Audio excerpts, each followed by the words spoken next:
Hey guys, how are you all?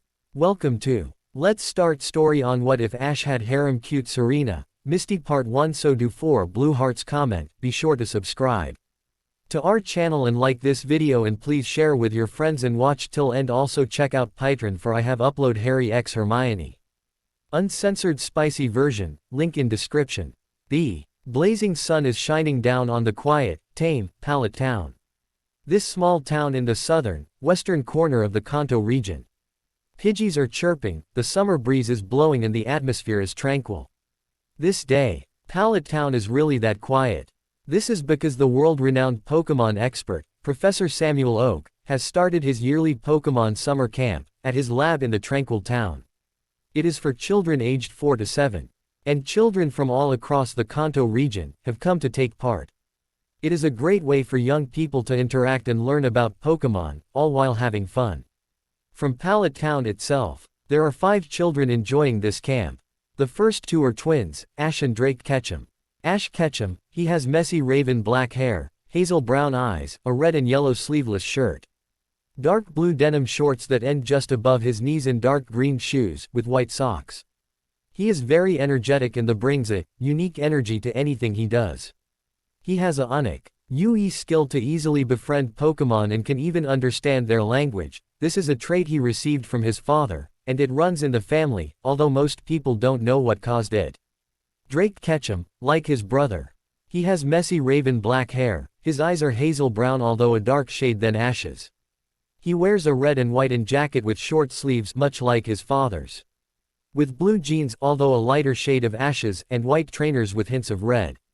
Unlike his younger twin, Drake is much more theory-based, rather than spending time with Pokemon, like his brother. He spends his time studying and learning about battle different techniques, typing matchups, and anything else he feels is necessary to become a Pokemon trainer, so he is in the best position possible for when he turns 10. Because of their differences in personality, Drake has always looked down on his younger brother, considering the games he plays to be pointless along with playing with the wild Pokemon. The next child is one of the Ash's oldest friends and practically his sister, Leaf Green. She has long chestnut brown hair, with the same color eyes. She is near the same age as the Ketchum boys, and is a very energetic and bubbly personality. Because of this, she became fast friend with Ash, and the two were so close, someone would guess they were brother and sister. The two would go on adventures and play with the wild Pokemon around Pallet.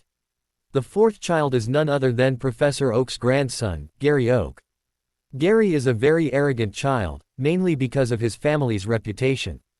With Ash able to speak with Pokemon, Professor Oak has used his help many times. This is how Delia, Ash and Drake's mother, could afford the camp for both her boys, as Oak offered a Free place for the twins as a thanks for all of Ash's work in translating. Ash never minded translating for the professor, as it was just a way for Ash to interact with more Pokemon. Although getting the attention from his grandfather backfired, as it made Ash a prime target for Gary and his arrogant attitude. The final Pallet Town child at Professor Oak's summer camp is a new arrival. She only moved to the town a week before the camp.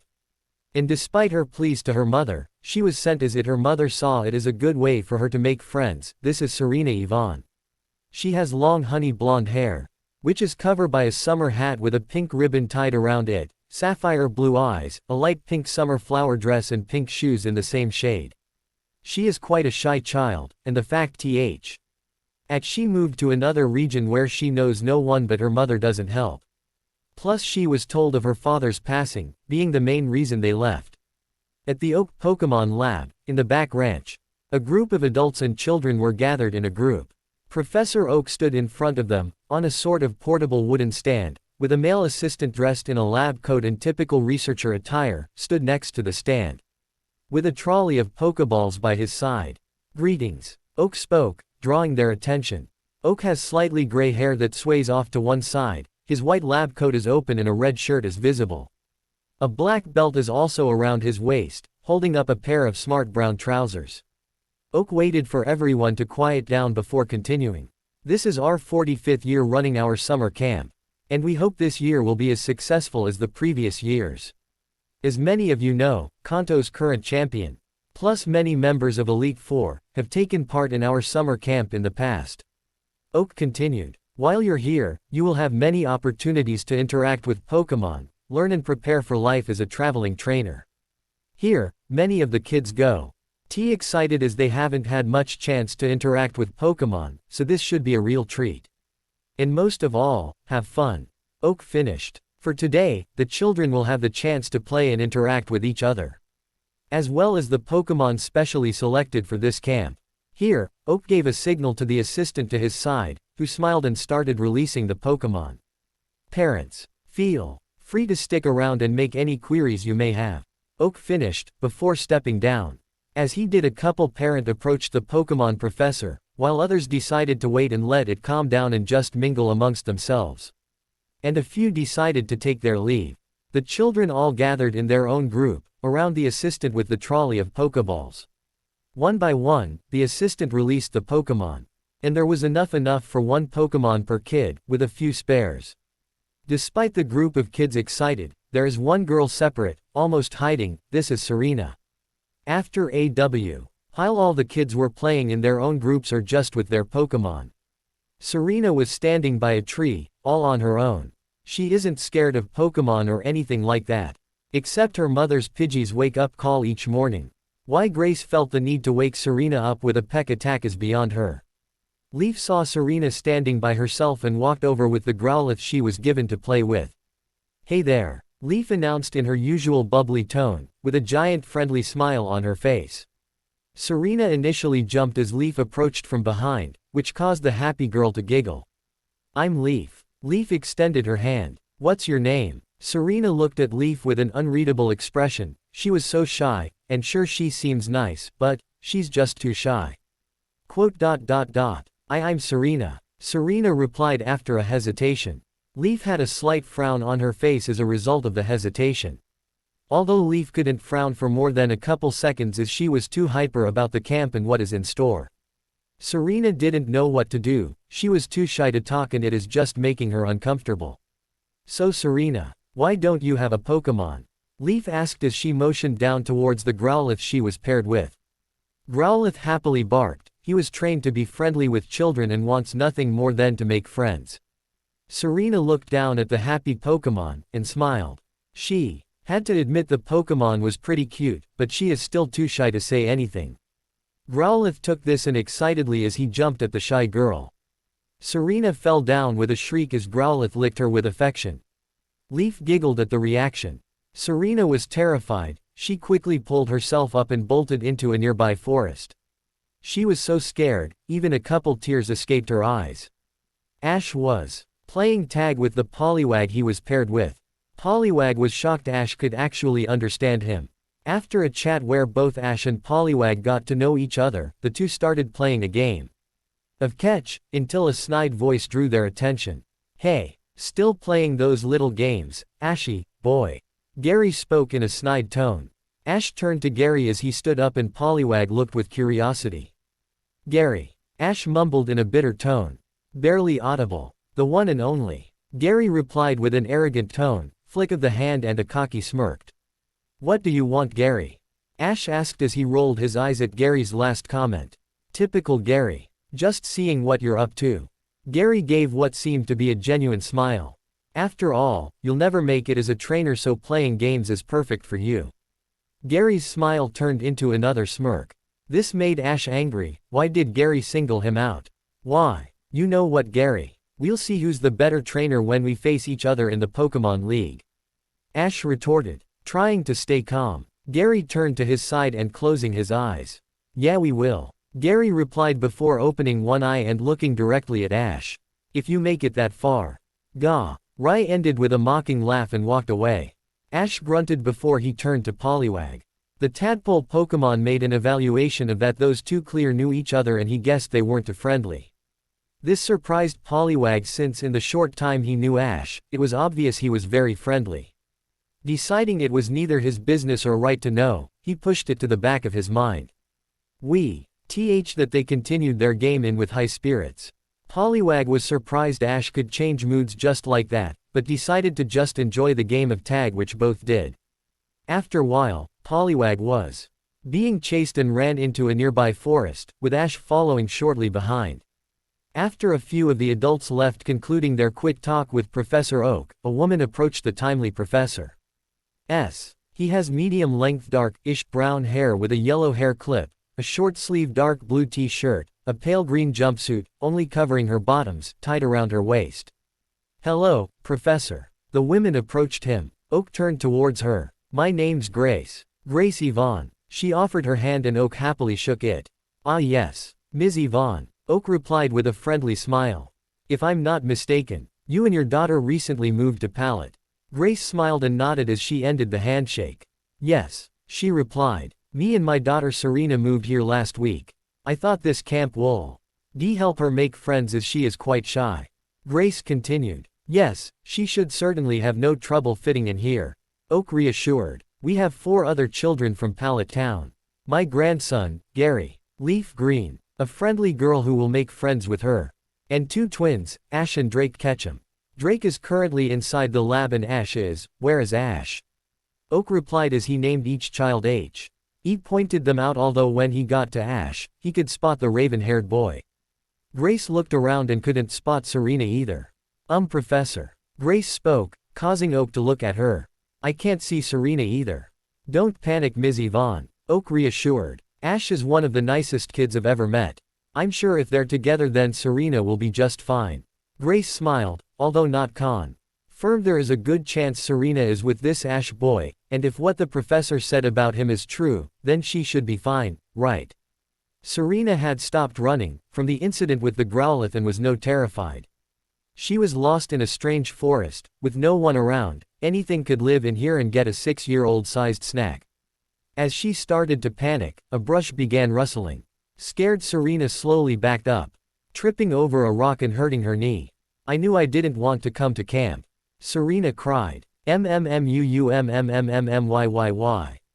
Suddenly something popped out of the brush. It was a Poliwag. The Poliwag stared at the crying girl she scared half to death, and waddled off as the brush started moving again. Holding her breath, Serena couldn't escape.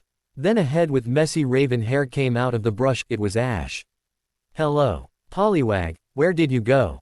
Ash asked. He then left the brush and saw Serena crying on the ground. "Hey, what's up? Why are you crying?" Ash asked as he bent down by her side.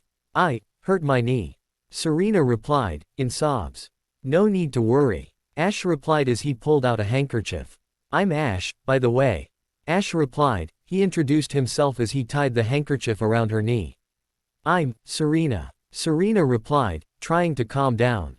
"Nice to meet you, Serena," Ash greeted with a friendly smile. Serena smiled as her heartbeat increased.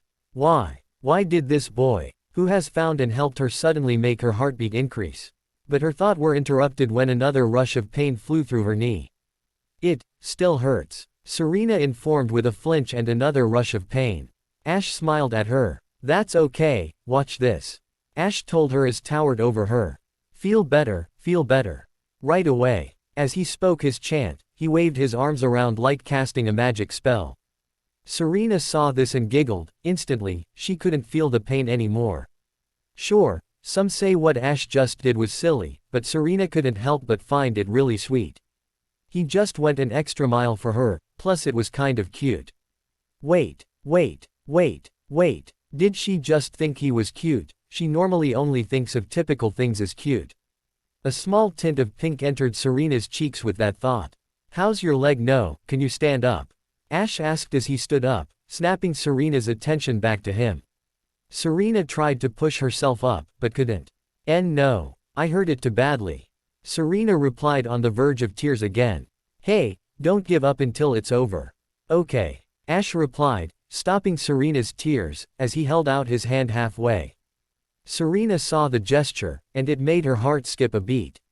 This boy, she never met before, dropped whatever he was doing, tended to her injury without hesitation, even using his own cloth to help her, casting a magic spell on her.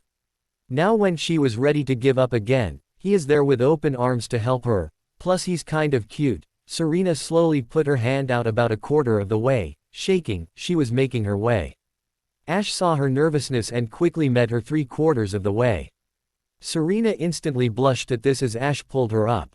He pulled a little too hard and she fell onto Ash, like it was a hug. Serena's blush instantly intensified. Was he actually hugging her?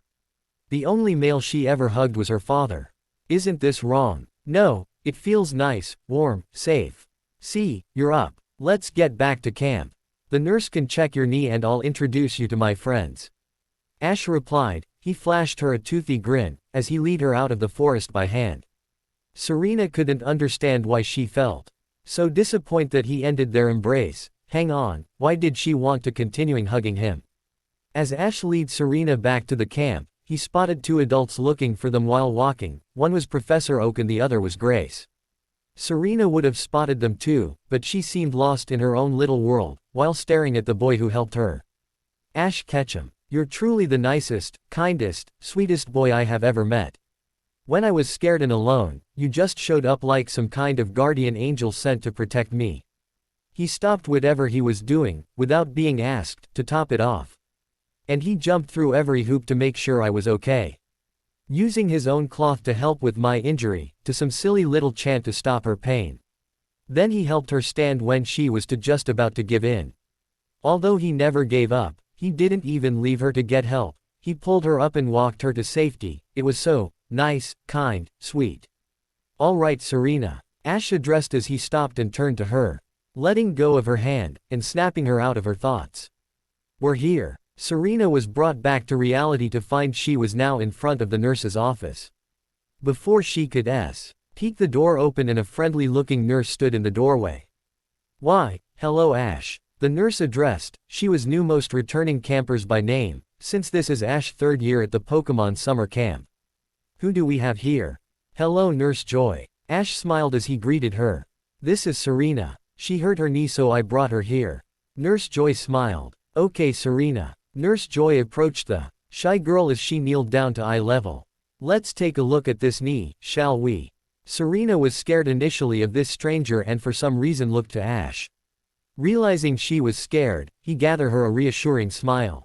Don't worry Serena. Nurse Joy will fix you up, and then I can introduce you to my friends. Ash told her. Seeing as Ash seemed to trust this woman, Serena turned her attention towards Nurse Joy and smiled with a slight nod.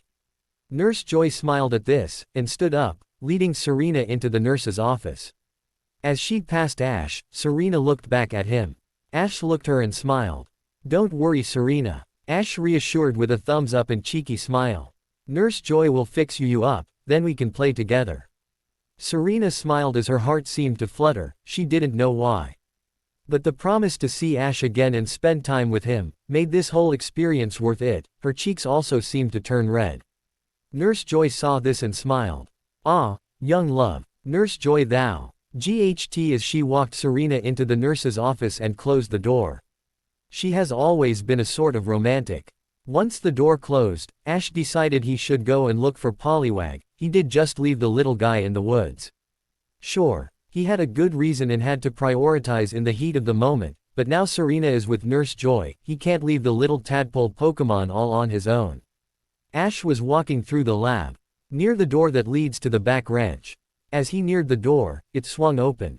Professor Oak walked in with Poliwag in his arms, and a middle-aged woman around his mother's age behind him. Ash, my boy, the professor greeted once he saw the raven-haired child. Professor. Poliwag. Ash happily exclaimed, as he ran up to them. Now, would you like to tell me why one of the camp monitors found Poliwag wandering around the nearby forest? Oak asked. It wasn't a stern tone, but it was a serious one. Oh, he. Ash nervously laughed as he scratched the back of his head. Me and Poliwag were playing tag and entered the forest.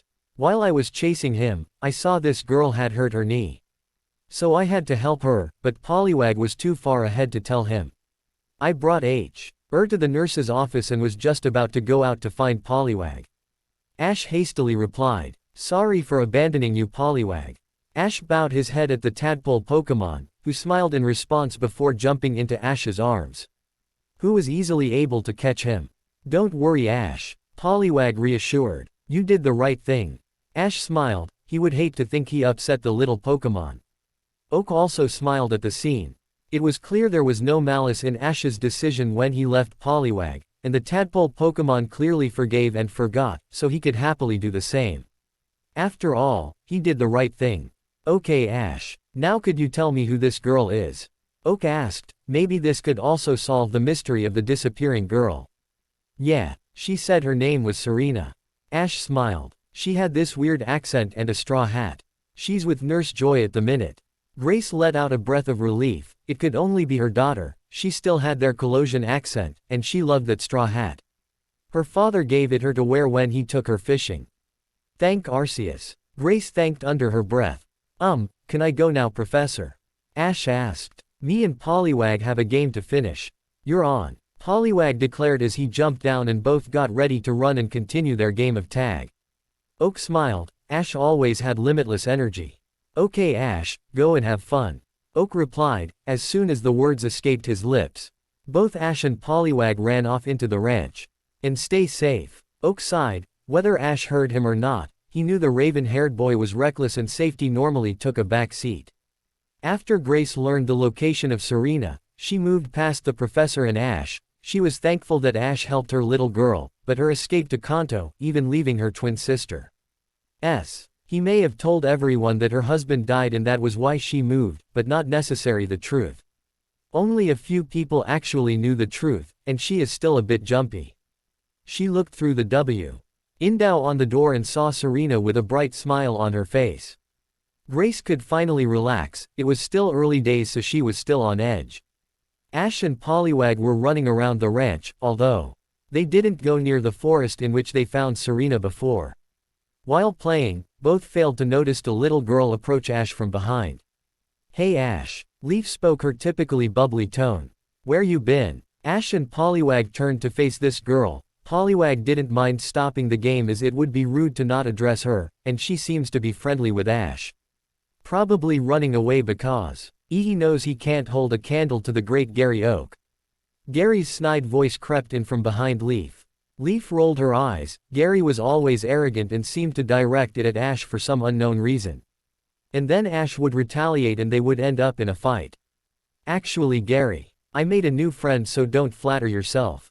Ash replied triumphantly. He knew he had won this round as Gary didn't really come up with a good comeback. He is 6 after all. Gary grunted before promptly turning and walking away. Leaf smiled. That was the best Ash has ever handled Gary, and she didn't need to break them up. Well done Ash. I don't think I've ever seen you handle Gary so well. Leaf beamed with a wide grin. So who's this new friend you made? Her name is Serena. Ash smiled. Me and Poliwag were playing tag in the forest and we found her with an injured knee. I helped her to the nurse and told her that when she's done we can play together. Serena. That new girl with the straw hat? Leaf asked with curiosity. Yeah, I think she just moved to Pallet. Ash replied. I tried to talk with her, but she was quite shy. Leaf explained. She even ran off after Growlithe jumped up at her. Well, I told her that when she's done with the nurse I'll introduce her to my friends. Ash explained with a smile. So might as well stick together so you can meet her when she's out. Leaf smiled. She always liked making new friends and saw no issues with at all. Sure Ash. Leaf replied with a sort of scary smile as she stepped dangerously close to Ash, to where their noses were inches apart and they looked each other in the eye. Ash was nervous. Leaf, Ash questioned, scared to say anything. He knows that look in her eye, and it means she's up to something. Tag, Leaf exclaimed, with a bright smile as she pushed Ash back, after a minute of silence. You're it. Leaf took off running with Growlithe and Poliwag running in separate directions. Ash smiled too. That was just like Leaf. Hey! Ash cried out, although he was still smiling. He took off after the trio. No fair. Sat by the window in the nurse's office, Serena was just waiting for Nurse Joy to finish wrapping a bandage around her knee. Nurse Joy had already removed Ash's handkerchief, and left it next to Serena. Unknowingly, Serena grabbed the handkerchief and held it against her chest, above her heart. While she looked out the window and watched Ash, playing tag with Poliwag. Serena was happy just watching Ash, running around with Poliwag. Then that girl and boy came. Serena didn't know why. But her attention was suddenly on this girl. Serena hated the fact that these two were so friendly. Why? She didn't even notice when that other boy left. Then that girl got uncomfortably close to Ash. Serena clenched her fist that was holding the handkerchief. Why was she still that close? When that girl pushed him back, and he started chasing her and the Pokémon, it was clear they were only playing a game. Serena released a breath she didn't know she was holding, but why was she acting like this? Okay, Serena. Nurse Joy drew her attention. It was nothing serious, just be careful for the next few days. As Serena left the nurse's office, she started walking back to the ranch. As she passed a door that was left open, her eye went wandering when she saw this boy sat in an armchair, reading a book. This wasn't what was surprising. The thing that caught her attention was the fact that this boy looked just like Ash, except for the clothes. She slowly walked towards the door and slightly pushed it open. The creak the door made drew the boy's attention to the strange girl stood in the doorway. Yes, Drake spoke, being direct. Serena was taken back by this. The voice was very similar to Ash, but it wasn't light-hearted and seemed to hold a sense of serious usually seen with adults. Ash? Serena questioned, in almost a whisper. She wasn't sure she should say anything, but then again, remaining silent wouldn't be too good either, and if she wants to meet up with Ash again, this may be the only way to do so. Drake seemed to get a disgusted glint in his eye as a frown appeared on his face. My little brother isn't here, Drake replied, with a dark tone, rather than just a serious one. Sure, he isn't a social person, but the fact this stranger came to him when looking for Ash is just a kick in the teeth. Why does everyone prefer to play stupid kids games with Ash, rather than better themselves and study with Drake? Probably chasing a Rattata up a tree or something. Oh, Serena replied. Guess them being brothers answers the similar looks and voice, but they are completely different. Thank you for your help. After a quick bow in gratitude, Serena quickly ran round the corner and out of Drake's sight. He was seriously scary. I can believe Ash and that boy are brothers. Serena thought. They're so different. Ash is kind, sweet and outgoing while he was. Serena decided to stop that thought process and forget about it. Maybe he's just having a bad day, and if she's going to be friends with Ash, then she'll probably be friends with him too. With that, Serena walked back towards the door leading out into the ranch, to meet that nice boy who saved her. As Ash was being chased by a Growlithe with Leaf beside him, they came to a sudden stop when Poliwag got their attention. Wait, time out, Poliwag called, causing all three to stop and turn to face the tadpole Pokémon. Look, Serena's out of the nurse's office. Poliwag used his tail and pointed towards the doors which lead back inside the lab. The others followed the direction Poliwag was pointing and their eyes fell up on the honey blonde girl with a bandaged knee. Great, let's go and get her. Ash smiled. Leaf also smiled. She'll get to make a new friend. She isn't surprised by Ash's story about how he met Serena. He has already been one to go the extra mile and couldn't just leave someone in need. With Serena now done with the nurse, Ash, Leaf, Poliwag and Growlithe made their way over to the Kalos native. Serena was looking around trying to find the boy who saved her. Due to the position of the nurse's office, she was facing the wrong way as she saw him from a different point of view. With each passing second, she was growing more and more agitated. Hey Serena, Ash called out as he approached from behind. At the sound of his voice, Serena's heart started pounding hard again. Why? She turned around and with Ash, and the others now in front of her, Serena's mouth formed a great big grin. Hey Ash, she exclaimed. She didn't know why, she was normally so shy, but with Ash, she just couldn't help herself. Ash went on from there, to introduce Leaf and the two Pokémon. Initially Serena was terrified of the Pokémon, especially Growlithe. Although Ash came to the rescue again and after his reassurance, she was able to relax and actually made friends with them. Due to her knee injury, she wasn't able to play tag, so the group of four made their way over the field and decided to sit down and chat, and got to know each other. Watching from afar, Grace was about to leave as she knows her injury was nothing serious. She was initially scared her daughter would be too shy and just go through the camp, avoiding people at every turn, but amazingly she made a friend. And he is introducing her to other friends. Grace smiled at the three kids sat in field. It looks like the move was a good choice. To be fair, it was pretty much their only choice with him still around. And leaving her twin sister was in no way easy, but it is necessary to keep them both safe. With one final look at the trio, and Serena happily rubbing Growlethe's head, Grace smiled. They were going to be all right. With that, she turned and walked away. If Serena was making new friends, then so should she. As the kids were talking and getting to know each other, a snide voice broke the happy atmosphere. Well, looks like Ashy boy is playing another of his little games. Gary mocked. Well, guess you can't blame him. After all, he'll never be a great trainer like me. Ash got angry and jumped up to meet the professor's grandson as he approached the group. While Ash confronted his old rival, Serena moved closer to Leaf, to both get out of the way as she was currently in between the confronting boys. And to talk to Leaf to get answers. Hey Leaf, Serena whispered as the two boys started bickering. Who's that? Gary Oak. Leaf replied with a slight clench of her fists. He and Ash are always at each other. I don't know why, but he's really arrogant and he usually directs it towards Ash. Leaf explained in a whisper. A couple seconds later, the two boys flung at each other. Guess that's my cue. Leaf sighed, followed by standing up and approaching the brawling boys. Without hesitation, Leaf threw her hands into the commotion and pulled both boys back by the ear. Yeoww. Both boys cried in pain. Now, are you going to be good? Leaf asked in her typically bubbly voice. Despite the pain, both managed to nod. I can't hear you. Yes. Ash cringed with the ear pain. Gary tried to outlast Leaf and only grunted. Leaf let Ash go, but held onto Gary's ear. When she heard Gary grunt rather than a proper answer, she tightened her grip. Ash, on the other hand, covered his acing ear to try and relieve the. Serena saw Ash with a pout, and couldn't help but giggle. She didn't know why, but it just looked cute. Fine. Yes. Gary replied, trying to hide his pain. Leaf smiled. She was victorious. With that, she let go of his ear, and like Ash, Gary attempted to relieve his pain in pretty much the same way. Annoying girl. Gary grunted before marching off.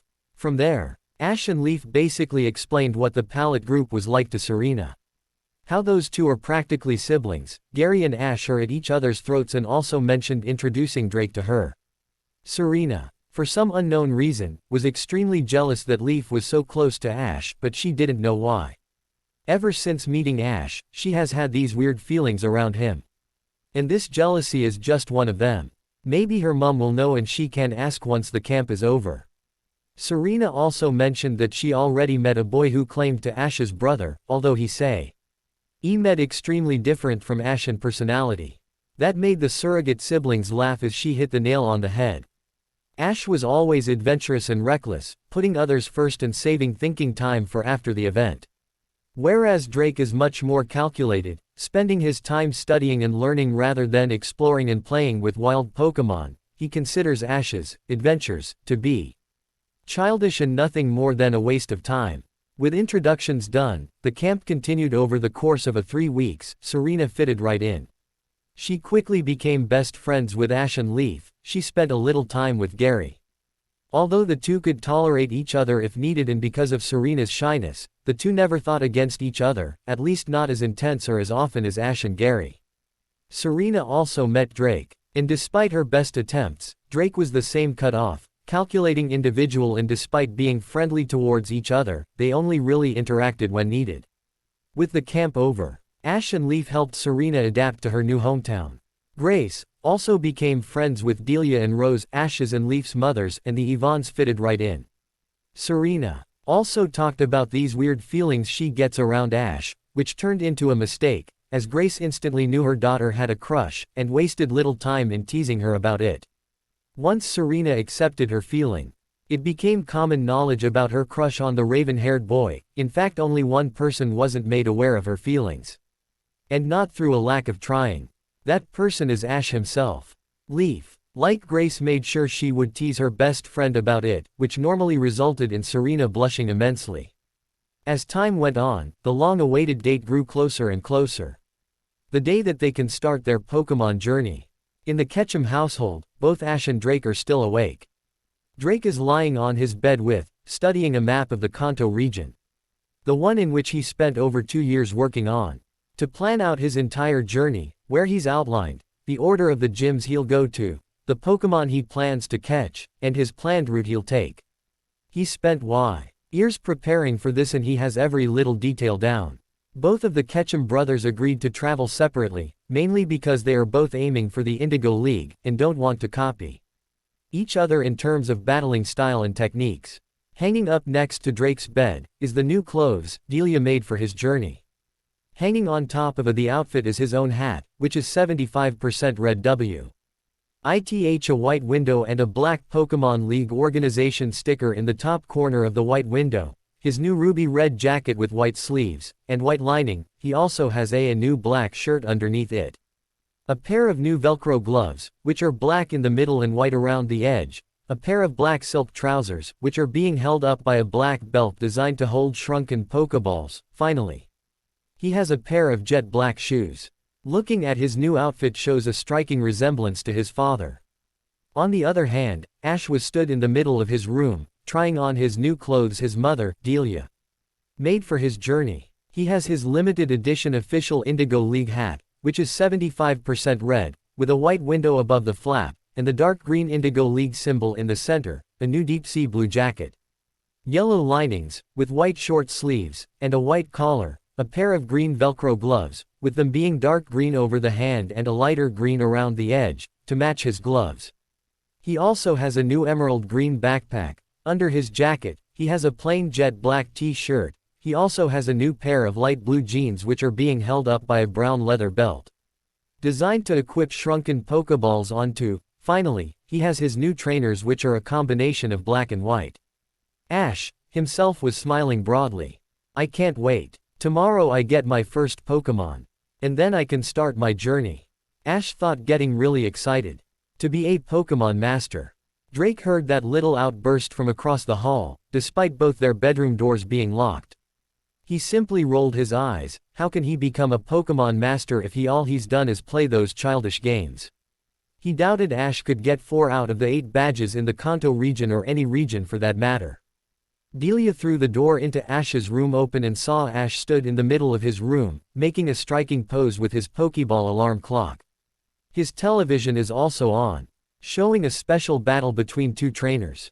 One has the shadow Pokemon Gengar on the field, floating around, with a menacing smile. The other trainer withdrew another Pokeball and released a giant Onix which towered over the shadow Pokemon, even with it in the air. This was the Kanto Champions League battle, between Bruno of the Elite Four and last year's Indigo League champion. Any trainer who wins that region's Pokémon League has a right to enter that region's Champion League and face its Elite Four and champion. If they win, they could take position as the new champion. Although there's a catch. Kanto's Champion League consists of Lorelei, Bruno, Agatha, Lance and the champion Blue Oak. To conquer the Kanto's Champion League, the trainer must defeat all 5 members in the set order, with a pre-set team of 6 Pokémon. Healing has also been restricted to healing items they have on them and cannot use a Pokémon Center during the 2-day tournament. Although in the battles, the trainer is allowed to substitute freely, while the league members are restricted to only changing when their Pokémon is deemed unable to battle. This trainer has already defeated Lorelei, although is currently struggling with Bruno. It looks like this is the end of his Champions League challenge. Delia was in her night robe, with a towel wrapped around her head and some sort of green face mask on. She was not amused. It was 20 to midnight. Ash, get to bed, she sternly told her son. Shocked by her presence, Ash jumped slightly, causing the Pokeball alarm clock to pop out of his hand and fly at Delia. Delia didn't even flinch and caught the alarm clock with one hand and a hard glare. It's late, and you should be asleep. This was perfectly timed with the Pokeball opening up and a model Pidgey chirping out, revealing the time. I know, Mom, Ash moaned, before realizing his tone, which seemed to harden Delia's glare. I'm just too excited. Tomorrow I can get my first Pokemon and set off on my journey. Delia sighed. She knew how long Ash has dreamed about this tomorrow and she honestly couldn't blame him. Fine, you can stay up for 10 more minutes and then I want you in bed, she explained, and walked over to the television. Ash nodded in understanding. For now you can at least watch something educational. Delia turned over the channel from the battle to a show with Professor Oak. And the 3 starters a new trainer can chose, going over basic information on each of them. Ash knew there was no point in arguing. Okay mum. Ash sighed in defeat. And get out of those clothes. Or they'll be too dirty to travel in. She scolded one last time before leaving the room. Ash started to change into his nightwear, but he could have sworn he heard a light chuckle come from his brother's room. Delia heard it too. Drake, same goes to you. The chuckling stopped. Across pallet, in another house, Serena was already lying down in bed, although like Ash, she couldn't sleep, she was tossing and turning. With mixed feelings about what tomorrow would bring. About a year after the summer camp, Grace started putting Serena through some intense Rhyhorn racing training, and after a few lessons, Serena discovered it wasn't for her, although problems arose when Serena was too shy to tell Grace she didn't want to follow in her footsteps. Grace wasn't blind. She could easily tell Serena didn't like it. But she thought the training would help her grow as a person, especially if it gave her the confidence to say no to her. Plus she saw the training as good bonding time. When Grace learned of her daughter's crush, she couldn't help but tease her. Although she wasn't too sure about them actually being together. Sure, she heard about how he helped her and he was certainly a nice kid. But this is her daughter. That all changed when they were 8.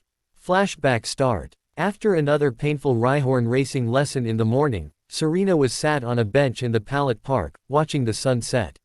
She was on the verge of breaking. Sure, she never outright told her mother that she didn't like Rhyhorn racing, but she gave several hints. Almost as many as she gave Ash about her feelings. Guess they're both blind to the obvious.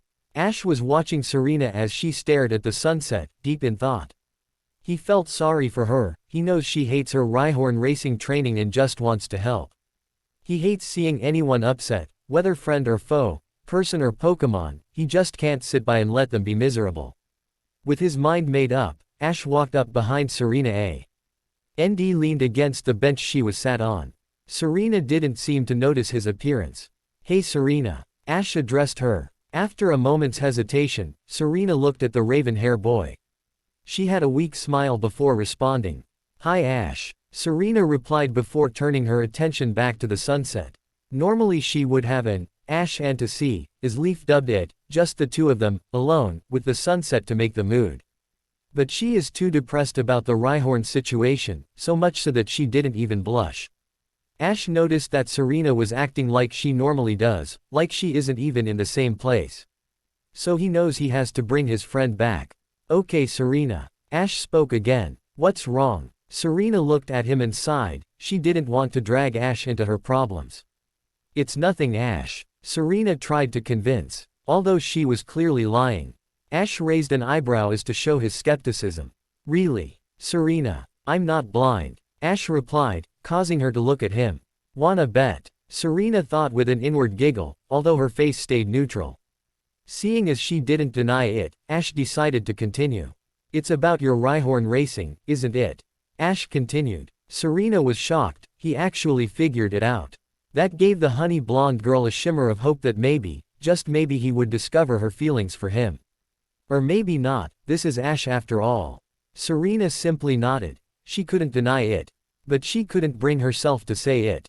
Serena, you can keep this up. You need to go and tell your mum that you don't want to be a Rhyhorn racer. Ash told her. I don't know Ash. Serena sighed sadly. I mean, my mum is just so enthusiastic and I don't want to upset her. Serena, your mum loves you, and she might not know how you truly feel. Ash explained. And think about it, she would never want to see you upset, so the longer you hide the truth, the more upset she will be. Serena couldn't respond. She is still very shy and just doesn't have the confidence to go through with this. At least not on her own. Come on Serena, I'll be with you all the way. Ash encouraged. It did the work, but there was still one little part holding her back. Remember, don't give up until it's over. Quote. Serena smiled. That saying Ash used to encourage her when they first met had become her motto of sorts, and was just what she needed to hear. Okay Ash. Serena replied in almost a whisper. She stood up and looked at him. Will you go with me, please? Ash smiled. It seemed to have worked. Now all she has to do is say it to her face. Of course Serena. Ash replied with his signature thumbs up and toothy grin. I'll be with you all the way. Serena smiled. she could always count on Ash. With that, the two kids made their way to the Yvonne house. Outside the house, the family Rhyhorn was asleep in his outhouse. For some reason he hated his Pokeball, so this hut was built for him to live in. Serena was becoming very nervous. No. I can't do this. Serena panicked as she curled up into a boy on the floor. Ash saw this and sighed. Sure, he convinced her to do something, but now was the real challenge. Come on Serena, you can do this, Ash told her, but she didn't move from her fear-induced state. Ash saw this and sat down next to her. He started giving her words of encouragement. Grace was watching this out of the window. It almost brought a tear to her eye. She never wanted to make her daughter this miserable, she only forced the lessons as a way to help her confidence grow and bond with her. She also noticed how Ash was supporting her. She would tease her little girl about the crush, but she on the fence about her daughter actually pursuing it. This is her daughter after all. But now she's seen him support her, she can actually see them together. She can actually support her daughter's quest. For Serena, this was a turning point. A couple times she considered that she should just forget about her silly little crush and be just friends. But now he's going the extra mile again to support her. She can't just forget about her feeling, she will wait to her final hour before she lets him go. He's too special to not pursue. After a few minutes, Ash had convinced her to go through, and she subconsciously held his hand. Ash felt a little uncomfortable, but if it helped her, then it was fine. Grace saw Serena was getting ready, and decided to play it like she hadn't seen what occurred outside. She quickly dried her eyes and sat in her armchair, picking up a magazine she was reading before she heard Serena and looked out the window. As she finally started reading the magazine, she heard the door open, and a couple of seconds later, Serena had walked into the room, while Ash stayed at the doorway. Hello sweetie, back so soon. Grace greeted with a friendly smile. Hello to you to Ash. Ash smiled and raised his hand. Evening Ms. Yvonne. Ash, I've told you. Call me Grace. She slight scolded in a welcoming way. Okay, Grace. Ash replied, a little uncomfortable. He can be so informal with an adult. Mum. Serena drew the attention to herself, a little louder than she would have liked. The outburst was enough to grab Grace's attention. Yes dear. Grace replied, putting on a mask to say she doesn't have a clue about what's about to happen. Mum. Serena started of assertive. D'entwanto Birhihorn Racer. Grace could barely make out the mumble that followed. Sorry. What was that? Grace asked, as even though she knows what was said, it was very mumbled. I said, I don't want to be a Rhyhorn racer, Serena replied, taking breaks in her speech. Grace decided to stay silent for a while to build up tension. She was quiet for nearly 2 minutes. Okay. Grace replied simply, like it's no big deal. Okay. Serena asked, with clear confusing. She even looked towards Ash, who shrugged his shoulders, showing he was just as confused. She didn't even notice Grace had stood up from her armchair, put the magazine down and approached her daughter. Serena. Grace started softly. I know you've never liked Rhyhorn racing and I never intended you to become a champion like me. So, why did you do it? Serena asked as she faced her mother. I put you in training for a few reasons actually. Here, Grace took a brief break before continuing. Firstly, I thought it would be a good way to spend time together. After all, I have no idea about fashion or anything like that, which you like to remind me of. He. Sorry about that. Serena apologized. She would always say her mother doesn't know anything about fashion, which is one of Serena's interests. She even once asked her mother for her opinion on a hat, then chose the opposite hat, simply saying, whichever one you didn't chose is cuter. Maybe she is a little hard on her. Grace simply shook her head, saying it's fine. Secondly, I know Rhyhorn racing can build character and confidence. I thought it will help you grow, and it seems I was right. Grace replied with a warm smile. Serena gave another confused look, causing Grace to giggle. In the past, you would have just accepted the training and let me run your life, but now you're fighting against it. I think that takes both confidence and character.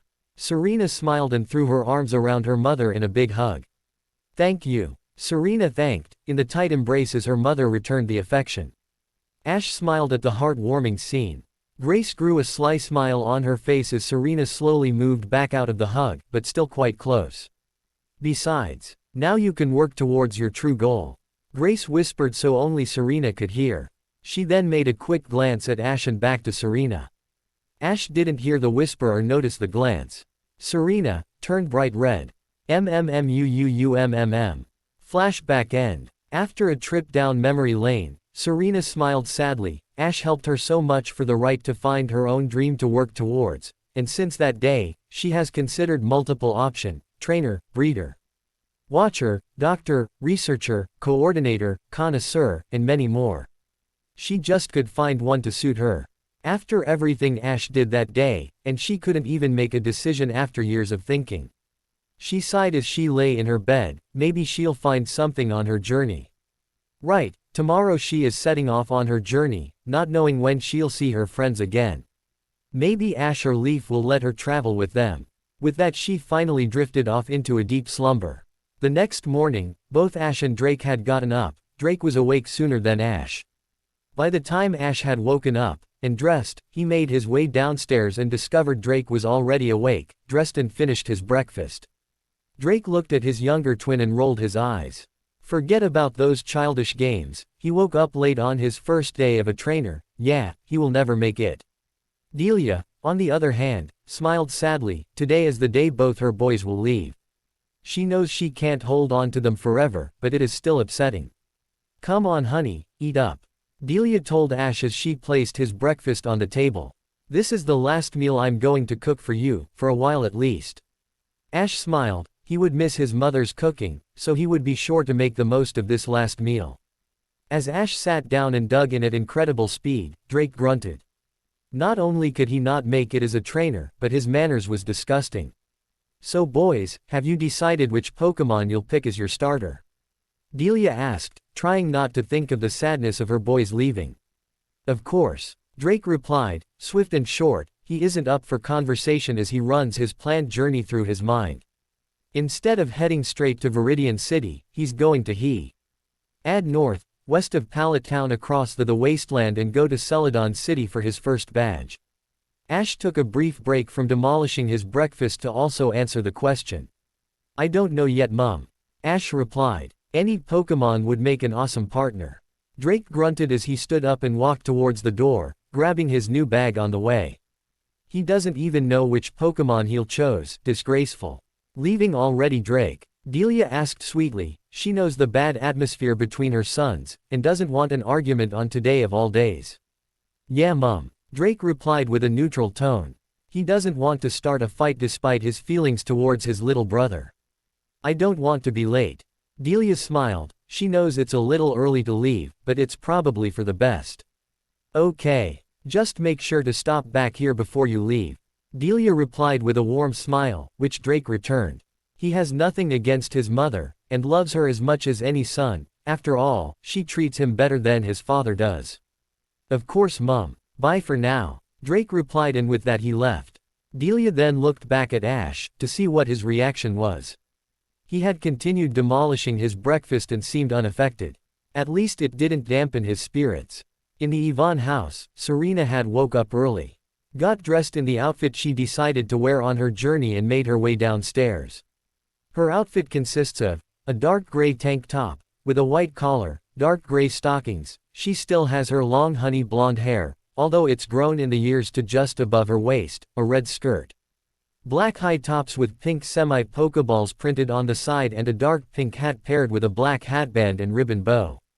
As she made it into the kitchen, she saw her mother sat on the table with a marble white box on in front of her, while she's reading a letter.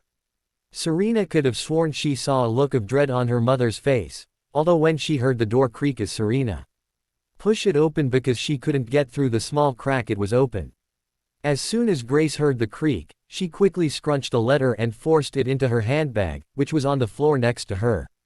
Morning. Grace greeted with a forced smile.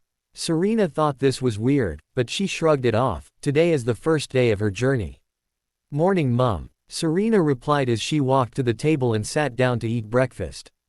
As she did, she noticed a Pokeball present in that white box. Hey Mum, what's with the Pokeball? Serena had genuine curiosity. For a brief moment, she saw a look of dread strike Grace's face. Serena dear. Grace started softly. Before your father died, he wanted to leave you something important. So he went to a friend of his, a Pokemon breeder. Do you remember he asked which Pokemon you'd want as your first? Serena nodded in understanding. After he died, his friend continued raising the Pokemon you wanted so you could start of your journey with your perfect partner. Grace concluded as she pushed the box towards her. Serena looked in the box with a sad smile as a single tear rolled down her face. When she was told her dad died, it hit her hard. Daddy, Serena whispered sadly. At least she now has something to remember him by. She picked up the Pokeball and smiled at it. I promise I'll make you proud. With that she pressed the button to see her new starter. And the last gift from her father. Ash was in a rush, he ended up seconds and thirds of his mother's cooking, and that put him on a tight deadline to make it to the lab. As he came to a crossroads, he saw Serena running towards the same direction. At least he's not the only one who's late. After she released her new Pokemon, she spent a lot of time playing and getting to know the little Mon. Despite being a few years old, she was never trained in battle or raised to a level above a typical starter, and had clearly been well cared for. Due to running at the same pace, they met at the crossroads and started running to the lab next to each other. Morning, Ash, Serena greeted in between breaths. Morning, Serena, Ash replied, as they came up to the lab. Drake, Leaf and Gary were stood outside the door. As Ash and Serena joined the group, the door was opened a little over a second later. Greetings, everyone. The professor opened the door and stood in front of them. Drake, Leaf and Gary all turned towards him. Drake also smiled and raised his hand, while Gary had his hands in his pocket, with his typical smirk on his face. Morning, Professor. Leaf cheerfully greeted with her bubbly tone. Leaf had a giant smile on her face. Morning. Drake smiled as he raised his hand. URG, he showed up late as well. Why is he even bothering? Morning, Gramps. Gary replied, with his typical smirk on his face. Both Ash and Serena were slowly catching their breath back. Morning, Professor. Both of the late arrivals spoke in unison. The professor raised an eyebrow. It was clear those two were the late arrivals, and as is standard, the new trainers chose their Pokemon in order of arrival. Children, today is the day you start your journey and enter the world of Pokemon. The professor addressed them. Would you please follow me? The professor turned around and started walking down the hall. Drake followed first, in the lead, Ash and Serena both followed and Leaf joined in making up the regular trio, with Gary bring up the rear, in a chilled-out posture. Oak lead them into a room that resembled a living room, with 3 Pokeballs on the coffee table. Once everyone was inside, Oak stood next to the coffee table and signaled the children to stand in a line. The order went, Drake, Ash, Serena, Leaf and Gary. All eagerly awaiting to get their Pokemon. Oak waited a solid minute, and Daisy, Gary's sister, pushed a metal trolley into the room. On the top were sets of 5 Pokeballs and a Pokédex paired together. There were 5 pairs altogether. Trainers, you are about to set off on your own journey with your Pokemon partners. The professor announced. Together, you'll travel across the lands, meeting and befriending people and Pokemon alike. Working towards your own dreams. Serena flinched at the end part. She still didn't have her own dream and few people knew it, Leaf and Grace to be accurate. Daisy is now handing out your Pokédexes and Pokeballs. The Pokédex will allow you to research, record and store on any Pokemon you find in the wild. Although it has the capability for all Pokemon currently known about, I wish for you to record the 150 species native to the Kanto region. The professor explained. Everyone was thankful as Daisy handed out the sets to each of them. Especially Leaf. Unlike the 3 boys, Leaf's dream is to record and store information in the Pokédex, which is partly due to her love of exploring. If you do so, I will have a special reward for you. Once everyone had settled down, the professor saw it logical to continue. Now, as is tradition, you can choose your Pokemon in order of arrival. The professor explained. Drake, would you please step forward? Drake smiled and took a step towards the table holding the 3 Pokeballs. You may choose your partner. Drake looked over the 3 Pokeballs. Next to each one was the name of the Pokemon held within them. Drake looked over the 3 Pokeballs and smiled. He made his decision a long time ago. He was going to follow in his father's footsteps, and when he wins the Indigo League, maybe he will finally be accepted. Thank you, Professor. Drake bowed at the old professor in gratitude. I have made my decision. Go ahead, my boy. The professor replied. I chose Charmander. Drake grabbed the fire starter's Pokeball, with a hand gesture from the professor. He pressed the button in the middle and the little mon appeared on the floor. Drake kneed down to Charmander, as the fire type looked back at his new trainer. Hey Charmander. Drake spoke. Wanna join my team? Charmander stared at the boy in front of him, studying his face. He definitely looks capable, so why not? Alright. Charmander nodded, following a little display of his power. Charmander scratched in front of him once with each claw, then he swung his tail around. Great. You look strong and battle-ready. Drake commented as he pulled out his new Pokédex. Leaf did the same. Charmander. The lizard Pokémon. His mother lights a flame on his tail at birth. If the flame goes out, this Pokémon dies. The strength of the flame is a sign of this Pokémon's health. Type. Fire. Ability. Blaze. Hidden ability. Solar power. Note. Hidden ability is locked. Sex. Male. Nature. Bashful. Note. The nature can change when the Pokémon evolves. Moves. Scratch. Growl. I must say, Drake. The professor spoke, drawing everyone's attention. With Charmander by your side. You are the spitting image of your father.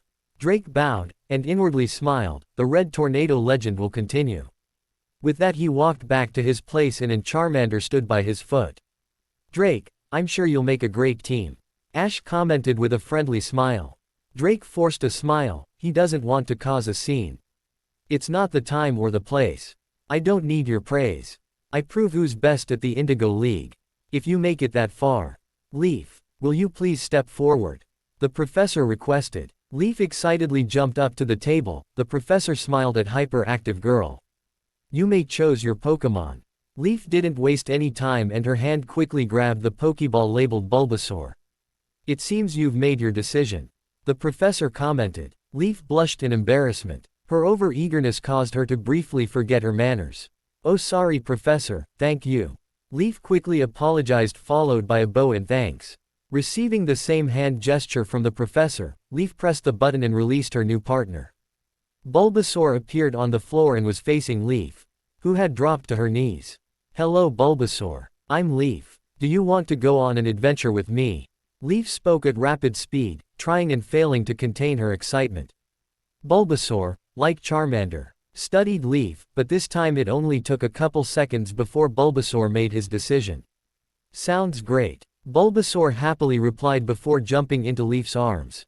Leaf's smile only grew as she giggled and hugged the little mon back. You two seem like a perfect match. The professor commented with a smile. Leaf was able to pull out her Pokédex.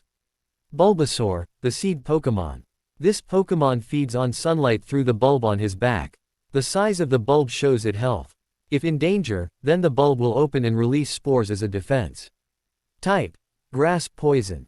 Ability. Overgrow. Hidden ability. Chlorophyll. Note. Hidden ability is locked. Sex. Male. Nature. Jolly. Note. The nature can change when the Pokémon evolves.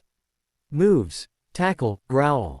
By the time the Pokédex had finished, Leaf had managed to pick herself up and, although she was still holding on to and cuddling with her new Bulbasaur, she was able to make her way back to her spot in line. Serena looked at the little seed Pokémon. He's so cute. I bet you'll work great together. Serena commented with a friendly smile. Thanks Serena, I know we'll have many great adventures together. Leaf replied with glee. URG, annoying girls. An irritated Gary thought. Gary, will you please step forward? The professor requested. Gary smirked before stepping up to the table and swiping the Pokeball containing Squirtle.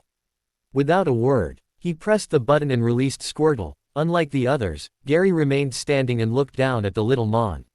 You lucky guy, what do you say we conquer the Indigo League together? Gary arrogantly asked, as he looked at Squirtle. Everyone else sweat dropped at his attitude. Hopefully he will lose his arrogance as he travels. Squirtle, like the others, spent time to look over the new trainer in front of him. He seemed to take the longest, but near on 3 minutes, he finally answered. Okay pal. Squirtle replied as he pounded his shell with his paw he crunched up into a fist.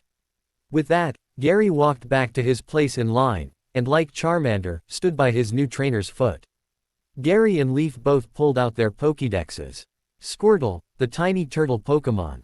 After birth this Pokémon's back swells and hardens into a shell. If separated then another shell will form. It can spray powerful jets of water from its mouth. Type: Water. Ability: Torrent. Hidden ability: Rain Dish. Note: hidden ability is locked. Sex: Male. Nature: Bold. Note: the nature can change when the Pokémon evolves. Moves: Tackle, Tail Whip. Now, Ash and Serena. You arrived together. So decided among yourself, who'll go next? The professor instructed. Actually Professor. Serena replied as she tried to raise her hand, although it was really quiet, she is still quiet shy. Serena. You can go. Ladies first and all. Ash smiled as he gestured her at the table. No Ash. Actually I. Serena tried to respond but again was almost inaudible. Serena. Will you please step forward? The professor requested. I already have a Pokémon. Serena shouted out. This took everyone by surprise. Serena blushed from embarrassment, she hated being the center of attention. A package arrived this morning. Before my dad, he had his friend breed a Pokémon for me, and for that one to be my starter. Everyone already knew what happened with Serena's father and didn't need to be told again. Very well. Feel free to let it out. The professor replied. He guess he'll need to give that Eevee to someone else. Serena smiled and bowed in thanks before pulling out the Pokeball. She pressed the button and a little pale yellow fox Pokémon appeared, who turned around to her trainer and leapt into Serena's arms burying her face into Serena's chest. "Oh, she's so cute." Leaf squealed. As Serena giggled. You two will make a great team. Ash commented. Serena blushed before she and Leaf pulled out their Pokédexes. Fennekin, the fox Pokémon. This Pokémon expels hot air that can reach almost 400 degrees. Its fur coat is extremely delicate as it contains its inner fire and touching its skin can cause third-degree burns. It likes to snack on twigs as fuel for its fire. Type: Fire. Ability: Blaze. Hidden ability: Magician. Note: hidden ability is locked. Sex: Female. Nature: Sassy. Note: the nature can change when the Pokémon evolves. Moves: Scratch, Tail Whip, Ember. Ash, will you please step forward? The professor requested. Ash smiled broadly as he stepped up to the table. This is it, he is about to meet his partner who he will travel with, bond with and battle with. They will go all the way, and become the greatest team there is. When he stepped up to the table, he saw there was no Pokeballs left. Everyone else noticed this and they looked nervous. Serena and Leaf at least. Professor. There is a Pokemon for me, right? Ash asked a little nervous, as he looked at the professor, with pleading eyes. The professor rubbed the back of his neck. There is another Pokemon.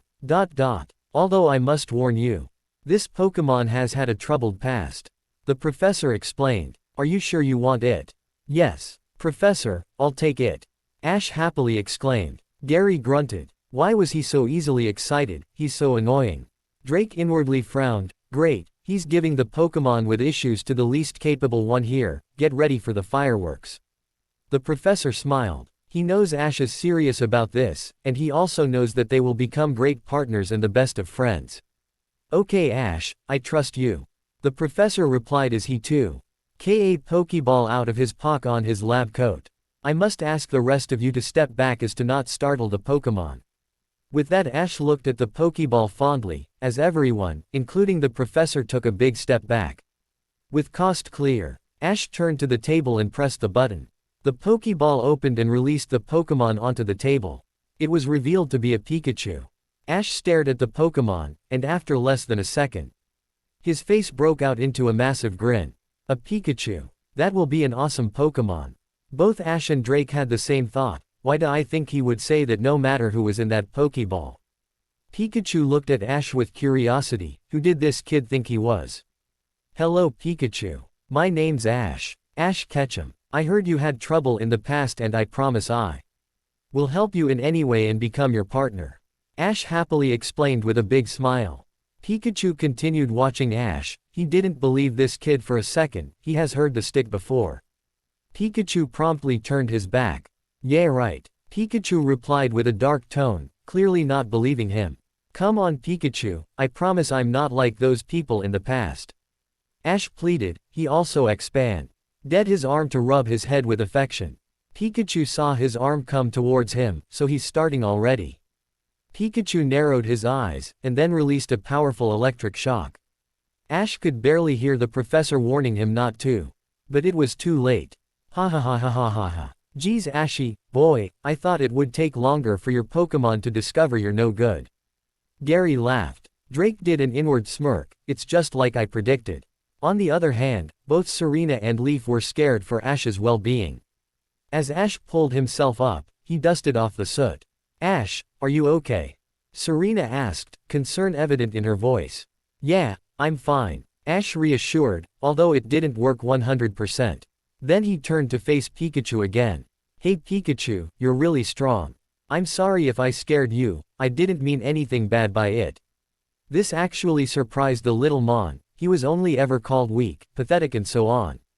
But he just shocked this kid, and not only does he comment on his strength, but he also apologizes. And he doesn't even look a little bit angry, maybe he judged it too quickly. Please forgive me. Pikachu looked into Ash's pleading eyes and couldn't see any malice. Fine, I forgive you. Pikachu replied, with a slight nod of the head. Great, I know we'll make a great team. Ash excited replied, as he jumped up. Pikachu sparked his cheeks again. I forgave you. Don't push it. Pikachu warned. Ash quickly calmed down again. Okay Pikachu, don't worry, I just want to be friends. Ash explained as he held his hands up as a sign of retreat. Geez Ash, you need to put it back in your Pokeball. Before it shocks someone else. Drake warned. I must agree with your brother on this one Ash, at least until you have come to an understanding. The professor added. If you think I'm going in that death trap you called a Pokeball, then you've got another thing coming. Pikachu added. It's okay Pikachu, if you don't want to, then I won't make you go in your Pokeball. Ash replied with a friendly smile. You can just stay out here with me. Again, Pikachu was shocked, he really was considering the little Mon's feelings. Then something seemed odd. Wait, did you just understand me? Pikachu asked, clearly surprised. Ash couldn't help but chuckle slightly. Yeah Pikachu, I can understand Pokemon. Ash replied. And before you ask, I don't know how, I just know I can. Pikachu was surprised. His mother told him stories about humans that can understand Pokemon, but he couldn't be one. Could he? Deciding he would give this kid a chance, after all, if everything he's done so far was just for show. Then it'll be easy enough to escape. With that, Ash made his way back in line. Pikachu followed, but made sure to keep his distance from those other people and Pokemon. Once there, Ash and Leaf pulled out their Pokédexes. Pikachu, the mouse Pokemon. The evolved form of Pichu. This Pokemon stores and expels electricity through his cheeks.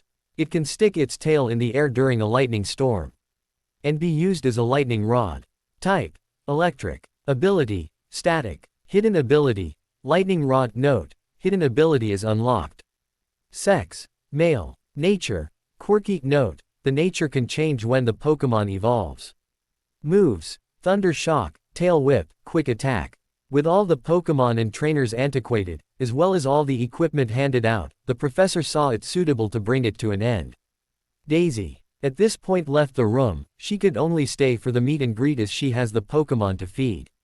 Trainers, now is time for you to set off on your journey with your partners into the world of Pokemon. The professor concluded, and with that, the 5 trainers were allowed to leave. Both Drake and Gary returned their Pokemon respectively, before setting off, not bothering to speak. Drake at least. Hey Gramps, tell the family I said bye. Gary shouted as he walked out. Ash, Serena, Leaf and their 3 Pokemon sweat dropped. All their mothers told them to return home before leaving. And they want to see them to one last time. With that, the trio walked outside of the lab. Once outside, they saw Gary in a red convertible with an Ontier cheerleading squad in with him. Driving off with speed, causing the group of 6 to sweat drop again. Since when does Gary have a car? A bewildered Serena asked. Or a cheerleading squad? Ash asked, in the same tone. I have no idea. Leaf replied, in the same tone. After about a minute, they recovered from the shock and decided it was best to head home like their mothers wanted. Okay guys, why don't we meet up at the entrance to Route 1 before we start our journey? Ash suggested and both girls agreed. Serena then remembered her thought from the previous night, about traveling with one or both of them. With that, they parted ways. After they left the lab, Ash tried to talk and bond with Pikachu. Even though he agreed to give Ash a chance, he still didn't fully trust the raven-haired boy. It wasn't long before they reached his house. Ash had his hand on the handle and was about to enter when a sudden thought entered his head. Ash let go of the handle, and turned to face Pikachu, kneeling down to Pikachu's eye level. Okay Pikachu, you're about to meet my mother. I promise she's a good person, but if she tries to touch you, can you please save the shock for me afterwards? Ash asked. Pikachu thought this over. If Ash is good then so must his mother. Pikachu found these terms acceptable. Fine, as long as she doesn't hurt me. Pikachu agreed. Ash smiled and with that Ash stood up and put his hand on the handle. He took one last deep breath before his smile took over his face again, and he turned the handle, opening the door. As he entered the house, he turned to see Delia and Drake in tight hug. Drake saw his younger brother and seemed to frown, although Ash couldn't be sure. Okay Mum, I'd best be going. Drake told her as he broke the hug. When Delia let go, Drake walked towards the door. And as he did he grabbed his bag, swinging it over one shoulder and he came face to face with Ash. Guess this is goodbye for now Drake. Ash told him as he offered his hand. See you later. Drake looked at the open gesture. Is he just stupid? He stole all of their father's attention, and now he expects to make it as a trainer. Then Drake thought again, and realized there was no reason to part on bad terms. With that, he hesitatingly accepted the handshake and for the first time in a long time, Ash felt like his brother actually accepted him. He never really knew what Drake's problem was with him. But he is happy they are making progress. Delia also smiled at the scene. She knows why Drake holds his feelings towards Ash, but she is happy that they seem to be making bridges. With that, Drake ended the handshake and left on his journey. Delia had to dry her eyes as her oldest son left. Ash, Delia spoke, drawing his attention. Which starter did you pick? Ash walked closer to her and closed the door. As he did, Pikachu revealed himself. I got the best starter there is Mum. I got a Pikachu. Ash happily exclaimed as he presented his mouse Pokemon. Delia smiled and got down on her knees to eye level. She extended her arm and scratched him behind the ear. Ash saw this and flinched. He remembered what happened when he tried this and it didn't end well. All he could do was hope Pikachu would stick to the agreement they made. A Pikachu? Delia questioned. I thought the starters was Charmander, Squirtle and Bulbasaur. Normally they are, but since I went last Pikachu was all that's left. Ash explained. But I wouldn't have it any other way. From that point on, Delia got away from Pikachu and while she made general chat while collecting Ash's backpack, which he accidentally left behind when running off to the lab. Okay Ash, I've packed a few things for your journey. Delia explained as she passed the backpack over. It felt like a ton of bricks. A fresh change of clothes. In case your current ones get dirty, your sleeping bag, as I can only imagine you'll be sleeping outside some nights. A packed lunch, as I know how hungry you can get. A first aid box. For both you and your Pokemon. Ash and Pikachu both sweat dropped. They both knew only a mother could pack like that. Okay Mum, I've got it. Ash told her as he put his backpack on properly. I should probably get going. I promised Serena and Leaf we'd meet up before we set off. Delia nodded and Ash made his way towards the door, with Pikachu following behind. Ash, Delia called. She one last thing to suggest to him. At the entrance to Route 1, Serena and Leaf were waiting. Serena had since returned Fennekin, although Leaf had her bike with her and Bulbasaur was in the basket. As Ash came running up he spotted the two girls. Pikachu was shortly behind Ash. See you're late, again. Leaf teased. Yeah, sorry about that. Ash replied, as he scratched the back of his head. The three friends looked at each other, none of them wanting to say goodbye, but they know they have to. After about 5 minutes, Leaf spoke up. Okay guys, I'll see you around. Leaf told them ND with that they each gave her a big goodbye hug. Serena was saddened. There goes my chance to travel with Leaf. Once they had withdrew from the hugs, both Ash and Serena said their goodbyes to the hyperactive girl. And she jumped on her bike, riding off into Route 1, leaving just Ash and Serena. Again, the two were silent for a little bit, almost 3 minutes. Serena realized this is her last chance to ask, and she tried to. Although the words stuck in her throat and she lost her voice. Ash saw this, and remembered what his mother told him before he left. Thinking about whether he should do it or not, he looked towards his little yellow partner. Noticing Ash's confliction, Pikachu decided to add his opinion. Do it, Pikachu told him with a nod. Ash took a deep breath. If his mother's right, then this would be a good thing to do, whereas if she's wrong, then this will be really embarrassing. Hey Serena, Ash finally spoke. This shattered Serena's heart. He's about to leave and she can bring herself to ask the question. Why don't we travel together? After Ash, Serena and Pikachu set off on down Route 1. Other than a light breeze, the day was very peaceful. They have spotted a couple Rattata packs. A few small flocks of Pidgeys flying around, scouting for food, but the two new trainers to leave them be and just cover ground to make sure they can reach Viridian before nightfall. All they have to do is take it nice and easy, and nothing will go wrong. While they were walking, the three of them were left to their own thoughts. Serena, this is it. I'm a trainer. I see. And travel and hopefully find a dream to pursue. Here she gave a quick glance at Ash, who was walking beside her. Why did Ash ask to travel together? Does he like me, like I like him? She gave another quick glance at Ash, who was lost in his own thoughts. She blushed. Don't be ridiculous, probably Leaf or someone mentioned traveling in a group and that got him to ask. Serena sighed, sadly. Never mind, as long as we travel together. Just him, and me. Maybe he'll develop his own feelings.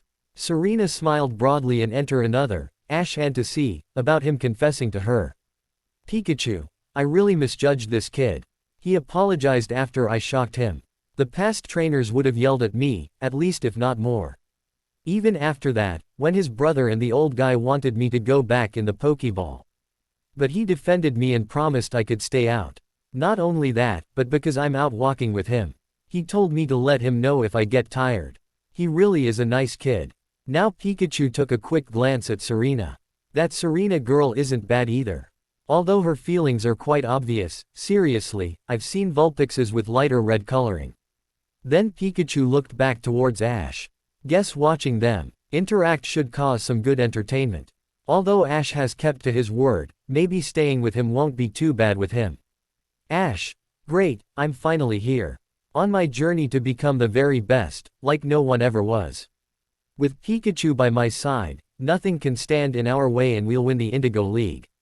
Here, Ash entered his own fantasy about holding the Indigo Cup, with Pikachu by his side. And the entire crowd cheering his name. He then took a quick glance at Serena.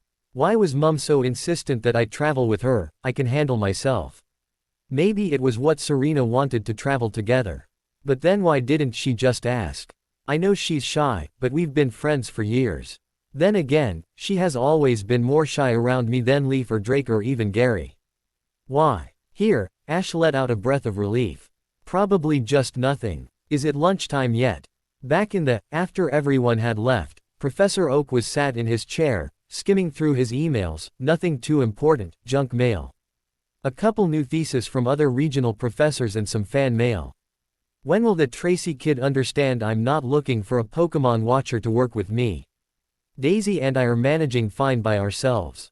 Just as he was coming to an end of the emails, a man walked out of a shadowed corner. I see you finally found a trainer for Pikachu. The man spoke. As he entered the light, he was more recognizable. He has big spiky carmine red, a mixture of brown and yellow eyes, a dark blue suit with orange lining around the sleeves and chest area. There is also a dark belt around his waist. With some brown boots and orange heels. Finally he has a brown cape, which is red on the inside. Yes, Lance. I believe he is the most capable out of my new pupils. Oak replied, showing no signs of surprise. Ha ha ha. I remember when you'd have a heart attack with my surprise visits. Lance joked. Ah yes, although the more you do it, the less effective it is. Oak replied with a light chuckle. So tell me about the new group of trainers. Lance requested. I believe it was 5 in total. Yes. 3 of them are aiming for the Indigo League, Drake and Ash Ketchum. And my grandson Gary. There is also Leaf Green. Who wants to complete the Pokédex? Then, there's Serena Yvonne. Oak replied. Simple nod from Lance told the professor to elaborate. To begin with, most people see Drake or Gary as the most capable. You don't agree? Lance guessed. Oak nodded before continuing. While they are both capable, Gary, as much as I hate to admit it, doesn't hold the right attitude. He believes all it takes is to catch a lot of Pokemon to become a strong trainer. Oak explained. Lance smirked. Yeah, but I remember another of your pupils like that, and look where he is now. Lance replied. True. Gary is like his father in many ways, and if he changes his attitude, then he could go far. Oak replied with a friendly smile. Then there's Drake, he is probably the most prepared out of the group. I have no doubt he'll make it to the Indigo League, although he lacks the heart to truly bond with Pokemon. Lance raised an eyebrow. Don't worry, I highly doubt he would do anything like you're thinking, but without bonding. He will limit the intent his Pokemon will perform for him in battle. Oak reassured. Leaf, I believe will complete the Pokédex, she is very adventurous and energetic, so there's nothing to worry about. Oak explained. Lance nodded. He was a battle expert, so he can't really comment on Leaf or her goal, to each their own.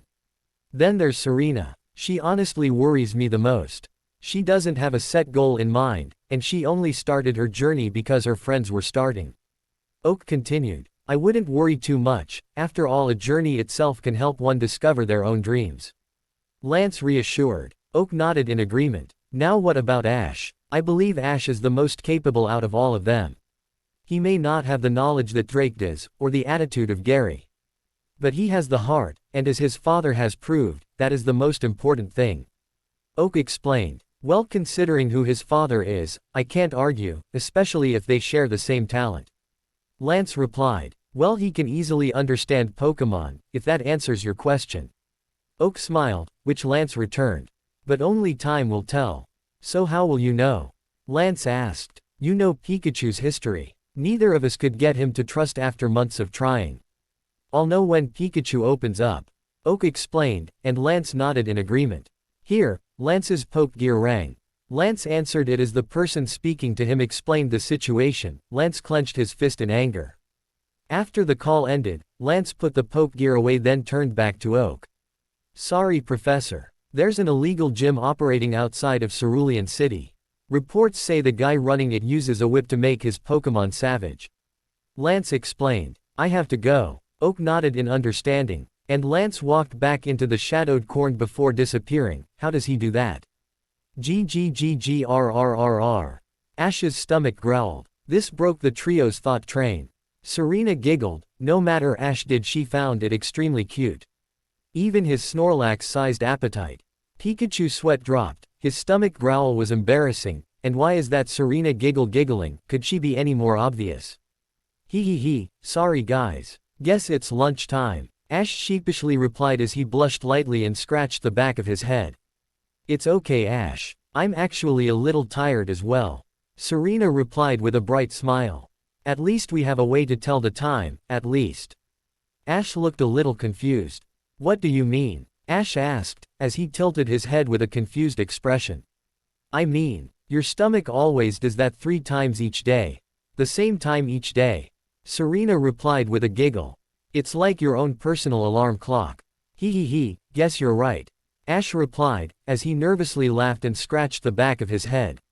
Again, Ash looked around a bit, when he spotted a big oak tree. That looks like a good place to take a break. Ash suggested as he pointed towards the tree. Both Serena and Pikachu looked towards the tree. Sure, at least we can have some shade, for a bit. Serena cheerfully replied. She had been in a good mood since Ash invited her. Ash looked back to Pikachu. What about you buddy? Ash asked. Pikachu was again taken by surprise. He really was trying. Sure, looks fine to me. Pikachu nodded, and with that, the 3 of them made their way over to the tree. Once at the tree, Ash and Serena threw the backpacks up and down by their sides. Serena took out her Pokeball and released Fennekin. The fox Pokemon crawled over to Serena and rubbed her head against Serena's leg with affection. While Serena took out a bowl from her bag and placed it on the floor. She then took out a canned Pokemon food and opened it, pouring it into the bowl. Here you go Fennekin. Serena pushed the bowl in front of Fennekin. Eat up. Thank you. Fennekin happily barked as she bowed her head in gratitude. Fennekin then put her nose over the food and sniffed it. Allied didn't smell off anything significant, so Fennekin decided might as well try it. As she ate the food was extremely plain, as a fire type, she likes strong spices. Reluctantly, Fennekin continued eating. Hey Pikachu, not hungry? Ash shouted up to his yellow partner up in the tree. Pikachu was lying down on a branch almost asleep. No, I snacked on a couple of wire at the old man's lab. Pikachu joked. I'm stuffed. Ash's sweat dropped as he put the bowl back into his bag. He then took out his own boxed lunch. Delia prepared and sat next to Serena who was eating an apple. Ash starting eating at incredible speeds. Only an apple Serena? Ash asked as he took a break to catch his breath. What? Not hungry? Serena looked at Ash, who had returned to his speed eating, and blushed. He always put others first. No Ash, I had a big breakfast. Serena reassured, as she shook the blush away. After a minute, Ash stopped eating, to reveal there wasn't even a crumb left, while Serena was barely halfway through her apple. Ash didn't want to rush them, and they hadn't stopped for 5 minutes, so no need to rush. So Serena, you never told me what you want to do on your journey. Ash spoke, trying to make conversation. Since he helped her get out of Rhyhorn racing, they never talked about her dream. Serena about chalked on her apple. She knew she had to tell Ash the truth. Now is as good as a time as any, or as bad as it may go. Ash. Serena started, but hesitated before continuing. The truth is, I really don't have a goal or dream. Serena sighed. Oh no, he's going to think I was just being selfish. Going on journey without even a goal, what idiot does that? Why? Ash asked, not in a mean way, but with general confusion. Serena blinked in confusion. Oh, I didn't want to be left in Pallet. With you, and Leaf. And everyone going on a journey. Serena nervously replied. She also took a midpoint break. I just didn't want to be left alone. Ash stared at her, and water formed in her eyes. You probably think I was being selfish, stupid. Serena sadly mumbled, but was cut off. No, I don't think that at all. Ash stopped her, as he rubbed her back to comfort her. How he did whenever she or Leaf got upset. It's only natural you wanted to be with your friends, and to be honest. If I didn't know what I wanted to do, I'd probably have done the same. Ash gave her a friendly toothy grin. Serena blushed at Ash's words. He truly was the nicest boy she has ever met. No wonder he is the one who holds her affection. It took a while, but Ash knew Serena was fine. And so he decided he should see if there's any Pokemon to join his team. Ash stood up and took out his Pokédex, trying to find what Pokemon were in the area. It said there was the typical stuff, Magikarp, Pidgey, Rattata, Spearow, nothing too exotic. As he was pacing back and forth. Pidgey chirped as a group of 3 Pidgeys landed nearby. Ash and Serena looked over. Ah cool, Pidgeys. Ash excited commented. They would make great teammates. The Pidgeys heard this and turned their head. They really didn't care about this kid. If he tries anything, then they will defend themselves. If not, they can just continue their search for some lunch.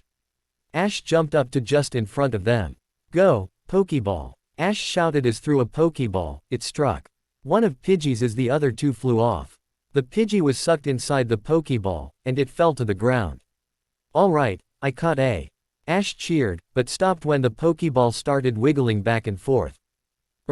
What's it doing now? Pokemon need to be battled and weakens before they can be captured. Unless the Pokemon doesn't put up any resistance. Ash's Pokédex spoke up. The ball continued to wiggle, until it burst open.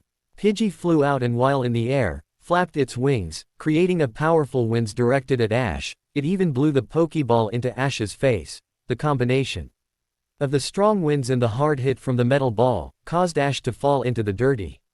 His Pokédex landed next to him. Ash! Serena worriedly shouted as she jumped up. URRRG, what was that? Ash weakly asked. A gust of wind is whipped up by wings and launched at the target to inflict damage.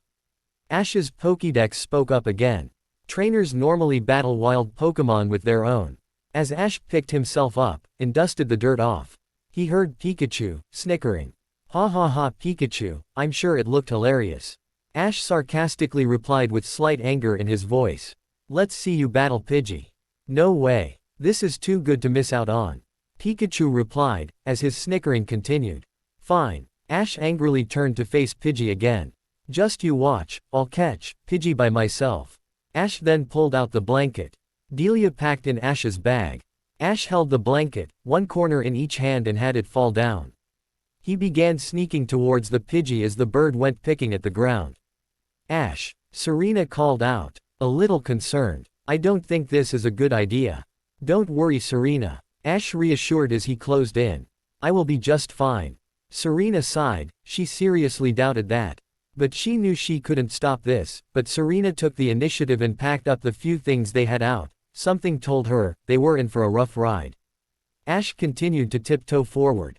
And Pidgey turned his attention to the boy, with a blanket. Does this kid have mental problems or something? Pidgey turned his head in confusion. Hey there, Pidgey. Ash calmly whispered as he stopped just in front of Pidgey. Pidgey, you're mine. Ash flung forward and pounced onto the tiny bird Pokémon, covering it with the blanket, with his body covering the Pokémon. Pidgey began attacking Ash with his beak, through the blanket. Erg! Ash cried out in pain, but he didn't let up. Pidgey's assault finished, which made Ash smile. Thinking he won, he was about to let up, when he was being lifted off the ground. Along with the blanket, it was another gust attack. Flying through the air, Ash and the blanket separated. Pidgey let up and flew away. All he wanted was something to eat. Ash crashed into the ground. And the blanket landed a little bit away. Erg! Ash repeated his cry of pain. Serena came running over, while Pikachu was rolling around on the branch with fits of laughter, if nothing else. Going with Ash was worth it, just to watch this show. Ash! Serena cried out in fear. Are you okay? As she got near, she slid onto her knees and helped Ash sit up. Yeah, I'm fine, Ash replied, followed by his typical toothy grin. Just wish I could have caught Pidgey though. Serena rubbed Ash's back to comfort him, which caused her to blush. Normally it's Ash comforting her, not the other way. Does he like her comforting him? No, she can't think about such things at this time. Ash needs words of encouragement, like what he has given her in the past. Serena took a deep breath. Don't be sad, Ash. Pidgey may have got away today, but that just means you'll have another chance again. Serena told him with a warm smile. Ash returned the smile, so Serena stood up, with determination. Hey, don't give up until it's over. Okay. Hearing the same words of encouragement he used to help Serena light a new fire within him. Serena offered her hand, which he accepted, and Ash jumped to his feet. Then Ash felt something weird in him. He pulled Serena into a hug. Thank you, Ash whispered in her ear. Why did he hug her? He doesn't know, but Leaf always hugged him when she said thank you. And it just seemed the right thing to do. Then again, Serena isn't Leaf. Leaf is practically his sister, and Serena has always been different. She acted different, talked different. Sometimes it was like they were best friends, and other times it felt like she was more. Meh, probably just in Ash's imagination. After all, they're best friends, what else could they be? When Serena felt Ash hug her, she jumped slightly, and blushed heavily. After she heard thank you, she practically melted into the hug. The hug only lasted a few seconds, but to Serena it felt like an eternity. Ash could have sworn he heard Serena groan when he let go. Once he did, he figured he might as well pack up. Serena stood in the same place, truly enjoying the memory of what just happened. Ash had packed most of his things up. When he spotted his blanket, he made his way over when he noticed a lump around the middle. Guess there was another Pidgey. Ash thought as he kneeled down and picked up the blanket. Another bird Pokémon hopped out, and glared at Ash. It wasn't a Pidgey. Ash decided to grab his Pokédex. Spearow, the tiny bird Pokémon. Unlike Pidgey, Spearow has a terrible attitude. It is a very wild and will sometimes attack other Pokémon and people. As his Pokédex spoke, Ash's face paled, notably at the attacking people part. Hey there, Spearow. Sorry about the blanket. I really didn't mean to interrupt whatever it is, what you was doing. It was a terrible accident. Ash nervously explained and apologized. Pikachu had since stopped laughing and got ready to attack if needed. Are we good? Ash, you okay? Pikachu asked. Spearow saw this and shrieked. It launched into a quick attack. Ash barely had time to dodge, but he wasn't Spearow's target. Spearow continued at Pikachu. Pikachu was able to dodge the attack, but lost his balance and fell from the branch. As Pikachu tried to get up, Spearow unleashed a barrage of fury attacks. Serena panicked as Spearow attacked. And Fennekin leapt into her arms. Fennekin, hide in your Pokeball. Serena told her Fire Fox. You'll be safe there. Fennekin agreed and Serena picked out her Pokeball and returned her. She then placed the Pokeball back on her belt. Serena then turned towards Pikachu, who cried out in pain. P-P-I-I-I-K-K-K-A-A-A-C-C-H-H-U-U. Ash shouted as he charged towards the assault. Ash, Roo. GBY tackled the angry bird out of the way, and covered Pikachu protectively with his body. Ash couldn't even make out what Spearow was saying due to the anger. Pikachu, you okay? Ash asked. Pikachu stared up at his trainer. Ash just tackled Spearow to save him. Maybe he could becoming his partner. After all, before those other trainers got Pikachu, he did dream about being a trainer's Pokemon. Maybe that dream will come true. Yeah, Ash. Pikachu weakly replied. He then saw Spearow charging at Ash. Pikachu wasn't about to let that happen. Pikachu launched into a quick attack, the two collided and were equally matched. Pikachu recovered quickly and launched a thunder shock at the Spearow. Ash was shocked, no pun intended. Pikachu just protected him. Spearow quickly recovered, but now the kitty gloves are off. Spearow let out an ear-piercing screech. From a nearby grotto, a giant flock of Spearow rose, all directed towards the trio. Ash, Pikachu and Serena all gathered together, and sweat dropped. There was no way they could handle an army. The original Spearow let out another screech and pointed his wing towards the trio. With their commands given, the army of Spearows entered into a quick attack frenzy. All aimed at the trio. With fighting out of the options, and apologizing already failing, they only saw one logical option. Run. Back in Pallet Town, Delia was sat having a cup of tea. When she had her sixth sense go off. So that's how long Ash can stay out of trouble. Delia thought with an amused smile, well, at least she isn't doing his laundry anymore. Ash, Pikachu and Serena all ran as fast as they could. Looking to the sky, it looks like a storm is rolling in. Great. Ash was brave, and took a quick look back. What looked like 300 Spearow was chasing them, and weren't giving up.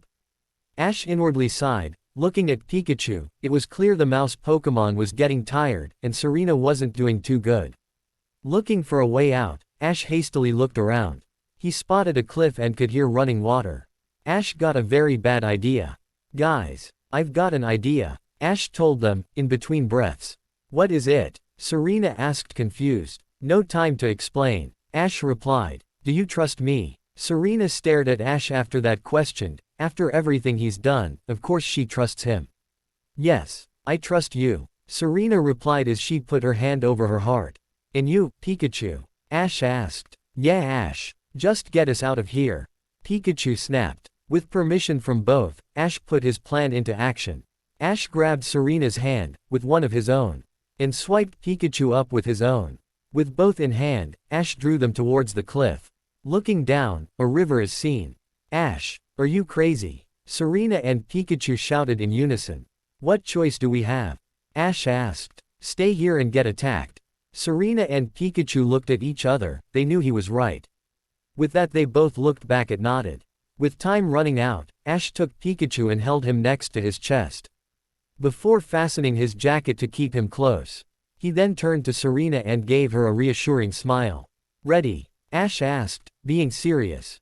Reluctantly, Serena nodded. With Serena and Pikachu ready to go, Ash wrapped his arms around Serena's waist and pulled her close. Hold on tight. Serena wrapped her arms around his chest. Braving a look back, she saw the Spearow closing in. She remembered Ash counting down from 3, and they jumped. As they fell, the Spearow arrived at the edge of the cliff, using their ability, Keen Eye. If these kids come up again, then they will make them pay. The trio fell into the river. Further down the river, on solid ground, a girl is fishing. This is Misty Waterflower. She has orange medium-length hair, tied in a ponytail. With emerald green eyes and pale white skin, her outfit consists of red suspenders, a pale yellow tank top, deep sea blue denim shorts and yellow sneakers. Her day had been fairly uneventful, none of her Pokémon has had a good battle. And she hasn't even had a bite. The waterflower name is world famous. Misty is from Cerulean City, although left on a journey because of family issues, although the 12-year-old does plan to return when she turns 16 and can take back her father's legacy. Oh, why can't something happen? She is so bored. As they broke the surface, the trio went under the water.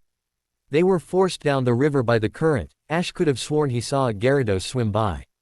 Although Pikachu was secure, Ash and Serena was feeling the exhaustion, and slowly started to separate. While at arm's length, Ash regained his senses, and gripped Serena's hand, hard, interlocking his fingers. He won't lose anyone, no matter what. Suddenly, Ash felt a tug on his jacket. There was 2 tugs, but it had little to do against the current. The third tug was a lot harder. Ash, Pikachu and Serena was all pulled out of the water. Flying through the air, Ash can't hold on much longer, and loses his grip on Serena. The 2 of them land meters apart in the dirt. It was Misty who pulled them out of the water. Ash choked as he attempted to breathe. "Ah, it's just some kid." Misty groaned. Misty then saw Pikachu as he too attempted to catch his breath. "Oh, and a Pokémon. Are you okay?" Misty ran up to them as she spoke. "Yeah, we're fine, thanks," Ash replied as he caught his breath and smiled weakly. He then felt a slap on the face. Ash looked at the orange-haired girl that just hit him, and was surprised. Why did she do that? "Not you, your Pokémon. Look what you've done to it." Misty angrily replied. "We didn't do this," Ash retorted. Serena was angry. This girl had some nerve. Sure, it's okay to worry about Pikachu, but she can't just accuse someone of hurting their Pokémon without any evidence. But you should also be worried for her and Ash. Plus there was absolutely no reason to hit Ash like that. If Serena wasn't so tired, then she would go in her sass mode that she uses to defend Ash. Or warn other girls off him. Then how come you let him get hurt like that? Misty yelled. "I don't need this." She hasn't seen what happened and she just needs to mind her own business. Plus Pikachu is my priority, and she did just hit me. Ash thought angrily. It doesn't matter, what does is making sure Pikachu is safe. Ash retorted as he stood up, cradling Pikachu in his arms. "Do you know where I can take him?" "Humph, you're in luck, Viridian City is a few miles that way." Misty grunted as she pointed in the right direction. "There's a Pokémon Center there, they will heal Pikachu." "Great, thanks." Ash thanked as he bowed his head in gratitude. "Hey Ash, we can ride this," Serena called out as she pointed out a red bicycle. "We will make it in no time." Ash smiled and nodded. This would save a lot of time. He ran up to the bike and laid Pikachu gently in the basket. "Hey, that's my bike. You can't take it," Misty shouted as she stamped her foot in frustration. Unfortunately, everyone's attention was drawn to the sound of a loud screech. "The Spearows are coming. Why won't these guys just quit?" Ash asked a rhetorical question. "We need to get going." Ash jumped onto the seat, and Serena jumped on behind him, and wrapped her arms around Ash's torso, mainly to keep her balance since there is only one seat, but also because she wants to. Serena also has no problem with borrowing this girl's bike. After all, she did hit Ash. The trio rode on their way at a decent speed. "Come back here. You can't take my bike," Misty yelled. "We'll give it back," Ash shouted as they picked up speed. "Someday. How dare they? They took my bike. They won't get away with this." Misty clenched her fists in frustration, then she felt a few raindrops. "I better get to shelter first, looks like a big storm's coming." As she headed off to a nearby cave she saw earlier that day. She also secretly hoped the 2 kids and Pikachu would end up fine. Riding along the muddy, Ash was pedaling as hard as he could. He was focused fully on making sure Pikachu is fine. "Don't worry Pikachu, we will get to the Pokémon Center, there we will heal both you and Fennekin," Ash promised. The light rain drops got harder, and a strike of lightning light up the sky. "Oh, come on," Ash shouted, "this is the worst possible start, ever." The shock of the lightning present made Serena jump. And she jumped, throwing of the whole balance. "Ash, I'm losing my balance." Serena shouted as the bike tripped. Ash tried to turn to stay up, but it didn't work, and the flipped on its side. Serena flew off first and banged her head against a rock. It wasn't enough to make her bleed, but it did knock her out.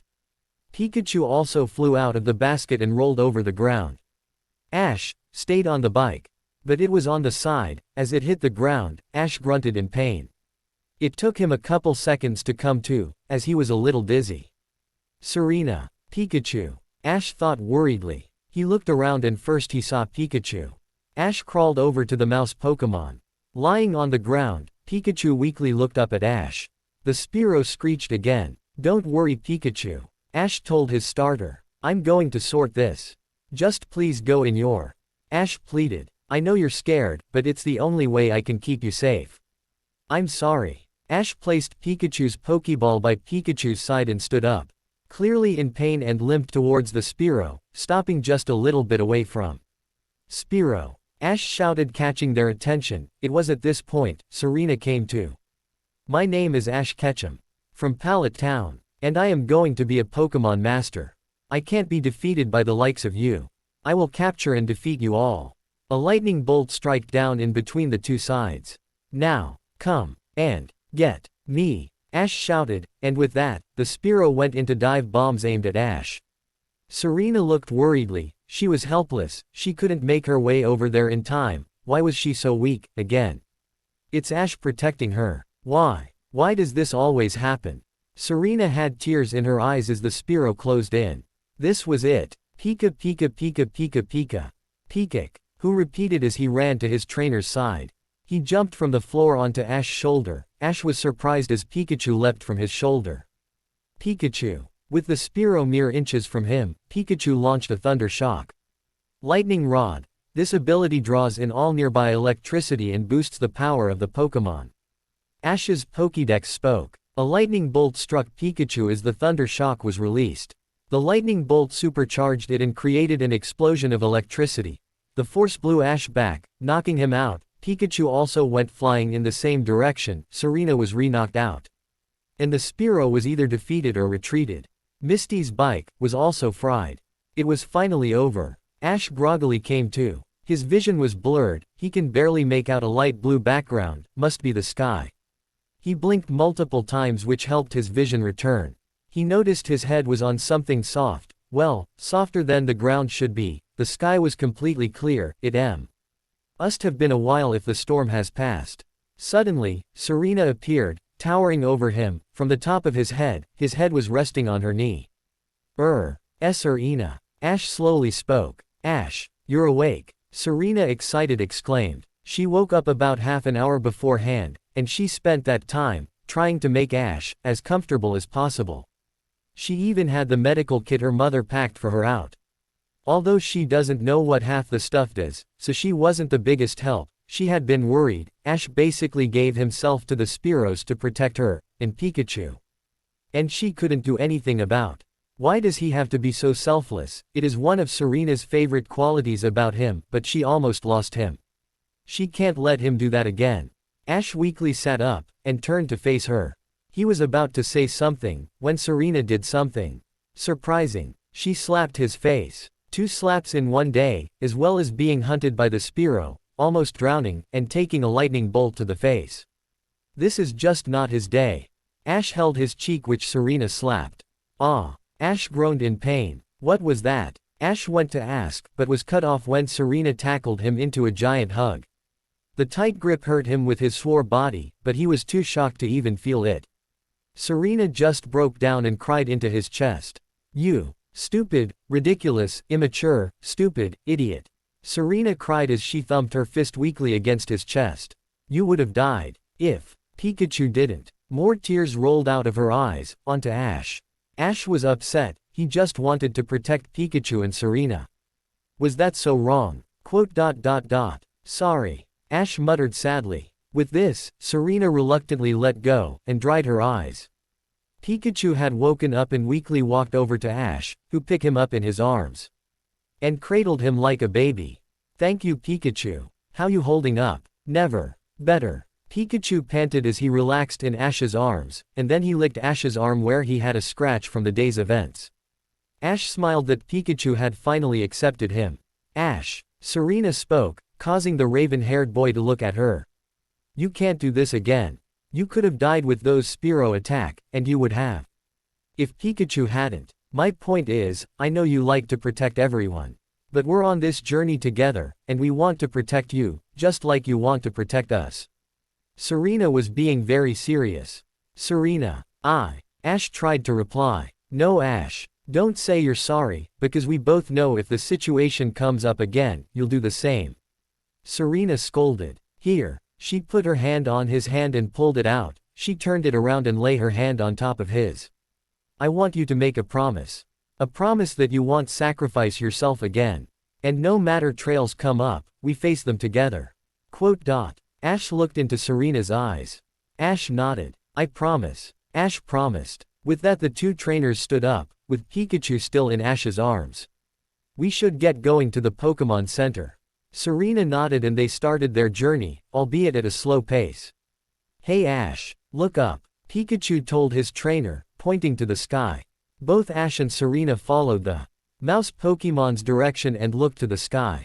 A giant, golden bird was flying across the sky. It was flying towards a rainbow. It looked magical. Both Ash and Serena pulled out their Pokédexes. Too far away to registrar. Both Pokédexes spoke in unison. With that, they made their way, on the road to Viridian City. As they continued their trek, the group made their way into the city. As they passed the city gate, they noticed it was bigger than expected. Of course they've visited here before, but in the past, it has always been by coach to avoid wild Pokemon, and they have only explored the retail side. This was more of a housing. They saw a sign saying, Viridian's Pokemon Center, 20 minutes and an arrow pointing in the direction. They broke out into a run. Sure, they were tired, beaten, exhausted. But their Pokemon needed help. While pushing forward, they heard an announcement throughout the entire town. Citizens of Viridian City, please be on the lookout as we have reports of Pokemon thieves in the area. A female voice spoke through several intercoms. This didn't make either Ash or Serena feel better. After everything that happened, now they needed to be careful of Pokemon thieves. Great. As they ran through several streets of houses and flats, they also spotted what looks like a peaceful park nearby. As they ran, they saw a police station ahead and there is female police officer stood outside. She has turquoise blue hair which falls mostly behind her head and is quite big at the bottom. Her hair is covered by a dark blue police hat, which had a red lining around the summit. A golden emblem in the center, and a black flap, a short-sleeved dark blue top, the same shade as her hat, a name badge which reads, Office Jenny. It has red lining around the sleeves and collar. The center of the top is also more of a light blue color, with 2 pockets. She has a black belt around her waist with a golden buckle. Her skirt is the same shade of dark blue, WH. Extends halfway between her knees and her waist. Finally she has smart black shoes, suitable for running. She flagged the 2 new trainers down. Hold it! Officer Jenny shouted, causing both children stop in front of her. Where do you think you're going with that Pikachu? My Pikachu is seriously injured. Ash pleaded. We need to take him to the Pokemon Center. Right, and my Fennekin needs help too. Serena added. Officer Jenny studied these 2 kids for a moment before deciding they were being honest. After all, the reports say the Pokemon thieves are in their early 20s and these kids are 10. So they don't match the suspects. Alright, I believe you. Let's just see your IDs and you can go.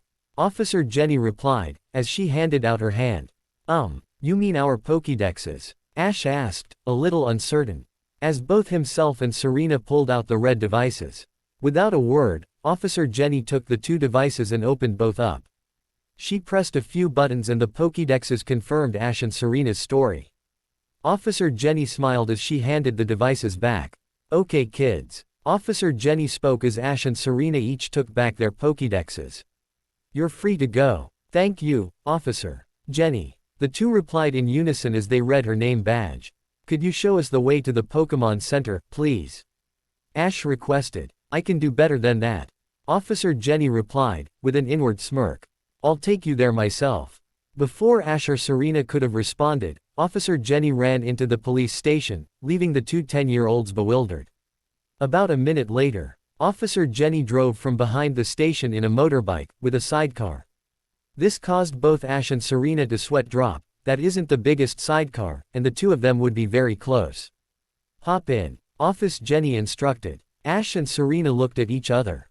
She was a police officer, so she can be trusted, and traveling by virtual is fast than walking. What's the worst that could happen?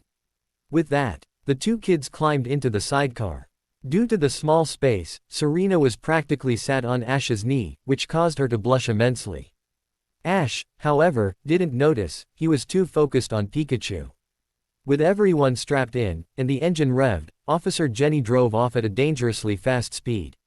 This caused the two kids to cry out and Serena latched onto Ash, for safety. Did this officer really have a driver's license? As they drove off into the city, Misty was right on their tail. She had found the remains of her bike, and as a result, was now on a warpath. She was marching through the city, with the fried bike on her back, not bothering with the strange looks she's getting. As she closed in on the two 10-years-old, she saw them drive off at speed. It didn't take a genius to realize their first would be the Pokemon Center. With her targets set, Misty continued her march to avenge her bike. Those two kids will regret messing with me, Misty angrily thought. With Ash, Serena and Officer Jenny tearing up the road, and Misty focused on hunting her prey, none of them noticed a hot air balloon in the shape of a Meowth. In the basket are three individuals. The first is a woman. Jessie. She has long snake-style dark red hair with curly tips, sapphire blue eyes, a white long-sleeved midriff with a large red R on it and a black short-sleeved midriff underneath, a white short skirt. Black thigh-high boots, green, pearl-like earrings and a pair of long black gloves. The second one is a man, James. He has shoulder-length lavender hair with a small single fringe at the center of his head, green eyes, a white long-sleeved shirt with a large red R on it and a black short-sleeved undershirt, with white trousers which meet up with black boots and matching black gloves.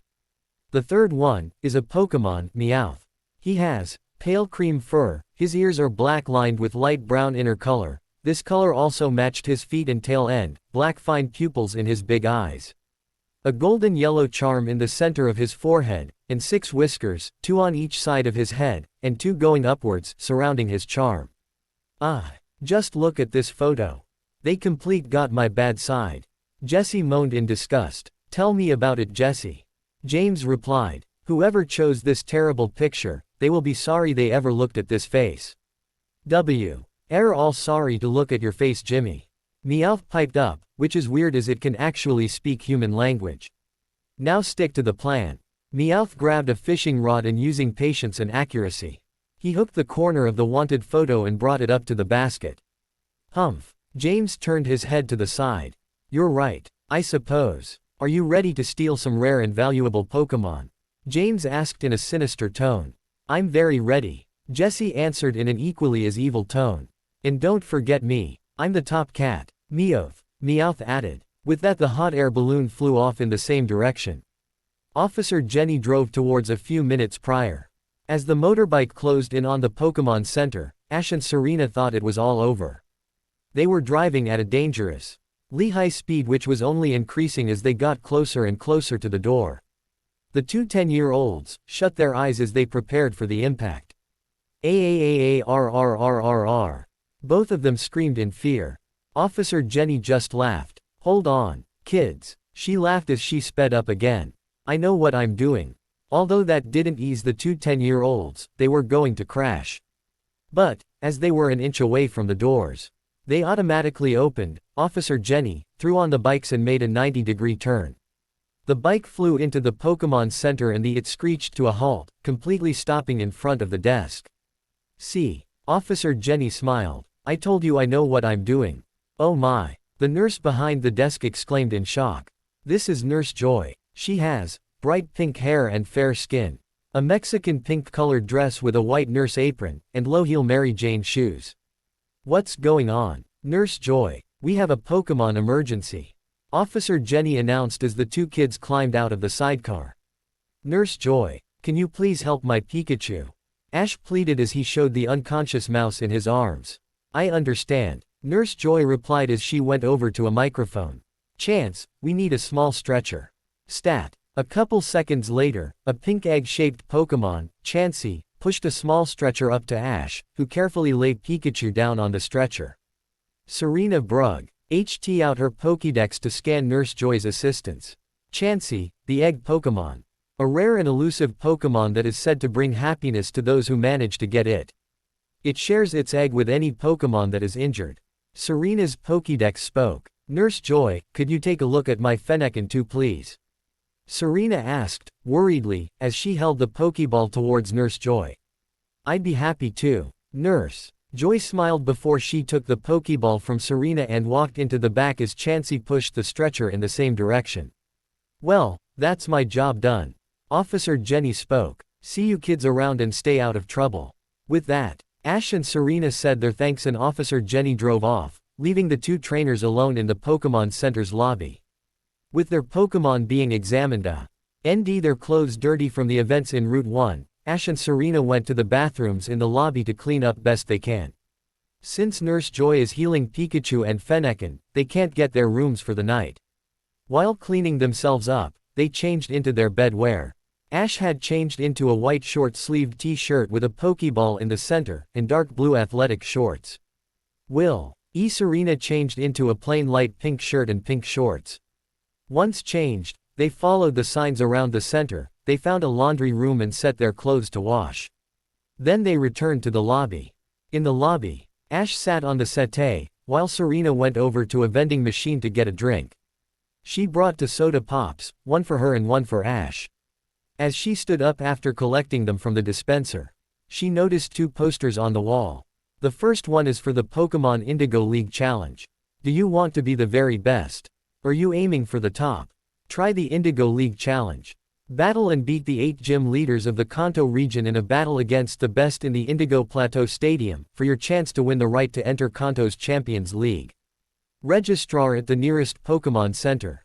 For more information, Ash is probably going to sign up whilst we're here. Serena thought with a sad sigh. Why can't she find her own dream? Then she looked at the second poster. It was for the Pokémon Chateau Challenge. Do you like fashion? Do you like bottles? Combine the two with the new Battle Chateau Challenge. Dress up and compete in a knockout tournament. Raise your rank up to the Grand Duke or Duchess. Facilities in Viridian, Cerulean, Celadon, Saffron, Fuchsia and Cinnabar. To compete, enter at that city's chateau. Battle Chateau. That could be interesting. Serena thought as she had an image of herself in a big fancy clothes, with Fennekin in her arms, and Ash by her side, being handed a big golden trophy, with the crowd cheering. Then Ash sweeps her off her feet, holding her in his arms, and he'll lean down, their lips mere inks apart. Then, hey Serena, Ash called out, snapping her out of her, Ash and to see. What you looking at? Oh Ash, Serena replied, trying to not show her embarrassment for having another, Ash and to see. Just looking at these posters. Cool. The Indigo League. I best registrar while I'm here. Ash commented as he inspected the first poster.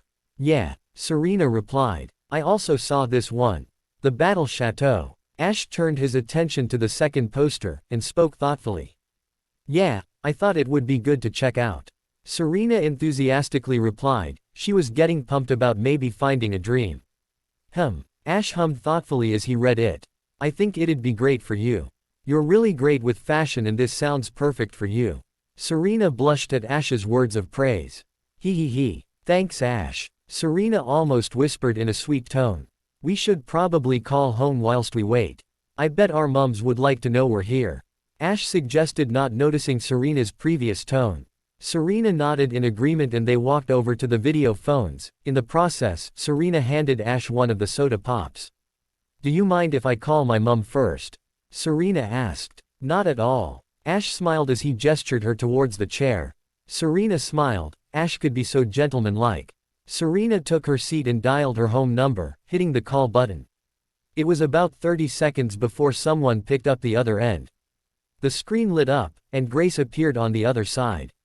Oh, hello Serena. Grace spoke cheerfully. Hi Mum. Serena cheerfully replied. Me and Ash are traveling together and we've made it to Viridian City. Grace got a surprised look, not that they made it Viridian as Route 1 isn't that big, but because she got to travel with Ash. Well, it's good to see you've arrived safe. Grace replied. I knew you could do it. Serena blushed, she knew. Her mother was referring to asking to travel with Ash, but the truth was, he asked her. Her daughter's reaction caused Grace to giggle, teasing Serena was too easy. She knew Serena could do it. What does she mean by that? Ash thought with confusion. Is Ash with you now? Grace asked. Yes, he is. Serena replied nervously, she didn't want to say anything her mother could tease her with. With the mention of his name, Ash pushed his previous thought to the back of his mind and made his way over to Serena's side. Evening Ms. Yvonne. Ash greeted. Grace sighed, guess he never would stop with the formalities. Ash, it's good to see you. Grace smiled. I'm also happy Serena won't be out there on her own. Can you promise to look out for her? Sure. I won't let anything bad happen to her. Ash smiled, in the back of his mind. He remembered the promise he made Serena about sticking together, but that doesn't mean he can't be protective. Thank you, Ash. Grace thanked with gratitude, AF. Tear everything he has done for Serena since moving, she knew she could trust him. With that, the mother and daughter stayed making general chat. When Grace asked about their first day adventures, both 10-year-old Sweat dropped and explained the quiet stroll down Route 1, conveniently forgetting the part of almost dying and being chased by an army of Spiro. After a few minutes, an alarm went off in the Yvonne house, which prompted them to end the call. With that, Ash and Serena changed seats. Once comfy, Ash dialed his house number and hit the call button. Like before, it took around half a minute before the screen light up. The image was of Ash's living room, although Delia wasn't there. Evening, Ketchum residence. Delia spoke off-screen. Hi Mum. Ash replied. It's me. At the sound of Ash's voice, Delia rushed to the phone, and sat down. Hello dear. Delia smiled as she greeted him. I see you're at Viridian City. It took your father 4 days to get there when he first started on his journey. Ash frowned. He didn't like his father, he isn't blind, he knows Drake doesn't like him, and his father is the key reason for that. Plus the man himself is hardly ever around, they're lucky if they see him once a year. Yeah Mum, we're at Viridian's Pokemon Center. Ash mumbled. Delia sighed, it seems Ash still has issues with his father, if only he knew the reasons why. Now Ash. Delia smiled sweetly. How could you do something reckless? I don't know what yet, but I know you've done something dangerous. Delia explained. Ash laughed nervously as he scratched the back of his head, with a sweat dropped. Ya see Mum, I tried to catch a Pidgey. It ended up angering a nearby Spiro, who called in some friends, and chased us all the way to Viridian. Ash nervously replied, conveniently missing the part of jumping into the river, and almost being fried alive by a thunderbolt. Ash. Delia sighed. She knew how Ash could be. Sorry Mum. Ash mumbled. But it was all a complete accident. Okay dear. Delia admitted defeat. She knew she could yell at Ash until she was blue in the face and it would have no effect. Just promise me you'll stay safe no matter what comes up. Ash smiled and nodded, he knew his mother would worry. Sure Mum, I promise. Ash replied. Now that you're in Viridian, why don't you visit Aunt Yellow? Delia suggested. I'm sure she'll be happy to you again. Ash smiled, he has seen his aunt in a few months, she doesn't really go out much and was always attached to himself and Drake. Ash wondered if something happened before. Sure Mum, I'd love to see her again. Ash agreed with a smile. I'll go tomorrow. After a little general chat, the Pokemon Center's chime went off and Nurse Joy appeared, back to her desk. With that, Ash said goodbye and hung up. He could finally find out how Pikachu is. Ash and Serena made their way over to the desk where Nurse Joy was waited. Nurse Joy. Ash shouted as he made his way over, clearly excited. How's my Pikachu? Startled at first, she soon relaxed with a warm smile. It was heartwarming to see a trainer care for their Pokemon so much. Your Pikachu will be just fine. Nurse Joy reassured. He exhausted his electric supply, which caused him to collapse. He's currently in the recovery room, being recharged. Ash sighed in relief, he was happy Pikachu was safe. Can I see him? Ash asked. Of course. Nurse Joy replied. Chansey is currently setting up the recharger, when she's done, I'll have her show you through. Nurse Joy. What about my Fennekin? Serena asked, appearing from behind Ash. Your Fennekin is just fine. Nurse Joy smiled as she handed over the Pokeball. Here you go. Serena smiled and thanked Nurse Joy as she accepted her Pokeball back. She quickly let Fennekin out, who jumped into her trainer's arms with a happy bark, completely unaware of what transpired while resting in her Pokeball. It wasn't long before Chansey appeared, and escorted the two trainers to the room, which Pikachu was recharging in. Chansey led the two trainers into the recovery bay. When they arrived, Pikachu was lying on a bed, still unconscious, with cables taped up to his cheeks and a sort of computer screen to the side, showing the mouse Pokemon's vital signs. Ash saw this and water formed in his eyes. He hadn't even been a trainer for a day. If he wasn't so naive and tried to catch that Pidgey by himself, then he wouldn't have angered that Spearow, and they wouldn't have been chased, and Pikachu wouldn't have got hurt protecting him. Slowly and quietly, Ash walked over to the bedside. He stood over his injured started with a depressed look on his face. I'm sorry, Pikachu. Ash quietly mumbled. Suddenly, Ash felt a hand rubbing his back in a comforting manner. It was Serena. Don't worry, Ash. Nurse Joy said Pikachu will be just fine. Serena reassured with a friendly smile. You went above and beyond to keep me and Pikachu safe. I'm sure Pikachu is thankful for that. Thanks, Serena. Ash thanked with gratitude. He didn't know why, but she could change his mood around in an instant. The two sat in silence, in the armchairs in the room. It wasn't awkward by any means, it was just neither really had anything to say, and were just waiting for Pikachu to wake up. After about 10 minutes, Ash's stomach growled. Although, unlike before, Ash didn't respond. He was solely focused on Pikachu. Hey Ash, don't you want some food? Serena asked. No, I'm just gonna wait here for Pikachu to wake up. Ash replied, although T was without thought and his eyes never left his starter Pokemon. No matter what Nurse Joy said, Ash would worry until Pikachu wakes up. I'm going to get something. Serena told Ash. She hated seeing him like this. I'll bring you something back. Ash didn't reply, he was too focused on his partner. Serena sighed, she couldn't stand seeing him like this, he didn't even bother about food. What did he do with the really Ash? With that, Serena took off. From the recovery room, Serena went through the lobby and to the cafeteria. It was late and the hot food had stopped being served. Serena grabbed herself a salad box and Ash a sandwich. She made her way back towards the recovery bay, but was stopped when going through the lobby. I've finally found you. A female voice angrily blurted out. Serena turned around to see Misty marching towards her with some sort of reeked remains on her back. When she was in front of Serena, Misty dropped the remains down beside them. What happened to your bike? Serena asked, nonchalantly. What happened? Misty yelled. You and your boyfriend happened. Serena blushed. Did she just call Ash her boyfriend? If only. You stole it and apparently ruined it in the process. Misty explained, clearly angry. You have to buy me a new bike. Right now. Serena was liking this girl less and less. First, she slapped Ash and accused him of hurting Pikachu. Then she just called Ash her boyfriend. What if Ash heard that? Plus, does she have to yell so much? Hold on. Serena yelled back. We were being chased by a flock of angry Spearow. And Pikachu needed urgent medical attention. Our only concern was our Pokemon. Serena retorted. She didn't have the heart to correct her about the boyfriend thing. Well still, I'm not letting you out of my sight until you've paid for my bike. Misty retorted. My bike. Are you some sort of mental materialist or something? Serena angrily asked. What's that supposed to mean? Misty angrily asked. It means you're a spoiled brat.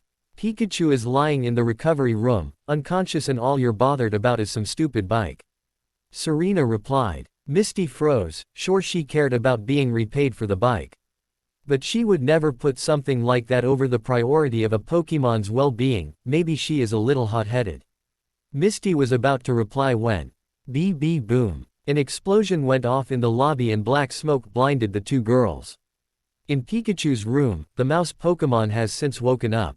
It turned out, sacrificing himself to the Spearows to protect the little Mon and Serena was the final nail in the coffin. Pikachu could now trust Ash. The two boys were just chatting, turns out they have a lot in common. As they were talking, their attention was drawn by a loud boom coming from the lobby. Ash jumped up and moved towards the door to go and investigate, although was stopped when Pikachu jumped on his shoulder. No Pikachu, you haven't fully recharged yet. Ash warned. If you're going, I'm going. Pikachu retorted. But you're still injured, Pikachu. Ash pleaded. It's merely a scratch. Pikachu joked. Ash sighed, as he learned from their chat.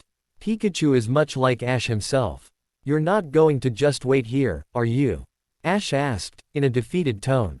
Not a chance. Pikachu replied proudly. Fine. Ash sighed. As long as you promise not to exhaust yourself. Scout's honor. Pikachu smugly raised his paw. Why was Ash skeptical about Pikachu keeping that promise?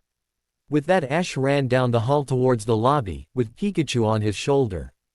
In the lobby, Ash and Pikachu busted through the doors to see a star-shaped Pokémon spinning around, creating a gust of wind, blowing the black smoke away. Ash pulled out his Pokédex. Staryu, the star-shaped Pokémon, an enigmatic Pokémon that can effortlessly regenerate any appendage it loses in battle. The core of this Pokémon is valued as some type of jewelry. Ash saw. It was that orange-haired girl from earlier, who was battling with Staryu. Leave it to a girl, to worry about her jewelry. After that thought, Ash noticed the smoke was gone, there were two ado. LTS and 3 Pokémon all stood in the entrance. Okay Staryu, that's enough. You can stop rapid spin. Misty instructed, and the water type stopped spinning and returned to Misty's side. That was when the group started to speak. Prepare for trouble. Jesse spoke. Make it double. James spoke. To protect the world from devastation. Jesse added. To unite all people within our nation. James added. To denounce the evils from truth and love. Jesse striked a dramatic pose. To extend our reach to the stars above. James striked a dramatic pose. Jesse. James. Team Rocket blasts off at the speed of light. Jesse made one final pose. Surrender now, or prepare to fight. James made one final pose. Meowth. That's right. Meowth chimed in at the end. Ash, Serena, Pikachu, Fennekin, Misty. Staryu and Nurse Joy all sweat dropped, although all but Ash was amazed at a talking Pokémon. To him all Pokémon are like that. Ash was the first to recover. Hey Serena. I didn't know the circus is in town. Ash enthusiastically smiled. We should go. Team Rocket fell over anime style. Little twerp. Jesse spat in disgust. We are the Might Team Rocket and we're here to steal all your rare and valuable Pokémon. James smirked evil. Meowth, that's right, Jimmy boy. Meowth added. Well you're out of luck, this is a place for injured Pokémon, so just leave. Nurse Joy shouted, although she was terrified. We'll be the judge of that. Jesse smirked evilly. I've never seen a Vulpix like that before, we'll start with that one. Jesse pointed towards Fennekin who was currently hiding behind Serena's legs. Serena had been frozen in fear since they arrived. There's no way we'll let you take any of these Pokémon. Ash shouted. Not Fennekin. Not Pikachu. None of them. Serena felt a rush of affection that Ash is standing up for her. Sure they made that promise, but she still likes him being protective, just not to the point where he'll risk his life. That's not your choice. James evilly smirked. Coughing, go. Ekans, join in. Jesse added. The 2 poison types flew out in front of the 2 thieves. Both Ash and Serena brought out their Pokédexes. Coughing, the poison gas Pokémon. Because it stores several kinds of toxic gases in its body, it is prone to exploding without warning. The gases in this Pokémon cause it to float in the air. Ash's Pokédex spoke. Ekans, the snake Pokémon.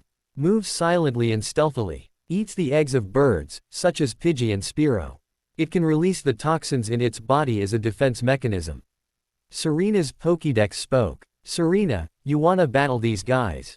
Ash asked. Serena blushed lightly, her first battle, and partnered with Ash, she must be dreaming. Sure. Serena replied as she swapped her blush with a glare of determination. Fennekin, I choose you. Quote. Fennekin barked with determination as she leapt out in front of the 2 poison types. Despite being intimidated, she didn't show it. All right Pikachu. You up to battle? Ash asked as he turned to his yellow partner. Just try to stop me. Pikachu replied with determination as he sparked his cheeks. All right Pikachu, I choose you. Ash pointed to the bat. Lefield and Pikachu jumped from Ash's shoulder and landed next to Fennekin. Ash and Serena vs Jesse and James. Ekans bring me that little fox, bite attack. Jesse smirked. Ekans lunged at the fire fox with its mouth wide open. Dodge it, Fennekin, Serena shouted. Fennekin jumped to the left, avoiding the snake Pokemon's attack. Tackle that runt, coughing. James butted in. As Fennekin flew through, the poison gas Pokemon flew at a fast speed, knocking Fennekin back to the ground. Hey, that was a dirty trick. Serena cried. We're here for your Pokemon, girly. Jessie spoke with a snide voice. We didn't come here to play by the rules. All right, coughing, blind it with sludge attack. James commanded. Coughing opened its mouth and launched a blob of toxic sludge at Fennekin, but she was backed in a corner. Staryu, dissolve it with water gun. Misty shouted. Staryu jumped into action and squirted a jet of water out of its top point. The jet of water collided with the sludge blob before it hit Fennekin and dissolved it into thin air. Hey, 3 against 2 isn't fair. James cried. I thought you didn't play by the rules. Misty mocked, and Jessie saw red. Thanks, Misty. Serena thanked with a genuine smile. No problem, Misty replied, returning the smile. UUURRRGGGG. Jessie grunted in frustration. Ekans wrapped that stupid star. Ekans lunged forward while the two girls were chatting and wrapped its body around Staryu. Now, bite it. Jessie smirked. While wrapped around Staryu, Ekans bite Staryu. Fennekin helped Staryu out. Use scratch. Serena shouted. Fennec extended her sharpened claws and flew at Ekans. Tackle it, coughing. James smirked. Pikachu, quick attack, coughing. Ash shouted. Pikachu shot of like a bullet, and hit coughing into a wall. Fennec continued and scratched Ekans across the face. The two poison types were lying on top of each other. Staryu, return those two, with rapid spin. Misty smirked. Staryu jumped and started spinning at a fast rate. It collided with the two poison types and they were sent flying back at Jessie, James and Meowth. Pikachu, Fennekin, and Staryu all jumped in front of the evil team as they attempted to get up. Pikachu, Fennekin, Staryu, Thunder Shock, Ember, Water Gun. The trio spoke at once, respectively. The 3 Pokémon launched their individual attacks at the grouped target. Despite the water, the combination of Pikachu's electricity, Fennekin's fire and Coughing's gas, caused a mini explosion, which in turn sent the 2 humans and 3 Pokémon flying, creating a hole in the roof. Team rockets blasting off. The group shouted as they disappeared into the sky. The group of trainers and Pokémon all turned towards each other. They just stared for a moment when we won. Ash and Serena cheered in unison as Pikachu and Fennekin leapt into their trainers' arms, respectively, equally as happy with their victory as their trainers. Staryu returned to Misty's side. It is a tough Pokémon. Brave-natured and doesn't need affection after every win. Good job, Staryu. You're the best. Misty praised as she bent down to her starter, with a friendly smile. Now return. Staryu did enjoy some praise though. And happily was returned. After returning her starter, Misty stood up and smiled at the celebrating trainers and Pokémon. Oh, thank you all so much. If it wasn't for you 3, then those thieves could have taken any of the Pokémon here. Nurse Joy thanked. It was at this time that they noticed the damage done. First, the automatic door were blown open, with windows smashed and the shattered glass over the floor. Chairs and settees were turned over and damaged, while the whole area covered in soot, and the floor was covered in cracks and damage. Hee, sorry about the damage, Nurse Joy. Ash apologized after a nervous laugh. Don't worry about it, Nurse Joy reassured as she waved her hand to show no harm's done. All Pokémon centers are covered by League funding, so they will cover the damage. Thank you, Misty. Serena walked up to the orange-haired girl. For protecting Fennekin, Serena offered her hand to Misty. Misty stared at the open gesture. Why was this girl doing this? Sure, she saved Fennekin, but they also saved Staryu, and they seemed to work well together. Sure, they owed her a bike, but they actually made a good team. You're welcome, Serena, Misty replied as she accepted the handshake. And thank you for saving Staryu. I've got to say, Misty, when we first met, I thought you were some spoiled brat with anger issues. Serena was honest, which caused Misty to frown. But after speaking and battling with you, I've realized I was wrong. You're pretty okay, and you clearly love your Pokémon.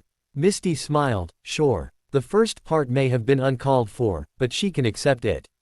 I feel the same. When I pulled you out of the river, I thought you were some irresponsible kids who hurt that Pikachu. Misty was honest, which caused Serena to frown this time.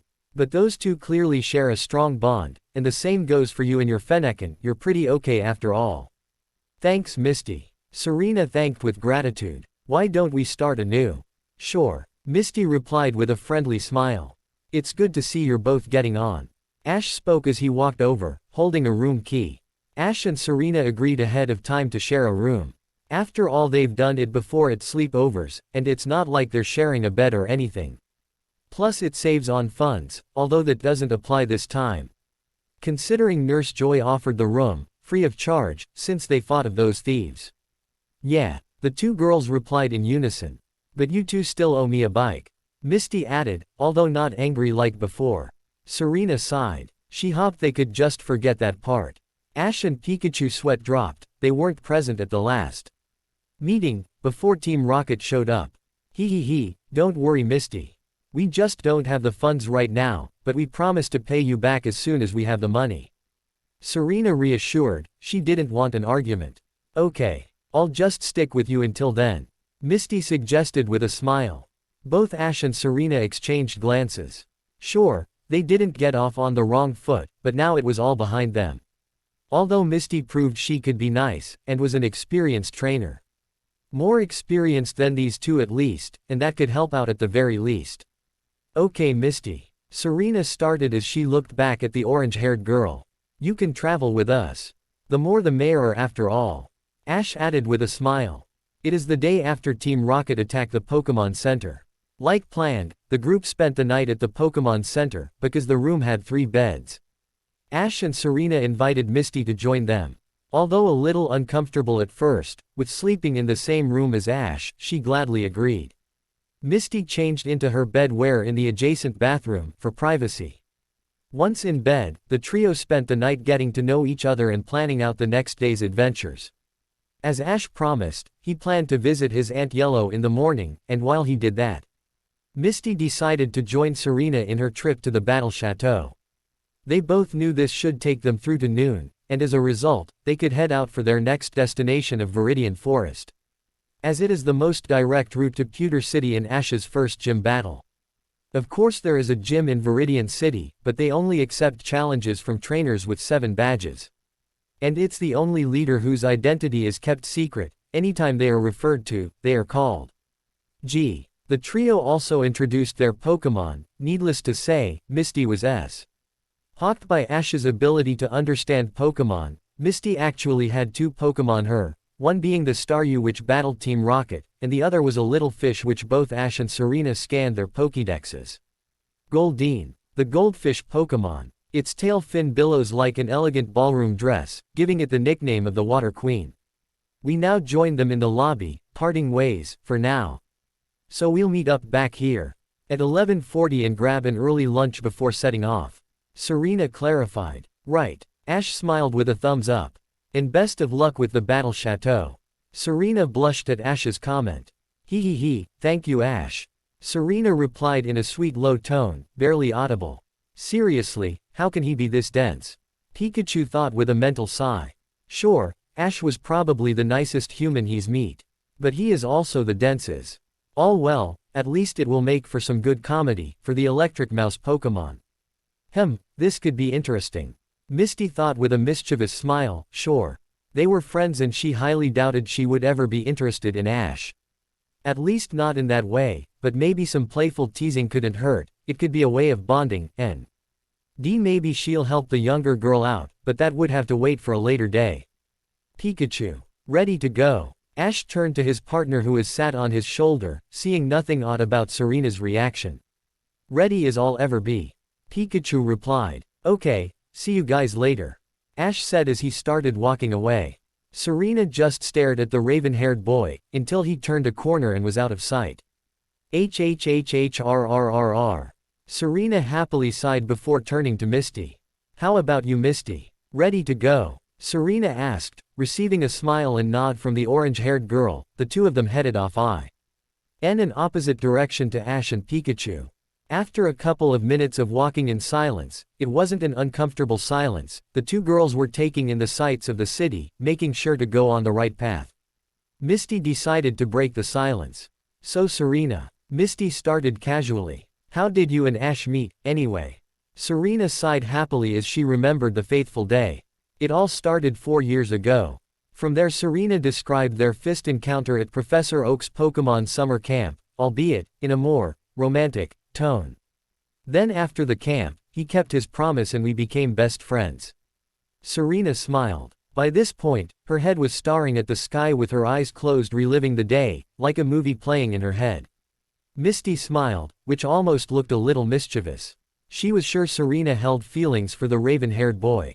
"Sue," Misty drew out, "I guess that means you're a couple, right?" Serena came to a complete halt, her eyes shot open as she stared at the orange-haired girl. With her face turning bright red. What are you talking about?" Serena nervously stuttered. Misty smirked, she knew she was on the right path. "We're just friends." With Serena sighing sadly, at the end of the part, Misty knew the least she could do is help. "But you like him?" Misty asked, in a kind tone. "Right. Yeah." Serena sighed sadly. "So why don't you tell him?" Misty asked. "I'm assuming he doesn't know." This caused Serena to sigh sadly once more. "It's simple really," Serena stated, matter of fact like. "Ash is the nicest, kindest, sweetest person I've ever met. And I'd hate to ruin our friendship by revealing my feelings." Misty smiled, "It is clearly more than just some silly little schoolgirl crush." "Don't worry Serena," Misty reassured as she put a hand on her shoulder. "I'm sure Ash has feelings for you. He just doesn't know it yet." Serena smiled, maybe Misty is right. "Thanks Misty." Serena thanked. "But I'm still not ready to tell him." Misty smiled and nodded, and the two girls closed in on the Battle Chateau. Ash was stood in front of a small cottage in a deserted part of town, it was so far north of the city. It was arguably Route 2. Ash didn't know why, but his Aunt Yellow always seemed isolated, she never seemed to be very happy, although whenever Ash or Drake would visit, she was always nice. And treated them like her own children. After exhaling a big breath, Ash hit the knocker on the door, and knocked 3 times, he then let go, and took a step back. After about a minute, the door slowly opened. Stood in the doorway, was a woman, a few years older than Delia. She has long pale yellow hair which hasn't been stylized, her hair is covered by a straw hat and other than 2 feathers sticking out, one red. One blue, it is fairly plain, her eyes are bright white and brown like Delia's, although, unlike her sisters, they seem to hold pain rather than happiness. She is wearing a light yellow dress. With a sort of black coat underneath which conceals most of her body, finally, she has some light pale purple boots which meets with her black undercoat. As she stood in the doorway, she arms are wrapped around her, it almost looked like she was shaking until her eyes fell upon her nephew. It had been a few months since she's last seen him, and she smiled lightly at him. Ash, Yellow spoke, in almost a whisper. "Yeah Aunt Yellow." Ash smiled. "It's me. And this is my partner, Pikachu." Yellow's soft glaze fell upon the little yellow mouse Pokemon, suddenly her eyes became watery. As she remembered her old friend. Why did she have to meet that man? Before Ash could see her cry, Yellow grabbed Ash and pulled him into a tight hug, subtly drying her eyes while in the tight embrace. Ash happily returned the embrace. Pikachu looked at this woman with interest, he could tell she was a good person like Ash, but he couldn't help but think maybe she's hiding something, even from Ash. He doesn't know why, but he can sense a great deal of distress and pain from her. "It's good to meet you too, Pikachu." Yellow flashed a warm smile. "Hiya." Pikachu happily waved from the ground. As Ash was pulled into the hug, the electric mouse jumped onto the floor. Yes, he is more accepting since Ash opened his eyes, although he is still not a fan on tight enclosed spaces, even with a hug. After a couple minutes, Yellow let go of her nephew and stood up.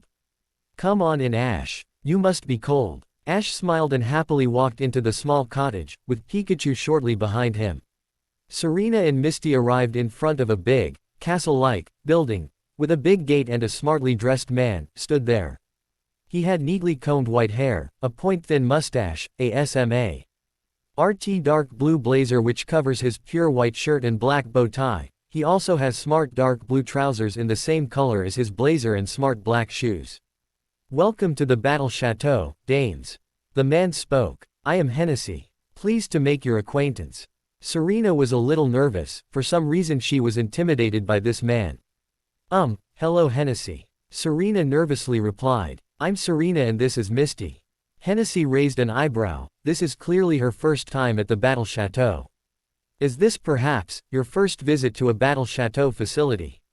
Hennessy asked. Yes, it is. Serena swiftly replied. Very well. Hennessy replied. All I need is your recommendation, from the person of stature, I will gladly show you through.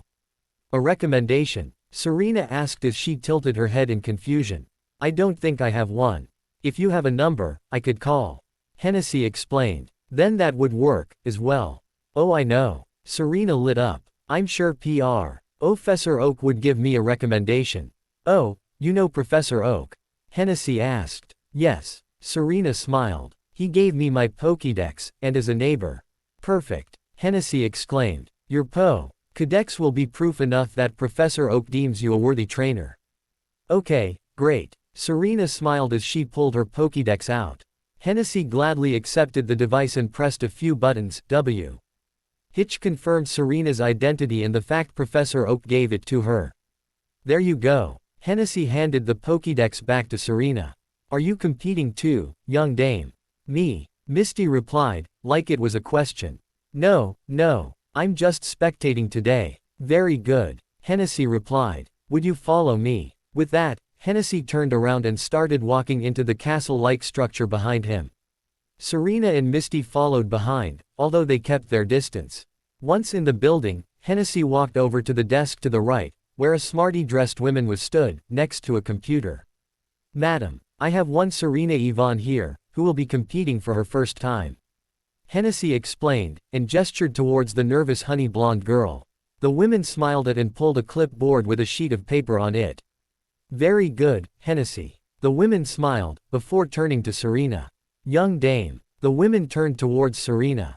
If you'd be so kind, could you please fill this in? The women requested as she passed the clipboard and pen over. Of course. Serena returned the smile and gladly accepted the items. She spent a few minutes, filling in the piece of paper, just basic information. And then handed it back to the women. Thank you, madam. The women thanked, followed by skimming the information Serena just filled in, before typing down somethings on the computer, at incredible speeds. About a minute later, the women hit enter button and a new card was exported from the computer. Here you go, Baroness Serena. The women spoke softly, as she held the card out. You need to keep this card, as it is your personal entry pass and also tracks your rank. Serena tilted her head in confusion. Rank? Serena questioned. Ah yes. You see, at the Battle Chateau you don't receive gym badges. Or frontier symbols or anything like that. The women smiled. Here, once you've won a tournament consisting of 4 battles, you raise your rank. There are 5 altogether: Baron, Baroness, Viscounts, Viscountesses, Earls, Countess, Marquises, Marchioness, Duke, Duchesses. Once you've worked your way up to a Duke or Duchess, you'll have the right to challenge the Battle Chateau head for the title of Grand Duke or Grand Duchess. Serena smiled. Imagine if she could become a Grand Duchess, it would be so amazing. Now, Baroness Serena, follow me. Please. Hennessy spoke, before walking up to 2 women, dressed as maids. Would one of you madams please show our new Baroness towards the changing rooms? Hennessy requested. Certainly. One of the maids bowed before walking down the left corridor, and Serena followed shortly behind. In Yellow's house, Ash was sat on the settee, with his Aunt Yellow sat opposite. Pikachu was a little on edge. This yellow person keeps looking at him like he's someone else. Plus, the house is quite plain, no pictures, a single window with the covers down, no color on the walls, only the brown wood which it is built up of. Something about this place just creeps the little mouse out. So Ash. Yellow spoke, changing the conversation. They were previously discussing his first day as a trainer, although she seemed to cut off at the mention of Team Rocket. How's your brother, Drake, doing? Ash felt a little weird by her reaction to Team Rocket, although his aunt could always be like that. Drake. Ash replied, trailing off. He didn't want to mention the bad tension between the two, as he doesn't want to upset his auntie. He's doing fine. He actually started with a Charmander, like Dad did. Although Ash doesn't care for his father, he knows Yellow, for whatever reason, has always supported him, talking like he a savior or something. Yellow smiled. She can't stand conflict, she's too much to deal with it. Although she isn't blind, she knows the bad tension Ash has with his brother and his strong distaste toward his father. If only he knew the history behind it all, then he would finally understand. Well, all in due time. And what about you? Yellow asked. Where do you plan on traveling to next? Well, me and Pikachu are aiming for the Indigo League. We're heading back to Viridian's Pokemon Center to meet up with Serena and Misty. Then it's off to Pewter City in our first gym battle. Ash replied enthusiastically, finishing by throwing his fist in the air. Pikachu mimicked the action. Yellow giggled. She loved his enthusiasm, it was just like she was before she met him. Then she noticed something. Serena and Misty. Who are they? Yellow asked with interest. Well, Serena is a friend from Pallet Town. The one I met at Professor Oak's summer camp. Remember, I told you about her before. She didn't want to travel alone, so we decided to travel together. Ash explained. And Misty. She is the girl whose bike we borrowed to escape the Spearow. She caught up with us, and because we can't repay for her bike right now, she's decided to travel with us, as well. Oh yes. Serena was that girl who injured her knee. Yellow cheerfully replied. She has always been a romantic, and from what she knows about their meeting, it sounds like one from the a romantic novel. With Ash being a knight in shining armor. If only she was lucky with her endeavors with love. So, is she just a friend? Yellow grew a mischievous smile. What are you talking about? Ash asked, clearly confused. Pikachu face-palmed. Ash is so dense. Back at the Battle Chateau, when she entered the changing rooms, Serena's eyes light up with all the clothes available. She was in fashion heaven. She quickly started rushing around trying to fix the perfect outfit. After 20 minutes, she got to work on her hair.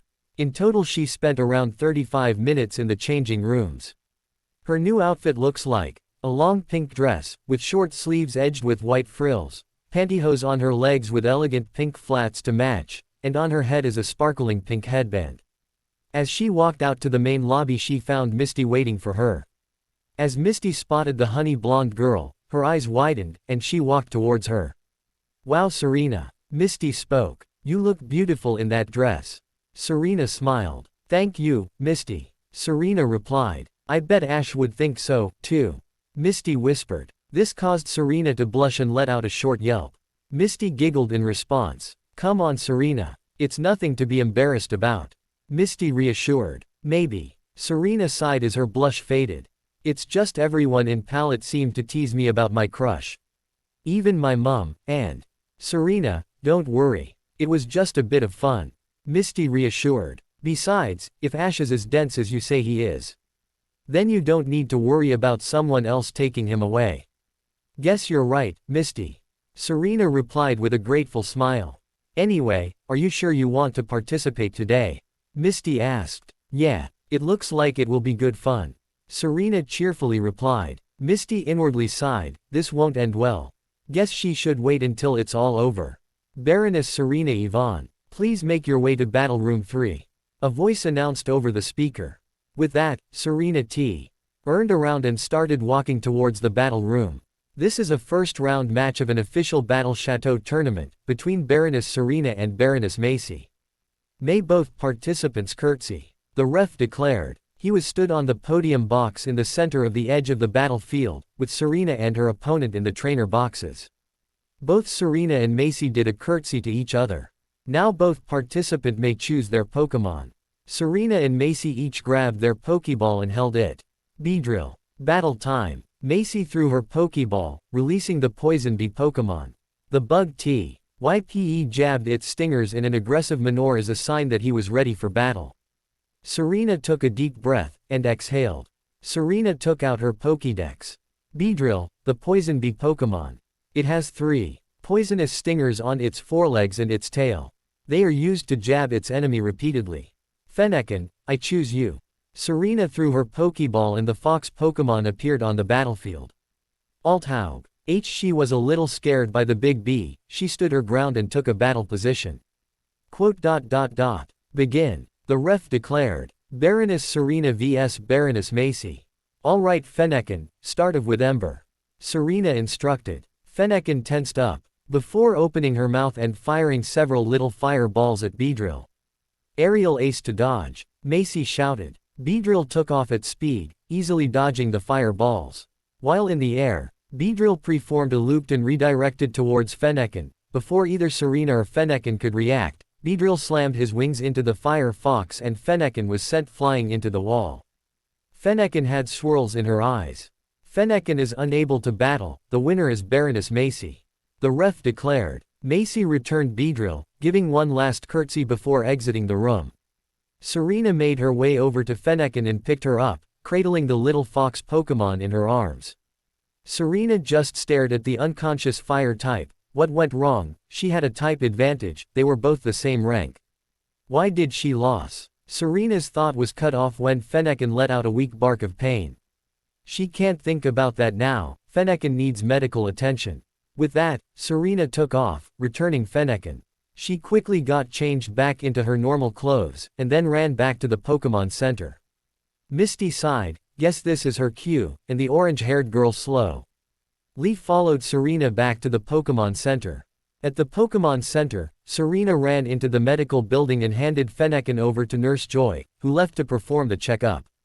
Once Nurse Joy was gone, Serena sat down in a booth and just stared out the window, analyzing what happened in that battle. After all, it was her first official battle, and she lost. Badly. She only snapped out of her thought, when she heard a voice.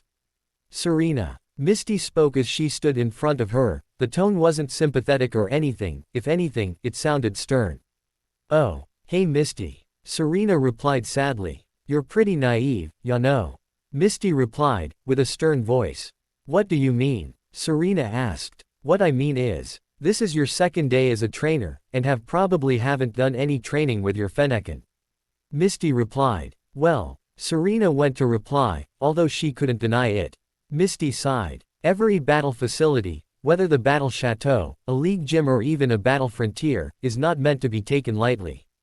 Misty explained. Serena didn't reply, so Misty saw it fit to continue.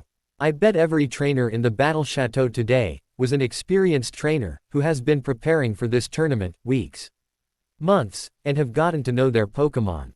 Misty continued. Misty knew her Beedrill could take to the air to dodge the attack, and used it. When your attack missed, you froze and Fennekin was left wide open. Serena sighed. I went with you today, as I thought you'd see some bottles from experienced trainers and be inspired to follow their lead. Misty continued. Not try to battle them yourselves.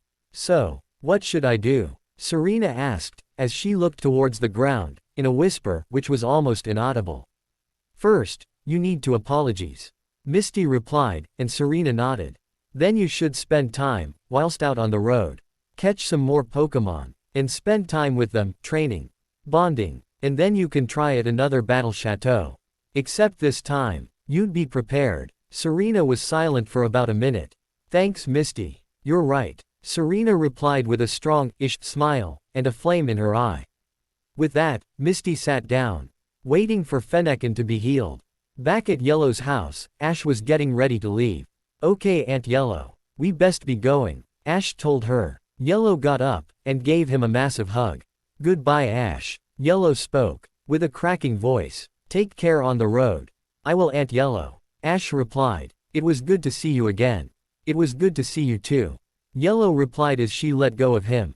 And before you go. Yes. Ash turned to face his aunt as he stood in the doorway, with Pikachu on his shoulder. Don't take this journey lightly. Around every corner there will be a new trial, ready to test you. Test your Pokemon and test your friends. You can't just stroll through. Promise me, every challenge, where whilst out on the road, in one of your battles or anything else, you'll take it seriously. Yellow spoke, in a serious tone. Ash was taken back by this. Of course he would take it seriously. Well, maybe he could have handled the situation with the Spearows better, and with Misty and her bike. Plus tackling Pokemon thieves head-on wasn't the smartest of ideas. He does only have Pikachu, and Professor Oak did give him some Pokeballs to add more Pokemon to his team. Rather than aiming to get to Pewter City in his gym battle as soon as isn't the best idea, maybe they should spend some time in Viridian Forest, catch some more Pokemon, and get some serious training in. If his first day taught him anything, then it's anything can happen, he needs to be prepared for it. What if they run into that Team Rocket again? I promise. Ash answered truthfully. Ant Yellow. With that, Ash set off. Back towards the Pokemon Center where he and Pikachu will reunite with Serena and Misty, before setting off towards Viridian Forest, where their journey will continue. It was a short 30-minute walk from the north of Viridian City to the forest entrance. Ash, Pikachu, Serena and Misty all stood in the building which allows access to the forest. Well, here we are, Viridian Forest. Ash announced. He was excited about what Pokemon he can add to his team. The girls, on the other hand, weren't that excited. Are you sure we need to go in there? Misty asked. Yeah, we need to add Pokemon to our teams and we need to start training properly. Ash replied. Isn't that what you told Serena to do anyway? Well, yeah, but, Misty moaned. See, and I bet there's some great bug Pokemon to catch in there. Ash cheered. BB bugs. Misty nervously exclaimed. You aren't scared of a little forest, are you? Misty. Ash teased. And no, it's not the forest itself, but. Misty stuttered. Well Misty, if you don't want to go in the forest then I guess this is where we part ways.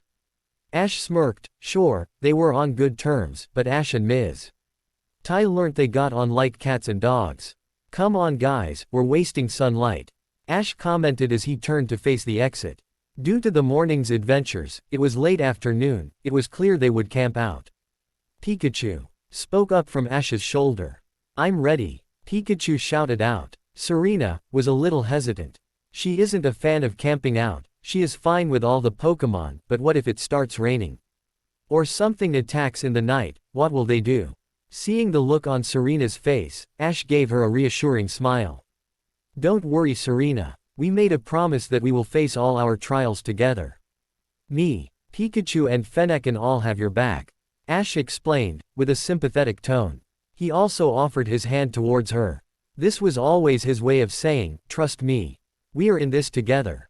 Looking at the open gesture, Serena knows that she will be safe, no matter what happens. With that, she gladly accepted Ash's hand, causing her to blush, although Ash didn't notice it. Okay Ash, I'm ready to go. Serena replied in a sweet tone. With that the two trainers and Pikachu started making their way into the forest. What to do? What to do? What to do? Misty panicked. She really didn't want to go into the creepy bug-infested forest. But they still owed her a bike. Ash and Serena were almost out of sight. GGGRRR. Wait for me. Misty took off after them. The group has been walking through Viridian Forest for about an hour. To Ash's disappointment, he hasn't seen a single Pokemon he could add to his team. He also discovered why Misty was so hesitant about entering the forest. Turns out, she has a fear of bugs. With the slightest movement, she lets out an ear-piercing screech. AAARRRRGGGG. Misty screeched as a leaf fell from a tree. A couple of Pidgeys flew away from the loud noise. Hey, it could have been one of those big scary bug types. Like a Caterpie. But it wasn't. Ash had since let go off Serena's hand, she was scared anymore and he didn't feel a need to do it. Much to Serena's disappointment, although both 10-year-olds were tired of the loud noise. Hey, I think Misty just learned hyper voice. Ash whispered, which caused Serena to giggle and Pikachu snicker. And it was super effective. Pikachu added. That one hit Ash and he let out a loud laugh. What's so funny? Misty asked as she stormed over to the group. Nothing. Both Ash and Serena replied in unison, with a sweat drop. Rig it. Misty replied, clearly skeptical, but she is willing to let it go. This time, well, I for one, say we take a break. Misty suggested, although the tone in her voice made it sound like a demand. My feet are killing me. With that, Misty took her bag off and dropped it on the floor, before she sat down with it. I say we run for it. Pikachu suggested, which caused Ash to lightly chuckle. I think we should take a break. Ash replied, if only to stop her screeches. Serena giggled and Pikachu sighed, but both agreed. With that, Pikachu jumped onto the floor, while Ash and Serena followed Misty's lead and sat down, taking their bags off. After another screech, Ash realized something, while Misty was around. He wouldn't catch any Pokémon in the forest. Then he grabbed his water container, to discover it was empty. That gave him a perfect idea.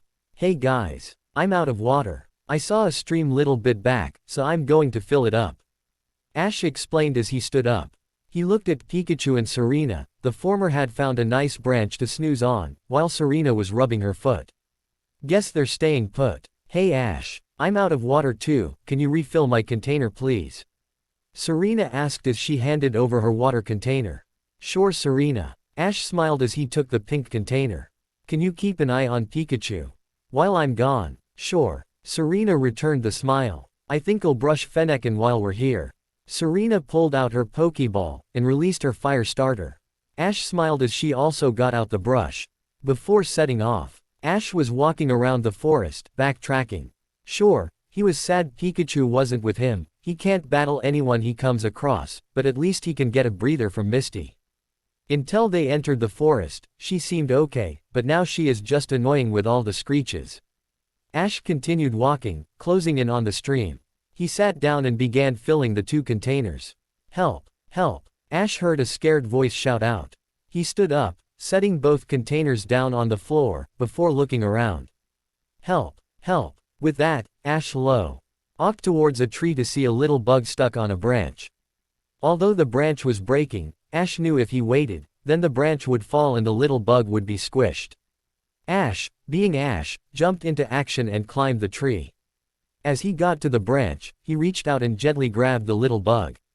He placed it on his shoulder and climbed down again. During the whole event, the little bug was too scared to even move. And was on the verge of tears. Once back on solid ground, Ash held the bug in his and just rubbed its back, until it settled down.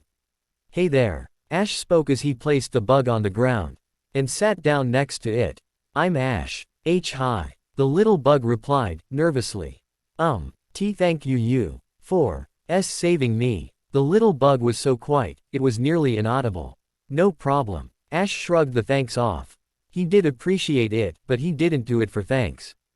After all, I couldn't just leave you, could I? This brought tears to the little bug's eyes. Hey, what's the matter? Ash asked, concerned because he's crying. You're not hurt, are you? The little bug continued to let the tears fall, and tackled Ash in the stomach, but rather than hurting Ash, it barely hit him. And snuggled into his stomach, Ash had used his hand to support the little bug. It took a couple of minutes but the little bug finally stopped. Ash was about to say something, when the little bug's stomach rumbled. Hee, guess you're hungry. Right, Ash asked as he walked over to his bag. The little bug was too nervous to answer, he already saved the little guy, he isn't going to feed him too, is he? The little bug's question was answered when he pulled out a can of Pokémon food. Ash opened it, and sprinkled a few pellets onto his hand. Walking back to the silent bug, who was just staring at him, Ash sat down. And offered the hand with the food. Go on, eat up, Ash instructed. Hesitantly, the little bug crawled up to Ash's hand, and looked at Ash one more time. Go on, I'm not gonna bite. Ash gave the little guy a reassuring smile, and the bug slowly ate one of the pellets. It didn't taste of much, probably because it is just plain Pokémon food, but the little bug hasn't eaten in days. And even when he has, it's only a couple of leaves, at most, so he isn't complaining. After the first pellet was gone, the little bug picked up some speed and just got to work, eating even faster. Feeling the bug eating so fast, tickled Ash's hand, causing him to laugh. Ha ha ha ha. Slow down buddy. Ash laughed. It isn't going anywhere. The little bug didn't stop until it was all gone. Before he could say his thanks, Ash had lifted him up to eye level. Thank you, Ash. The little bug nervously. Don't sweat it. Ash replied with his typical toothy grin. I know. Why don't you come with me? At Ash's suggestion, the little bug looked shocked. Many trainers have passed through here, but they passed him up, claiming he was too weak, but Ash not only saved him and feed him, but also wants him to join his team. He would be crazy to pass this up. In the past, he did have a few friends, but they all evolved and left for the mating season, sure probably make it there, as it goes on for a few months. But first he needs to evolve, and if anyone could get him to do that, it's Ash. But does he really want to be his trainer? Are you sure? I mean, the little bug replied, stuttering. Of course I'm sure, with how fast you ate that food, I bet you'll be a great partner. Ash cut him off. I would be crazy to not catch you. That again, brought tears to the little bug again, who again snuggled into Ash's chest. He, I guess that's a yes. Ash laughed as he brought out a spare Pokeball and taped it against the sensor on his head. A red light engulfed the bug type and he was sucked into the Pokeball, which immediately dinged, showing the little guy put up no resistance. With that, Ash pressed the button, and released his new capture. Hey, Ash. The bug spoke. Yes buddy. Ash replied with a friendly smile. How can you understand me? The bug asked. I don't know how, but I can understand all Pokemon. Ash answered honestly. This shocked the little bug. He has only heard of people understanding Pokemon from legend, and he knows Ash did save him, but he couldn't really be. No, you don't mind if I scan you, do ya?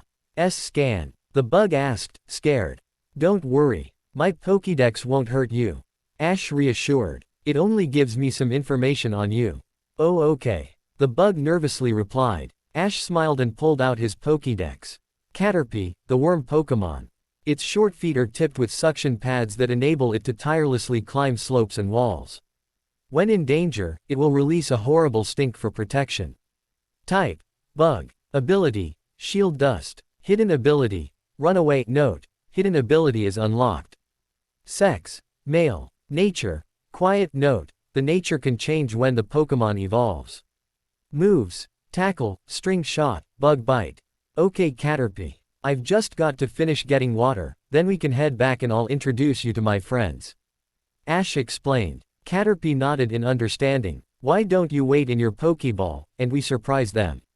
Okay Ash. Caterpie replied, happy. He has always been a little shy, hence his quiet nature, but he has made a friend with Ash, and he's said that Caterpie will meet more friends. This is enough to make the worm Pokemon happy.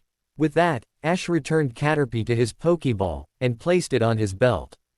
Ash went back to the containers, making sure both were filled. He picked his stuff up and made his way back to the group, with a new friend in tow. While Ash was off, collecting water, Misty was sat, massaging her acing feet, while Serena sat, brushing Fennekin's fur, while Pikachu was snoozing. He was tired from the journey, as he spent his time on Ash's shoulder, but he was resting his ears, which are throbbing in pain after Misty's assault on them. After a while of silence, Serena decided to speak before it gets awkward. Hey Misty. Serena spoke, breaking the silence. This caused the orange-haired girl to look at her. At the Battle Chateau, how come you didn't need a recommendation to get in? Misty's sweat dropped. The truth is, everyone needs a recommendation, but there are exceptions, such as gym leaders, frontier bosses, and other important people. Bu. Misty doesn't want to reveal that little secret, at least not yet. Oh, it's because of. Misty nervously replied. Been to one before so they already know me. Serena wasn't convinced by that speedy explanation, but decided to leave it. After all, it was none of her business, and she didn't want to start another argument. Okay. Serena replied in a sweet tone and with a warm smile. Huff that had the opposite effect on her, as Misty could hear doubt in Serena's tone. Misty decided to just shrug it off. After all, she doesn't want another argument either and she too tired to argue anyway. The silence resumed. After about a minute, Misty stood up. Serena. Misty spoke, causing the honey blonde girl to look at her. I'm going to do some training. Serena smiled and nodded. As Misty began to walk into a clearing with a Pokeball in hand. Serena got thinking, after her horrible failure at the Battle Chateau, she should really start taking training seriously. Hey Misty. Serena shouted out as she stood up. This caused the orange-haired girl to turn around. Mind if I join you? Misty smiled. Seems like Serena is taking her advice seriously. I don't mind. Misty replied. Come on. With that, Misty continued her walk to the clearing, and Serena followed with Fennekin shortly behind. As Ash came back to the camp, he saw the bags on the side off the road with Pikachu resting on the branch above them. A few meters away, he saw Misty and Serena in some intense training. Misty had her Staryu out, who was trying to form a sphere of water and fire it at the rock, working on the move water pulse. While Serena was throwing small rocks in the air and Fennekin was using them as a target for her Ember, working on her accuracy. Ash smiled, and decided he should probably start training too. Hey Pikachu. Ash called up to his yellow partner.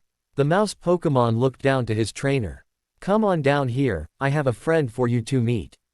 Okay, okay. Pikachu crankily replied. He was happy to make new friends, but not to be woken up. Keep your cap on. Ash sighed. Pikachu swiftly ran down the tree after some stretches and jumped onto Ash's shoulder. Ash picked up the bags. Since Pikachu was look after them, and carried them over to the training ground off the main path. Hey guys. Ash shouted to the girls. I'm back. At the sound of his voice, both trainers and Pokémon turned to face him. Hey Ash, we've just been training. Serena replied. Great. Ash smiled. I think I'll join ya. With that Ash set the bag down and approached them. I also have a friend I want you to meet. Ash added as he unclipped Caterpie's Pokeball and enlarged it. Both girls raised an eyebrow. Serena was a little sad that Ash caught his first Pokemon without her. But she also knows if the opportunity came up, then Ash would take it. Misty was a little excited to see what Pokemon Ash caught. Maybe a water type from the pond, or a flying type from nearby, or maybe even. Come on out and meet your new friends. Ash called as he pressed the button, releasing his new Pokemon. Caterpie. At the sound of his name, and the bug type appearing in front of them, Misty froze. Why on earth would he want a BB bug? Ah, he is a cutie. Serena beamed as she got on her knees to pick the little bug up. Caterpie, this is Serena. Ash introduced. Serena, this is Caterpie. Hello. Caterpie stuttered, and Ash translated. Hello to you too Caterpie. Serena sent a warm smile, although she could tell he was nervous. I'm not going to bite. Don't worry Serena, Caterpie's a little shy. Ash reassured. What about me? Pikachu asked a little ticked he hasn't been introduced yet. Sorry buddy. Ash apologized. Caterpie, this is my other Pokemon, Pikachu. Pikachu, this is Caterpie. As the two Pokemon got to know each other, Misty was still frozen. Why did he catch that disgusting thing? Is slimy, creepy, and just plain horrible. What is wrong with him? After the two Pokemon introduced themselves, Caterpie discovered that everyone so far is pretty friend. The orange-haired girl is probably friendly too. With that, he jumped on the floor and crawled over to Misty. As he appeared in front of the oldest trainer, the little bug was not expecting her reaction. Ah! Misty screamed. Get away! Get away! Get away! As Misty lashed out, she, accidentally, kicked the little bug away. Ash was able to catch his new Pokemon before he hit the ground. Come on Misty. You aren't scared of an itty-bitty Caterpie, are you? Ash teased as he placed Caterpie on his shoulder. And scratched under his chin, to which the little bug responded positively. Just keep that disgusting bug away from me. Misty shouted as she hid behind a tree. You could at least be happy for me. Ya no. Ash commented with disgust and turned around. I just caught my first Pokemon, and all you're doing is scream. I'm happy you caught a Pokemon. Misty replied. But why did you catch a bug of all things? I can't stand bugs. Really? Serena rolled her eyes. With all your screaming, I would never have guessed. Serena was being very sarcastic. Then Serena saw the little bug was in tears. What did he ever do to her? Don't listen to her Caterpie. Serena got to eye level with the little bug, and rubbed his head. I personally think you're adorable. Although Caterpie enjoyed the affectionate, he couldn't stop the tears. Those things Misty called him, they stung. Lovely. Misty muttered as she rolled her eyes. Misty. What has Caterpie done to deserve this? This abuse? Ash angrily asked. After being the punching bag of Gary and undermined by Drake for years, he knows the damage stuff like this can do, and he doesn't want anyone to go through it. Much less his own Pokemon.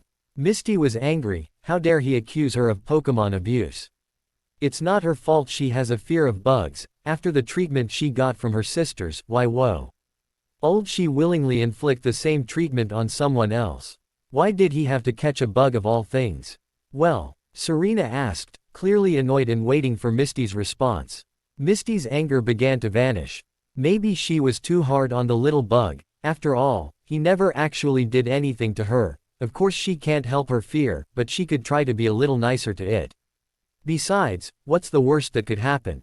As they waited for Misty's response, both 10-year-olds, the three Pokémon, all grew annoyed. Misty tried to say something, but she couldn't find her voice. "Come on guys," Ash stated after getting tired of waiting. "We don't need insensitive bug haters on the team." Those words stung. Serena nodded and picked up Fennekin, followed by her bag, and got ready to leave. "Hey Ash, can you put me back in my ball, please?" Caterpie asked as he tried to stem the tears. Ash sighed. He knows it would be better if Caterpie stayed out. They could talk and make him feel better. But if Caterpie doesn't want to, then there is nothing they can do. "Okay Caterpie," Ash replied with a sad smile. "I'll cheek up on you later." With that, Ash returned his little bug, before clipping the ball back on his belt. He went over and picked up his bag, while Pikachu jumped onto Ash's shoulder. "Ready to go?" Ash asked, looking Serena, who smiled and nodded, and with that, the group headed off. "Hey, you can't leave me in this bug-infested forest. What about my bike?" Misty shouted, as she ran after them. Serena rolled her eyes. Was she still going on about that bike? It has been about 40 minutes since the group went through their colorful debate, and they parted ways, even though Misty was still on their tail. When will she give it a rest? Serena moaned as he looked back to find the orange-haired girl still behind them. "I don't know," Ash replied, then raised his voice a little so Misty could hear. "And I don't really care, after all, she's only a bully." That stung. Misty has been bullied her whole life, by her sisters, and it feels horrible. Maybe she was too tough on Caterpie, and she needs to make things right. These kids may owe her a bike. But she could try to be a little nicer to them. "Wait up," Misty shouted as she picked up the speed to catch up. "Just keep walking," Ash mumbled, and everyone just ignored Misty. "Wait, please," Misty pleaded one more time. "Yes," Ash questioned with a sigh and turned to face her. "I want to apologize," Misty stated, not in her aggressive tone like before, but a genuine one. "I still have my fear, but you was right. I was too hard on Caterpie, so I'm sorry." Ash let the words sink in and was silent for almost a minute. "I'm not the one who deserves the apology," Ash replied sharply. She may have sounded genuine. But there is only one way to know for sure. With that, Ash pulled out Caterpie's Pokeball. "If you're truly sorry, then you can apologize to Caterpie's face." Ash pressed the button and released Caterpie, who had since calmed down. He looked at Ash, to see what he needed. When Caterpie saw Misty, he turned around with tears in his eyes. Ash kneeled down, and picked the little bug up. "Come on Caterpie," Ash encouraged. "Just hear Misty out. I think it will help." Caterpie looked at Ash. This boy saved him, feed him and took him in. He can definitely trust Ash, and if Ash thinks this will help, then it's got to be worth a try. With that, Caterpie took a deep breath and turned to face Misty. Ash picked him up, so he was eye level with Misty. Misty took a deep breath. She could do this. After all, he never did anything to hurt her, so she should be fine. "Right." Misty sighed heavily. "Caterpie, I want to apologize. I'm sorry for those things I said. It's just that I have a fear of bug. But I shouldn't have taken it out on you, so I'm sorry." Misty apologized, full-hearted. Caterpie went over Misty's words. It did actually make him feel better. If she was big enough to apologize, then he could be big enough to forgive and forget. After about a minute, Caterpie faced Misty once more. "Apology accepted." Caterpie nodded, and Ash translated. "Now I want you to seal it."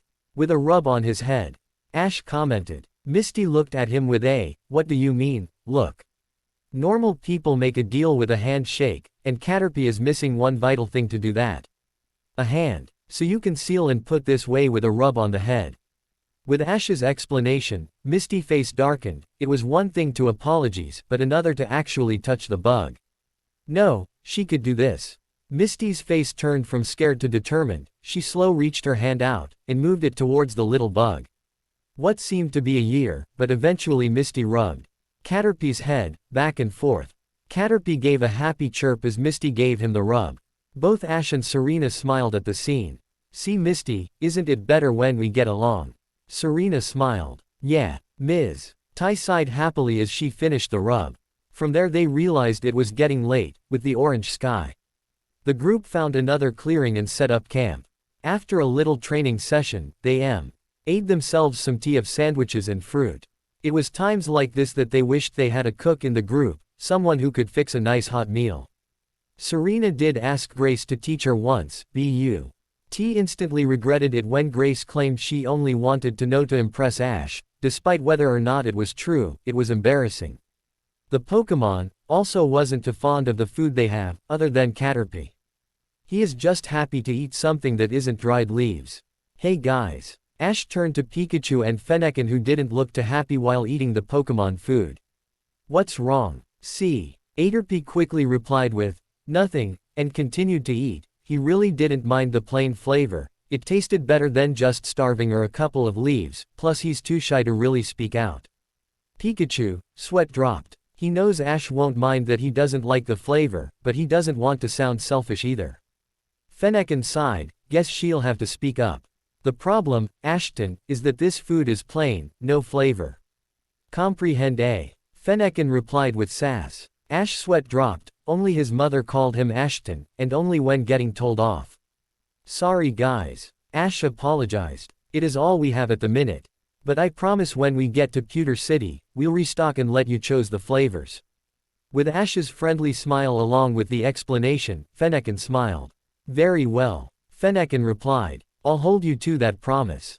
She may have seen Ash's actions and know he is a kind and caring person, but she hasn't bonded with Ash like she has with Serena. With that, everyone returned to their tea. Once finished, the three trainers all stepped away to change into their bedwear and lay out their sleeping bags. Serena, very slyly lay hers next to Ash's and when questioned just stated. It was to scare of wild Pokemon in the night as a group is more likely to deter them, and Ash being as dense as he is, simply accepted it. It wasn't long before the three trainers were asleep, and unknowingly, Serena latched onto Ash's arm, snuggling up to Pokemon, however, stayed awake. Caterpie was sat on a tree stump, looking up to the moon. Pikachu jumped up and joined him. Hey Caterpie. Pikachu spoke. Why are you still up? Can't sleep. Caterpie answered as he stared at the moon. Too much on my mind. Like what? Pikachu asked. Oh, I've always been shy. The tea only got worse since my friends evolved and left to start their own families. I realized I couldn't evolve on my own, then I met Ash. Caterpie explained, never looking away from the moon. Yeah, Ash is a good guy. Pikachu replied, as he now stared at the moon. Before I met him, I didn't trust any human. Been hurt by too many of them. But he was willing to sacrifice himself to protect me. Hours after we met, and before that, I was horrible to him, shocking him, laughing at him, and yet, he only cared that I was safe. Wow. Caterpie replied, shocked. I knew he was special. He met me. When I was on a branch that was about to fall, he climbed the tree and saved me without a second's hesitation. The two Pokemon fell silent again and just stared at the moon. Ya know. Caterpie spoke again. I never really considered being a trainer's Pokemon. I've only wanted to evolve, but after my friends left, I realized that isn't likely to happen. Don't worry Caterpie. Pikachu reassured. Ash will help you to evolve. I know he will. And then you can find a girlfriend and fly off together. Fennekin butted in as she jumped onto the stump. Caterpie blushed. Maybe, maybe not. Pikachu commented seeing the blush. Speaking of girlfriends and stuff. Caterpie replied as he turned towards Ash and Serena asleep. Are they? No. They're not together. Pikachu replied. Not Becca. Use of a lack of trying on Serena's part. Fennekin added. Yeah. Ash is, kind of dense. Pikachu nervously laughed as he scratched behind his ear. With that, the three Pokemon bid each other a good night. Fennekin curled up on Serena's stomach. Caterpie crawled into Ash's sleeping bag and fell asleep. Pikachu lay down on Ash's chest and slept in a ball shape, and everyone slept through the night. The next morning, Serena woke up first, and discovered she cuddled up to Ash in the night. Despite being ecstatic she got to spend a night like that, she quickly let go and stepped away to change. To avoid any embarrassment, Ash woke up to the sun shining in his eyes. When he did, both his Pokemon woke up with him. Ash did some stretches before Pikachu jumped on his shoulder and Went to his bag to fish out some fresh clothes. Caterpie went on a crawl to stretch his suction pads, when AAASSSSHHHH. Caterpie cried. HHHEELLLPPP. Ash and Pikachu looked up to see a big bird Pokémon chasing Caterpie around. Normally, Ash would scan the new Pokémon with his Pokédex, but right now Caterpie is in trouble. Caterpie, return, Ash shouted as he held up Caterpie's Pokéball. He red light engulfed Caterpie and returned him to safety. May not be the best plan, but it worked. The bird, Pidgeotto, was not amused that her breakfast was taken away. She turned to face Ash and Pikachu and got into a battle stance. A tough one. Ash smirked. Pikachu, you up for a battle? You bet. Pikachu cheered as he jumped off Ash's shoulder and got into a battle position.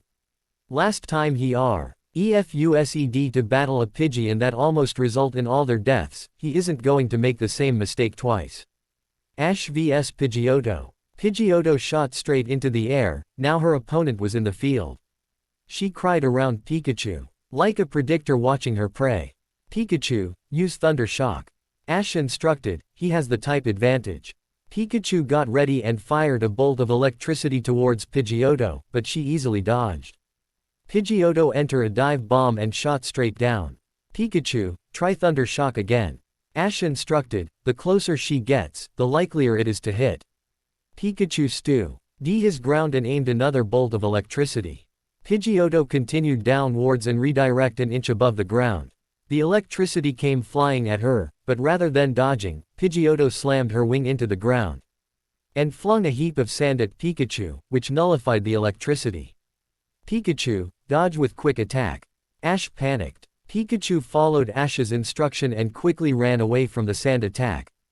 Pidgeotto smirked, it would show that mouse a true quick attack. Pidgeotto shot off like a bullet and flew alongside Pikachu. What could Ash do? Thunder Shock would do a lot of damage. But it keeps missing and Pikachu can't run away forever. That's when he got an idea. Pikachu, jump on Pidgeotto's back. Ash shouted. Pikachu smirked. Before the bird Pokémon could react, Pikachu leapt from the ground and latched onto Pidgeotto's back. Ash smiled, his plan would work. Thunder Shock. Ash shouted. Full power. Pikachu smirked, this is going to be fun. With a loud battle cry, Pikachu unleashed a large electric attack direct onto Pidgeotto. Pidgeotto cried out in pain, before crash landing. Pikachu jumped off, a little winded, but not injured. Ash had Pidgeotto right where he wanted her. Pokeball, go! Ash shouted as he threw a spare Pokeball. It soared through the air and hit the bird Pokémon. She was sucked into the device. The ball shook back and forth multiple times. Come on, Ash desperately thought. After a few minutes, the ball stopped wiggling, and dinged, showing it was a successful capture. Alright, Ash cheered as he ran and picked up his new Pokeball. I just caught a Pidgeotto. Ash struck a pose, holding the Pokeball out in one hand and flashing a V sign with the other. Pikachu jumped up, mimicking his V signs. Another one bites the dust. Pikachu joked as he struck his pose, along with Ash. With the battle over, Ash went to his bag and pulled out his Pokédex and scanned the Pokeball. Pidgeotto, the bird Pokémon. The evolved form of Pidgey. This Pokémon is full of vitality. It constantly flies around its large territory in search of prey. Type: normal, flying. Ability: keen eye. Hidden ability: big pecs. Note: hidden ability is locked. Sex: female. Nature: lonely. Note: the nature can change when this Pokémon evolves. Moves: tackle, quick attack, gust, wing attack, sand attack, agility, steel wing. Wow Ash, that was a great battle. Serena commented as she ran up behind him. Yeah Ash, that wasn't half bad. Misty added, who had also changed out of her bedwear. Geez guys, you're embarrassing me. Ash blushed. As he nervously laughed and scratched the back of his head. With that, Ash got ready to introduce Pidgeotto to everyone. Ash held out the Pokeball and took a deep breath. He pressed the button and released Pidgeotto. The female bird Pokémon was breathing heavily with electricity still going throughout her body. She was paralyzed. Ash saw this and frowned. Sure, he was in a battle, but that didn't make him feel better. With that, he got out his medical kit and approached his new Pokémon. Silently he brought out a paralyze heal and sprayed her. Pidgeotto was shocked, she tried to eat his Pokémon, now he's healing her. Ash put the paralyze heal back in the kit, and took out a super potion and sprayed her. Why was he doing this? What did she do to deserve this nice treatment? There you go Pidgeotto. Ash spoke, with a friendly smile. Feeling better? Yes, thank you. Pidgeotto replied, shyly. You're welcome. Ash smiled. I'm Ash, and this is my partner Pikachu. Hiya. Pikachu chimed in from Ash's shoulder. Good day. Pidgeotto replied with her own smile. Then her stomach rumbled. Sorry. Don't sweat it. Ash smiled. But, I was going to eat your Pokémon and. Pidgeotto hastily replied. And, you were hungry. It's only natural that you'd look for food. But from now on, I'm your trainer, so if you get hungry, just tell me. Ash cut her off, before pulling out a bowl from his bag and filled it with Pokémon food. Pidgeotto was shocked, but accepted it. This kid is actually really nice. After she tried to eat one of his Pokémon, he healed her and feed her, without being asked, or complaining. Enjoy. Ash told her, and Pidgeotto dug in. I think I better get changed. With that, Ash released Caterpie. Pidgeotto apologized for trying to eat him. Ash ate out 2 more bowls of food for Caterpie and Pikachu, and all his Pokémon dug in. With them all eating, Ash grabbed his travel clothes and stepped away to change. Once Ash came back, he noticed the girls also feed their Pokémon, as well as themselves. To save time, Ash decided to just snack on some fruit while on the journey, and it wasn't long before all they were set off on their travels. It was a couple more hours. While traveling, the trainers just chatted, but stopped when they heard some voices. URG, are you sure we're going the right way, Jesse? A male voice moaned. The trio stopped, it couldn't be them again. Not so soon. Of course I know the way, James. A female voice aggressively retorted. I just wanted to see the sights. Mewth, just admit it, we're lost. A third voice butted in. Hey, there's some people, maybe they can give us directions. The male voice excited informed. The trio sweat dropped and tried to hide, they didn't want to deal with these guys again. Thank Arceus we found you here. James spoke as he approached the trio. We were wounding if you kind people would happen to know. James stopped when he saw who the people were. I mean, James corrected himself, as Jesse and Meowth caught up. Of course we found you here. The trio then got ready for their motto. Prepare for trouble. Jesse spoke. Make it double. James spoke. To protect the world from devastation. Jesse added. To unite all people within our nation. James added. To denounce the evils from truth and love. Jesse striked a dramatic pose. To extend our reach to the stars above. James striked a dramatic pose. Jesse. James. Team Rocket blasts off at the speed of light. Jesse made one final pose. Surrender now, or prepare to fight. James made one final pose. Meowth. That's right. Meowth chimed in at the end. The group sweat dropped. Did they do that every time? If you're lost. Serena spoke up. The exit is over there. We're not lost. Jesse angrily snapped. We here to take your Pokémon, for interrupting our mission back at Viridian's Pokémon Center. Go Ekans. Go coughing. Misty grabbed a Pokeball, ready to battle. Not this time, Torpet. Jesse shouted as he threw a net which caught Misty, trapping her. Alright Pikachu. Ash turned to his mouse Pokémon, but was cut off. Not this time, Sludge attack. James cut him off. Coughing unleashed a blob of toxic sludge which hit Pikachu's eyes, effectively blinding him. Okay, I can't use Pikachu. And Pidgeotto is too tired. That means Caterpie is my only option. Ash thought as he gripped his Pokeball. Ash isn't so naive to think he can easily beat 2 Pokémon with Caterpie at once, especially when they both have a type advantage. He turned to Serena, who was looking scared. Serena, will you battle with me?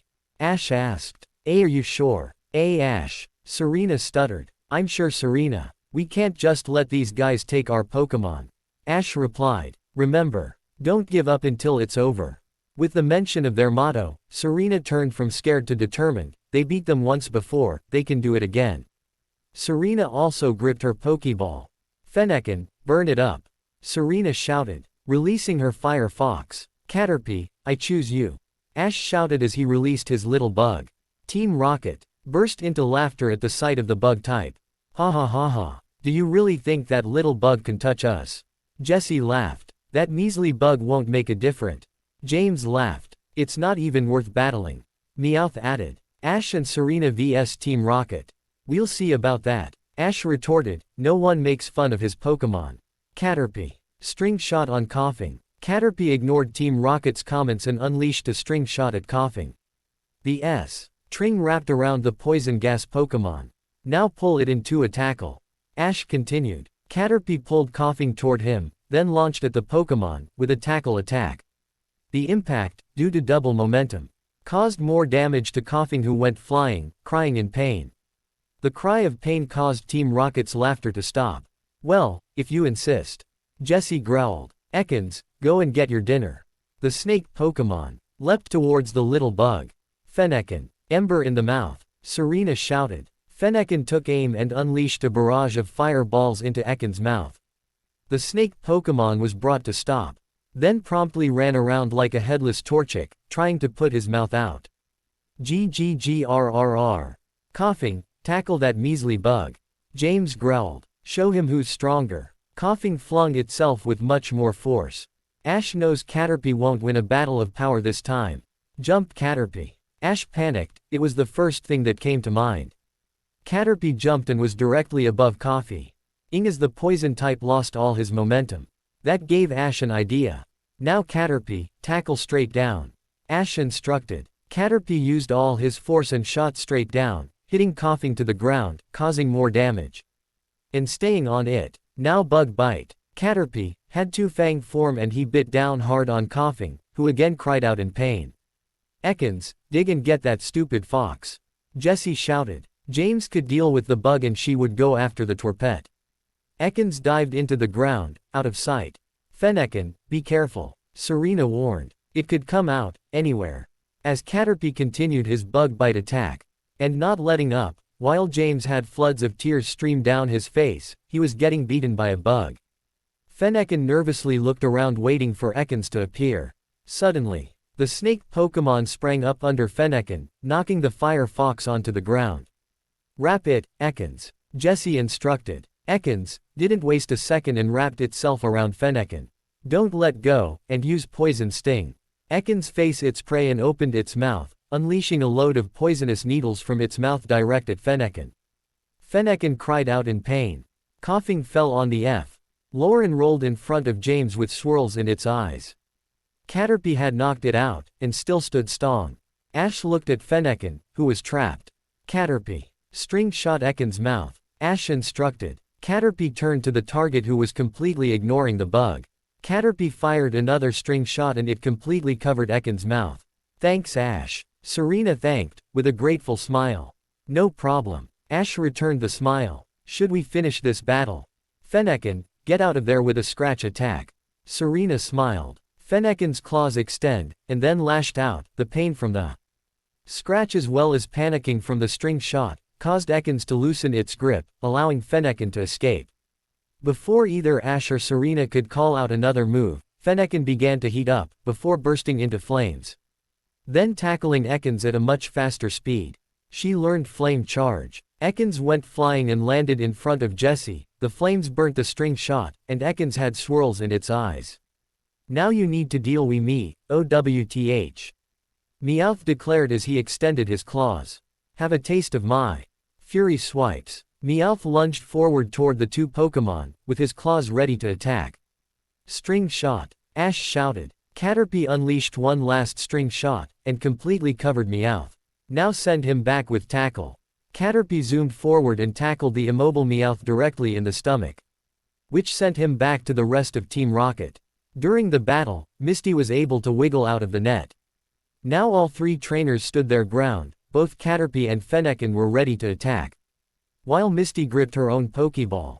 Team Rocket's sweat dropped, they have no Pokemon, no weapons, and are exhausted from their previous encounter. There is only one suitable action to take.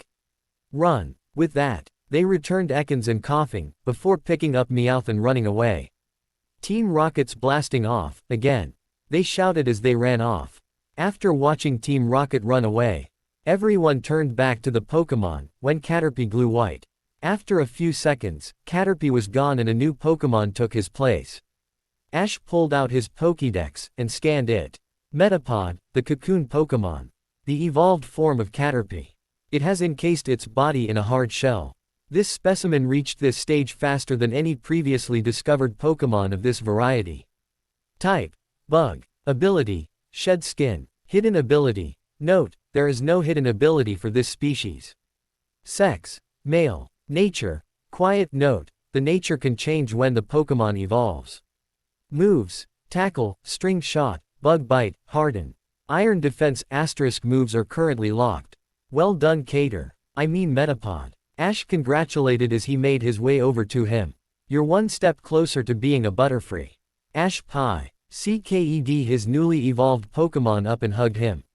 Metapod was silent. He spent months training by himself, but he was too shy to even try to battle. He spends one day with Ash, and he saves his life, and helps him evolve. He owes Ash so much. What's up Metapod, not up to talking? Ash asked, although Metapod had tears in his eyes. He owes Ash so much, and he buried his head in Ash's chest. Don't cry Metapod. You were awesome. We all were. Yeah, you two aren't bad. Misty commented as she approached. If you remember to keep a cool head, especially when your Pokémon are in danger, you will make pretty good trainers. With everything over, they decided to continue their travels before they waste the whole day. Ash cleaned Pikachu's face. He took his now normal spot on Ash's shoulder. He sprayed a potion on Metapod and cheeked on Pidgeotto, and both were battle-ready. Although, Fennekin was another story. An antidote was used to heal her poison she sustained from the multiple poison stings. And Serena used a couple of potions.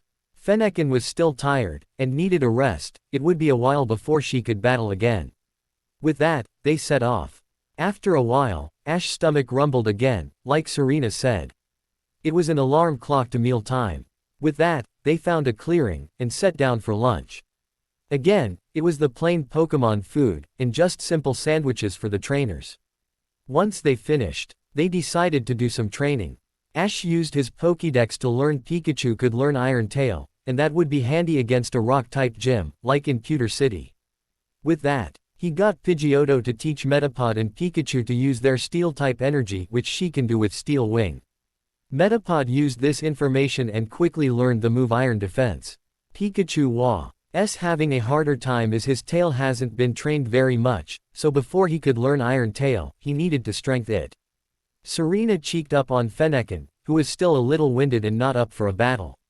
Serena took out the brush. Instead of training this time, she gave Fennekin a brush.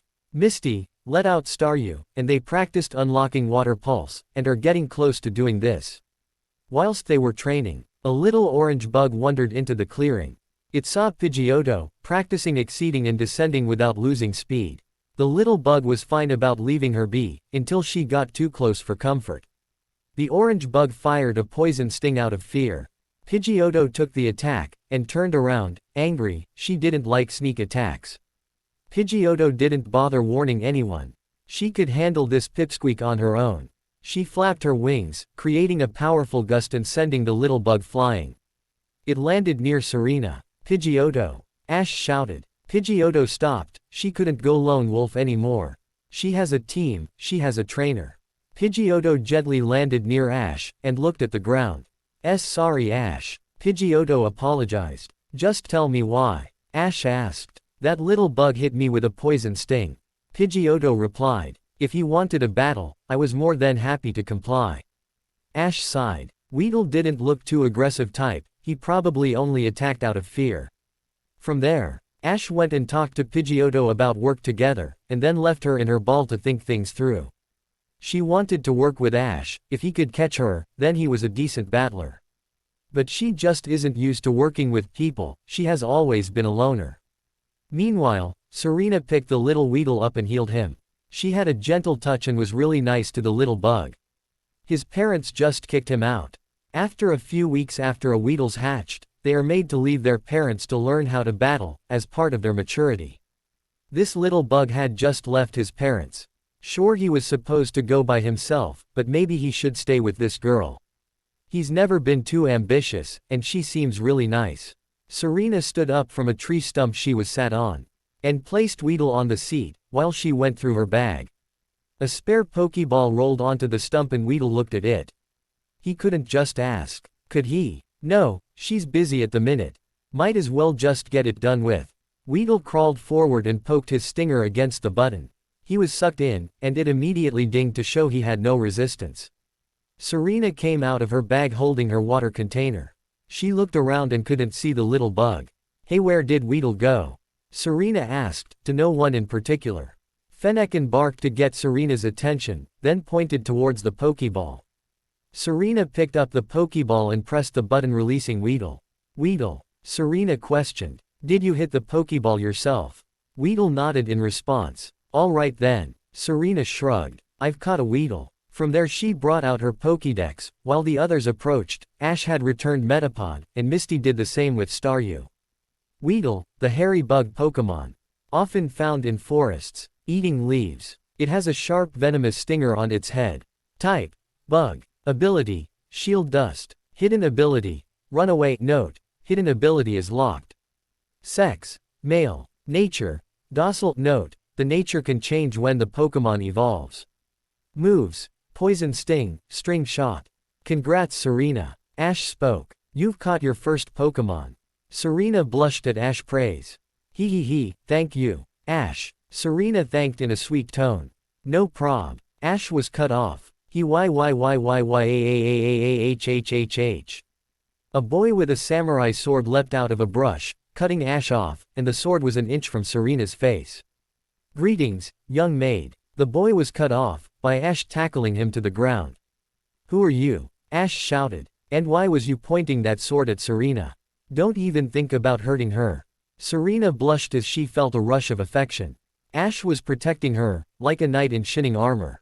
I'm not a thief. I just wanted to battle. The boy struggled with Ash on top of him. Then why do you have a sword? Ash asked, in a lower voice. It's to make a good entrance. The boy struggled. Ash, I think you can get off him. I don't think he's a threat. Serena interrupted. As much as she liked the fact that Ash protected her, it was a little far, if he just wanted a battle. Okay, Ash replied. He gave one last glare at the boy, although he was thinking along the same line. As he stood up he, accidentally, stood on the sword, snapping it in two, just to be safe. This annoyed the boy, but he knew if he complained, Ash was more physically able than himself. So he would beat him in battle, then complain. As I was saying, are you trainers from Pallet Town? The boy asked. Yeah, I'm Ash Ketchum, and I'm going to win the Indigo League. This is Serena Yvonne, and she is going to conquer the Battle Chateau. Ash replied, introducing both himself and Serena. Very well, my name is Samurai, and I challenge you to a battle. Samurai replied, pointing his finger at Ash. I accept. How about a 2-on-2 battle? Ash replied, with confidence.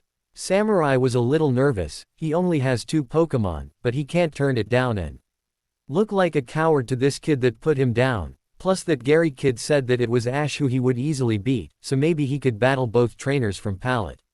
Fine by me. Samurai replied, with confidence. Samurai. Why does it matter if we're from Pallet Town or not? Serena asked, cutting into the atmosphere between the 2 trainers. I've already battled 2 trainers from Pallet. Here Squirtle and Bulbasaur were amazing, and I was informed of the others. I knew I just had to battle the Pallet crew. Samurai replied. Oh, so you've already met Gary and Leaf. Serena replied. That was indeed their names. Fantastic trainers in their own right. Samurai replied. Hey, we haven't talked to any of them since we left Pallet. We should call them when we get to Pewter City. Serena suggested, turning to Ash. Yeah, well Leaf anyway. Drake is probably still on the road, and Gary will just be, Ash replied, and before continuing, putting on his Gary face. Hey Ashy boy, I'm the greatest in the universe. I've already caught every Pokémon and won 1 billion badges. Ash continued in his best Gary voice. Yeah, Serena laughed. Pikachu knew the Gary kid wasn't nice, as shown in his lab encounter. But as far as the history between Pikachu's trainer and this Gary kid, it clearly goes a lot deeper. Misty and Samurai both sweat dropped at this. They clearly don't get the joke. Can we get the battle started? Samurai asked, as Serena's laughs calmed down. Sure thing. Ash replied, throwing his fist in the air, and taken place on a makeshift battlefield. Samurai went to the other end. Ash gripped Metapod's Pokeball. He couldn't use Pidgeotto, she needed to calm down after the Weedle incident. Pikachu could battle, and it is a 2-on-2, but Metapod has just as much right, and the more he battles, the sooner he'll evolve. Samurai had also gripped his own Pokeball. Both trainers took the positions and threw their Pokeball. 2 Metapod appeared ready to battle. Ash vs Samurai. I'm sure I'll win, Ash. Metapod told his trainer. Since his latest victories and unlocking Iron Defense in training, Metapod has had a confidence boost. Great Metapod, just make sure to do your best. Ash replied with a thumbs up. My Metapod was freshly caught this morning, he will harden past the point of damage. Samurai arrogantly laughed, convinced he had victory. Wait, you caught it as a Metapod? Serena asked. Yes, is that a problem? Samurai asked, annoyed. Serena's sweat dropped, along with Ash, his Metapod, Pikachu and Misty. No reason. Serena replied. Even she knows Wild Metapod only knows Harden and can't cause damage, unlike Ash's who still knows his moves from when he was a Caterpie. Fine then, you can have the first attack. Samurai arrogantly told Ash, still convinced. Metapod, Harden. Ash shouted, he figured he could humor Samurai for a bit. Metapod Harden. Samurai replied. Max out your defenses Metapod, Iron Defense. Ash shouted. And his Metapod seemed to turn silver, then his normal body seemed shiny. Ash knew he had this battle in the bag, so maxing out his defenses will help with the second Pokemon. Iron Defense. Samurai panicked. He thought Ash's Metapod was like his. Yeah, I raised my Metapod from a Caterpie, so he knows all types of moves. Ash replied with a smirk. Samurai started to panic. Okay Ash, my defense won't go any higher. Metapod informed his trainer. Okay Metapod, no attack with a tackle, then go into Bug Bite. Ash instructed. Metapod charged forward at the opposing Metapod, slamming it into a nearby tree. Then whilst on top of it, unleashed a powerful Bug Bite. Samurai fell on his knees at this, with streams of tears coming down his face. How could this happen? Samurai mumbled to himself. After a while, Samurai's Metapod had swirls in its eyes. Okay Metapod, you've won this battle, get of the other Metapod. Ash instructed and Metapod bounced over to the battlefield again. Samurai returned his Metapod. Hey Ash, I have that wired feeling again. Metapod told his trainer, before glowing white. Hey Ash, is that? Serena asked, as she got her Pokédex ready. Yeah, Metapod's evolving. Ash replied, as he took out his Pokédex. The glowing stopped and in Metapod's place was a Butterfree. Congrats buddy, you're finally a Butterfree. Pikachu shouted, as the newly evolved Butterfree took to the air for the first time. Yeah Butterfree, congratulations, how do you feel about continuing this for your first battle as a Butterfree? Ash asked, as Butterfree stopped in front of Ash. Great, I owe this all to you Ash, and I promise I will stay by your side. Thank you. Butterfree replied. You don't need to thank me Butterfree, you did all the hard work. Ash replied with a thumbs up. Is Ash talking to his Butterfree? Samurai asked, as he held his second Pokeball. Yeah, we don't know how, but Ash can talk to Pokemon. Serena replied, as Butterfree took his position on the battlefield. Samurai was speechless, he believed what Gary told him, but he now knows he will have a harder fight on his hands. First, it's 2 against 1, and Butterfree has all those state boost from the previous battle. Ash and Serena scanned the new Butterfree. Butterfree, the butterfly Pokemon. The final evolved form of Caterpie. In battle, it flaps its wings at high speed to release highly toxic dust into the air. Type: Bug, Flying. Ability: Compound Eyes. Hidden ability: Tinted Lens. Note: Hidden ability is unlocked. Sex: Male. Nature: Haste. Note: the nature is unlikely to change as it's a fully evolved form. Moves: Tackle, String Shot, Bug Bite, Iron Defense, Stun Spore, Poison Powder, Sleep Powder, Confusion, Gust. Note: Harden was forgotten within evolution. Hey Butterfree. It's great you're not that shy anymore. Ash commented as he saw the nature had changed. Yeah, I actually feel a lot more energy, and I guess evolution on top of the confidence boost from winning was enough to overcome it. Butterfree happily replied. Yeah, and we will keep on getting stronger, together. Ash replied, throwing his fist in the air, mimicked by Pikachu and Butterfree. Say. Rena couldn't help but giggle at the scene. To her, Ash's determination is one of his best traits. If you're done, I have a battle to win. Samurai arrogantly declared. Despite his disadvantage, he is still confident. Ready when you are, Ash declared, as Butterfree returned to the battle position. Pinsir, crush them, Samurai shouted as he threw his Pokeball. A Pinsir appeared with an intimidating glare.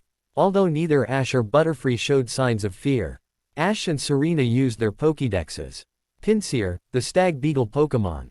If it fails to crush the victim in its pincers, it will swing it around and toss it hard. Ash vs Samurai P2. Oh great, another bug Pokémon. Misty sarcastically muttered. Either everyone ignored her, or they didn't hear her. Hey Butterfree, despite your defense boosts, we still need to be careful of those horns. Ash shouted and Butterfree nodded. Pinsir, finish this with one shot, Vice Grip. Samurai shouted. Before Butterfree or Ash could respond, Pinsir grabbed Butterfree in his horns, causing some damage despite the defense boosts. Ash panicked, until he noticed how close Pinsir was. Butterfree, stop struggling and use poison powder. Ash calmly instructed. He figured by struggling it was causing more damage. Butterfree heard Ash's directions, and stopped trying to break free. Samurai attempted to have Pinsir let go and dodge, but it was too close. As he let go, Butterfree released a purple powder and covered Pinsir in it. Oh no! Samurai cried, as he saw his star battler poisoned. Now knock it away with gust. Ash followed up. Butterfree began flapping his wings, unleashing a powerful wind, blowing the stag beetle back into the ground, causing it to cry in pain. Pinsir, you're stronger than this, fight back with Rock Tomb. Samurai shouted. Pinsir stood up, and plowed his horns into the ground, flinging a giant rock at Butterfree. Once finished, Pinsir fell onto one knee, suffering from the poison.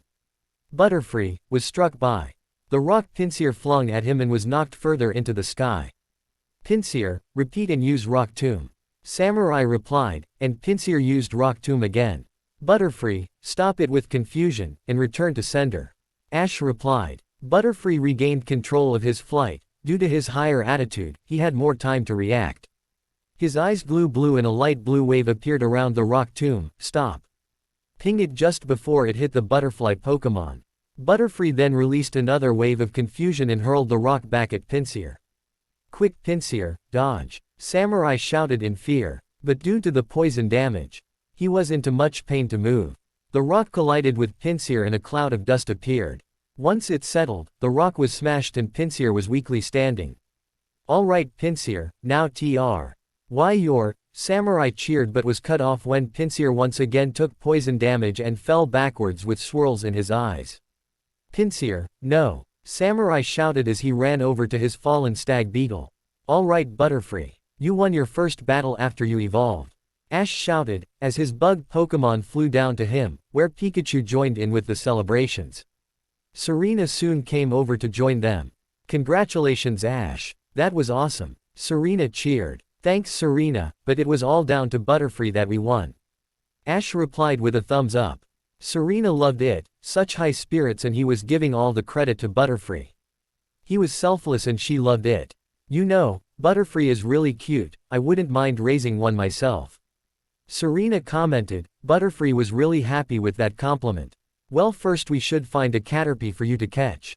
Ash replied, with a toothy grin.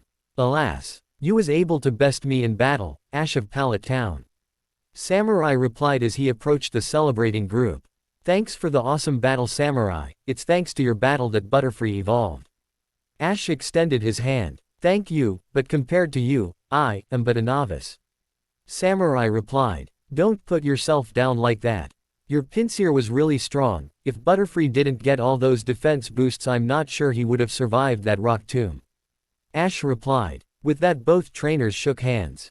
Thank you Ash, I shall stay and train here, then, one day we should do battle again. Samurai replied, as they broke the handshake. Right, and I'll keep training, and when this battle arrives, I'll win again. Ash replied, with a confident smirk. Well, I should be off. Best of luck on your travels. Samurai replied. With that he bowed and walked off. Night time. The T. Rio stood on top of a hill looking over a dimly light-up city, Pewter City. It has been about 2 weeks since the group had their encounter with samurai. In that time, they spent each day the same. After breakfast they'd travel until noon, there they would stop for a quick lunch then spend the afternoon training. Their training sessions have been very successful. For Ash, Pidgeotto has opened U.P.A. little and is by far his most experienced Pokémon as she has spent years training by herself and prided herself on being the best bird in the forest. Butterfree is no longer the shy little bug he was when he was a little Caterpie. Pikachu has almost mastered Iron Tail and has become like Ash's brother in everything but blood. Serena's training session was also very successful. Fennekin has become quite the battler and is gaining some serious fire power. Weedle has done some occasional training, although he isn't the most enthusiastic Pokémon, although he has created a strong-ish bond with Serena. Misty's training session has also been very successful. Her Staryu has mastered the move Water Pulse, and when they found a body of water, she would also train Goldeen, who is working on unlocking her hidden ability, Lightning Rod. We're finally here, Pewter City. Ash happily declared. And our first gym battle. Great. Pikachu cheered from his shoulder, as he sparked his cheeks. Serena. URG. Can't you just rest for 5 minutes? Misty moaned in an annoyed tone. Guys, calm down. Serena stepped between them. She was tired as well, and was just playing peacemaker. Look, here's some rocks, let's rest here. The group walked over to several large rocks. They were surprisingly smooth, and they each took a seat. I can't wait to sleep in a nice warm bed. Misty commented with her eyes closed. Ash's stomach growled. And I can't wait to eat something other than sandwiches. Ash replied as he closed his eyes. Is food the only thing on your mind, Ash Ketchum? Misty asked with a deadpan expression. That, and Pokémon battles. Serena thought with an inward giggle. It's not my fault. Ash moaned. My stomach and I was on rocky ground since he hasn't had anything but sandwiches in weeks. Serena giggled again. Sure, it sounded silly, but that was just how her Ash is, and she finds us cute. Serena blushed. Did she just think of Ash as her Ash? When did she start doing that? Sure, she has dibs and will personally escort any girl who tries to take him to the Ore region, but when did she think of him as hers? Well, they have been getting closer ever since traveling together, spending all day. Every day together, eating, traveling, training together. As weird as it was at first, Serena likes the sound of it, her Ash. She realized she was bright red and while lost in her thoughts. Ash and Misty were just staring at her. Misty was smirking, knowing Serena is having another Ash and to see, while Ash looked with confusion and concern. Hey Serena, you alright? Ash asked, concern evident in his voice. Your face is all red. Do you have a fever? Ash stood in front of her and placed the back of his hand against her forehead. The blush just intensified her blush. But it changed from one about her crush to one of pure embarrassment. I'm fine Ash. Serena replied in a panicked tone. Ash shrugged his shoulders and accepted it, sitting back down on one of the rocks. Anyway Ash, do you think you're ready for your gym battle? Yeah, Pikachu, Butterfree and Pidgeotto have all been training really hard, we can definitely win that badge. Ash replied with enthusiasm. You betcha. Pikachu added with equally enthusiasm, in the few weeks these two have been together, they have grown quite close. Serena smiled, she loved how Ash could easily connect with any Pokémon. Looking at them now, it's hard to believe it's the same Pikachu that shocked Ash when they first met. I wouldn't get too confident if I was you, Ash. Misty butted in. I heard Pewter's gym specializes in rock types. None of your 3 Pokémon stand a good chance based on type. Type match isn't everything, Misty. Ash retorted, how dare she put his team down like that. All I'm saying is, if you ask me really nice then I might let you borrow some of my water Pokémon. Misty replied with annoyance. Thanks, but no thanks. Ash replied, he saw Misty harden a glare and decided it's best to explain. Sorry Misty, but if I use your Pokémon, then it wouldn't be my badge. Pikachu, Butterfree, Pidgeotto and I have all been training hard, and using your Staryu wouldn't only undermine all our hard work, but also would make it at least half your badge. I believe in all my Pokémon, and our strength. I do appreciate the other, but I just wouldn't sit right. Misty nodded in understanding. That's a great mind, said Ash. So who are you going to use? Misty asked. What do you mean? Ash asked, clearly confused. A gym battle isn't like a normal battle, you are only allowed to use a set number of Pokemon. Misty explained. I believe your battle will be a 2-on-2, as it is for your first badge. If someone needs to sit out. Ash tapped his figure on his chin, deep in thought. There isn't any of his team with a type advantage, so no easy first choice. Butterfree has been really hard working since evolving and been almost as enthusiastic about the gym battle as Ash. Pidgeotto has been a complete powerhouse, any battle she's been in she has won with complete obedience and efficiency, and in training, she has helped out both Pikachu and Butterfree. She taught Pikachu to master Iron Tail. And she helped Butterfree unlock Iron Defense, and been helping him with his flight maneuvers. Then there's Pikachu, he is Ash's starter, and best buddy, plus he's worked so hard on Iron Tail. It's not fair to leave any of them out. Pikachu saw his trainer's confliction and decided to add his own thoughts. Ash, I'll sit out. Ash looked at Pikachu with surprise. Pikachu, are you sure? Ash asked. Yeah, my best attack won't do anything to them. At least the others have evolution, and all their moves will at least do something. Pikachu reasoned. Okay Pikachu. If you're sure. Ash replied as he scratched behind his ear. But I promise you'll be up next time. I'll hold you to that. Pikachu smirked, then the two fist bumped. That settles it, tomorrow, me. Butterfree and Pidgeotto will take on the Pewter City's gym leader. Ash announced. You'll do great Ash. Serena smiled. And I'll cheer you on all the way. Thanks Serena. With you cheering, there's no way I can lose. Ash smiled with a thumbs up. Serena blushed. So, you're challenging Brock, are you? A new voice spoke. A man appeared behind Ash, almost out of nowhere. He was sat, Indian style, on a larger rock behind the group. Had he heard them the whole time? Well, he was silent and without looking up, is out of sight, so it's no surprise he went unnoticed. Why yeah, why? Ash nervously replied, he didn't know why. But this guy was giving him bad vibes. Looking at both Serena and Misty, they seemed to be thinking the same. No reason. The man replied. I just know Brock's really strong. I don't think you stand a chance. How would you know? Serena butted in. How dare he put her Ash down like that? Just trust me. My name's Flint, by the way. The man replied as he jumped down from the rock. And these are my rocks you're on, by the way. Your rocks? Misty questioned. Yes, I run a rock selling service. Flint replied. With the looks he was getting from the three trainers, his sweat dropped. A man has to make a living somehow. Rig it. Ash stretched out. Anyway, I don't care how strong Brock is, me and my Pokemon have been training really hard. I came here for a Boulder badge. And that's what I'm leaving with. Serena smiled and blushed, she loves Ash's determination. If this is how you feel, then I guess I could show you the way. Flint offered. Ash smiled and was about to accept, but Flint continued. But the gym is closed now, so I can show you the way to the Pokemon Center now, then to the gym tomorrow. Ash shrugged his shoulders. Okay, let's go. Ash stood up and Pikachu jumped on his shoulder. The two girls stood up too. Serena moved behind Ash, she didn't trust this man. And it gave her an excuse to be closer to Ash. Misty didn't need any protection. He tries anything, and she will happily introduce her mallet to his face. By the way, that'll be a 5 poke dollars each, for resting on my rocks. Flint explained, as he held out his hand. The trainers and Pikachu sweat dropped, but handed the money over. With that, they all set off.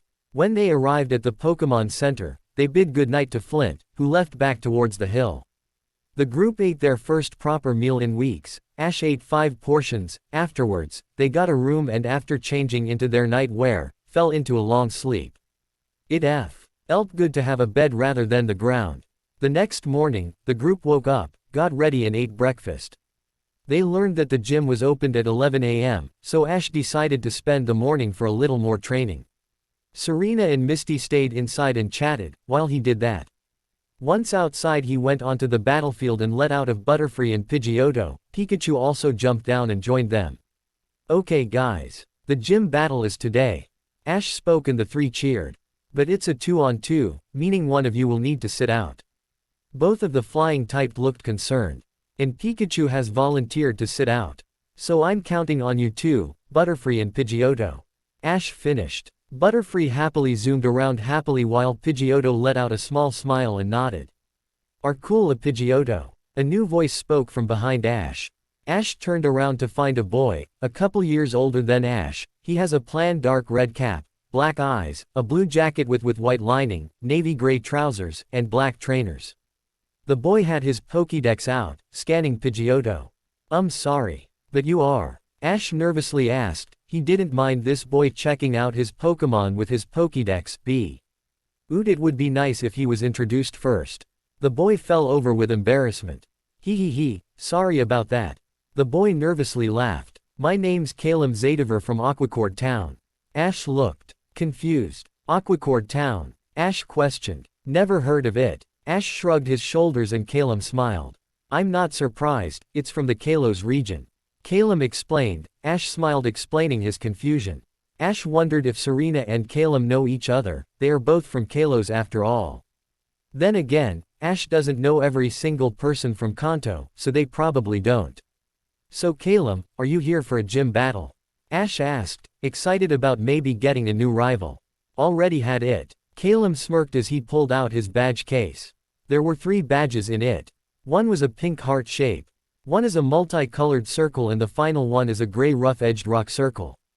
Oh wow, you've already got 3 badges. Ash awed in amazement. Yeah, I've been in Kanto for a couple of months now. Calum smiled. I'm actually heading to Pallet Town next. Really? That's where I'm from. Ash smiled then he realized he never actually introduced himself. Sorry. I'm Ash Ketchum. Nice to meet ya. Calum replied. How about you? Got any badges? No. I'm going for my first badge today. Ash replied. And these are the Pokémon you're using? Calum asked. Ash thought Calum was putting them down, and frowned. Seeing Ash's frown, Calum's sweat dropped and decided to explain. I didn't mean anything bad, honest. It's just that none of these Pokémon have the best matchup. Type matchup isn't everything. Ash retorted. We've been training really hard, and we will win it together. Pikachu, Butterfree and Pidgeotto all cheered behind Ash. Calum smiled. It was like looking in a mirror. I know. My first badge was against a bug-type leader and my grass starter didn't have the best matchup either. Calum explained. It was a tough battle, but we pulled through in the end. So why did you come to Kanto? Ash asked. Well, I competed in the Kalos League a couple of years ago, but lost in the top 64. Calum explained. I then was struggling about what to do next and T helped out the professor who started my journey. Then I learned the Indigo League was staring again, and was reminded of family in Kanto, so I decided to give another league a chance. But doing it from scratch with only my starter. Cool. Ash replied with a smile. Actually one of my friends I'm traveling with is from Kalos. Why don't you come and meet them? Are you sure? Calum asked. Yeah, then you can watch my gym battle. Ash excitedly replied. That is, if you want to. Calum smiled. I'd love to watch your battle. Calum replied. But why? You're an experienced trainer, right? Ash smiled. And Calum nodded in response. So it would be great if you could watch it, give me any pointers. Sure. I know in the past stuff like that has helped me, so I'd be happy to do the same. Calum replied. Great. Ash cheered. Butterfree, Pidgeotto. Return. I'll get you checked out before our battle. Ash returned his 2 flying types and Pikachu jumped on Ash's shoulder. Ready to go? Ash asked. As he faced Calum. Yeah, but isn't Pikachu going in his Pokeball? Calum asked. No. Pikachu made it very clear he doesn't like his Pokeball. So he just hangs out on my shoulder. Ash smiled. Right buddy. Ash turned to face Pikachu. Right Ash. Pikachu replied, and the 2 high-fived, before turning around and walking into the Pokémon Center. Calum smiled at the interaction between Pokémon and trainer. It was clear they both care for each other very much. If only he was like that when starting out, he might have actually stood a chance at the Kalos League. The 2 trainers and Pikachu walked up to the desk where Nurse Joy is stationed. Nurse Joy, can you check over my Pokémon before our gym battle please? Ash requested. Since he met her last night, he wasn't surprised she is so similar to the Nurse Joy from Viridian City.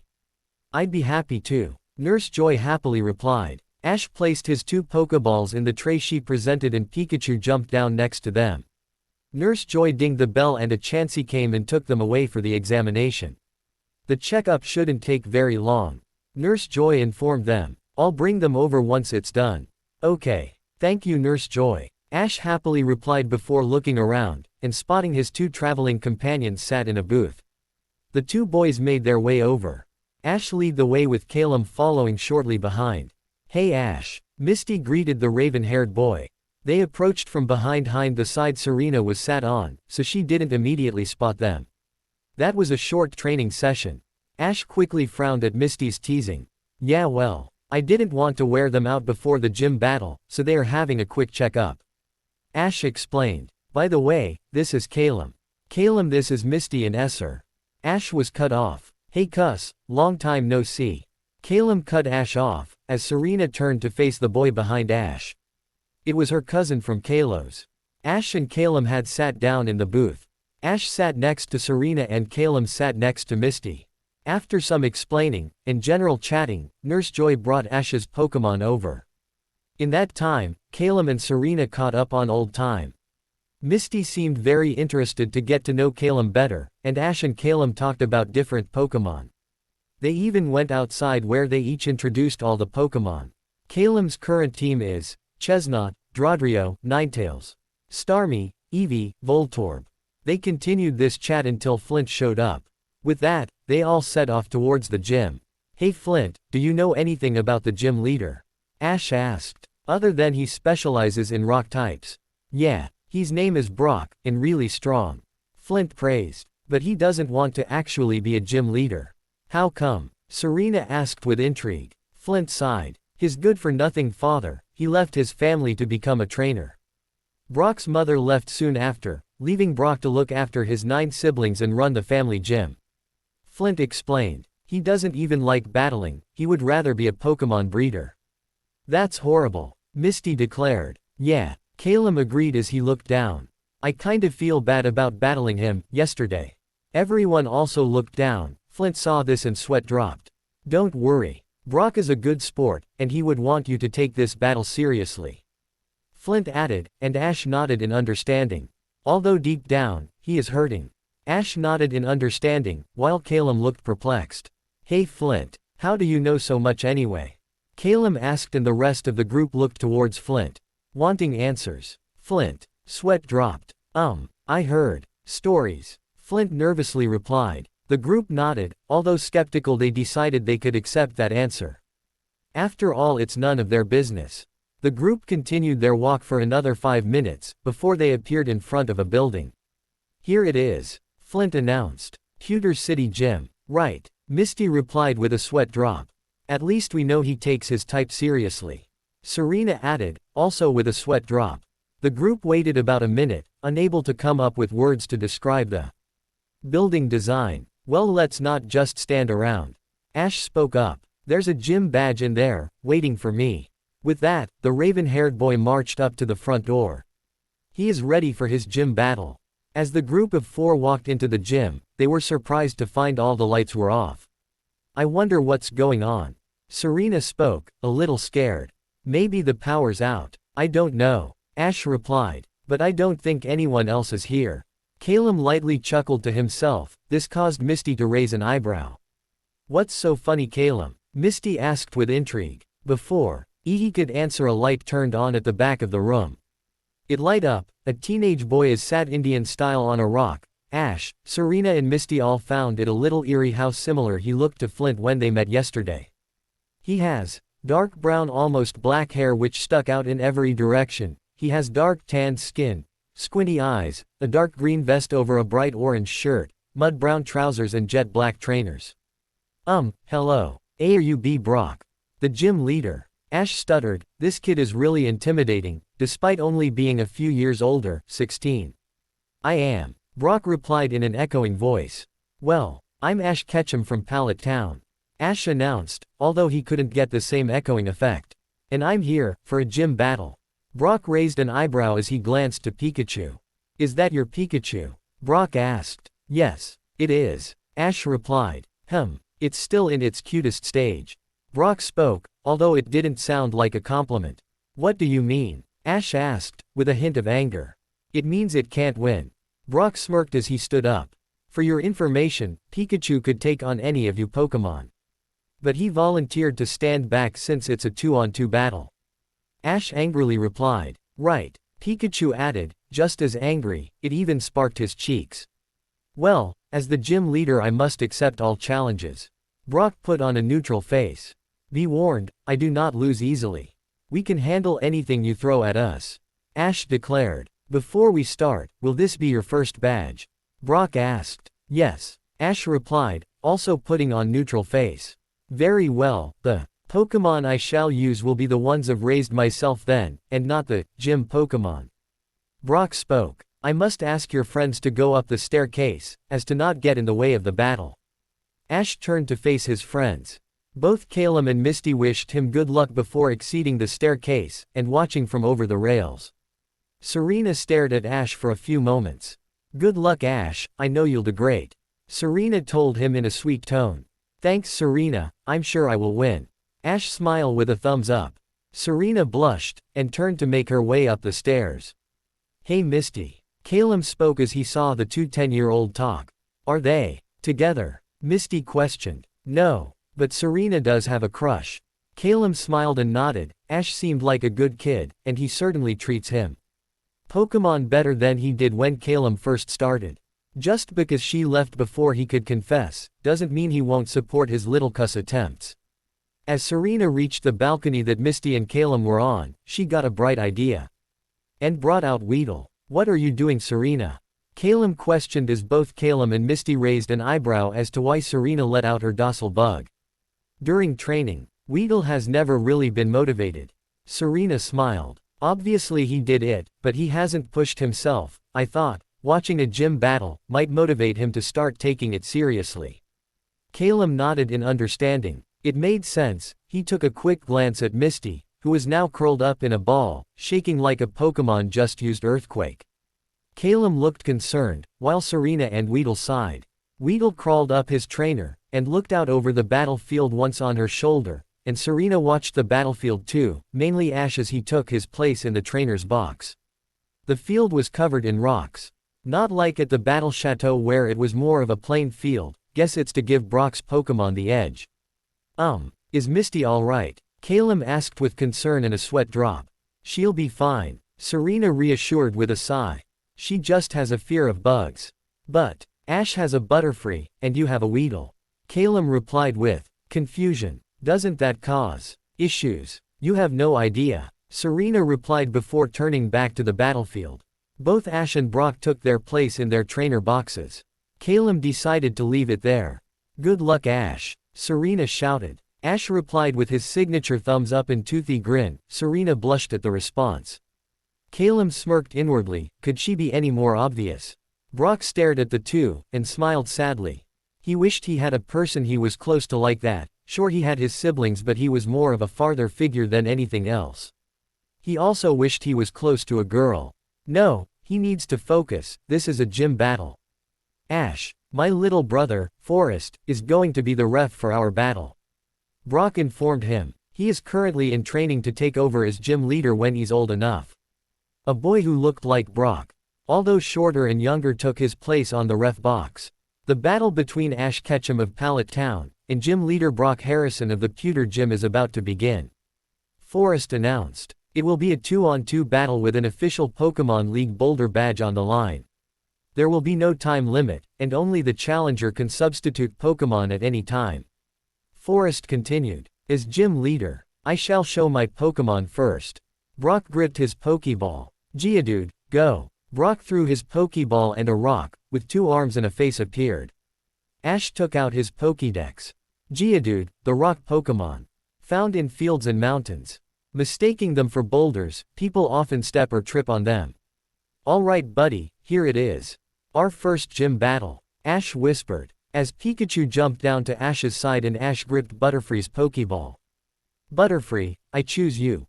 Alright Ash, I know I can win this. Butterfree flew in front of his trainer, with enthusiasm. Thanks Butterfree. If you do your best, that's all I can ask for. Ash replied with a warm smile and thumbs up.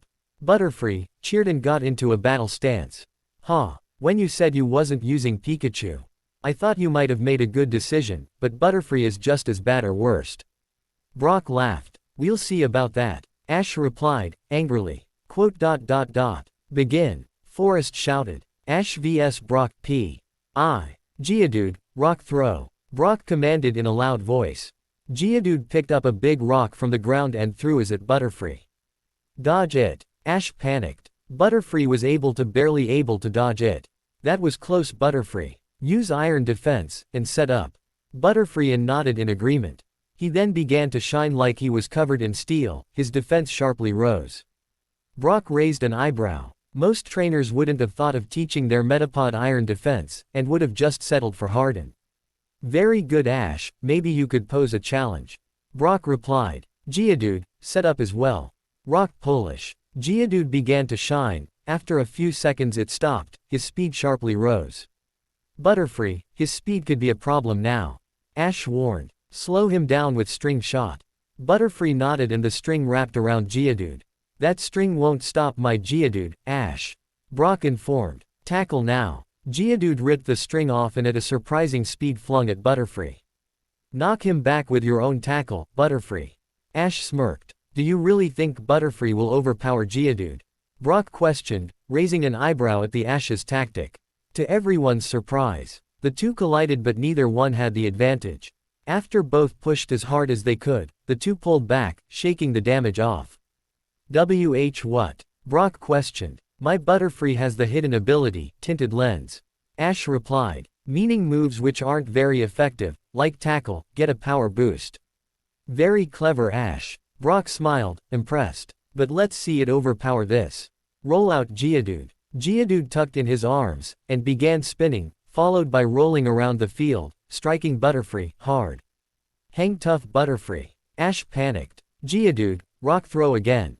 Brock shouted, not leaving Ash a moment to think. Ash panicked, Butterfree was too weak to dodge again. Then he got a brain wave. Stun Spore. Ash shouted. Butterfree, weakly sprinkled a yellow powder over Geodude. Geodude became paralyzed, but he thought through and threw another rock, although it was going slower. Butterfree, return for now. Ash shouted as he held up the bug's Pokeball. The red light caught Butterfree just in time and returned him to the Pokeball, just as the rock flew past. Ash, I must say that was a good move. Brock praised. So who will be your second Pokemon? Pidgeotto, I choose you. Ash shouted as he released his female bird. Pidgeotto appeared and led a loud battle cry. 2 birds, 1 stone. This will be easy. Geodude smirked. I'm more than just some bird, Rocky. Pidgeotto humphed. Right you are, Pidgeotto. Ash cheered. Let's show him what you're made of. Geodude's smirk was replaced with a look of shock. Pidgeotto took off and got into a battle stance. Did he just understand you? Geodude questioned. Yes Geodude, I did. Ash added. Brock, Geodude, Forest and Calum all had sweat drops. Seeing her cousin's reaction, Serena spoke up. Don't worry Calum. Ash can just understand Pokemon. Serena shrugged. I'll explain later. Let the battle resume. Forest declared. Ash vs Brock P2. Rollout. Brock shouted. Geodude began rolling at Pidgeotto, quite slow. Suddenly, the paralysis took over and Geodude was brought to a stop. Ash saw his opening. Pidgeotto, sand attack. Ash instructed. Pidgeotto dived down and slammed her wing into the ground, launching a heap of sand into Geodude's eyes, forcing him to close his eyes, like he was squinting. Geodude, knock that bird down with rock throw. Brock commanded. Despite the paralysis, Geodude threw another rock at Pidgeotto, although it wasn't as accurate. Deflect with steel wing, Pidgeotto. Ash commanded. Pidgeotto's wings got coated in steel, and knocked the rock out of the way. It actually shattered on contact. One of the shards went flying towards the balcony. Weedle saw it, and panicked. He fired a load of poison stings and destroyed the rock shard. Thank you Weedle. Serena thanked her little bug. Weedle smiled, before glowing white. After a few seconds, a new Pokemon stood in his place. Serena took out her Pokédex and scanned her new Pokemon. Kakuna, the Cocoon Pokemon. Almost incapable of moving, this Pokemon can only harden its shell to protect itself from predators. Type: Bug, Poison. Ability: Shed Skin. Hidden ability. Note: There is no hidden ability available. Sex. Male. Nature. Docile. Note, the nature can change when the Pokemon evolves. Moves. Poison Sting, String Shot, Harden. Congratulations Cuss. Calum congratulated Serena. Thanks Calum. Serena smiled. Hey guys, what happened? Ash shouted up to them. One of the rock shards came towards us. Weedle deflected it and evolved. Serena happily replied. Brock was happy to stop the battle since the guests were in danger. Congrats Serena. Ash shouted. Sorry about the rock though, I'll try to be more careful. Serena smiled back and blushed as Ash turned to face the battle again. He's so selfless. Serena whispered lovingly as she looked down again. Calum's sweat dropped. Is she always like that? Calum asked Misty, who recovered from her bug panic attack, but was keeping her distance. You have no idea. Misty rolled her eyes, using the same line Serena did before. Calum took the hint and just returned to the battle. Let the battle resume, Forrest declared. Ash vs Brock P3. All right Pidgeotto, build up momentum with quick attack. Ash instructed. Pidgeotto nodded and shot off like a bullet. Now attack with that momentum through a steel wing. Pidgeotto appeared behind Geodude and slammed her metal wing into Geodude's back. Geodude went flying into the wall. All the damage he took from Butterfree and Pidgeotto combined finally caught up and he couldn't continue. Geodude fell onto the ground, out of the creator left in the wall with swirls in his eyes. Geodude is unable to battle. Forrest declared. Good job Geodude. Brock told his rock Pokemon as he returned him. Then he looked at the Pokeball with a sad smile. You've made me proud. Please send out your next Pokemon. Forrest requested. Brock put his Pokeball away and pulled out another one. Onix. Go. Brock shouted as he released his second Pokemon. His second Pokemon appeared and Ash took out his Pokédex. Onix, the rock snake Pokemon. As it grows, the stone portions of its body harden to become similar to a diamond, but colored black. Now it's 2 vs 1, so Ash has the advantage. Serena stated as she looked at the battlefield. She turned to face Calum and Misty, whose face told a different story. Right, not really. Calum replied, with a sad smile. Ash may have more Pokemon, but both of his Pokemon have taken damage, while Brock's Onix is fresh. Misty explained. Not to mention, a gym leader would save their ace until the end. So this battle will be much more harder. Seeing his cousin's frown, Calum decided to comment. Don't worry Cuss. Ash can still win, he just needs to play his cards right. Calum reassured. Serena flashed him a grateful smile before looking back to the battlefield. Quote. Begin. Forrest declared. Ash vs Brock P.I.V. Onix, blind the bird with Sandstorm. Brock instructed. Onix let out a battle cry and swept his tail along the ground, sending a raging sandstorm towards Pidgeotto. Counter with Gust. Ash shouted. Pidgeotto flapped her wings as hard as she could and created a powerful gust of wind. The gust and sandstorm collided and fought against each other. It turned into a battle of wills, but since Pidgeotto was still flapping her wings whilst Onix was only watching, due to the nature of the two attacks, Pidgeotto came out on top. Quick Pidgeotto, disappear with agility.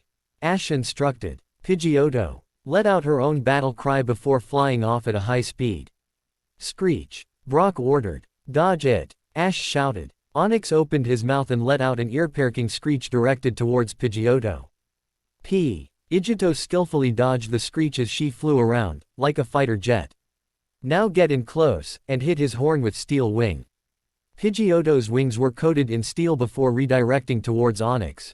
Use Rock Throw Onix as a barrier and dodge.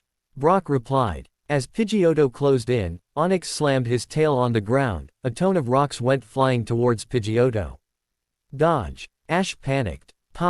Pidgeotto had to cancel her Steel Wing but was able to dodge all the rocks. As you can see Ash, my Onix is in a league of his own. Brock stated with a smirk on his face and his arms crossed. You might as well give up. No way. Me and Pidgeotto are just getting started. Ash declared. We don't give up until it's over. With Ash's determined statement, Pidgeotto roared with equal determination. Serena blushed and glazed at Ash in some sort of trance, lovingly. Calum saw his younger cousin and sweat dropped. Misty simply rolled her eyes.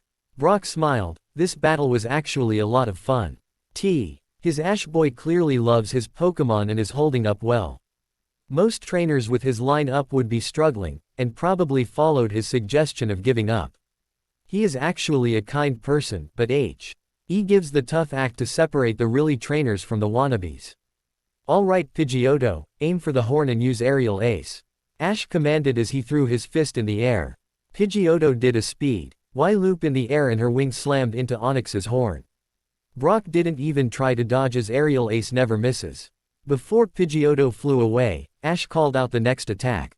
Steel Wing, back to back. Pidgeotto smirked as both her wings became coated in steel.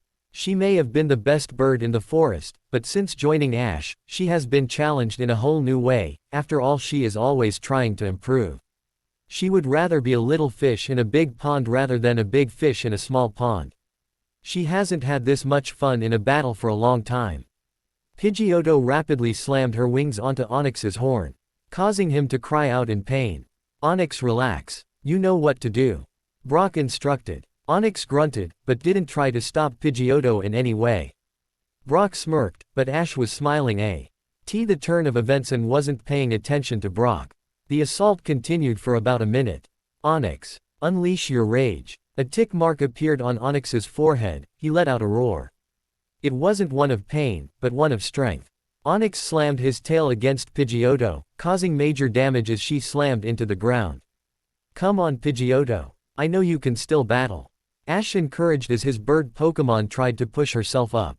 Now bind. Brock shouted. Onix flung his tail at Pidgeotto. She was too injured to try and dodge. Onix wrapped his tail around Pidgeotto, and lifted her up, with a tight grip. Pidgeotto, can you escape? Ash asked. Pidgeotto was struggling. She couldn't focus to use Steel Wing and tried to slam her wing and beak against the Rock Snake Pokemon, to no avail. No, Ash, it's too tight. Pidgeotto gasped. Ash looked in horror. Pidgeotto was getting hurt. Pidgeotto returned. Ash held up her Pokeball, but the red light hit Onix's tail and blocked her being returned. He had to stop it.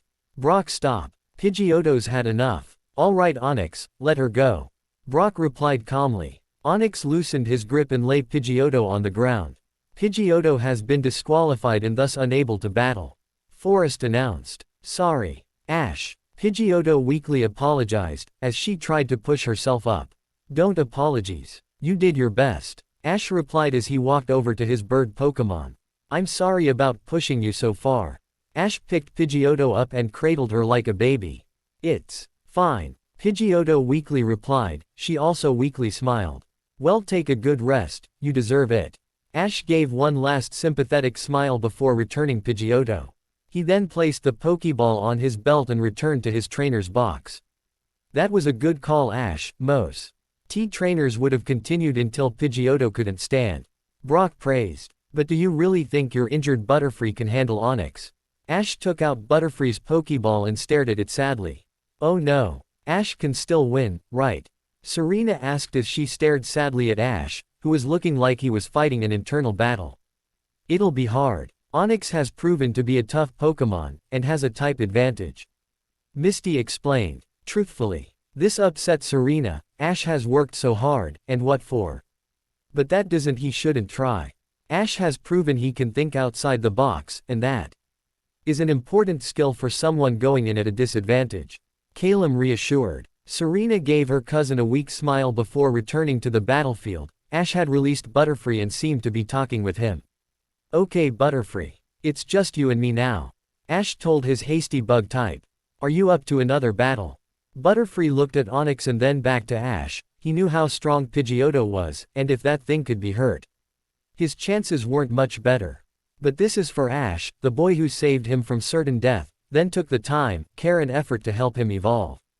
Ash has done everything and more for Butterfree. So the least he could do is fight on. After, they don't give up until it's over. Yeah, let's show tall, hard and ugly a thing or two. Butterfree replied with determination. It's not nice to call other Pokemon names, ya know. Ash scolded slightly, although he was smiling since he was still in this battle. I was talking about the trainer. Butterfree smirked before getting in a battle stance. Ash. Sweat dropped. Quote. Begin. Forest declared. Ash vs Brock P. V. Onyx, rock throw. Brock shouted. Onyx roared and slammed his tail onto the ground say. Nding loads of rocks flying towards Butterfree. Ash isn't naive, he knows Pidgeotto is faster or was barely able to dodge, but he still has a few tricks. Protect yourself with confusion Butterfree. Ash instructed. Butterfree's eyes grew blue as the rocks got dangerously close. Butterfree sent out a wave of psychic energy and it surrounded the rocks, which stopped them in the air. After a few seconds, the Butterfree's eyes turned back to normal and the blue psychic energy disappeared, the rocks fell to the ground. Smart move Ash. Brock praised. But your luck is running out. Onyx bind. Oni. X roared and flung his tail at Butterfree.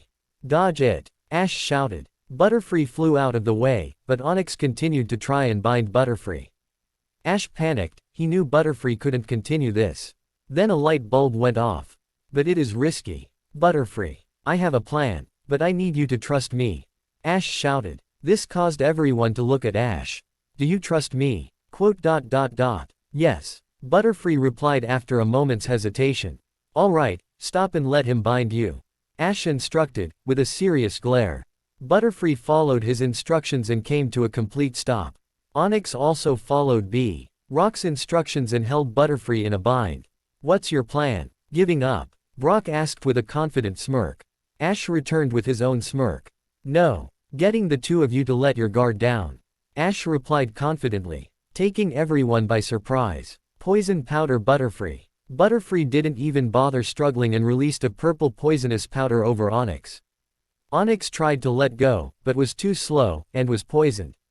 Ash's smirk turned to a happy smile as he's got the upper hand. Butterfree. Let's end this. Ash declared and Butterfree nodded. With that, Ash turned his hat backwards. Brock started to panic as Onyx took poison damage. Tackle Onyx. Brock shouted. Onyx threw himself at Butterfree. Butterfree could hardly hold back Geodude, so Ash couldn't try a match of power. Stop him with confusion. Ash instructed. Butterfree's eyes grew blue again, and the wave of psychic energy Butterfree sent out, surrounded Onyx and brought him to a complete stop. Ash smirked as Onyx took more poison damage and struggled but failed to break free. Ash, what should I do with him? Butterfree asked. He is still tired from his encounter with Geodude, and can't hold him much longer. Ash smiled. Bye-bye. Ash mocked as he waved to Onyx. Butterfree took the hint and sent Onyx hurtling in the opposite direction slamming into the wall. Butterfree's eyes returned to normal. Come on buddy. Can you still fight? Brock pleaded. Onyx slowly made his way out of the crater he was in, and slow made his way back to the battlefield. Brock smiled, thinking the battle is still going, until Onyx took more poison damage. The rock snake Pokémon fell with swirls in his eyes, he wouldn't get back up. Onyx is unable to battle. Forrest hesitantly declared as he raised his flag to signal Ash as the victor. Since both of Brock's Pokémon have been defeated, the winner of this match is Ash Ketchum of Pallet Town. Everyone was silent, shocked, except Brock who sighed, followed by returning and thanking his Onyx. After about a minute, Ash had a giant smile grow on his face. Alright, Ash cheered. Butterfree, you was amazing out there. Ash ran out to the field and was tackled to the ground by Butterfree, who hugged his trainer in celebration. Ash, Pikachu and Butterfree all cheered. It wasn't long until Serena, Misty, and Calum walked, or in Serena's case, ran down the stairs. Ash, you was amazing out there. Serena excited exclaimed, with a giant smile on her voice. Ash was finally able to get up from Butterfree's tackle. It was Butterfree and Pidgeotto Serena. All I did was call out attacks. Ash corrected. No Ash. Calum butted in. To win a gym battle. Any battle, the trainer and Pokémon needs to be able to work together. That final move with Butterfree, if Butterfree didn't trust you, then it wouldn't have worked. And all the different tactics you used, they were your idea. Yes, it may be the Pokémon on the front line, but it's the trainer who is directing them. Ash looked in amazement, he never considered to be an equal part in the battle. He's right Ash. Brock spoke from behind the raven-haired boy. Ash turned around, and saw Brock approaching.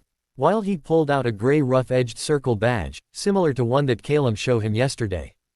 As the winner of this match, I present you with an official Pokémon League Boulder badge. Ash took the badge in his hand and stared at it.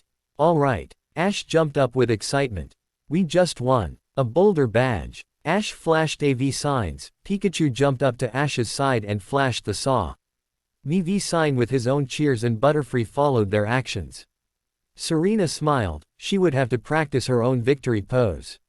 He looks so amazing, it's hard to believe he's only been a trainer for just over 2 weeks. They worked like a well-oiled machine. Calum also smiled. Watching the trainer and his Pokémon made him happy. Sure, his battle style was still rough around the edges, but that will come with experience. And creating a bond with his Pokémon is half the battle, which Ash has clearly already won. Misty rolled her eyes, it looked so childish. Although she also smiled, she is happy for Ash. He just had a pretty good battle, won his first badge out of 8, all he has to do is win 7 more.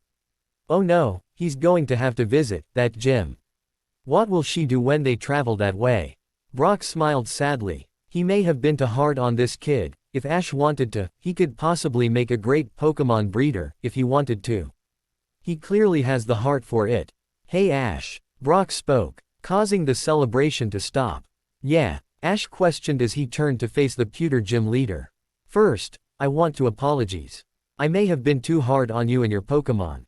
Brock apologized. Don't worry about it, Brock. Ash smiled while shrugging it off. If I'm honest, all it did was motivate me to battle harder. Brock smiled. He truly was an amazing trainer. Secondly, I want to request something. Brock stated. Sure, anything. Ash smiled. Brock sighed before continuing. The truth is, I don't want to be a gym leader, I want to be the world's best breeder. Brock explained, while Ash nodded in understanding. But I have to look after my siblings, so I have to stay here. Brock, I'm sore. Ash tried to apologize when Brock put his hand up. Don't apologize, you've done nothing wrong. Brock reassured. But I would like for you to contact me if you come across any new breeding techniques on your journey. Ash was about to say something, when the gym door opened. Flint walked in. Flint, what are you doing here? The group, minus Brock, asked, but Flint ignored them and stood in front of Brock. Without a word, the oldest male pulled on his beard, revealing it was fake. And pulled off his hat. With those items gone, Flint looked like an older Brock. Son, I'm sorry for. Flint was cut off by a mean right hook delivered by Brock. Int fell to the ground holding his hurt left cheek. It looked like Brock was going in for another blow, but Calum and Misty jumped in and restrained him. Brock still struggled. Brock, let him speak. Ash spoke up, surprising everyone. Why? Brock asked as he stopped struggling but clearly angry. Because lashing out won't solve any problems. Ash replied, fully serious. Trust me, I know a thing or two about bad dads. Brock gave a hard stare to Ash, but the raven-haired boy didn't back down. It's because of my dad. That my twin brother hates me, Ash explained, hesitantly. This got a surprised look from everyone. Even Serena, she would have never guessed the twins' relationship was that sour. Seeing the silence, Ash decided to explain. My dad has never shown any interest in my brother. Don't know why, but his acceptance is all Drake ever wanted. Ash explained. Seeing as I was all he focused on, went around, made me the target for Drake's anger. I can't blame him really. But last time, my dad decided to show up, I lashed out. Serena looked down, she remembered the incident a few weeks ago. Flashback start. Ash had run into a nearby forest, his father had returned after another year away. Like always, Drake had floated around him, trying to impress his father with how well he's planned out his own Kanto journey. But their father, he ignored Drake's efforts to try and grab his attention and went into Ash's room, to find the younger twin who was trying to avoid his father at all costs. Ash was trying and failing to get his father to leave him alone. After minutes of yelling at his father to leave him alone, Ash finally snapped and pushed his father away, before kicking his knee and running away. As he ran through Pallet Town, into the forest, Serena saw him. After waiting a few hours, Delia, her husband and a few other adults went on a search. Leaf came over to Serena's for a sleepover, but Grace was also helping out with the search. After Serena explained to Leaf what she saw, the two girls set off to find him. Ash was hiding out in a cave close by Pallet Town. The two girls found him and tried to convince him to return. He point blank refused until his so-called father left.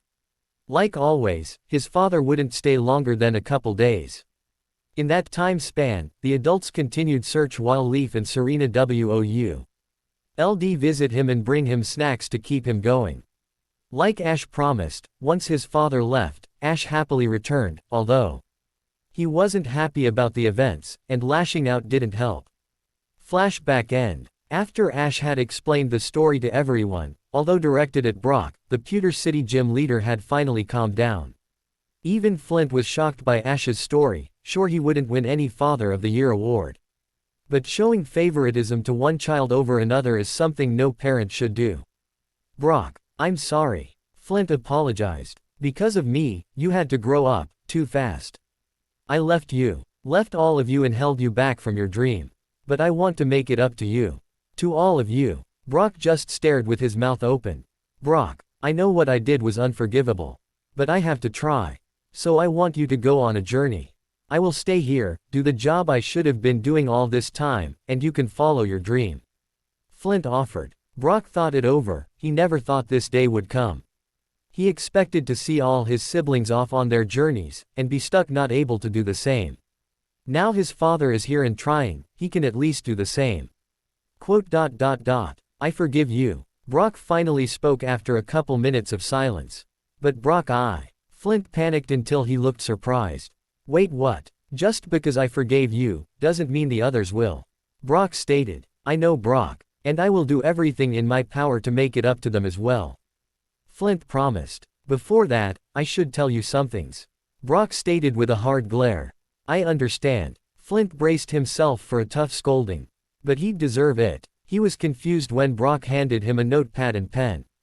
Brock went on to list a number of responsibility, tips, recipes, schedules and why thing else he could think which was related to either running the gym or looking after his siblings. Every sweat dropped that one teenager could do so much, let alone remember it all off the top of his head. Flint was struggling to write it all down as Brock listed it off. After Brock reintroduced Flint to his siblings, Brock packed up and went to the Pokemon Center which Ash and his P had already left towards to heal Butterfree and Pidgeotto. Lucky the gym had its own state-of-the-art healing machine, so the gym leader wouldn't need to abandon the gym during its open hours. Once he arrived, at the center, the group was waving Calum off, who was heading towards Viridian Forest, to make it to Pallet Town. Serena offered to call her mum and let her know of Calum's planned visit. But he told her not to as he wanted to surprise his Aunt Grace.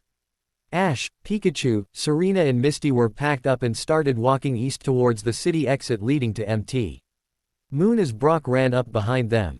Hey guys. Wait a minute. Brock panted as he closed in. This caused the group to stop and turn to look at him. Thank Arceus I caught you. Why? Did we leave something at the gym? Ash asked, being oblivious. Misty rolled her eyes, and Serena blushed as she giggled a little. No, nothing like that. Brock reassured. I just wanted to know if I could travel with you guys. At Brock's requested, Ash turned to face his two female traveling companions. Misty shrugged her shoulders showing she really didn't care either way. Ash and looked at each other, and Serena nodded with a friendly smile. Sure Brock, the more the merrier. Ash chimed cheerfully as he turned to greet his new traveling companion. Ash was extremely happy since he was no longer the only male human, that is. Great. Brock happily replied. So where are we heading? With this brought up, Ash looked back towards the two girls and all three just looked lost, they never really considered it. Ash excited to answer as he turned back to Brock. Don't know Brock. Guess wherever has the closest gym. Ash shrugged his shoulders. And a battle chateau too. My Pokemon have been training really hard, and I feel ready to challenge one again. Serena added with a friendly smile. Well, Brock spoke, pulling out a map of Kanto. How about Cerulean City? It's got a gym which specializes in water types and its own battle chateau. Brock suggested, as he pointed it out on the map. Plus it's just through Mount Moon, so we could make it in about a week. Ash and Serena looked at each other, smiled and nodded. Sure Brock. Cerulean City. Where I'll get my second badge. Ash declared with determination, which Pikachu mimicked. And where I'll compete in another Battle Chateau tournament. Serena added. With that, the group happily set off on their journey once again. Except Misty, who seemed to be lagging behind. As they set off, Brock was getting to know more about his new traveling companions. Although the orange-haired water Pokémon master in training was too nervous about the planned destination, why did they have two Chos there? It has been 4 days since Brock joined the group and he got on with, well, everyone like a house on fire. The group learned he was an amazing chief, and took it upon himself to cook every meal whilst on the road. Brock also took it upon himself to study everyone's Pokémon. And by the end of the second day, he had deduced what type of food each of them liked, except Pikachu, although it would be hard for anyone to guess the little mouse's obsession with ketchup. Brock also created a batch of Pokémon food for each individual Pokémon in the group. Butterfree likes his sweet, Pidgeotto likes hers bitter, Fennekin likes hers spicy. The list went on. Brock instantly became very popular with the Pokémon thanks to his cooking ability. Brock was also surprised by some of the things he learned from his new traveling companions. First, there was Ash. He was impressed by this young trainer from their gym battle, but more so when he learned about his ability to speak with Pokémon. He instantly requested lessons in Poke Essay, and was disappointed when Ash pointed out he just simply couldn't teach him, as he really doesn't know how he does it, but promised to translate for him whenever he needs it. Secondly, there was Serena. She seemed to be a nice girl. He wouldn't try to hit on her, mainly because of the age difference. Although he was extremely jealous to learn she has a crush on Ash, not because he fancied Serena, but more so because he has always dreamed about finding his soulmate, and to learn a kid, 6 years younger than him, has a girl in the palm of her hands, and the greatest density to accompany it. Well, it was upsetting to say the least. Thirdly, and finally, there was Misty. First, he learned about their first encounter, and after the third bickering fight between Ash and Misty, Brock felt like he was just at home. The fighting siblings, the cooking for everyone, the trying to help his little sister with dating advice, except now, he can truly focus on his dream to become the world's best Pokémon breeder. It was just gone midday. The group was sat in a Pokémon Center about half a mile from the entrance to Mt. Moon. They have mostly finished eating, except Ash who was finishing off his 4th bowl. The group saw the first of many instances of Brock's flirtatious side when they entered the Pokémon Center and saw him attempt to Nurse Joy, which resulted in Ash, Pikachu and Serena sweat dropping and Misty getting annoyed and dragging him off. Okay guys, we can either wait here until tomorrow and have a full day to explore Mount Moon, Brock explained, or we can set of today, but we will be pressed for time. I think. Serena nervously tried to speak up. She wasn't too fond of the idea of going into a dark creepy cave. It sounds like going now and getting it over with, sounds best to her. I say we head of right away. Ash spoke up. The sooner we leave the sooner we get to Cerulean City and my second gym badge. Hey, I know. Misty butted in. Why don't we just skip Mount Moon and Cerulean City altogether and head south to Vermilion instead? Why would we do that? Ash asked, both confused and irritated. Misty has been against going to Cerulean since Brock joined up. Cerulean City, it's full of nasty bugs and creepy ghosts. Misty lied. Vermilion has its own gym, and is by the beach and I don't think Cerulean has ever been home to many ghost or bug-type Pokémon. Brock stopped her as he read a guild book. Yeah, and the Cerulean has a gym too, not to mention a battle chateau for Serena to compete in. Ash added. Besides, I heard Cerulean is a water specialist gym. I would have though you'd jump at the chance to go. Serena jumped in. You do want to become a water Pokémon master, right? Misty sweat dropped. She didn't want to reveal her really reason. Seeing as Misty didn't respond. Guess that settles it. Ash cheerfully replied with a smile. Mount Moon, here we come. Ash jumped cheerfully. Pikachu looked up from the bottle of ketchup he was finishing off. He wasn't exactly ready to say goodbye to this source bottle of goodness. Once Ash convinced Pikachu to finish his meal, the group packed up and set off towards Mt. Moon. It was around 1:45 as the group could see the entrance to Mount Moon. There it is. Ash shouted excited as they closed in, and he ran off. Serena giggled, and blushed, but ran after him. Hey Ash, wait up. Brock shouted as he tried to catch up. Misty sighed. What was the big rush to get to Cerulean City anyway, but nevertheless she ran after them too. As Ash and Pikachu closed in, they noticed a strange sight. Inside the cave, it was light. Ash and Pikachu came closer and closer when an ear-piercing noise stopped them in their tracks, followed by a bunch of blue bats swarming around them. Ash, look out! Serena shouted in fear, although her voice could be heard over the supersonic waves from the bats. Serena brought out her Pokédex. Zubat, the bat Pokémon, forms colonies in perpetually dark places. Uses ultrasonic waves to identify and approach targets. Ash covered his ears and fell on his knees. It looked like he was screaming out in pain, but again, couldn't be heard over the supersonic. Getting desperate, Ash opened his eyes to find some way out. Then he saw Pikachu, covering his ears with electric sparks flicking out of his checks. Ash got a very bad idea. One that would hurt. Pikachu, let it rip, Ash shouted as he braced himself. Pikachu may or may not have heard the command, but he couldn't bear the supersonic any longer.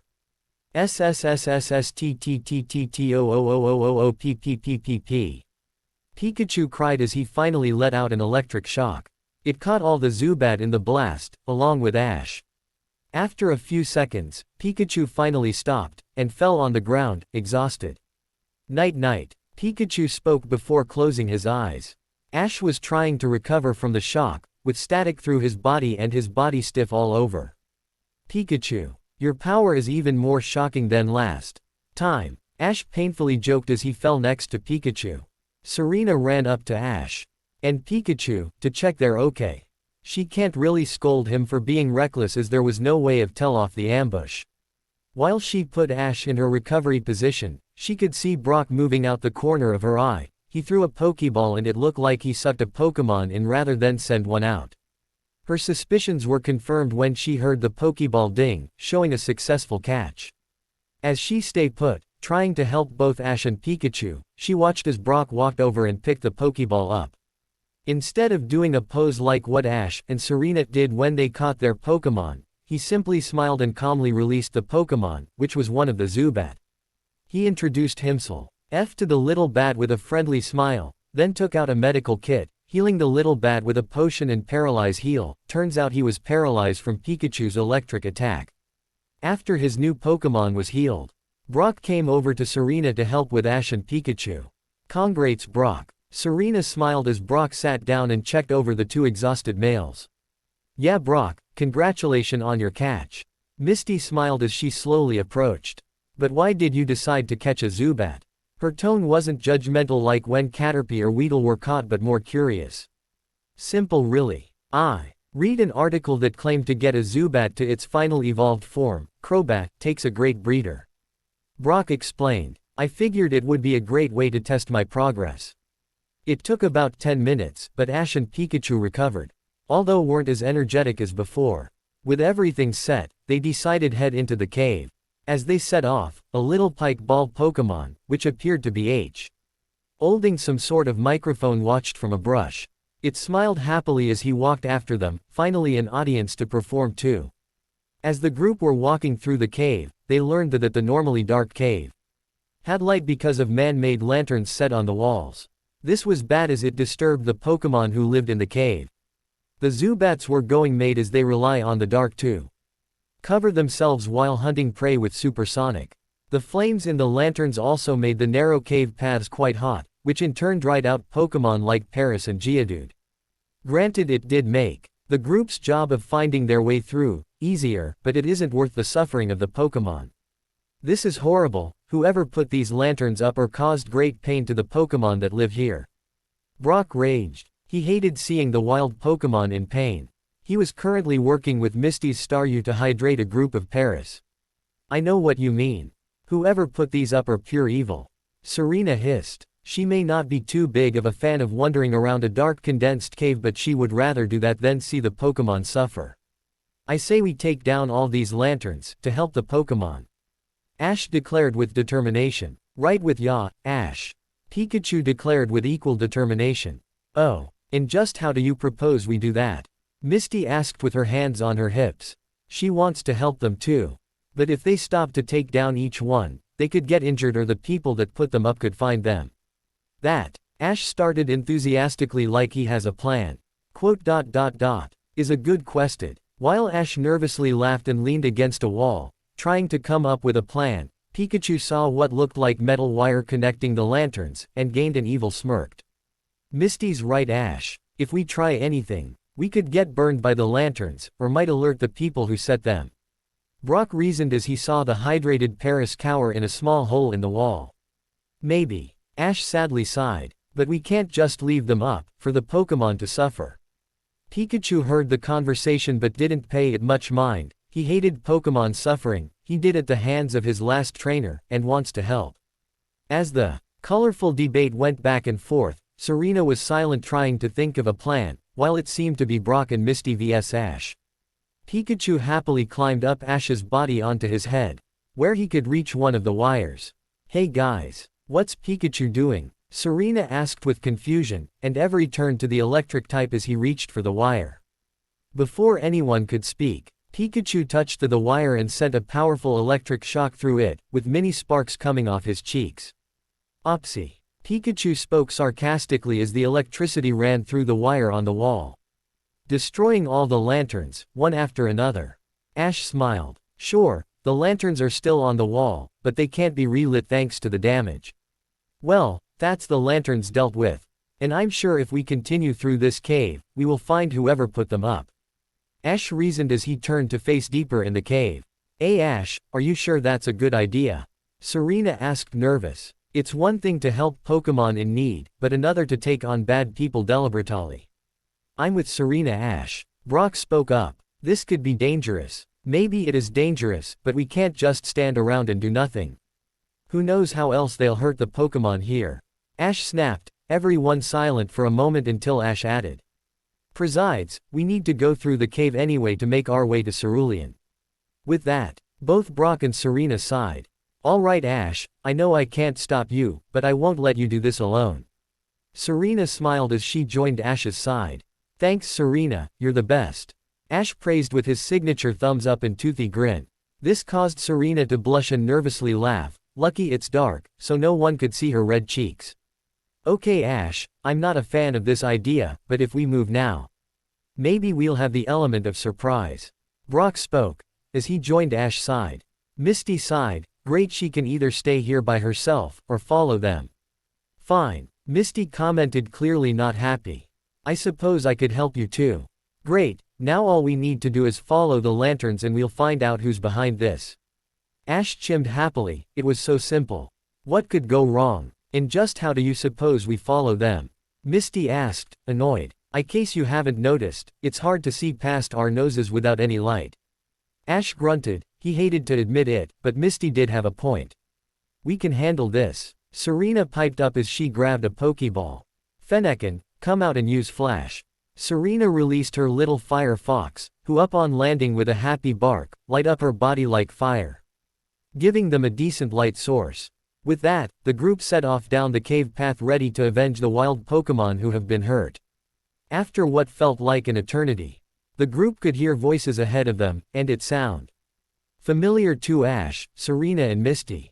Team Rocket. Ash hissed under his breath. Pikachu also growled threatening. The three stupid tears again. Ash wanted to chuckle at Pikachu's nickname for them, but this is serious, they must be the ones who put up the lanterns. What's a Team Rocket? Brock asked, being the only who hasn't met them yet. They're Pokémon thieves, the ones who attack Viridian's Pokémon Center. Serena explained, angrily, she hated them too. You mean the ones who put my lovely Nurse Joy in danger? Brock exclaimed, angry. Every in the group sweat dropped, so much for the element of surprise. Hey, did you guys hear that? James asked stupidly. No, I've got the ability soundproof.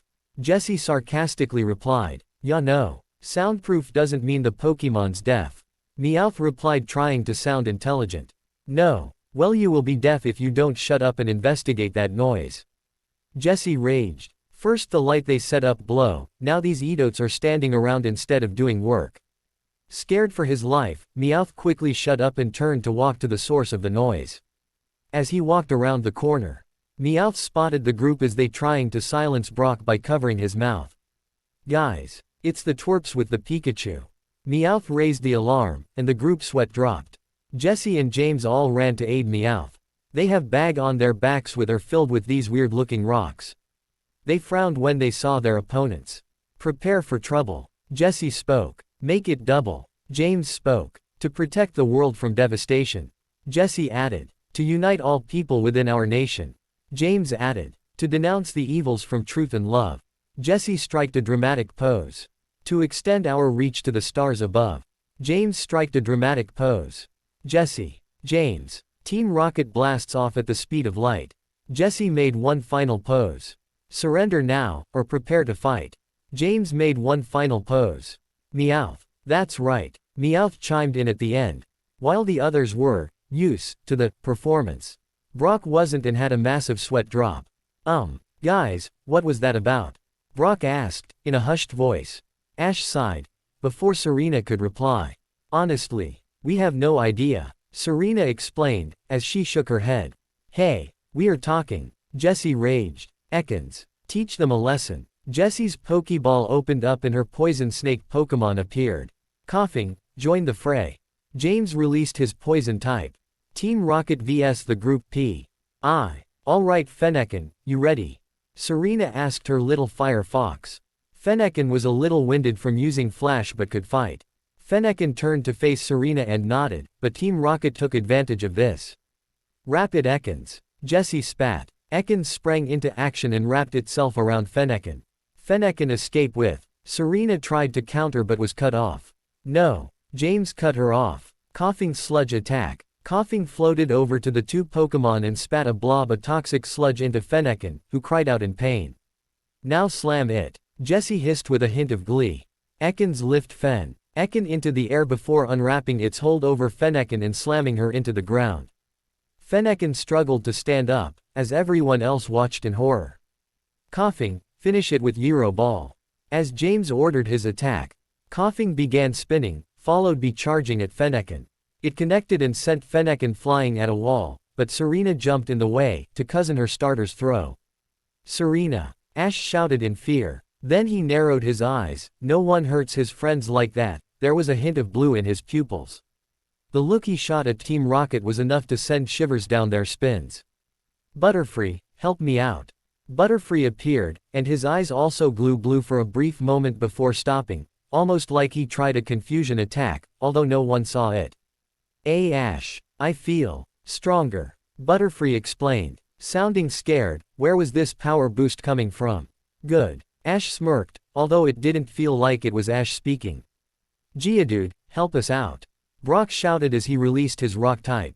Butterfree decided he could worry about this power boost another time. Now he had a battle. Team Rocket vs the Group P. 2. You really think you little runts can stop us? James laughed, evilly. Confusion. Ash shouted in a booming voice. Misty was busy cheeking on Serena and even she looked over since it didn't sound like Ash. Wrap Ekans around Coughing. Ash thought. Butterfree seemed to hear that thought and followed the instructions. Once Coughing was wrapped up in a nice little bow, Brock saw his chance. Tackle it. Brock's Geodude followed instructions and threw itself at the two struggling poison types, and the force of the tackle sent them flying at Team Rocket. When the two poison types collided with Jessie and James, a bunch of rocks in the bags of their backs fell out. Oh no, we need to get our fossils back. Meowth panicked, but Ash wouldn't give them the chance. Gust, Ash shouted, and send them flying. Butterfree nodded, and began flapping his wings with incredible power. It was such a strong gust, that Pidgeotto would be proud, albeit a little jealous. The powerful gust picked up Team Rocket and sent them flying through a hole in the ceiling. And 3 more rocks also fell back, but the more shocking thing was Ash. He fainted. After what seemed like hours, Ash came to. They were outside Mt. Moon, Cerulean's side. Ash was lying in his sleeping bag with a wet cloth on his forehead. He had to blink a few times, but his vision returned soon, and he found Pikachu, Butterfree and Pidgeotto all surrounding him. As she lowly sat up, he had to grab his head as he has a pounding headache. Ash is awake. Pikachu and Butterfree screamed in joy and Pidgeotto simply smiled. Pikachu jumped onto his shoulder and rubbed his cheek against Ash. Butterfree tackled Ash in his stomach and sobbed something, but Ash couldn't make it out. Pidgeotto glided onto Ash's other shoulder and asked if he was fine, just to make sure. With the Pokémon's outburst, it alerted the other trainers. As soon as she saw Ash awake, Serena charged and tackled Ash into a massive hug. After she failed to protect Fennekin, Ash protected both of them and Serena got a massive rush of affection towards him. The affection was so strong, she almost felt ready to confess. Serena blushed crimson red with that key word, almost, so not quite there. Brooke also came over at a much slower and organized pace. "Hey Ash." Brock greeted with a friendly smile. "How ya feeling?" "Been better." Ash grunted and both Serena and Ash's Pokémon let go. "What happened, anyway?" Everyone looked gone out. "What do you mean?" Brock asked, showing concern. "Last thing I remember, we were walking through Mt. Moon." Ash explained. "Then I woke up here." Brock shook his head. Memory loss isn't uncommon when someone faints. Brock took it up on himself, and explained the Team Rocket events to Ash.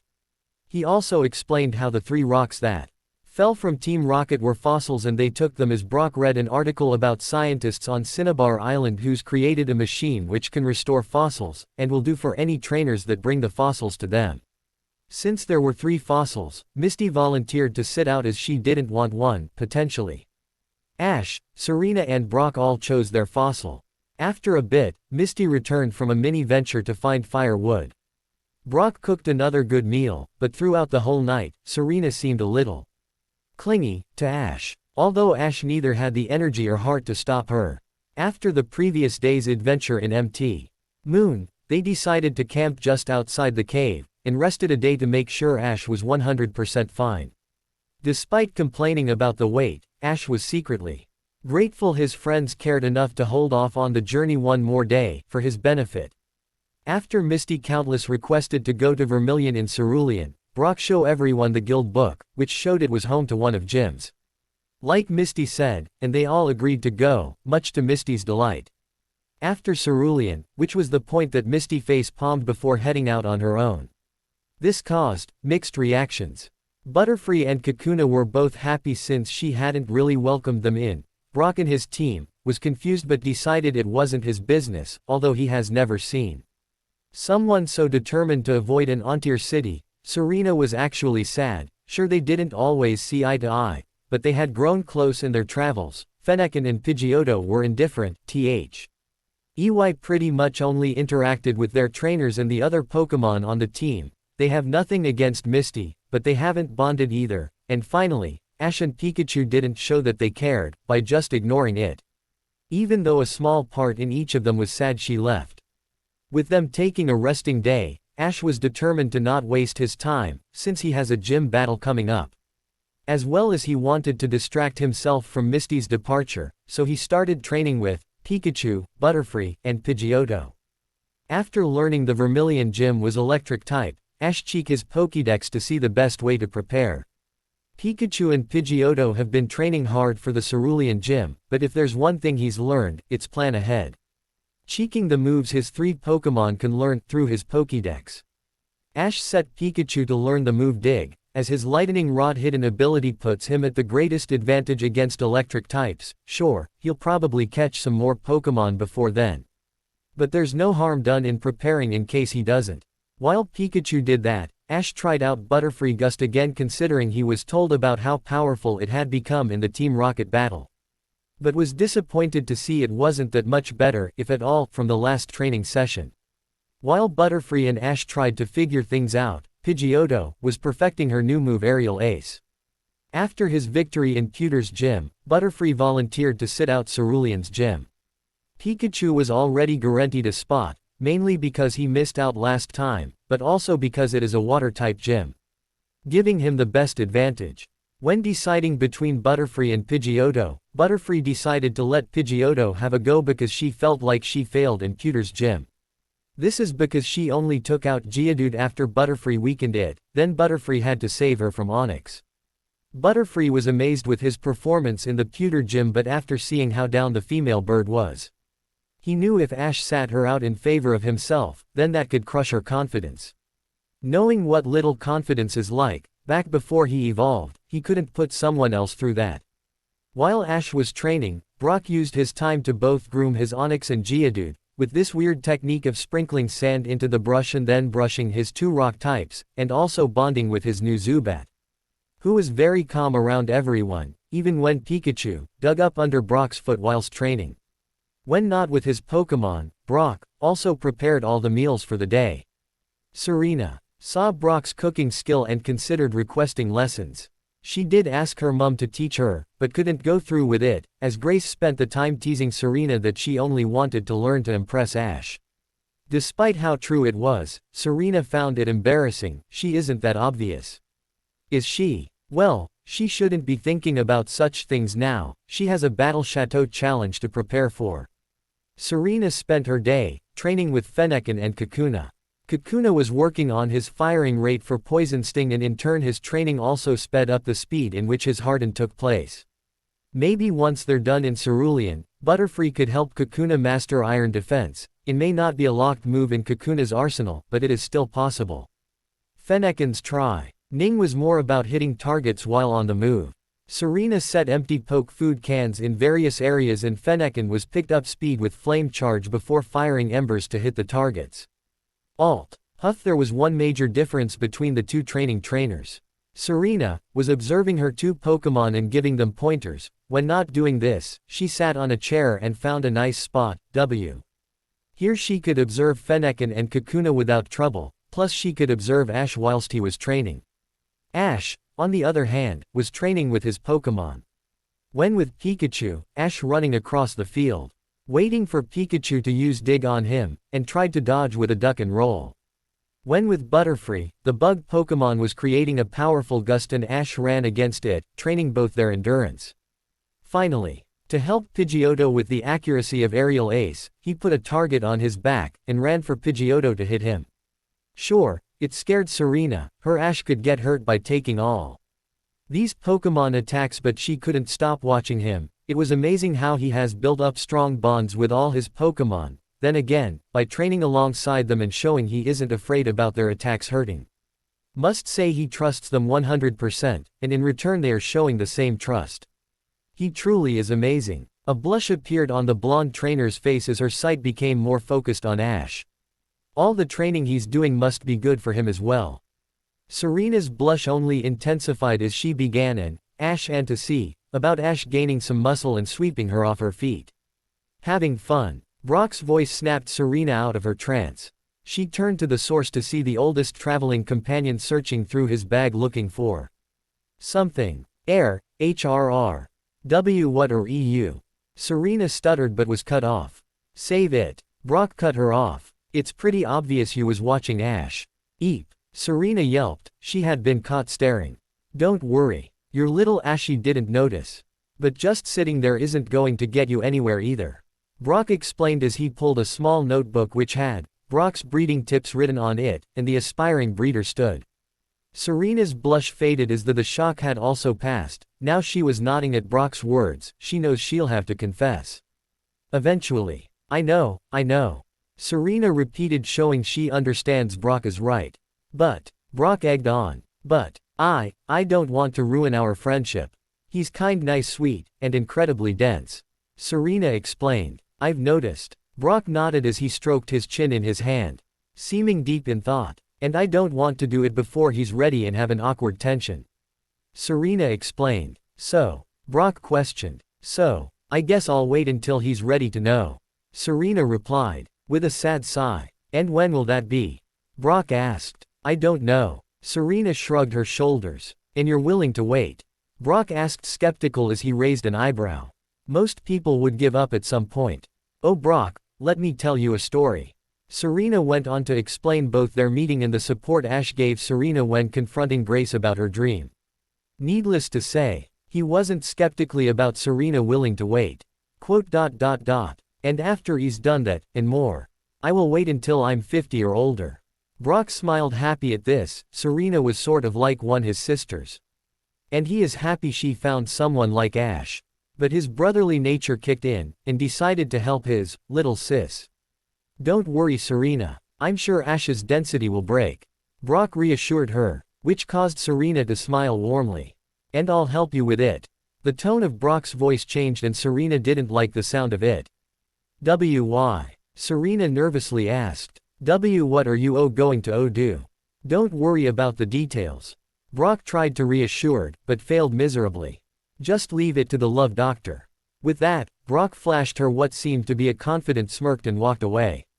The honey blonde girl stood up to try and stop the Pokemon breeder, but couldn't. The words stuck in her throat, her head fell into her hands. "Oh no," she muttered under her breath. Her limited experience with the Pokemon breeder taught her 3 things. He is an amazing breeder. An even more amazing cook. And will flirt with any and every female that has a heartbeat, to no avail. Provided they are old enough. Needless to say, Serena wasn't looking forward to the love doctor interfering with her crush. Serena has no idea how long she was like that, but she was snapped back to reality when a yellow Pokemon, with what looked like a brown vest, suddenly appeared in her arms, with its arms wrapped around her neck, and it nuzzled its head under her chin, before promptly falling asleep. If that didn't confuse Serena enough, a familiar voice soon followed. "Hey, Abra, wait for me," a female voice requested. Serena turned to face the source of the voice. To see a brunette running towards her. It was Leaf. It has been a couple of hours since Misty left the group. She was currently walking through Cerulean City, keeping her head down. All she has to do is make it to the south of the city and she camp out on Route 5, waiting for them to finish up here. It should take a week at most. She was not interested in visiting that so-called family. She clenched her fist just at the memory of them.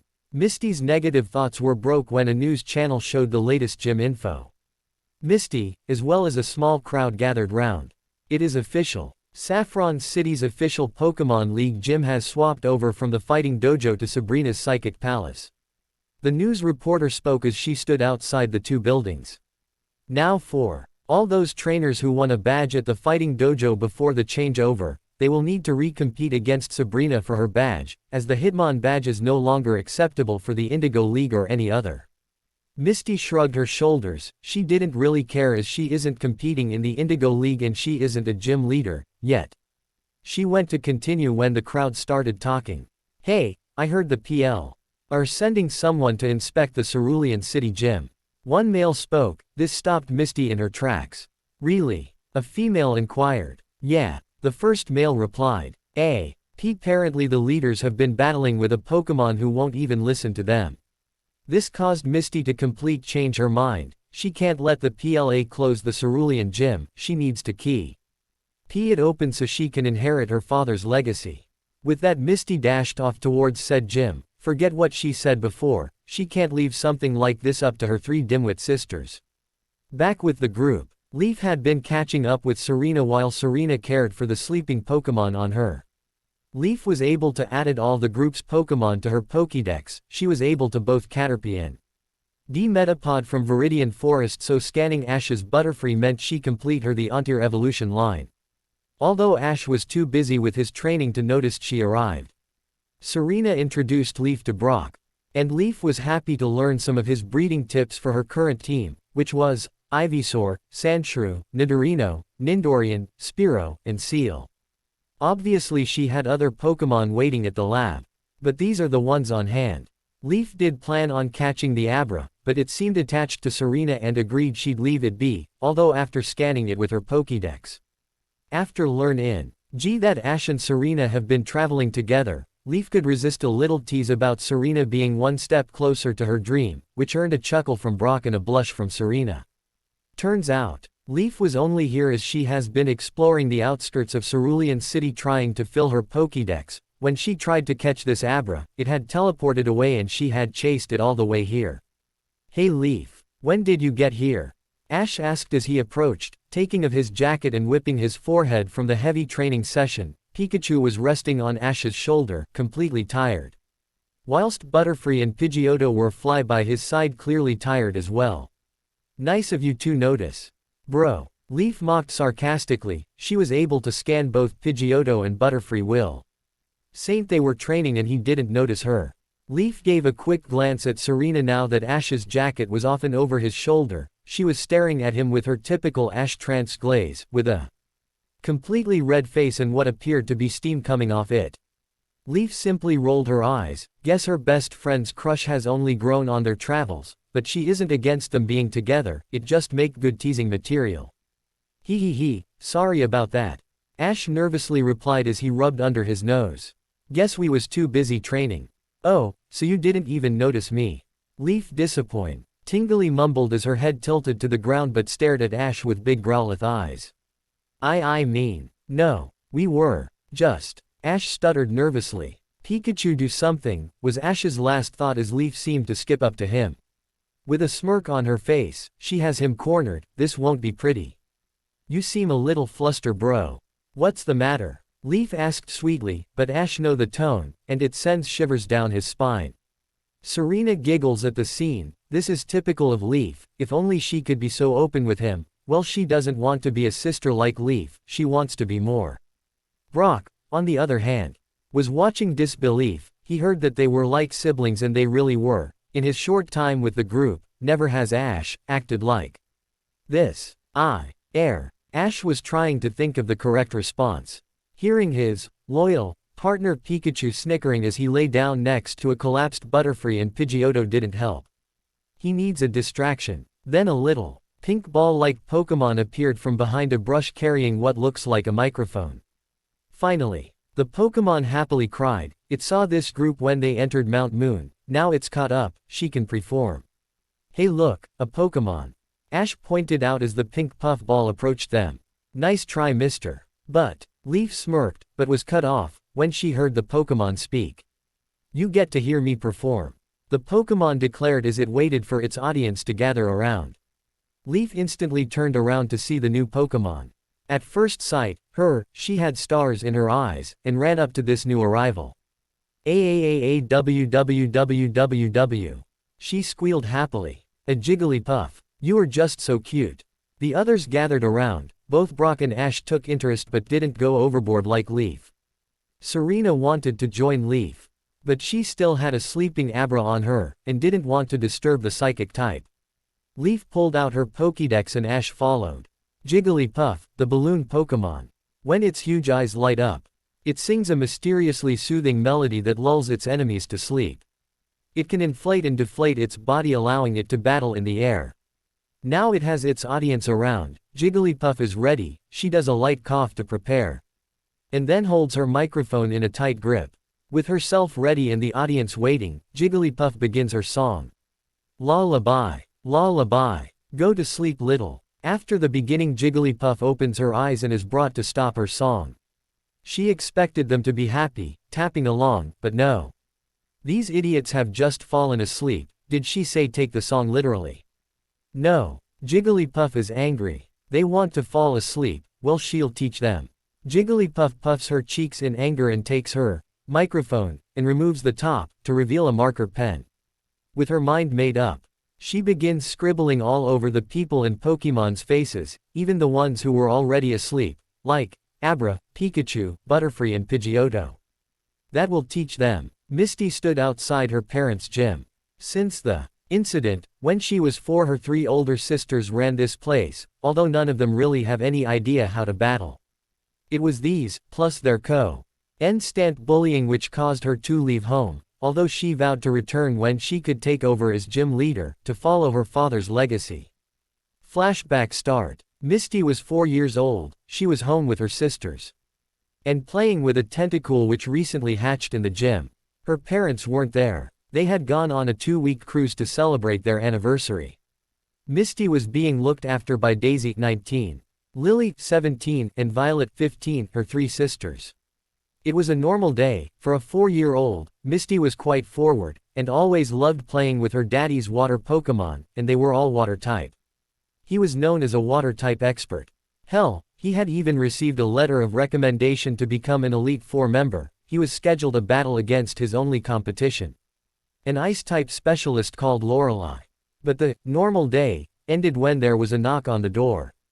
The 3 oldest sisters answered it, and Misty peeped around the door. She couldn't hear what was being said.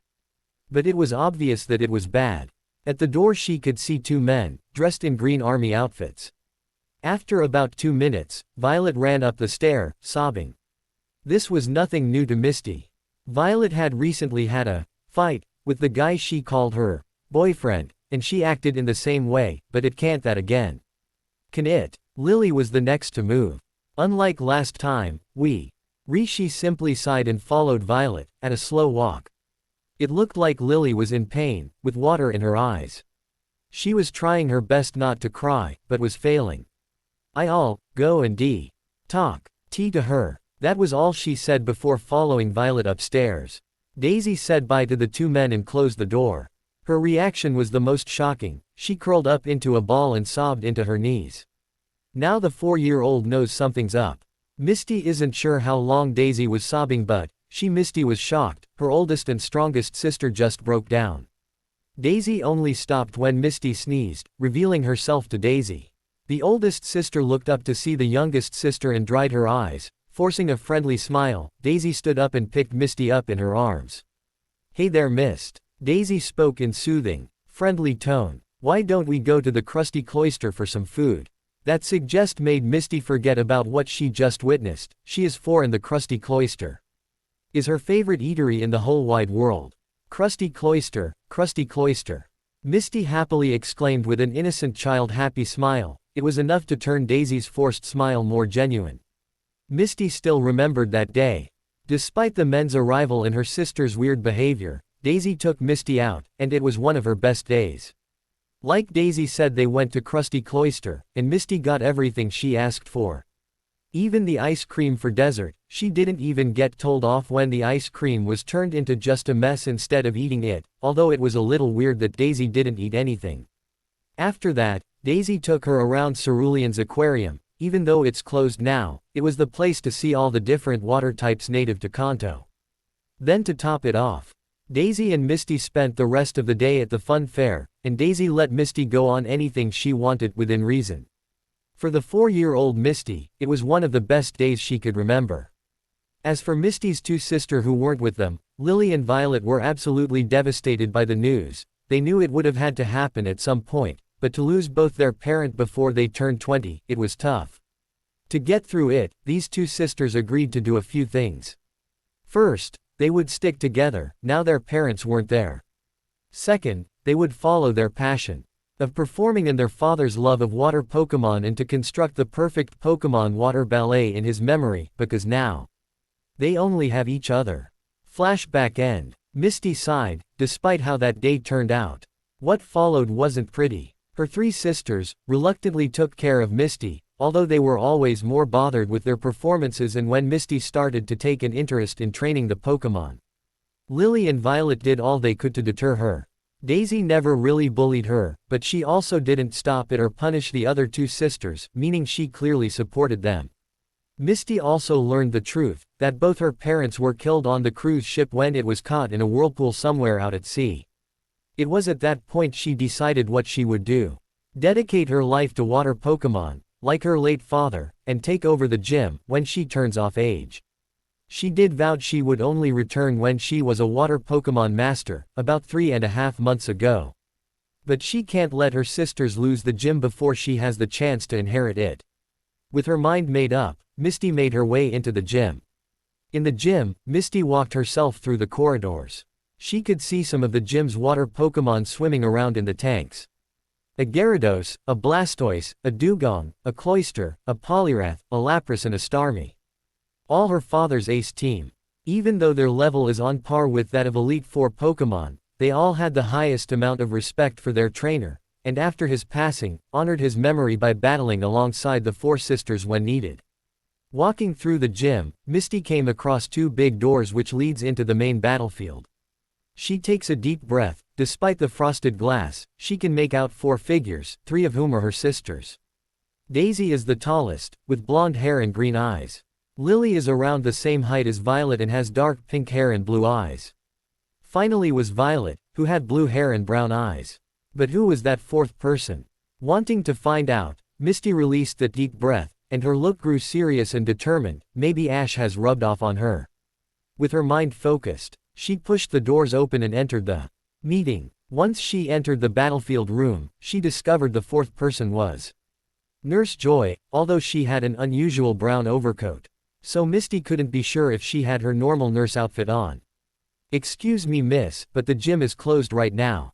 Nurse Joy spoke, as the three sisters turned to see who's here. "We are having trouble with one of the Pokémon." Misty saw Lily and Violet gain confident smirks that she had returned but ignored them and looked out to the battlefield where a new Pokémon, for the gym at least, was swimming around with an unpleasant face. It was a Tentacruel. "Misty, what are you doing here?" Daisy asked with genuine curiosity. Sure, she performed with Lily and Violet, but Misty never showed why interest in it, but she didn't technically bully her youngest sister like the other two, although she didn't stop it either. "I heard the gym was having some problems. I decided to return before you three could ruin my career before it starts," Misty declared with a hint of venom. Lily and Violet didn't take that remark too kindly. "I take it Tentacruel is the Pokémon you're having trouble with." None of the sisters answered, so Nurse Joy stepped. "Yes, but sorry, you are. Me. I'm Misty Waterflower, the fourth sensational sister and future gym leader of the Cerulean Gym," Misty declared with pride. Lily and Violet scowled. "There are only 3 sensational sisters," Lily corrected, in an irritated tone. "And 1 runt," Violet added, and Misty looked down. She came to save her father's gym, which they put in danger, and now they are starting on her again. Nurse Joy saw this and frowned. No one should act like this, much less a gym leader. It was bad enough that Hulkover in Vermilion Gym, calling everyone, baby. "Stop it," Nurse Joy intervened. "A gym leader's job is to encourage and support. None of you have solved your issue. Why not let Misty try?" The 3 sisters were shocked. Nurse Joy was supporting the girl they were forced to raise over them, 2 gym leaders. "Okay Misty. If you think you can control Tentacruel, then be my guest." Daisy stepped forward. She secretly supported her littlest sister. Meanwhile, Lily and Violet inwardly smirked, believing Misty would just embarrass herself. Misty mentally prepared herself and kneed down by the pool side. She got a good look at the Pokémon. When something stood out, a scratch on one of Tentacle's red blobs. She hasn't seen the Tentacool she used to play with, which hatched from an egg here, and that tent. Acool had a scratch on one of his red blobs since part of her egg cracked and scared her. Could Tentacool evolve? As both of their eyes met, Misty could see her old friend behind them, although Tentacruel seemed to glare. With her suspicions confirmed, Misty stood up and turned to her sisters. "Giving up already, Mist?" Lily asked in a mocking tone. "I actually thought you'd try something first," Violet added. "Actually, I believe Tentacruel has evolved from the Tentacool I used to play with," Misty retorted. "If that's true, then I know just what I need to do." With that, Misty rushed up the stair, which was like in a place for a large audience to sit. Misty ran into a ladies' toilet. Lily and Violet weren't happy. If Misty was right, then they may be the ones shown up. Daisy did her own inward smirk. Misty was going to make her point. Nurse Joy watched with interest before writing something in a notebook. It wasn't long before Misty came out in a white and blue, one-piece swimsuit and a white coat over her. Misty walked up to the pool, completely ignoring everyone. Once at the poolside, she threw her bag and coat to the side before jumping in. Tentacruel noticed this and frowned. This was the girl who left her. And then she was forced into those stupid performances. As Misty got close, Tentacruel prepared a poison jab, but Misty was deterred. Tentacruel wanted to attack this girl for abandoning the jellyfish Pokémon. But as she looked into Misty's eyes, Tentacruel couldn't force her attack. All she could see was the happy-go-lucky child that she grew up with. Tentacruel hated Misty for leaving. But she also remembered all the good times and was torn. Decided to just avoid her, Tentacruel powered down her poison jab and dived deeper into the pool. Nurse Joy watched with interest and wrote another thing down. Lily and Violet were shocked. "No fair, how come when we approached it, we were attacked?" Lily whined. "This is like, total not fair." Violet pouted. "Why?" Daisy smiled proudly at her youngest sister. As Tentacruel sat at the bottom corner of the pool, Misty frowned for a brief second. This was not going to be easy. But then her frown turned to a determined glare. It didn't matter whether it was easy, what mattered was that she could help Tentacruel. With that, Misty dived as well. Using all her strength, Misty swam down to the water poison type. Tentacruel was conflicted. She hated Misty for leaving her with these idiots. Misty promised they will always be together. Even when passing trainers would comment on her scar, Misty defended her. They were best friends. But Misty left her, no explanation, no option to go with her, not even a goodbye. Why did she leave? Misty's struggles paid off and she soon reached the conflicted jellyfish Pokémon. Seeing the Pokémon's distress, Misty calmed her down like she did when they were kids. She hugged Tentacruel, like her life depended on it.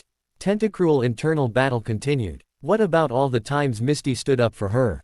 Whether against other Pokémon of trainers challenging the gym, who mocked her birthmark. What about all the times they played, swam, or trained together?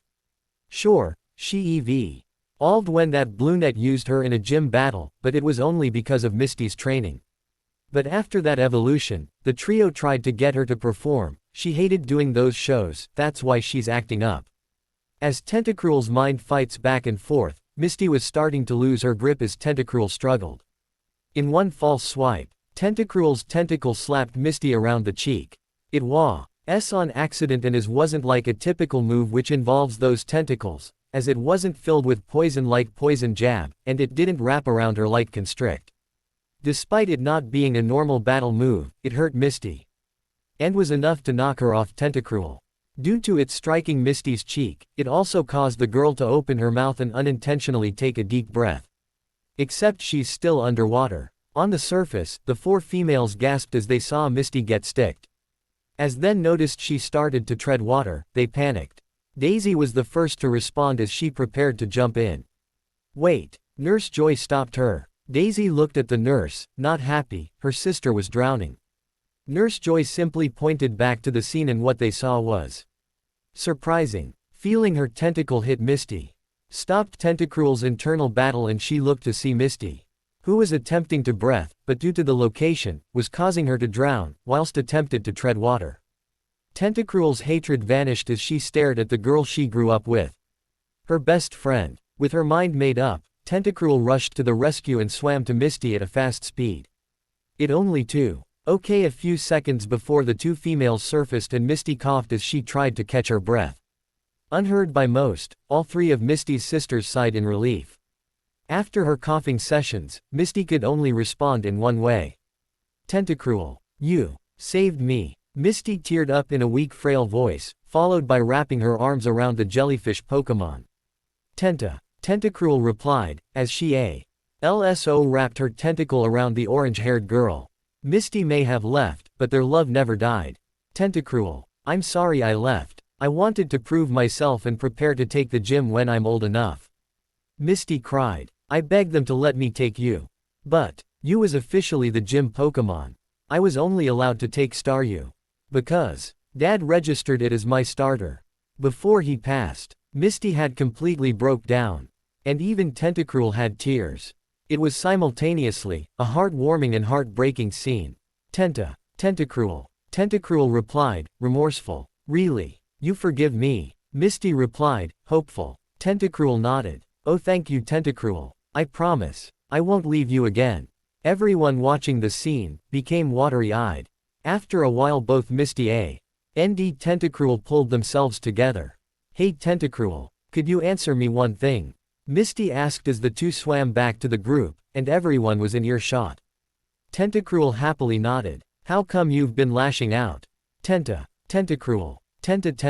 Cruel. Tentacruel replied as she pointed with her tentacle to Misty's three sisters then to the high dive board. Misty's sweat dropped. Understanding Pokémon is easier with Ash as a translator. No, she can figure this out. Her sisters. And the dive board. That means. Suddenly a light bulb went off. You mean to tell me that those three tried to make you perform in one of those silly shows? And that you can respect them when they clown around like that in front of hundreds of people? Misty asked as she smirked. Tentacruel smirked as well when she nodded to show Misty was right. Misty climbed back to the floor and Tentacruel followed and stood behind her, with Daisy passing a towel for Misty to dry herself off. I think I've seen enough. Nurse Joy announced as she stepped forward. What do you mean? All four sisters asked, clearly not knowing what's going on. What I mean is, I'm not just your friendly Pokémon Center nurse, but I am also a licensed PLA inspector. And I came to investigate reports about this gym. Nurse Joy declared, shocking everyone. And after what I've seen, I am going to make some changes. Like what? Daisy asked, scared. After a few moments of silence. First of all, the official trainer of Tentacruel will be swapped over to Misty. It is clear she is the only one who has bonded with the poor Pokémon. Nurse Joy explained, which caused Misty and Tentacruel to high-five. Or high tentacle, in Tentacruel's case.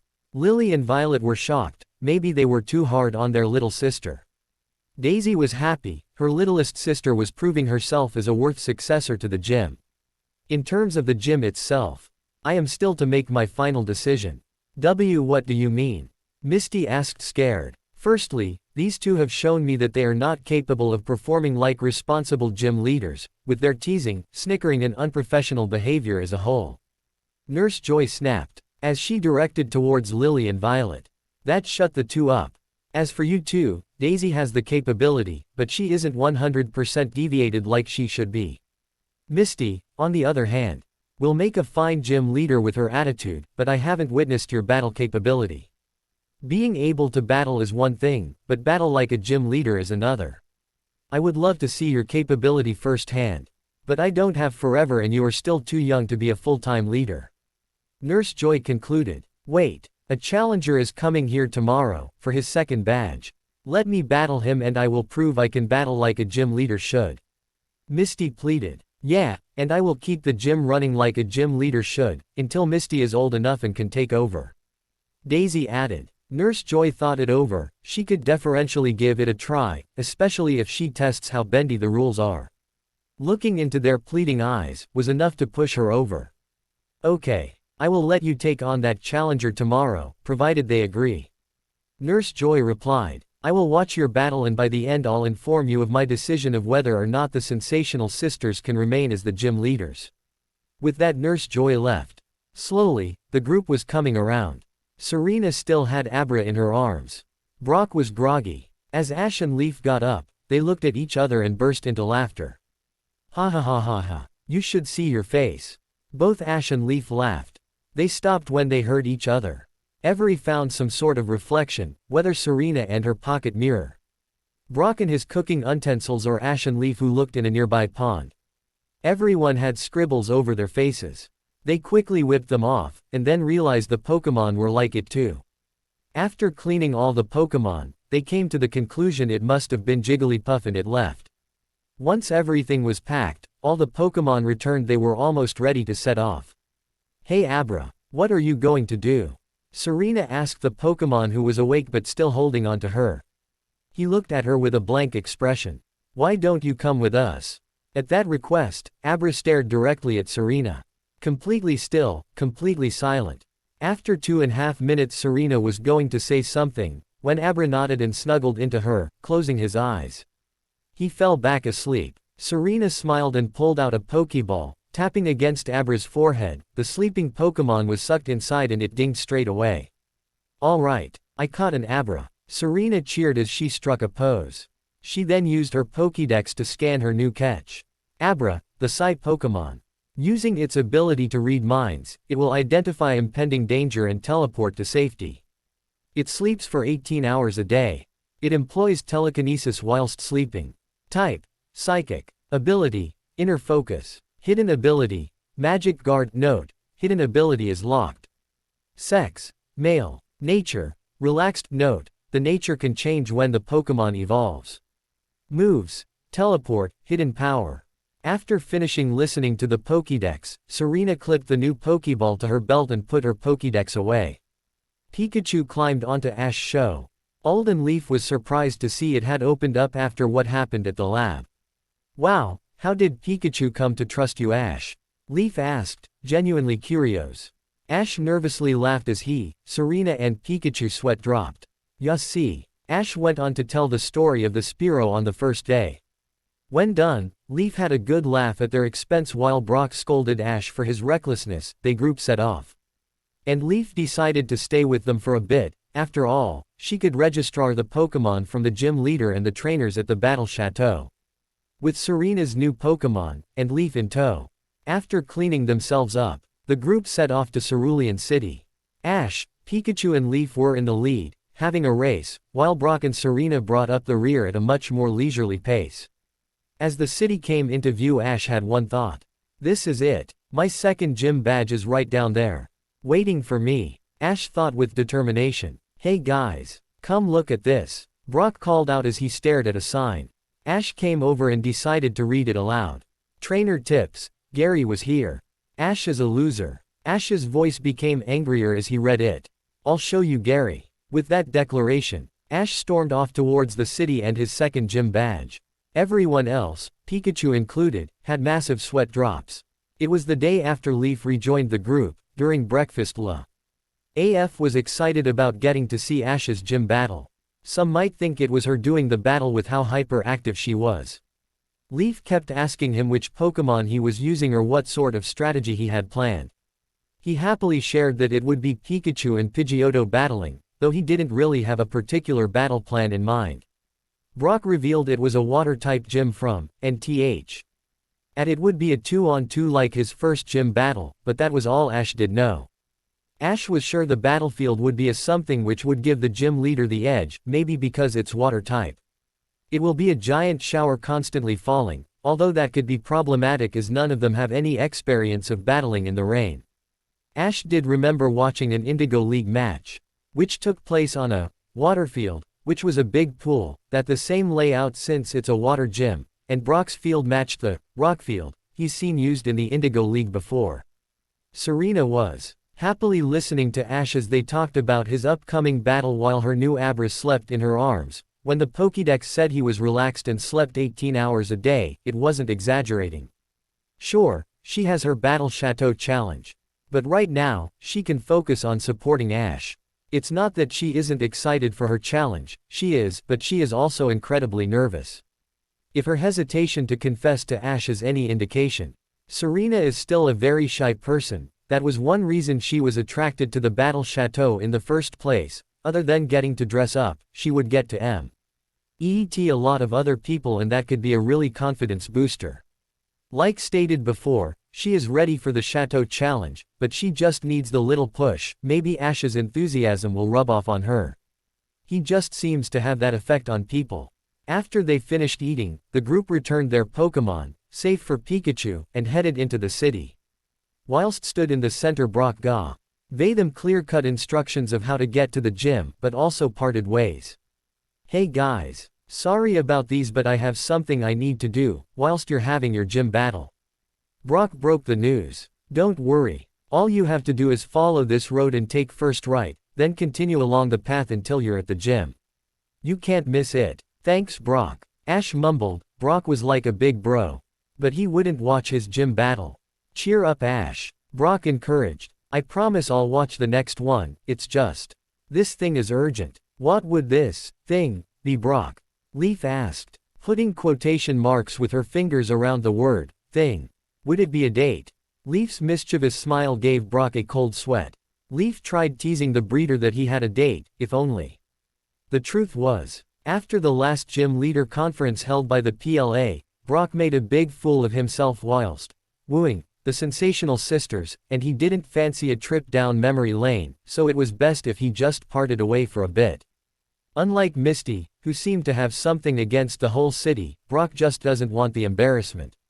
No. It's just stuff. Brock clarified. It certainly wasn't a date. Well, he would probably try to fix one whilst separated.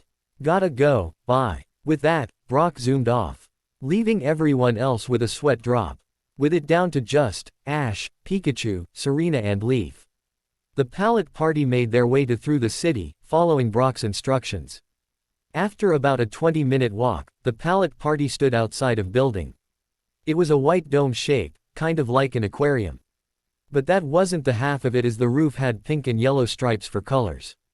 Above the automatic doors stood a large dugong model with model water around it, and the sign which read, Cerulean Gym. Honesty, without the sign, none of them would have guessed this was the gym. Ash, I think our gym battle will be in a circus. Pikachu snickered. Yeah, are the gym leaders clowns or something? Ash responded, but clearly not focused as his mind was blown. This was a gym. Wow. Ash's absent-mindedness caused Serena to giggle. She just found it cute, and so Ash Leaf could only roll her eyes, as like always, Ash could do no wrong in Serena's eyes. Come on Ash. Not getting scared are you? Leaf asked in a teasing tone. No way. Clowns or not, we're winning the. Ash had to stop as he forgot the name of the badge for this gym. Cascade badge. It's the Cascade badge you get here. Leaf giggled, as she informed Ash about what he was going for. Thanks Leaf. Ash shot her a grateful smile. Now, we're winning the Cascade badge. With Ash's declaration Leaf smiled and rolled her eyes, this was definitely her surrogate brother. While Serena smiled and blushed. She loved Ash's determination. Come on bro, we've had enough chit-chat. I want to see you battle. Leaf pleaded as she grabbed his hand dragging him into the building. Ha ha ha, okay. I'm just saying with all my Pokemon and you guys cheering us on. There's no way we'll lose. Ash replied as he got out of Leaf's grip and walking in with her and Pikachu. Serena was stood still for a moment. She was still staring adoringly at her crush, and blushed when he declared he would win because she was cheering him on. Well, her and Leaf. But that didn't matter. Hey Serena, you coming? Ash waved his hand in front of her face. After seeing she was still with a weird look on her face. Serena blinked a few times before realizing she was caught staring. Again, but unlike yesterday, Ash actually spotted it. Her blush turned from one on the cheek created by her crush, to a full face one of embarrassment. Leaf struggled to keep the laughs in and looked like she was about to burst. Serena also saw this and decided before the situation can go from bad to worse. Coming. Serena smiled as she tried and failed to get rid of the blush. She then leapt forward, which would make Pikachu's quick attack jealous, and grabbed Leaf, dragging her into the female toilets near the entrance of the gym. Ash stood outside waiting for them, at a complete loss at what just happened. Girls. Ash muttered as he rolled his eyes. Pikachu snickered. He was right, traveling with them was worth it just for moments like this. It was nearly 10 minutes later when Serena and Leaf had rejoined the group. For some reason, Serena's face looked like it had been splashed with water, although she didn't have the weird look on her face, and Leaf had gotten over what she thought was so funny. Ash, being impatient as he is, decided he didn't have the time or the desire to know what that was all about, besides he wanted his gym battle. Butterfree was also out. Since Pikachu got to watch the pewter gym battle despite not competing, Butterfree wanted to watch this one. Ash agreed and the two girls promised to look after the hasty bug type. With everything set, they found a pair of double doors which had a sign above them labeled, Battlefield. Taking the hint, the group made their way into a surprising scene. As they entered, the group couldn't see anything as all the lights were off. Ash was eager to get battling. Ash couldn't contain his excitement.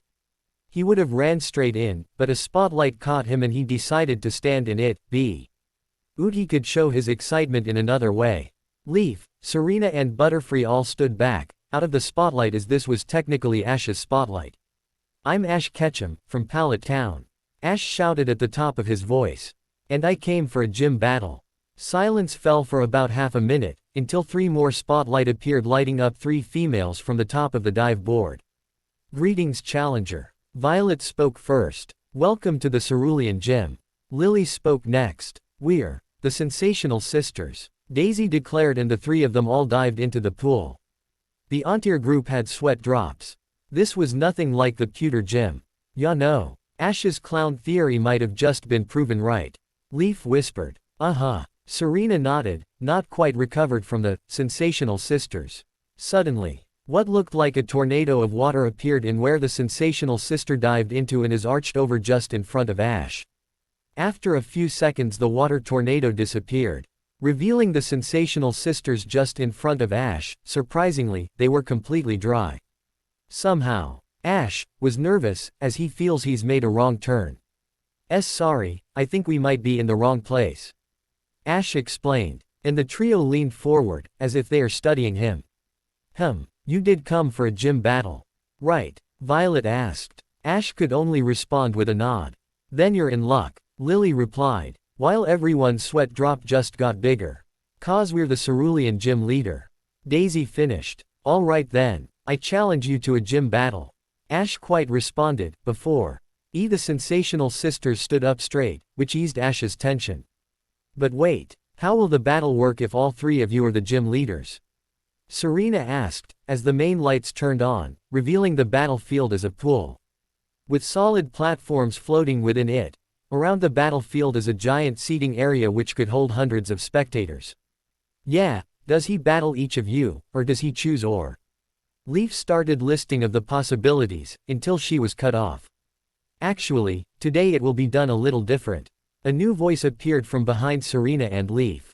Everyone turned to face the new person to reveal it's Nurse Joy. Nurse Joy. Ash, Serena and Leaf questioned. Yes, but I'm not just your friendly Pokemon Center nurse. Nurse Joy giggled before her expression turned serious. I'm an official inspector for the Pokemon League Association. Ash stared in awe as Nurse Joy showed her badge, and struck a dramatic pose. She is the first PLA member he has ever met. Serena pouted. Ash is looking at a badge with more affection than he has ever done to her. Leaf sighed, but also smiled. Leave it to Ash to get overexcited. So how will Ash have his gym battle? Leaf asked, as Ash and Serena returned to normal. Well, I was sent here because of reports about an out-of-control Pokemon.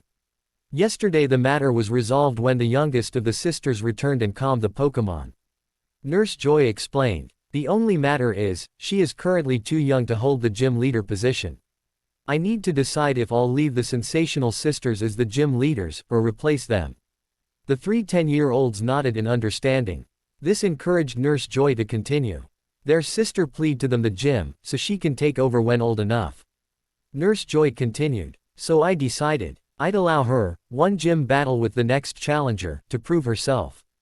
Provide said challenger is happy with this. Now all eyes were on Ash. Oh, who is the sister? Ash asked as the A voice appeared from the top of the stands.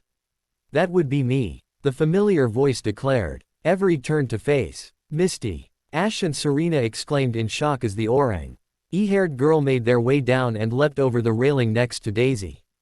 So I guess this is the Misty you talked about yesterday? Leaf rhetorically asked. Ash and Serena could only nod, with their jaws open. Right, I'm the fourth sensational sister.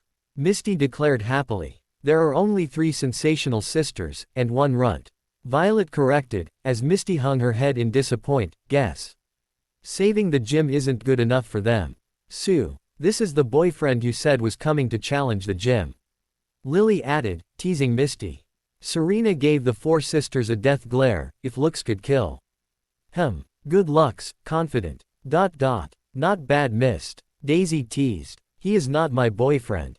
Misty shouted. The 3 sensational sisters all smiled knowing they were teasing her. Anyway Ash. Were you happy to face Misty for your Cascade badge? Nurse Joy asked. Sure, I'll happily beat Misty for our second badge. Ash declared as he and Pikachu threw their fist in the air. Very well. I shall act as ref.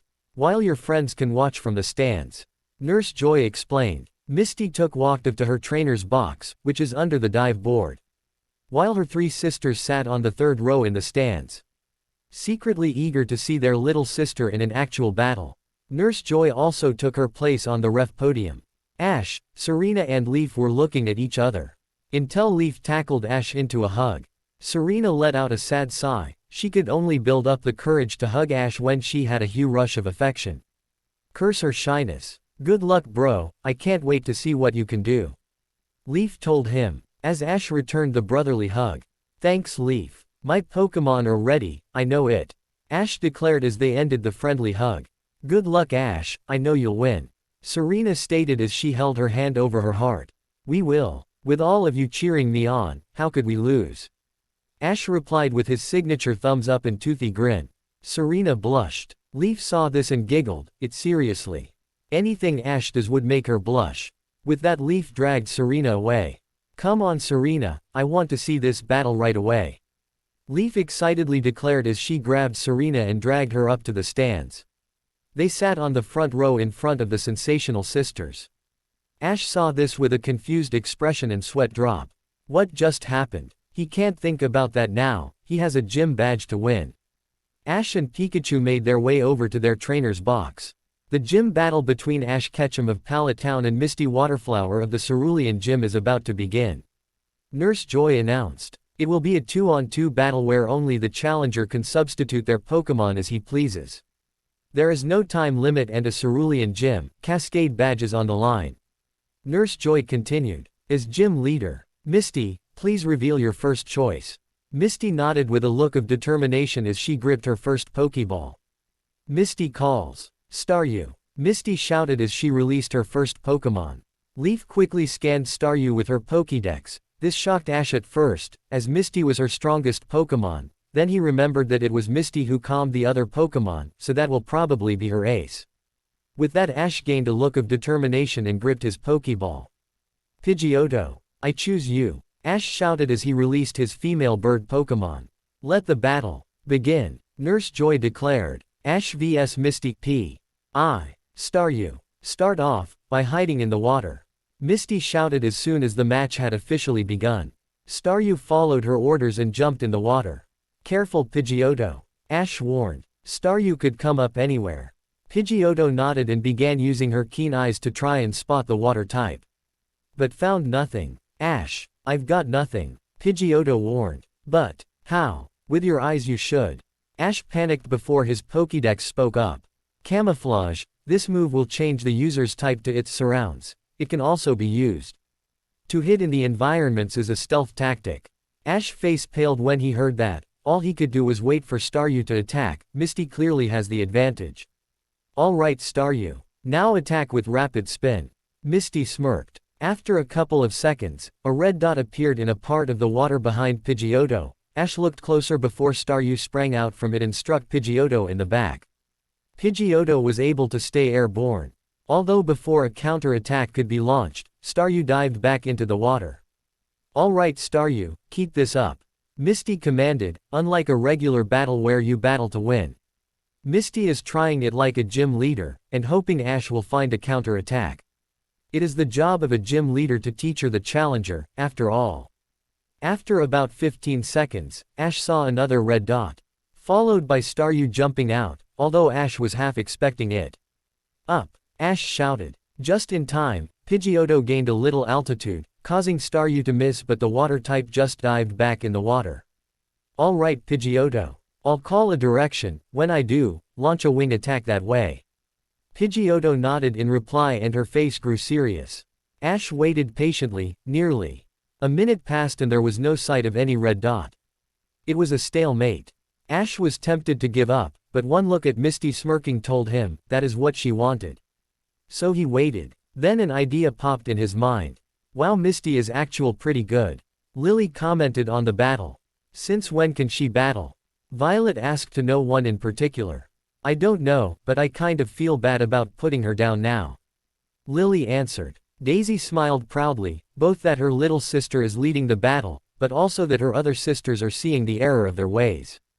Ash vs Misty P.2. Alright Pidgeotto. Ash sighed. Misty's smirk grew and Ash saw a red dot. Behind you on the left. Pidgeotto flung her wing around as Staryu jumped out the water and the two connected. Although Pidgeotto overpowered the water type and sent it crashing onto one of the platforms. Misty was shocked and Ash grew a smirk of his own. Alright Pidgeotto. Time to see if all that training has paid off. Ash declared as he tightened his fist. Use Aerial Ace. As Ash threw his fist in the air, Pidgeotto did a loop in the air before seeming to disappear.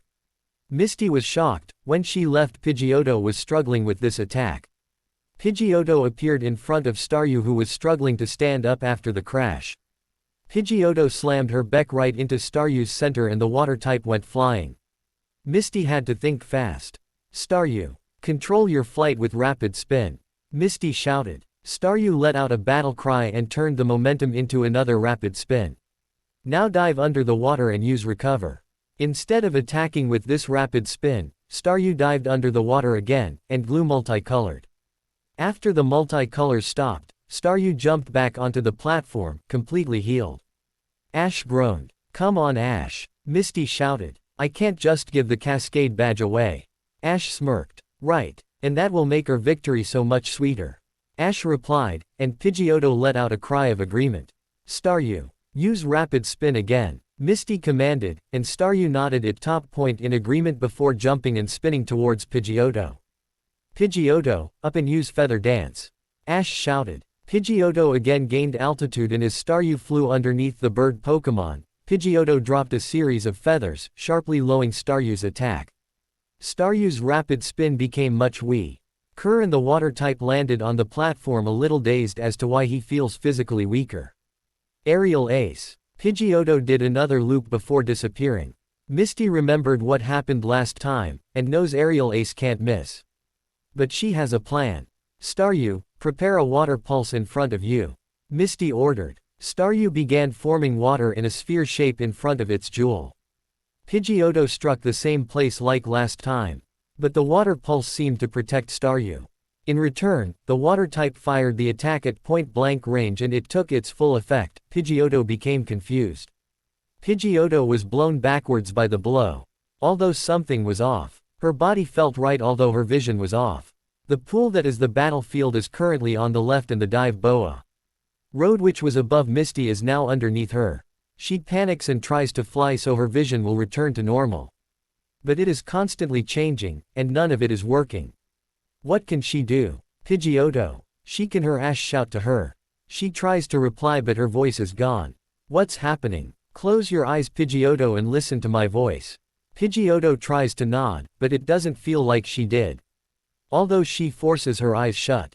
Suddenly her body feels like it is at an angle, although her vision previous told her otherwise and she corrects it to a proper stance. Now Pidgeotto, drop from the sky and aim wing attack right underneath yourself. Ash shouted. With her eyes closed, her vision wasn't playing tricks and she successfully fell to the ground. As soon as her talons got wet, she hit the ground with a powerful wing attack, which sprayed her face with water. From the shock, her eyes popped open and she shook her head dry. Surprisingly her vision was back to normal, she snapped out of confusion.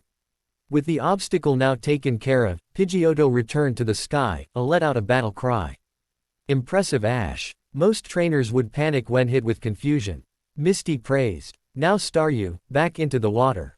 Staryu did a jump from its platform and dived back into the water. Pidgeotto. Don't let it hid, use gust on top of the water. With Ash's instructions, Pidgeotto let out another battle cry before flapping her wings and creating a powerful gust. The strong winds created blew the water around, turning the pool into a damaging current for any Pokémon in there.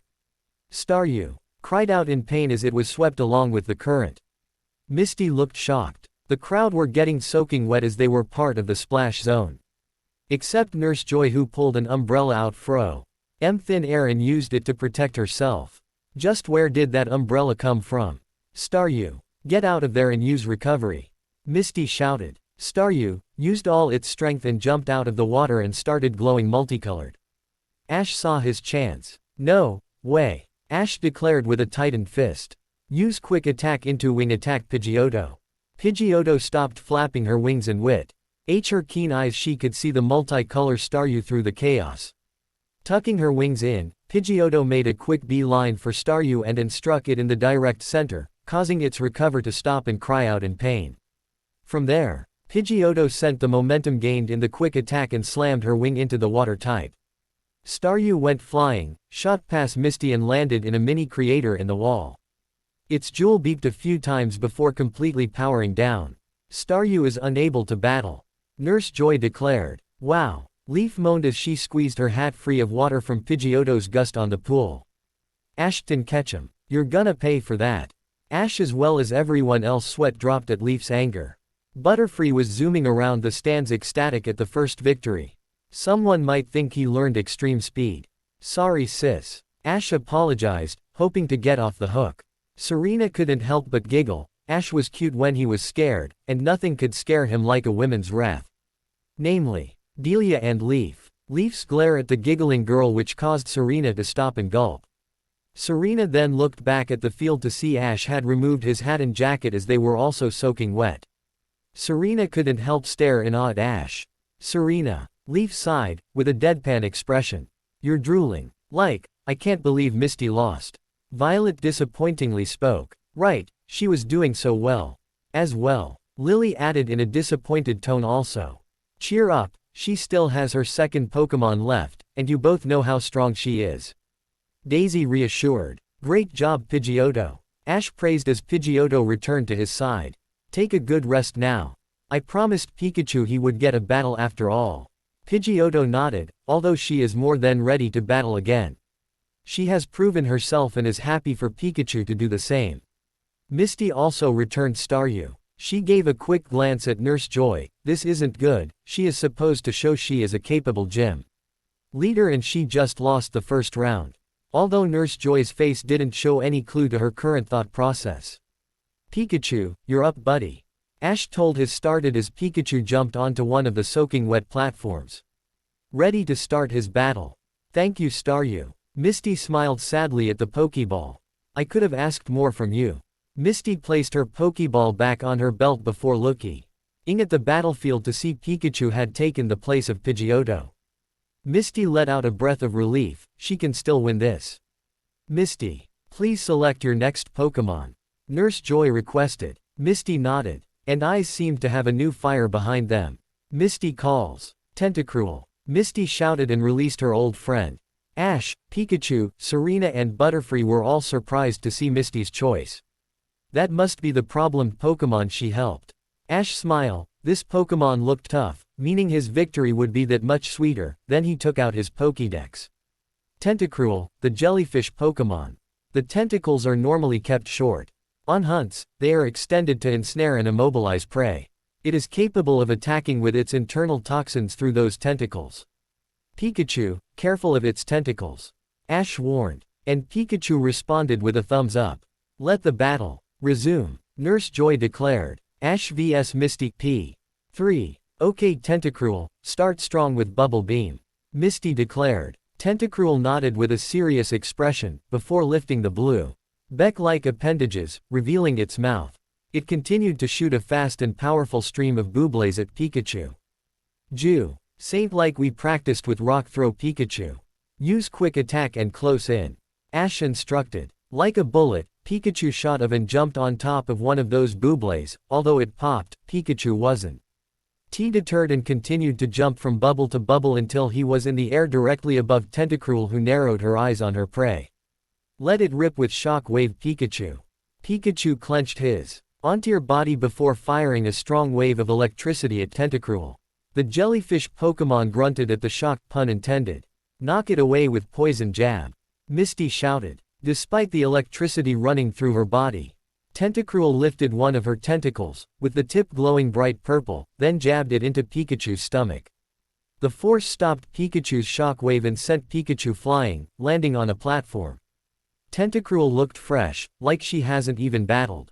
You good buddy? Ash asked worried, until Pikachu stood up and glared at Tentacruel. Yeah, I've had a harder time trying to get you out of bed. Pikachu snickered. Gee. Thanks, Ash replied with a sweat drop, which caused all who don't know his secret to look confused. Then Ash remembered he had a plan. Those tentacles can only reach so far. So stay put and use Shock Wave again. Pikachu nodded and clenched his body again and fired another Shock Wave. Misty wasn't dumb and knows Shock Wave can't be dodged. Tentacruel was struck with another load of electricity. But Misty had a plan.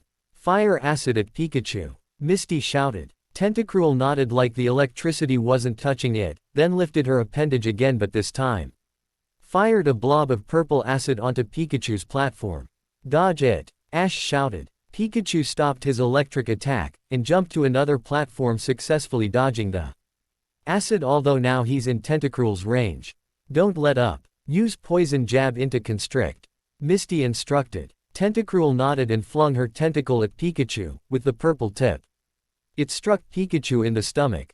And before he could be sent flying, the same tentacle lost its purple tip, then wrapped around Pikachu, lifting him into the air. Ash couldn't help but smile. Ya know, this reminds me of our pewter gym battle. Ash laughed. That's all fine and dandy, but could you save the trip down memory lane for later? Pikachu requested, until Tentacruel tightened her grip. It seems Misty forgot how we countered it last time. Ash smirked. Pikachu, use Thunder Wave. A small static shock left Pikachu's cheeks and traveled down Tentacruel's tentacle, paralyzing the jellyfish Pokemon. This caused her to retract the tentacle, and let Pikachu go. Misty looked in horror. Pikachu has the advantage as she needs to cover Tentacruel now. Use acid and cover the ground near you. Misty panics. Tentacruel again lifts her appendage and fired several more blobs of acid, one at a time. Despite being tired, Pikachu was able to dodge until he was on the last platform and a blob was falling towards him. Into the water Pikachu. Ash panicked. Pikachu reluctantly jumped into the water. He does trust Ash, but Tentacruel will have the advantage in the water and his tone didn't inspire hope. Misty smirked. After them Tentacruel. Show them who's the queen of these waters. Misty smirked, and Tentacruel, for the first time since appearing, left that spot and crawled into the water. With both of them in the water, Tentacruel seemed to pick up speed. Use quick attack across the water and don't let up. Ash shouted. Pikachu nodded and again shot off like a bullet running. Jumping. Across the water like he did with the bubble beam. Ya know Ash. This isn't winning us the battle. Pikachu remarked as he continued running. I know, just give me time. Ash irritably responded. Got it. Use quick attack straight down. Then turn it into a dig. Pikachu realized Ash's plan and smirked evilly. He then, with great speed, he jumped in the air before using all that momentum and shot into the water. Once he hit the ground, he began his dig attack. That resulted in the pool being drained. After about 20 seconds Pikachu dug up from a new hole, desperate for air. Need air. Pikachu panted as he regained his breath, hoping for a little rest. Poison jab. Misty's voice echoed and Tentacruel launched another poison jab at Pikachu, sending him flying across the now waterless pool. Landing with swirls in his eyes. Pikachu is unable to battle, Nurse Joy declared. Ash was about to jump into the field to grab Pikachu but Butterfree beat him. The hasty bug shot to Pikachu's side before gently lifting it with a confusion attack and the two went hovering over by Ash's side. Sorry Pikachu. I shouldn't have asked so much. Ash apologized, as he looked at Pikachu who had opened one eye. Don't. Apologies. I could have refused. Pikachu weakly replied. But if you want to, then go out there and win, then buy me a big bottle of ketchup. Sure buddy. You were awesome out there. Ash promised. Then Butterfree reactivated his confusion and took Pikachu with it. Don't worry Ash, we'll take good care of him. Butterfree reassured, and then flew Pikachu over to Serena and Leaf. Oh no. Pikachu lost. Leaf whispered disappointed, as Serena took Pikachu and cradled him in her arms. Don't worry. He still has Pidgeotto. Serena reassured. Besides, Pikachu paralysed Tentacruel and got rid of the water. Leaf got a mischievous smile. You're right. Besides, how can he lose with you cheering him on? Leaf teased, putting emphasis on the word, you. Serena turned bright red. Leaf, she angrily exclaimed, causing everyone to sweat drop. Wow, Misty and Tentacruel are like, working perfectly together. Violet commented. Like, in total sync. I know. She could actually win this. Lily added. Daisy's smile grew and grew until she couldn't contain her pride for her little sister. Come on Misty. Show him what a sensational sister can do.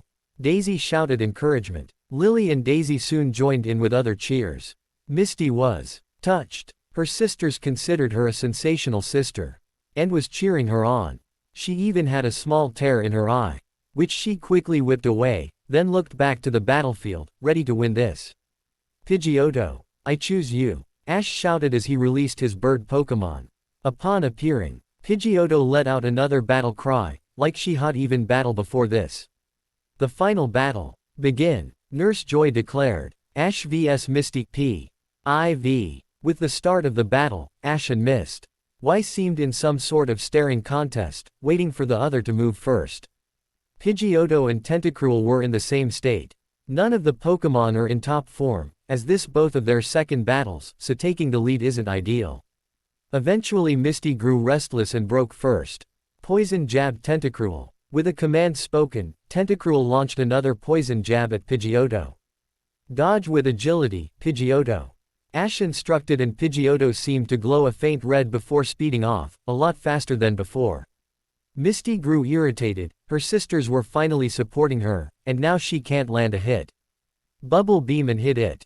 Misty shouted. Tentacruel complied and lifted its appendage and fired out another bubble beam. Although it was hard to lock onto the speedy bird. Now attack with aerial ace. Ash instructed. Just as the bubble was about to make contact as Pidgeotto finished its loop, she disappeared, completely dodged it. She then reappeared and struck Tentacruel from the bottom left side. Use wing attack and send it flying. Using all her strength, Pidgeotto whacked Tentacruel into the air. Misty looked in horror as the jellyfish Pokémon came close to the ceiling.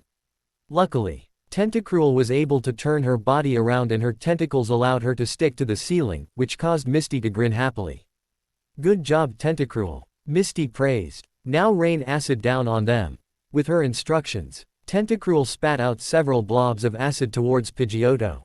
Protect yourself with steel wing, Pidgeotto, Ash instructed. Pidgeotto coated her wings in metal, as the first acid blob closed in. But using her wings, Pidgeotto knocked it away, completely harmless. Now add in a quick attack and get Tentacruel down from there. Pidgeotto let out a battle cry as she shot off with impressive speed. With each blob of acid which she encountered, Pidgeotto used her steel wings to knock it away harmless. When her beak hit Tentacruel's appendage, she swiped her steel wings under Tentacruel's tentacles, causing the jellyfish Pokémon to lose her grip and begin to fall. Now end this, Pidgeotto. Follow and use Aerial Ace, Ash shouted as he threw his fist in the air. Pikachu will be avenged. Pidgeotto did a loop in the air and followed Tentacruel as she fell back to the floor, helpless. All Misty could do was watch in horror. Pidgeotto connected before Tentacruel hit the ground and a cloud of dust appeared. Pidgeotto flew out, showing she could still battle. Everyone waited for the dust cloud to settle. After about a minute, the cloud was no more. Nurse Joy got a clear look at Tentacruel. Tentacruel is unable to battle. That means the winner of this battle is Ash Ketchum of Pallet Town, Nurse Joy declared. Misty jumped down from her trainer's box and kneeled down by Tentacruel's side. She had tears in her eyes. They fought so hard together, but she might have just lost the family gym.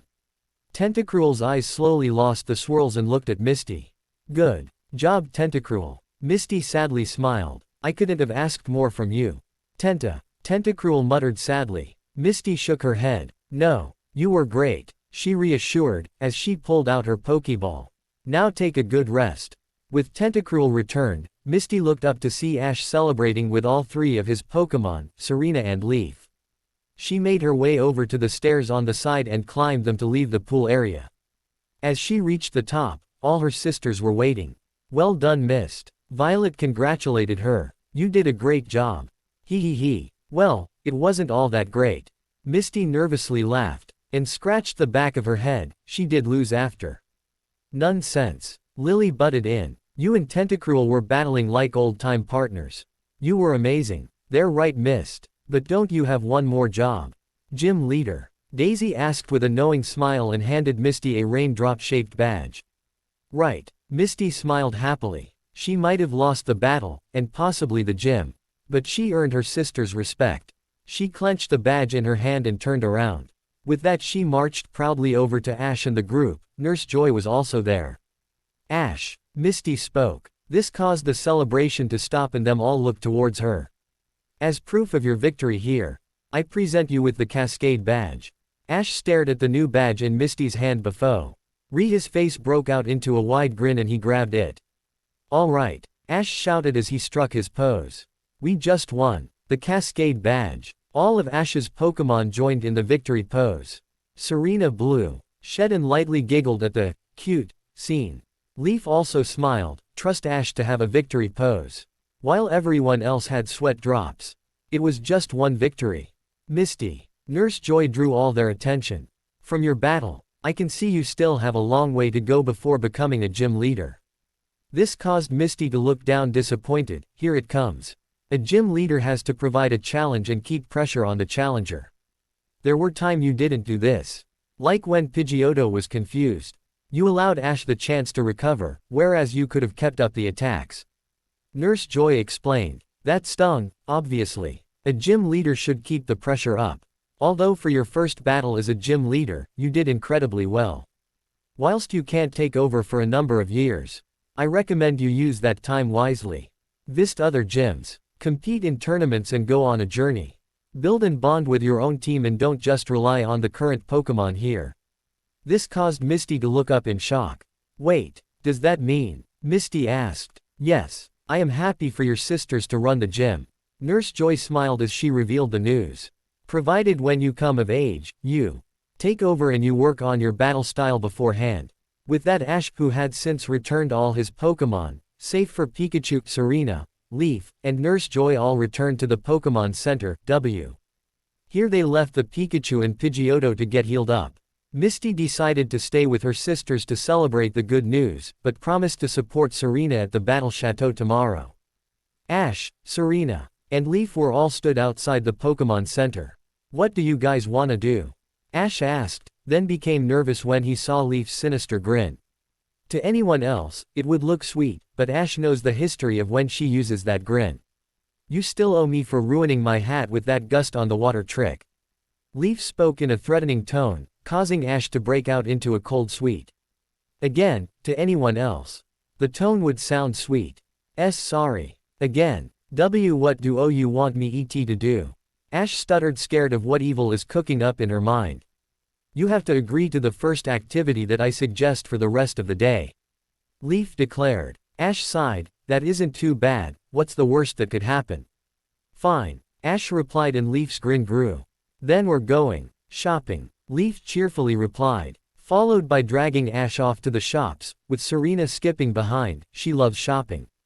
After the success at Cerulean Gym, where Ash won his second badge and Misty was able to save her family's gym. Not to mention the fact that she was given the role of gym leader when she comes of age. Ash, Leaf and Serena left while Misty builds her proper relationship with her sisters. The trio left Pikachu and Pidgeotto at the Pokémon Center to be healed. Although the celebrations didn't last long, for Ash at least, as Leaf made sure to make him pay for water she was drenched in during the battle. She dragged Ash off to a man's worst nightmare. Shopping. They spent the rest of the day going around at least 35 different clothes stores, and almost buying something in most of them.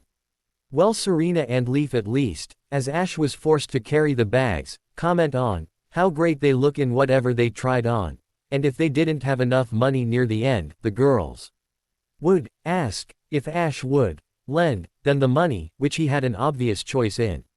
By the time they were back at the Pokémon Center, and Ash dropped the bags at their room, his hands were red raw. He kind of wished he was in Pikachu's place, who was bragging about a massage Chansey gave him to relieve the stress from the battle, although he shut up when Ash teased him about the same thing. After reuniting with Pidgeotto as well, the group found Brock, who returned to the Pokémon Center. Whilst they all enjoyed a victory fest for Ash, Pokémon included, they explained to Brock what went down at the gym, including how the battle turned out and the Misty business. Brock was shocked, but deduced it was her sister that put Misty of coming to Cerulean City. Once they finished eating, Ash dead to help train Serena for her Chateau challenge. He honestly felt a little guilty. For about a week, he hasn't spent much time helping her train as he was focused on his gym battle, and they could have trained together. After all, Ash did have some battle knowledge prior to the start of the journey, as he would watch the Indigo League each year, so the least he could do is help Serena. Whilst training, Serena realized she had 3 Pokémon and 4 rounds. She was trying to think of a good way to split it up. She decided to start with Kakuna and end with Fennekin, if she made it that far, but was unsure about Abra. He's only been with her a couple of days and only for one serious training session. What should she do? As the night rolled around, the whole group went to their room, and since Misty was staying with her sisters, Leaf again joined the group's room. It was the next morning. Everyone took it in turns to shower and get dressed in the bathroom, then went and grabbed a quick breakfast. Well, quick for most of them, as Ash, as usual, had 5 plates worth. Once done, Serena gave all her Pokémon a last-minute checkup and they were fine. With everyone set, the group walked off towards Cerulean's Battle Chateau. At the chateau, the group found Misty waiting outside like she promised, and with the group of 5 plus Pikachu, they made their way to the front doors. The exterior looked like an exact copy of the Viridian City Battle Chateau, with a butler stood straight outside, who looked just like Hennessy. Hennessy? Serena questioned, since Misty already knows how it works and Ash never met him in the Viridian Chateau. Why are you here and not at Viridian's Chateau? The man who Serena identified as Hennessy raised an eyebrow. Sorry, young lass, but I am Meadows. The butler of Cerulean's chateau. Meadows corrected. Although, since you know of my elder cousin, I assume you are a competitor. Why yes. Serena stuttered, slightly blushing L for the same mistake as she did with Nurse Joy. And the rest of your party? Meadows asked, not noticing the stutter. Serena turned to everyone else. After a moment's silence, Ash decided to speak up. No, we're just here to cheer her on. Ash enthusiastically, as he threw his fist in the air. Some might say the chateau would be good for Ash, as a form of training between gym battles, but he dressing up is clearly Serena's thing, so he is happy to cheer her on like she did in the gym battles. Very good. Meadows addressed Ash before focusing back on Serena. So lass, if I could see your member's card, you may enter. Right. Serena cheerfully replied as she pulled out her chateau card she received at Viridian's chateau, and handed it to Meadows.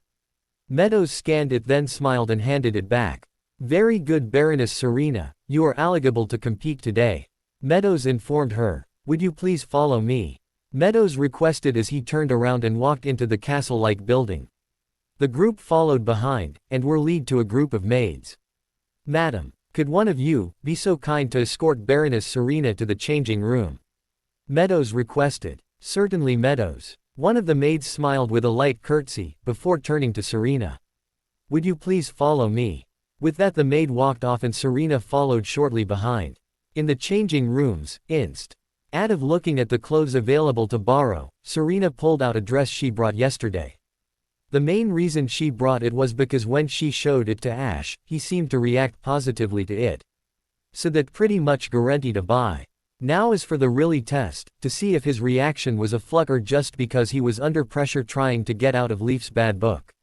Serena quickly got into her new dress. Her hair was split into 2 ponytails, one to each side which had blue bows to hold them like that. She had a white buttoned shirts, with built-up shoulders, although sleeveless, a deep sea blue ribbon across her torso, centered, another ribbon in the same color as a belt and the bow is behind her. Finally, her dress is multi-layered, the top layer is jet black from her waist to just above her knees. The black layer also has a baby blue piece of fabric going around, thin and about 1/5 of the way from her waist. The next layer goes down further from the black layer, and is also deep sea blue. Covering down halfway between her feet and knees, it also has a baby blue line sewed in near the bottom, and the very bottom of her dress has white frills in the shape of triangles going all the way around. With her dress set, Serena left the changing rooms, to revisit the gang. They were stood in a circle chatting, and Brock was the first to notice her reappearance. Hey Serena, you look great, Brock addressed, with a friendly smile. Serena gave a grateful smile in return, as the rest of the group turned. Yeah Serena, blue is your color. Misty smiled. They're right. Then again, you always was great with fashion. Leaf chimed in. Ash seemed to be staring. Brock saw this and inwardly smiled, before nudging the raven-haired boy so things didn't get awkward. Yeah Serena, you fit right in. Ash smiled with his signature thumbs up and toothy grin. Turns out only Brock and Pikachu noticed what Ash was doing. Pikachu let out snicker while went over a plan where he could help Ash out. Ah, thank you guys. Serena cheerfully replied. Could Baroness Serena and Baron Nicholas please report to Battle Room 1 for their first match? A voice requested. With that, Serena and the rest of the group made their way over to the battlefield. Ash was a little behind. What is wrong with me? Ash thought as he took his own temperature. Why did he just zone out when Serena arrived? What happened? Did he have a heart attack? His chest did fell a little tight. No, it would have been more serious. So what's going on? In the crowd of people, a blue-haired girl with a Wigglytuff by her side was watching. So that's his cousin. Let's see what she's got. The girl thought to herself as she also made her way to the battlefield. In the room where Serena would have her first battle, she was stood in one of the trainer's boxes, with a smartly dressed male in the other. Ash and the group were watching from the stands, with a few other people. There was also a referee stood on the ref's box. This is a first-round match of an official Battle Chateau tournament, between Baroness Serena and Baron Nicholas. May both participants exchange pleasantry? The ref request. Both Serena and Nicholas faced each other and smiled. Serena did a curtsy while Nicholas bowed. Now both participant may choose their Pokémon. Both Serena and Nicholas gripped their Pokeballs. Mankey. Battle Dance. Nicholas called as he released his Pokemon. Kakuna, it's your time to shine. Serena called as she released her Bug type. Both Pokemon were released at the same time. Leaf and Serena each scanned Nicholas's Pokemon. Mankey, the pig-monkey Pokemon. Extremely quick to anger. It could be docile one moment then thrashing away the next instant. Known to have superior footwork. This fighting type packs a powerful punch.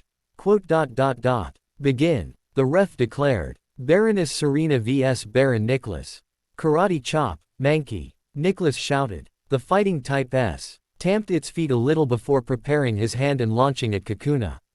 Harden. Serena shouted. Kakuna shut his eyes and concentrated. Before Mankey could make contact, Kakuna had hardened. The karate chop hit Kakuna but it looked like it did nothing. Fall back. Nicholas instructed. This was not good. Mankey only knows physical attacks and poison type resists most of his attacks. Mankey jumped back ready for the next command. Slow him down with string shot, Kakuna. Serena instructs as she gains confidence as the battle is currently in her favor. Kakuna shot a load of sting at Mankey and because Nicholas was panicking. Mankey was hit, and stuck in place. Now poison sting. Kakuna finished the string shot and fired a barrage of poison stings. Since he was stuck in place, Mankey couldn't dodge. And was struck by the poison sting. Sending the fighting type, flying backwards. Awesome Kakuna. Serena cheered, then Kakuna began glowing white. After a few seconds, the glowing stopped and Kakuna had evolved. Leaf. Ash and Serena took out their Pokédexes to scan the evolution. Beedrill, the poison bee Pokemon. Flies at high speed and attacks using its large venomous stingers on its forelegs and tail. Beedrills are known for having great aggravation and being very violent. Type. Bug, poison. Ability. Swarm. Hidden ability. Sniper. Note. Hidden ability is locked. Sex. Male. Nature. Rash. Note. The nature is unlikely to change since this Pokemon can't evolve again. Moves. Poison Sting, String Shot, Harden, Poison Jab, Twin Needle, Furry Attack, Rage. As the Pokédex finished, Esser. Ina looked back at the field to see Mankey was standing back up, ready to battle, although clearly exhausted. Alright Beedrill, show us some of your new strength. With his orders, Beedrill rushes at his target. But something is wrong. Unlike before, he's angry. As he closes in, he unleashes a fury attack on Mankey. The assault lasted for around 30 seconds. Beedrill didn't want to do that. He wanted to try Poison Jab or Twin Needle, but as he flew, a rush of adrenaline took over and he could only focus on his target. His new pincers went in, jab after jab. He kept saying it was the last one. But the anger inside forced another jab. Alright Beedrill, you can stop now. Serena spoke, successfully stopping Beedrill's assault. He only stopped when her heard his trainer, Serena, shout out to stop. What happened? Why was he so angry? Why couldn't he control his attack? What's going on? Mankey is unable to battle. Baroness Serena will advance to the next round. The ref declared. Serena watched in shock as her newly evolved Beedrill slowly flew back to her side. She quick had a smile grow on her face. She just won her first Chateau Challenge and Kakuna evolved. Plus it seems like he has a new battle spirit. This couldn't be better. Except, Beedrill wasn't that excited. He lost control. Why? What happened when he evolved? He still loves Serena, the one who took him in and pushed him to get here. But once the battle started, he couldn't hear her voice. What is causing this? Beedrill slowly flew back to Serena's side, sad. With his head and stingers down. Hey Beedrill, what's the matter? Serena asked, confused. We won and you evolved. Beedrill stared at his trainer. How can he explain it? While in battle, he lost control. What is happening to him? Seeing as she wasn't getting a response. Just a depressed sigh, Serena throned, what's up with Beedrill? Hey Serena, that was a great battle, and congratulations on Beedrill evolving. Ash shouted as the group walked towards her.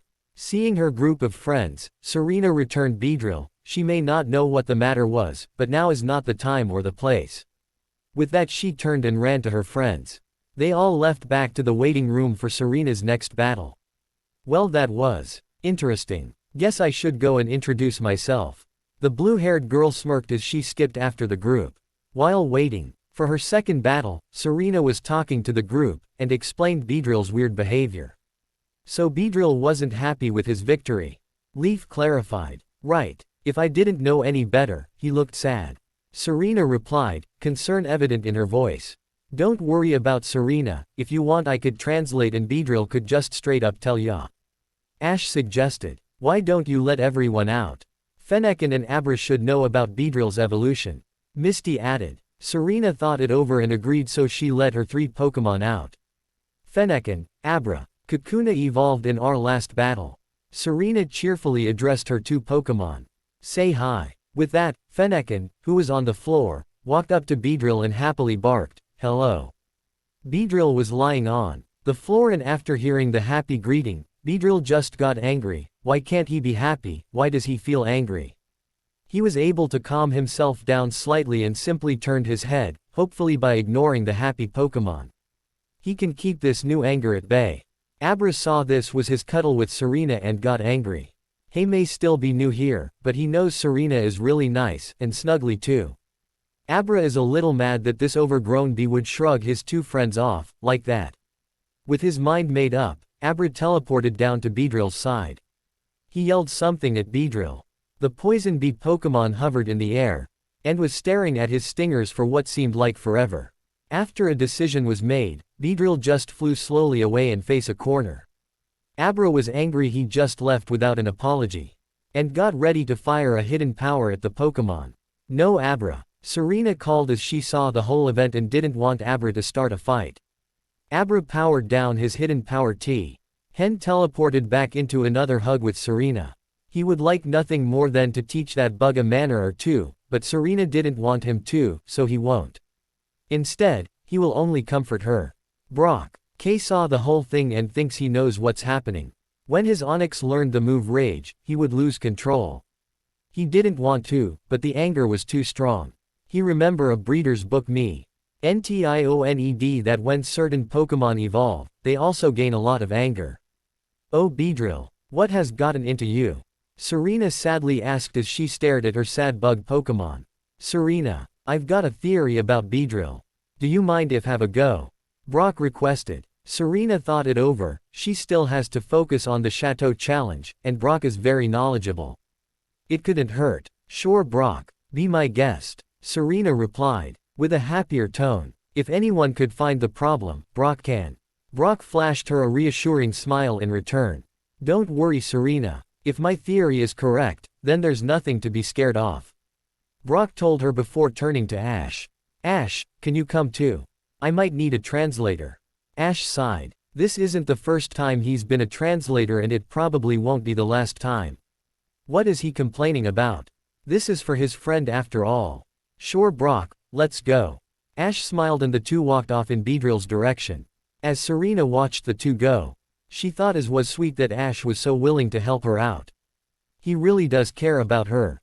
Maybe he cares in the same way that she cares for him. Serena blushed lightly as she Ted to have an Ash and to see about him confessing to her and carrying her bridal style as the walk into the sunset. Leaf and Misty saw this and couldn't help but laugh at Serena's less than subtle crush on the raven-haired boy. All the girls' attention was drawn by a new voice. Ah, that's sweet. The new voice spoke, causing Leaf, Misty and Serena to turn to the source. It was the blue-haired girl from the crowd. Abra seems like a little baby being carried and cuddling you. Although it was a happy tone, Serena couldn't help but think it was criticism. Yeah, Abra is my lastest catch, and likes to cuddle. Serena put on a friendly smile. Maybe the negative thought was just in her mind. Well, I'm Miette, and I am aiming to become a Grand Duchess. The girl announced. Nice to meet you Miette. I'm Leaf, and I want to complete the Pokédex. Leaf cheerfully introduced herself. Miette happily accepted her hand. And I'm Misty, future gym leader of the Cerulean Gym. Misty declared triumphantly. He. Nice to meet you both. Miette giggled. Serena realized she may have judged too quickly and decided to leave those thoughts at the back of her mind. I'm Serena, and like you, I want to become a Grand Duchess. Serena introduced. Miette accepted her hand before moving close enough to whisper something to Serena. Are you sure that is possible? Miette asked in a snotty tone. Serena jerked back. offended by what this relative stranger was suggesting. What? Serena exclaimed in shock, grabbing both Misty's and Leaf's attention. Just what I said. Your Abra is too clingy and your Beedrill. Well, your other two friends are helping him right now. Miette explained. Tell me, did you win that last battle or did Beedrill? Misty and Leaf wanted to interject it, but the more they think back. Beedrill did kind of go off on his own, and just attacked. Serena wasn't happy, but, well, Abra is my newest Pokemon, so you have no right to judge him. Serena defended. And Beedrill, I may not know what got into him, but once we're done here, we will figure things out. Just because your Abra is new doesn't mean anything. Miette retorted as she released her Pokemon.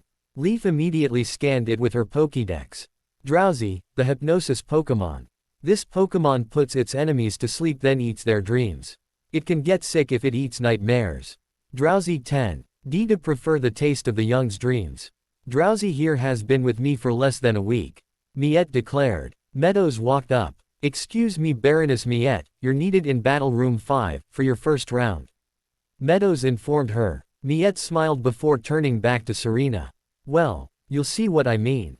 Miette finished with a friendly smile. Come on Drowsy. With that, Miette and Drowsy ran off to the battle room. As she ran off, Serena couldn't help but clench her fist. Who did that girl think she was? Judging her Pokemon like that. Leaf and Miette were also angry, but every point she brought up did make a lot of sense. Hell, forget about using new Pokemon since Misty used her new Tentacruel in a gym battle the day after she caught it. Granted, it isn't the same situation but the logic is there. Hey guys, what's up? Ash shouted as the two males and Beedrill approached.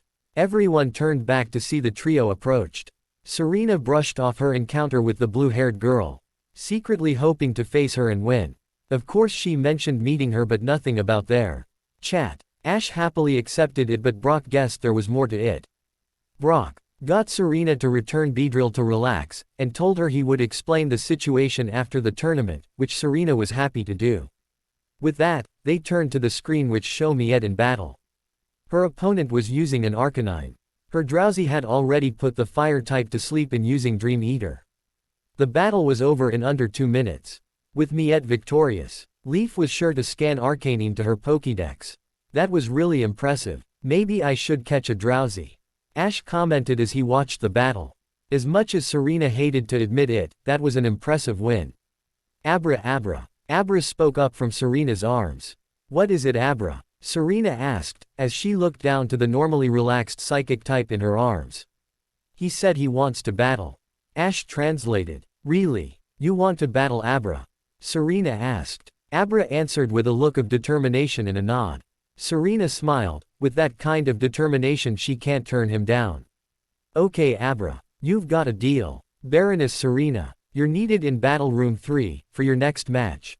Meadows informed her. Right. Serena replied before returning Fennekin and the whole group left to go and see her second battle. Serena's second battle was a massive shock. Like she promised, she used Abra, and it was a massive upset. Her opponent used a Graveler. At first Abra looked in trouble as the Graveler started off with Rollout. But he easily dodged with Teleport then 3 direct hidden powers were enough to win Serena the match. Serena was so impressed with Abra that she used him in the third match as well, and she won, making it to the finals. Unfortunately, Miette also won, using only her Drowsy for all 3 rounds. With the two girls facing each other, Serena was nervous but also excited. Now she can prove herself. All Serena knows is that Miette has a Drowsy. None of Serena's Pokemon are technically suited to deal with it. A fire type is neutral against Psychic, and Abra as a Psychic himself doesn't have the advantage. She could use Beedrill, but Brock suggested against it until she knows what's gotten into him. So her choice is between Fennekin and Abra. While stood in the waiting room, Serena has finally made her decision. She was just waiting for the call for the battle.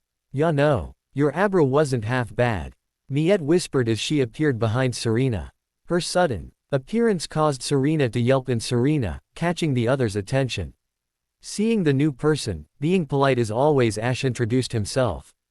Nice to meet ya, Miette, right? Ash spoke as he stepped forward and offered a handshake. I'm Ash, and this is my partner Pikachu. Miette gladly accepted the handshake, and noticed Serena glare at her with slightly red cheeks. Why does Ash have to be so friendly? Noticing Miette smirking at the clearly upset girl, Brock decided to step forward, unsure if Serena was going to rip her head off or run and cry. I'm Brock Harrison, Brock introduced, putting his hand up. Since the handshake finished, Mike turned to Brock. Nice to meet you too, Brock. Miette cheerfully replied. Serena mumbled something before turning away from her. Brock noticed something in her voice. Hey Miette, you're not from Kanto, are you? Brock asked. Secrets out. Miette laughed. I'm actually from Kalos. Cool. You must have some rare Kalos native Pokemon I could add to my Pokédex. Leaf jumped forward, Pokédex at the ready. Sorry, but all my Pokemon are Kanto natives. Miette apologized. But, Leaf sadly replied, what about your starter? Ash asked, just as disappointed since he would have loved to see a new Pokemon. Actually, I did receive a Froakie from Professor Sycamore. He warned me that the Froakie had a habit of abandoning his trainer, but I took him anyway. It wasn't long until I discovered Froakie had abandoned me. I had to return his Pokeball to the professor, but by that time, I had already caught a Pokemon, so I didn't get a replacement. Miette explained. A small part of Serena, one she was very ashamed of, was actually smiling. None of her Pokemon abandoned her. So now who's the better trainer? That's so sad. Why would any Pokemon just abandon their trainer? Leaf spoke to no one in particular. Ash stayed silent. He wanted to meet this Froakie, there must be a reason for his actions, and being the Pokemon master in training that he is, would be more than happy to take on the challenge. Maybe someday he will. Someday. Young Baroness, you're needed in Battle Room 1 for your final match. Meadows told the two girls. With that, everyone set off for the final battle. This is a final round match of an official Battle Chateau tournament, between Baroness Serena and Baroness Miette. May both participants exchange pleasantry. The ref request. Both Serena and Miette faced each other and smiled, curtsying to each other, although Serena's seemed forced, and Miette ended with a smirk unseen to everyone other than Serena. Now both participants may choose their Pokemon. Both Serena and Miette gripped their Pokeballs. Serena was expecting her Drowsy, since she used it in the other 3 rounds, and she was choosing Fennekin, Flame On. Serena shouted, why can't she just decide on a single call like Ash and Misty have, as she released her starter. Fennekin instantly took a battle stance, ready to show this girl who insulted her trainer. Miette raised an eyebrow, she clearly wasn't expecting a Fennekin, especially here in Kanto. Go Wigglytuff! Miette shouted and her Pokemon popped out. Both Leaf and Serena scanned it with their Pokédexes. Wigglytuff, the balloon Pokemon. The body is soft and rubbery. When angered, it will suck in air and inflate itself to an enormous size. Let the battle begin, the ref declared. Baroness Serena vs Baroness Miette. Fennekin, Ember Attack. Serena shouted. Fennekin opened her mouth and shot several tiny embers at Wigglytuff. Dodge into the sky. Miette retorted. Wigglytuff took a deep breath and to many's surprise, actually took flight. What? It's not called the balloon Pokemon for nothing, ya know. Serena grunted, while Miette smirked. Now go close and use double slap. Miette ordered, and Wigglytuff let its deep breath go and fell just in front of Fennekin. With one hand she picked Fennekin up and the other prepared to hit the Fire Fox. But Serena saw her chance. Flash Fennekin! Serena exclaimed. Fennekin was able to make her body shine bright, and due to the close range Wigglytuff didn't have time to react. The balloon Pokemon dropped Fennekin and used its hands to cover its eyes. Now knock it away with Scratch. Fennekin extended her claws and scratched Wigglytuff back to back, The balloon Pokemon jumped back across the field. Not bad Serena, Miette commented. Serena was scared, she may have landed an attack but it didn't do much and Wigglytuff can easily dodge her long-range attacks. Which are Fennekin's best? Double Edge. Wigglytuff charged at Fennekin, with a sort of power barrier surrounding it. Great, that barrier will make Flash useless. But could she match that power? Fennekin. Counter with Flame Charge. Serena retorted. Fennekin started stamping her feet, then shot at Wigglytuff, surrounded by flames. The two collided, but to Serena's disappointment, Fennekin was knocked back. Although it hurt, Fennekin jumped back to her feet, and barked with determination. Serena smiled. Fennekin wanted to win, like she did. Then she got another idea. Fennekin use flame charge again. But don't hit Wigglytuff. Fennekin nodded and followed Serena's orders. What is she doing? Wigglytuff won't take damage without attacking. Leaf exclaimed. I think she has a plan. Look in her eyes. Ash commented as they saw Serena was smirking with a look of determination. Ya know, I think you're right, Ash. Brock commented, before he noticed something else. Hey, anyone else getting hot in here? Before anyone could answer, their attention was drawn back to the battle. Now use that extra speed and flame charge at Wigglytuff. Serena shouted. Fennekin, whilst still covered in flames, shot at Wigglytuff at a much faster speed. Fly Wigglytuff. Miette panicked. Wigglytuff tried to take a deep breath, but it was humid. She struggled. Fennekin hit Wigglytuff. FF and the impressive speed added to the power and knocked Wigglytuff back. Miette frowned. She wasn't happy. Double edge. Wigglytuff pushes itself up, and charges at Fennekin again. Serena knows Fennekin can't overpower Wigglytuff. But she can now outspeed it. Jump over, Fennekin. Serena instructed with a smile. Fennekin waited until Wigglytuff was close, then she jumped and went directly at Ove the balloon Pokemon. Serena saw her chance.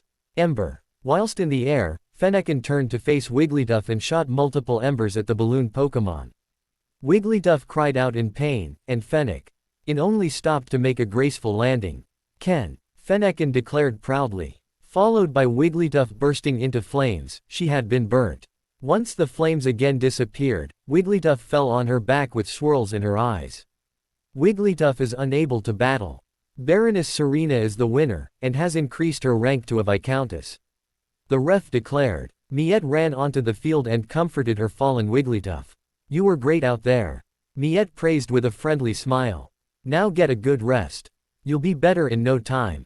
Miette looked over to see Serena celebrating with Fennekin and her friends. Miette smiled. Serena really is a sweet girl, just like her cousin. Apart from the girl part, she should help her out with that crush she clearly has. In her own, special, way. With that, Miette cheerfully thanked Serena for a good match before rushing to get changed and headed back to the Pokemon Center. At the Pokemon Center, Serena and the gang had returned and healed their Pokemon. Whilst that happened, they grabbed a light lunch, then made their way off to the south of Cerulean. Leaf parted ways, as she called Professor Oak, who suggested she headed north to find an old acquaintance of his. A Pokemon Manic called Bill, to help her with completing the Pokédex. After the sad goodbye, everyone was thinking about what had happened in Cerulean.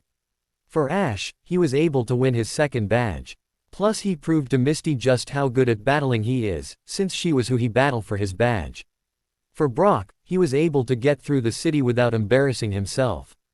If you forget when Misty dragged him away after proposing to Nurse Joy. For Misty, it was great. She was able to reunite with Tentacruel and she even joined her team. She was practically offered the gym leader role. When she's old enough, and she was able to get on half-decent terms with her sisters. Not too bad, considering she didn't want to visit in the first place. And finally Serena. She was able to make a friend with Abra, who turns out is a powerful battler. When awake, Kakuna was able to evolve, although she would need to talk with Brock about what he discovered. And finally, there was. Wait up! Miette shouted as she ran up behind the group. This caused everyone to stop and turn to face the blue-haired girl. Miette, Serena questioned, what did she want? They parted on half-decent terms at the chateau. I would like a word with Serena, Miette requested, catching her breath. It's nothing bad, honest. Accepting what she said, Ash, Misty and Brock walked away to give the privacy. So, what do you want to talk about? Serena asked, cutting straight to the point. I wanted to apologize. Miette replied in an honest tone. I judged both you and your Pokemon, so. Sorry. Apology accepted. Serena smiled, now on friendly terms. Guess this is goodbye, for now. Serena had turned around and was about to walk back to the group, until Miette's mouth was next to Serena's ear. One more thing, Miette slyly whispered, causing Serena to stop and look back at her. You may have won this time, but don't get used to it. After all, we do have other competition. Miette directed a glance at Ash, to make sure Serena get. Serena saw this and blushed heavily. Miette, Serena exclaimed, which caused the trio to walk over again. Miette I led sweetly looking at the group of 4. Plus Pikachu. Well, guess this, bye. See ya later, Ash. Miette smiled as she turned and ran away. Serena let out a loud yelp, in response, which was enough to stop anyone from waving goodbye in response. And finally, there was Miette. Poor Serena. It has been a week since leaving Cerulean City. Unfortunately, Serena refused to talk out what Miette mentioned, so everyone agreed to drop it. That night Brock had a talk with Serena, explaining how Beedrill, upon his evolution, gained an uncontrollable rage within him. That caused him to lose control on the battlefield, which resulted in him not really listening to her. Serena was saddened by this. After everything her and Beedrill went through, he wasn't listening to her. Brock was able to lift her spirits again. When he mentioned Beedrill was so sad because he wanted to be able to listen to Serena, and it was this new rage which meant he couldn't. That did help, but what helped even more was when Brock explained that he had a similar problem when his Onix learned the move Rage, and they solved the problem with more battles, as the more Beedrill gets used to his anger, the better he'll control it. With that, Serena made sure she set up special training sessions every day and had Beedrill battle any of the group's Pokémon who were up for it. Pidgeotto, Tentacruel and Onix were the main participants. And although the progress is slow, it was helping. We now join the group as they start cleaning up after another fantastic lunch courtesy of Brock. Brock was working with Butterfree, who was using confusion to lift all the dirty cooking utensils. Hey guys, there was a stream about 5 minutes back. Brock explained. Butterfree and me are going to do the cleaning up. Okay Brocco. We'll wait here for ya. Ash smiled. With that, the breeder and bug Pokémon set off. Ash, Serena and Misty got to work and cleaned up the rest of the camp, but by the time they were done, Brock still hasn't returned. With all the work done, the 3 trainers sat down and looked at what the Pokémon were doing. Pikachu had found a nice branch and was taking a post-lunch nap. Pidgeotto was practicing maintaining her speed when switching between descending and exceeding. Fennekin was trying to speak with Abra, who was either doing some sort of psychic meditation while levitating, or was sleeping. Beedrill was a tree, jabbing his stinger into a tree. The anger control training with Serena was helping, and he could last a little bit, but he always lost control when he got hit with an attack. GRWW. It's so frustrating. Staryu was stood tall by Misty's side. Like the brave and protective Pokémon it was also watching Pidgeotto. It will have its revenge for what went down in the Cerulean Gym. The always serious Tentacruel was on her own, watching over everyone, especially that violent bug with anger issues. He needs discipline. Unfortunately, Goldeen is ill in her Pokeball since there isn't a body of water for her. Zubat was hanging from a tree trying to hide from the sun, and get some shut-eye. Finally, both Geodude and Onix were sunbathing and just lying down enjoying the nice weather. Serena was going to ask Ash and Pidgeotto if they're up for another training battle with Beedrill, but something caught her eye. A new Pokémon was hiding behind a tree, watching them all. It was kind of hard to make out, but it was like a ball of blue vines with red shoes and 2 eyes hidden within the vines. Serena would have normally scanned it with her Pokédex, but the Pokémon looked scared. So, she went and introduced herself. Hello there. What ya doing? Serena asked as she kneeled down next to the Pokémon, with a friendly smile.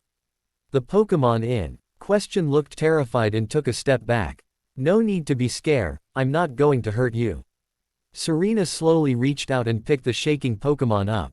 Tang, tang, it whimpered. Serena saw the fear, and decided to give it a hug to comfort it. The little Pokémon had to admit, this girl did seem pretty nice, and she is definitely not a threat. The little mon stopped shaking and looked up at the girl who was holding it. There you go. We're all friends, right? Serena smiled. The little mon definitely liked this girl, but claiming they were friends already, Bulbasaur always said humans couldn't be friends. But she seems so nice. Serena didn't take notice of the little mon's current thought, and stood up, walking back to the group. Oh cool, a new Pokémon. Ash smiled as he took out his Pokédex. That Tangela is so cute. Misty praised. If it was a water type, I'd be tempted to catch it. That caused everyone to give her a deadpan expression, even Staryu and Tentacruel. Serena decided to leave that there and just move on. So, you're a Tangela. Serena smiled as she addressed the grass type in her arms. Look out! Misty shouted, causing Ash and Serena to look at her. Unknown to them, another Pokémon was charging from behind Serena, hit the back of Serena's leg with a powerful tackle, and knocked her to the floor. The Pokémon didn't stop there, and continued to tackle Ash, hitting his leg, also knocking him down. The outburst caught the Pokémon's attention and they came over to investigate. By the time they arrived, the Pokémon who attacked them had the Tangela up in its vines. Cool, a Bulbasaur, Ash exclaimed as he jumped forward. I'm gonna catch it. Ash got in a battle position and was about to make his mind up about which Pokémon he would use. Not gonna happen, Bulbasaur angrily replied, then released some sort of green powder at the whole group. Blow it back with gust, Pidgeotto, Ash instructed. Pidgeotto got straight to work and flapped her wings, getting rid of the powder before it could hit anyone. But that was enough of a distraction and Bulbasaur ran away with Tangela in tow. Aw man, I would have loved a Bulbasaur, Ash mumbled in disappointment. Cheer up, Ash, Serena comforted her crush. Yeah, wild Bulbasaur are rare, it probably already has a trainer, Misty commented. Ash sighed in disappointment. Guess you're right, Ash agreed, still disappointed. But what kind of trainer lets their Pokémon roam wild? At that point, Ash's Butterfree flew back, completely unsupervised, from roaming free. You were saying, Misty smirked. Shut up. Ash narrowed his eyes, of course he would eat his own words. Ash, Ash, Ash, Ash, Butterfree frantically cried as he flew past the raven-haired boy and tried pushing Ash in the direction he flew from. Whoa Butterfree, where's the fire? Ash asked, as he stopped himself from falling over after Butterfree's tackle. Brock, fell, bridge, stream, help, Butterfree explained.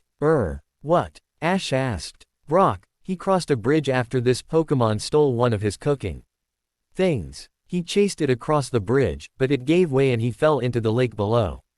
Butterfree explained as he finally calmed down. That is not good, Ash replied, stating the obvious. Pidgeotto returned. Ash returned his female bird and Pikachu jumped onto Ash's shoulder. Ash, what's going on? Serena asked, since she can't understand Butterfree. Brock chased a Pokémon who stole from him. He chased the Pokémon across a bridge, but the bridge collapsed and Brock fell into the lake below. Ash explained. Serena heard that and knew it was urgent, so they returned all their Pokémon. Although they didn't have the Pokéballs for Brock's Pokémon. Alright Butterfree, lead the way, Ash declared and Butterfree zoomed off, with the group of Pokémon and trainers shortly behind. How could this happen? Butterfree was with him, Misty commented, which caused Butterfree to hang his head in shame. Brock told me to fly ahead and cut it off, Butterfree replied, shamefully, which I did and was on the other side of the bridge when Brock crossed it. I tried to save him, but I was too far away.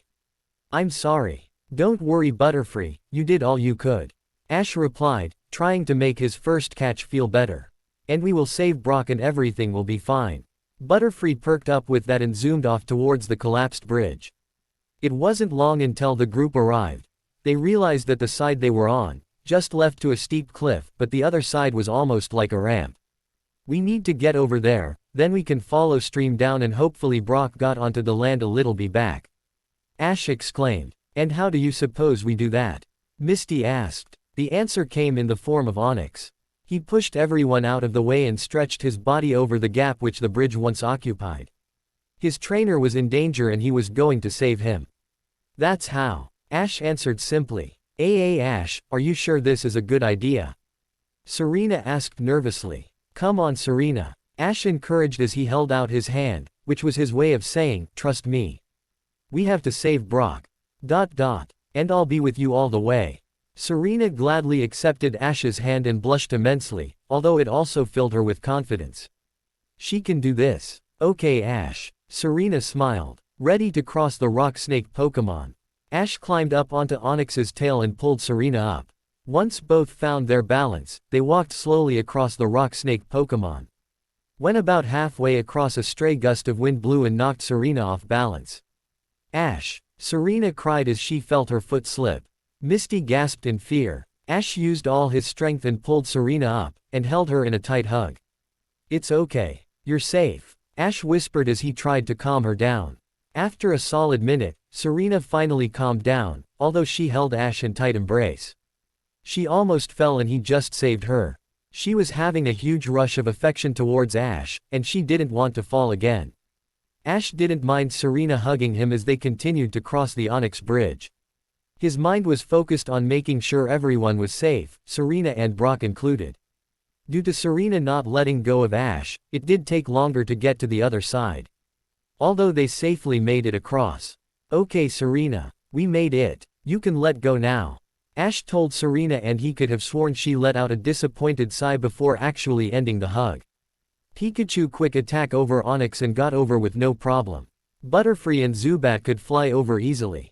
Butterfree was even able to use confusion to get Geodude across. Misty reluctantly walked across Onyx and made it as well. Onyx stood up again, on the opposite side of the stream. How was he going to get across? Simple. Onyx dug into the ground, then near to a minute later, popped up just in front of the group. He literally dug under the lake. With everyone across, the search for Brock continued. As they walked along the ground, near the stream, Butterfree and Zubat were flying high as scouts to see if Brock wandered onto land. Onyx was in the back, using his height to also scout. While Ash, Serena and Misty were walking along with Geodude and Zubat as they stick close to the stream. "Brock," Serena shouted. "Hey Brock, where are ya?" Misty shouted. "Brocco, come on man," Ash shouted. The three trainers stopped by a tree. "Do you think?" Misty decided to be asked, bring up the unhappy possibility. "No way Misty. This is Brock we're talking about." Ash cut her off, refusing to believe Brock didn't make it out of the stream. At that point Geodude hopped next to them, although his body went through a piece of string. Obviously Geodude wasn't stopped by it and the string broke. This was surprising as it caused a net to appear underneath the group. Ash, Serena, Misty, Pikachu and Geodude were all caught up in the net and were left hanging from a tree. "Come on, who put a trap here?" Ash asked as he struggled to get out. "Ow, Ash, you just elbowed my face." Misty groaned. "Guys, just calm down." Serena tried to be the voice of reason. "Ow, okay who just kicked my?" "Having fun, hanging out?" Bulbasaur asked, cutting Serena off. The seed Pokémon just walked out from behind a tree. "Bulbasaur," Ash happily exclaimed. "You couldn't give us a hand, could ya?" Bulbasaur laughed. "And why would I do that? Human scum," Bulbasaur asked in his laugh. "'Cause we're stuck," Ash replied, clearly missing the point. "Very clever. Look who gets a gold star." Bulbasaur mocked. "Ow," Serena shouted in pain. "Onyx, help us." Onyx looked down to see the group in a net and the Bulbasaur there. None of them may be his trainer. But they are his traveling companions, and if Brock has taught the rock snake Pokémon anything, it's that if he can help out, then he should. With that, Onyx lowered his head, to try and talk with Bulbasaur. The seed Pokémon saw this and tensed up. "No ya don't Rocky." Bulbasaur fired two vines which wrapped around the horn of Onyx's head and forced him down, catching the rock type by surprise. Then Bulbasaur opened up his bulb and fired a cloud of green powder at Onyx. The powder also caught everyone in the net, and soon they were all asleep. Bulbasaur looked at his job well done, before smirking and walking off. "That will teach those trespassers." Ash, come on wake up." A voice spoke as Ash was coming back around. Brock is that you?" Ash asked groggy. "Yeah buddy, it's me." Brock replied. Ash had to blink a few times to get his vision back. Serena let out a sigh of relief. Even though Brock assured her Ash was only hit with sleep powder, Serena couldn't help but worry about Ash. And couldn't rest until he woke up. Ash yawned. What happened?" "Yeah Brock, you did say you'll explain when we were all awake." Misty chimed in. "Okay guys," Brock reassured. "After I fell in the stream, I started to tread water. I have no idea how long I was in the water, but an angel saw me and used a piece of rope to pull me in." "An angel?" Ash questioned. "Brock, are you sure you didn't drink too much of the stream? Or hit your head?" "Yeah, aren't angels supposed to show when you die?" Serena thoughtfully added. "I remember Mom would read me a bedtime story about how Arceus would send his angels down to purify Earth and allow Pokémon to grow. I didn't hit my head or anything of the sort. Brock snapped. Her name is Melanie, and she is the most beautiful, kind, sweet, nice, friendly, beautiful woman on the planet. So, a beautiful girl rescued you? Misty asked, seeing as Brock replied with a dreamy expression and a nod. Misty decided to continue. Are you sure you didn't hit your head? Of course, I'm sure. Brock snapped, before going back to his dream expression. From the trip in the stream I had a bunch of cuts and bruises. Melanie took me back to her cabin and nursed me, back to health. Oh, so, she's an angel and nurse, Brock? Ash asked, in a teasing tone. Oh yes, she is just perfect. Brock replied dreamily, like he didn't catch Ash's tone. I remember you saying something similar about Nurse Joy. Misty mumbled, although no one really heard her. Well, we're just glad you're okay. Serena smiled gratefully at the Pokemon breeder. Thanks guys. Brock returned the grateful smile. So how did you find us, anyway? Ash asked the obvious question. Oh, I was walking around, collecting plant herbs to use in Melanie's lessons. Brock replied. Whilst walking I heard you talking to that Bulbasaur and came to investigate. You were out for about half an hour. Brock's face grew serious. Now, I need you to promise me something. Brock demanded. Sure, anything. Serena smiled sweetly. You can't try to catch any Pokemon that are here. Brock replied. Okay. But why? Ash replied, a little confused. This whole area is a hidden village. Melanie uses it to nurse wild or abandoned Pokemon back to health. Brock explained. So, it's like a camp. Misty suggested. No, Mel. Annie is so much more than some sort of camp leader. Brock corrected. She finds and nurses Pokemon back to health. She uses the plants that grow naturally in the wild to create all her medicine, and she does it all without being asked and with a beautiful smile on her face. Wow Brock, you really like her, don't you? Serena replied, kind of happy. Brock turned completely red. He jumped to Serena's side and covered her mouth. Quiet, she might hear you. Brock whispered in a harsh shushed voice. Misty inwardly smirked, this is going to be fun. Butterfree and Zubat returned, and everyone returned their Pokemon, save for Pikachu. Well come on, I can show you guys the hidden village as long as you don't try to catch any Pokemon. Brock explained as he started walking deeper into the forest. Ash, Serena, and Misty all looked at each other before shrugging their shoulders and following Brock. It would be great to do this. After a short walk, the group came into a reserve. It was actually quite simple. The main thing was a wooden cabin off to the right. It wasn't damaged or run down, but it certainly wasn't high-tech. It was all based on a grass plain, and to the left was a decent-sized pond. All around were Pokemon, grass, bug, water, flying. All different types. They weren't hostile, they were just relaxing and enjoying themselves. In the background was a tall, thin woman with long blue hair and a red headband. Her hair at the bottom was plaited into a ponytail. She is wearing red overall, with a pink t-shirt underneath. Her eyes were the same color as her hair. She was holding a Pokemon in her arms. Ash and Serena pulled out their Pokédexes. Parasect, the mushroom Pokemon. A host-parasite pair in which the parasite mushroom has taken over the host bug. Prefers damp places. Oh Brock, you're back. The women smiled as she approached them. I can't seem to figure out what's wrong with this Parasect. Let me take a look. Brock replied as he took the grass and bug type. Weird. It's showing all the signs of a burn but not an actual burn. That's because the Charmander lit my stun spore up, and it burned under my mushroom, where the spores are released. Parasect explained, in agony. The burn is under its mushroom, where the spores are released. Ash explained. Melanie cheeked where Ash said, and it was true. She pulled out a bottle of cream from her pocket and started rubbing it into the burn. Wow, how did you figure that out without even looking at Parasect? Melanie asked, then realized they didn't do introductions. Sorry, your name is. Oh, I'm Ash and this is Pikachu. Ash introduced. Hiya. Pikachu chimed in from Ash's shoulder. That's Serena, Misty and you already know Brock.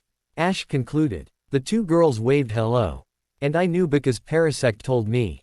Seeing Melanie's confused expression, Ash thought it is best to explain further. I can understand what Pokemon say.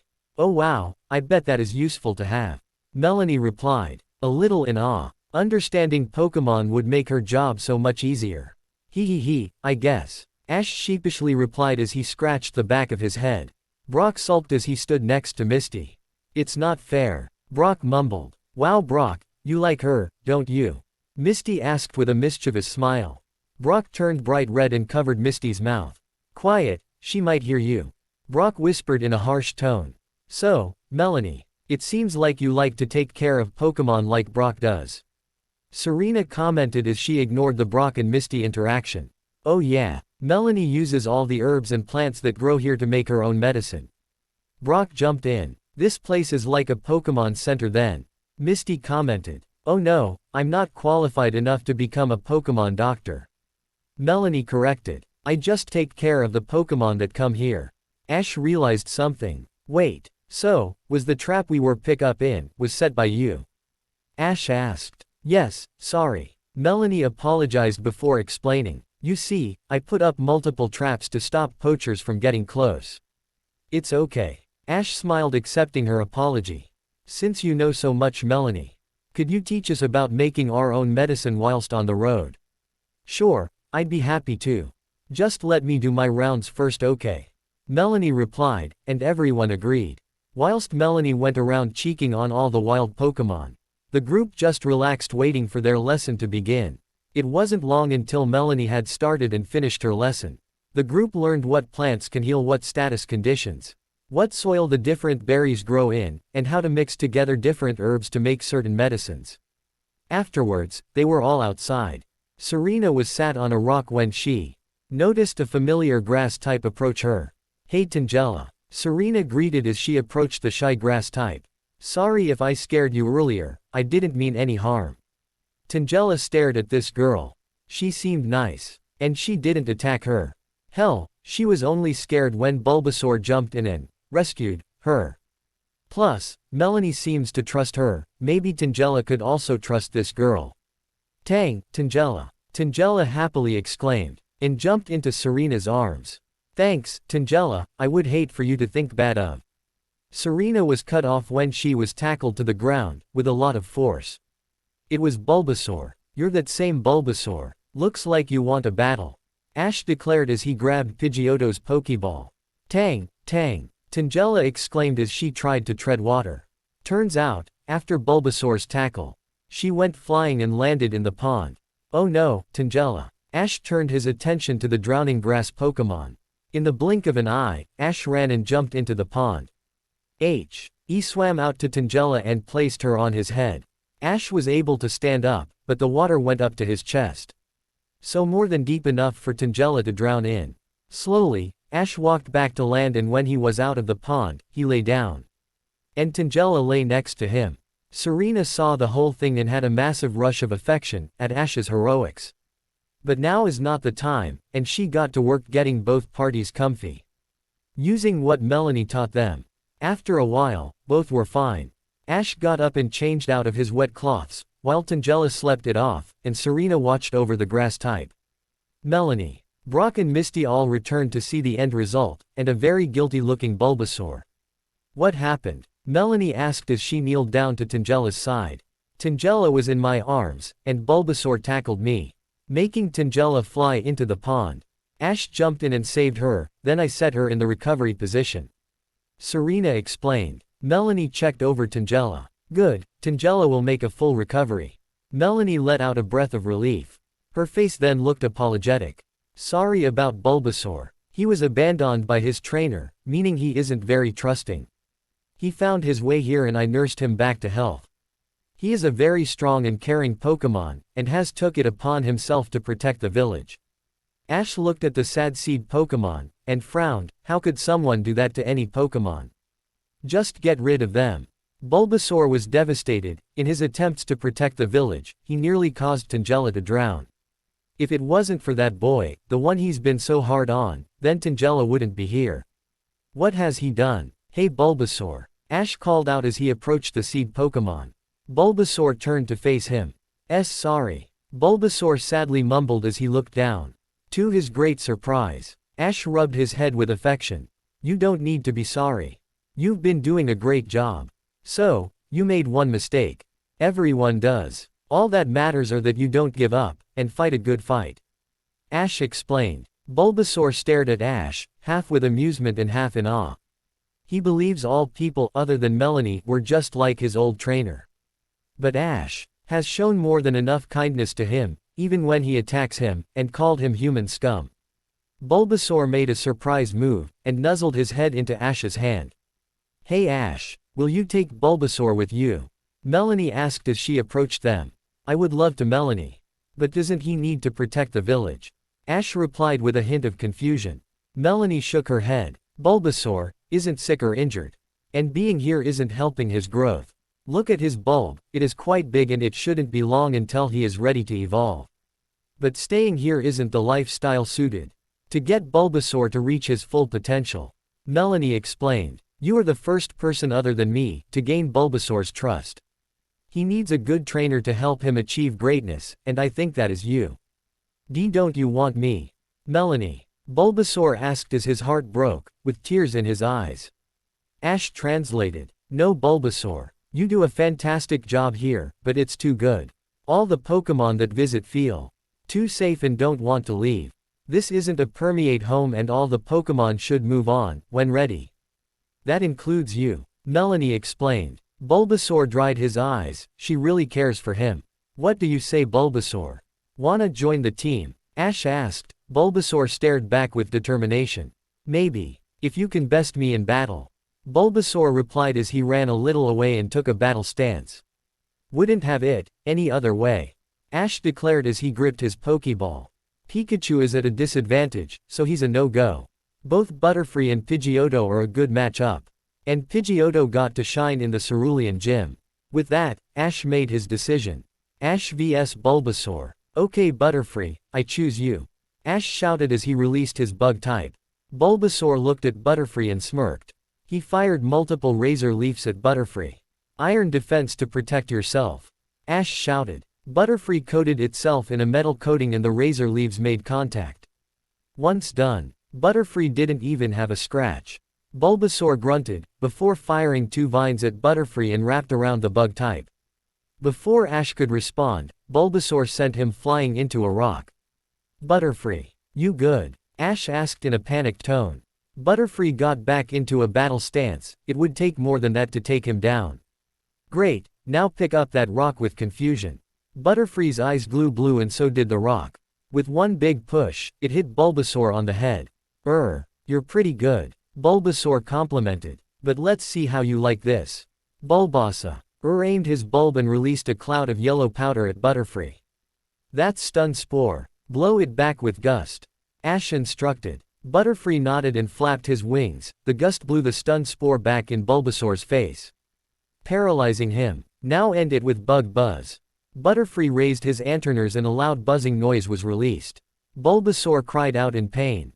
Alright, go Pokeball. Shish shouted as he turned his hat backwards and launched a Pokeball at Bulbasaur.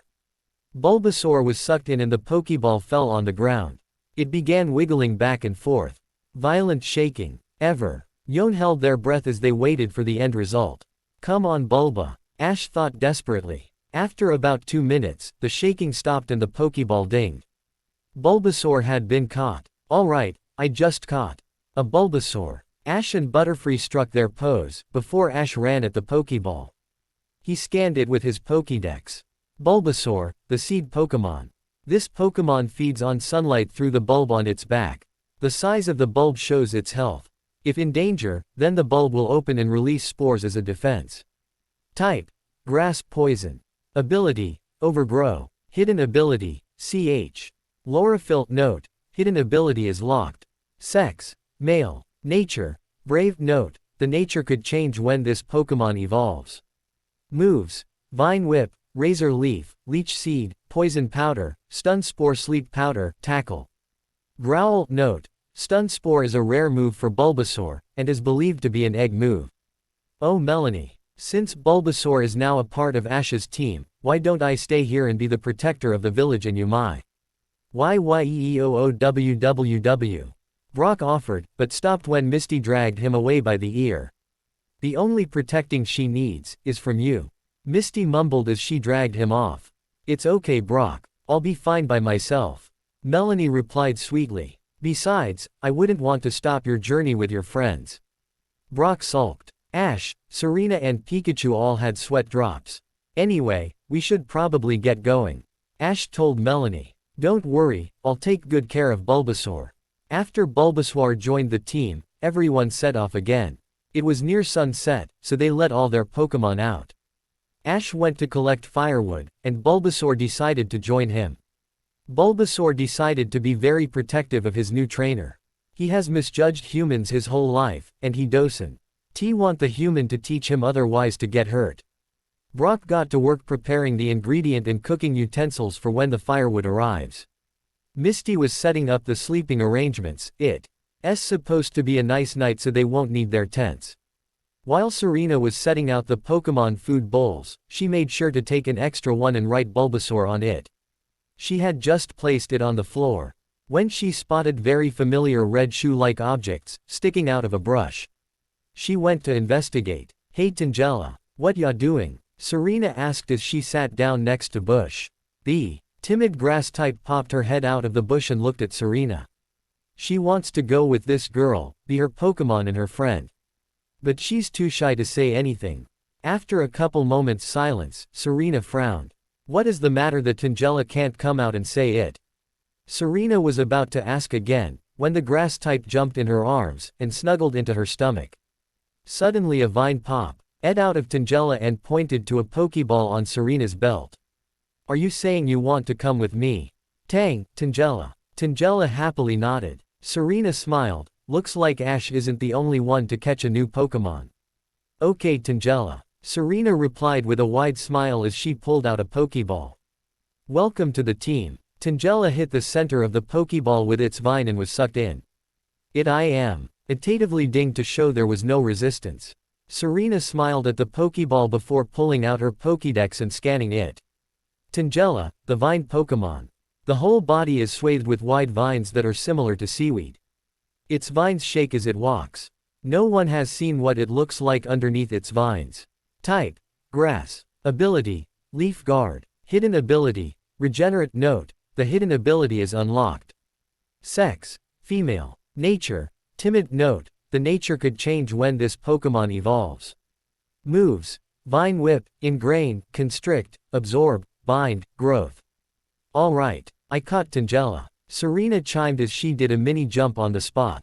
Congrats Serena, guess we both got new grass types. Ash congratulated as he was training. He set Pikachu on practicing Dig. After all, the fast he can do it, the better. Pidgeotto and Butterfree were practicing aerial maneuvers.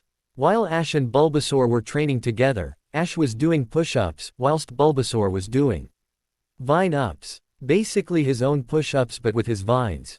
Ash, you're training at this time of night? Serena asked as she stood in front of the trainer and Pokémon. Of course. Ash replied with his typical toothy grin. Grass types have an advantage over electric, so Bulbasaur needs to be ready for the Vermilion Gym. Serena sighed happily. Ash will be Ash. Her Ash. It has been about a week and a half since Ash caught Bulbasaur. The seed Pokémon has really blended well with the team.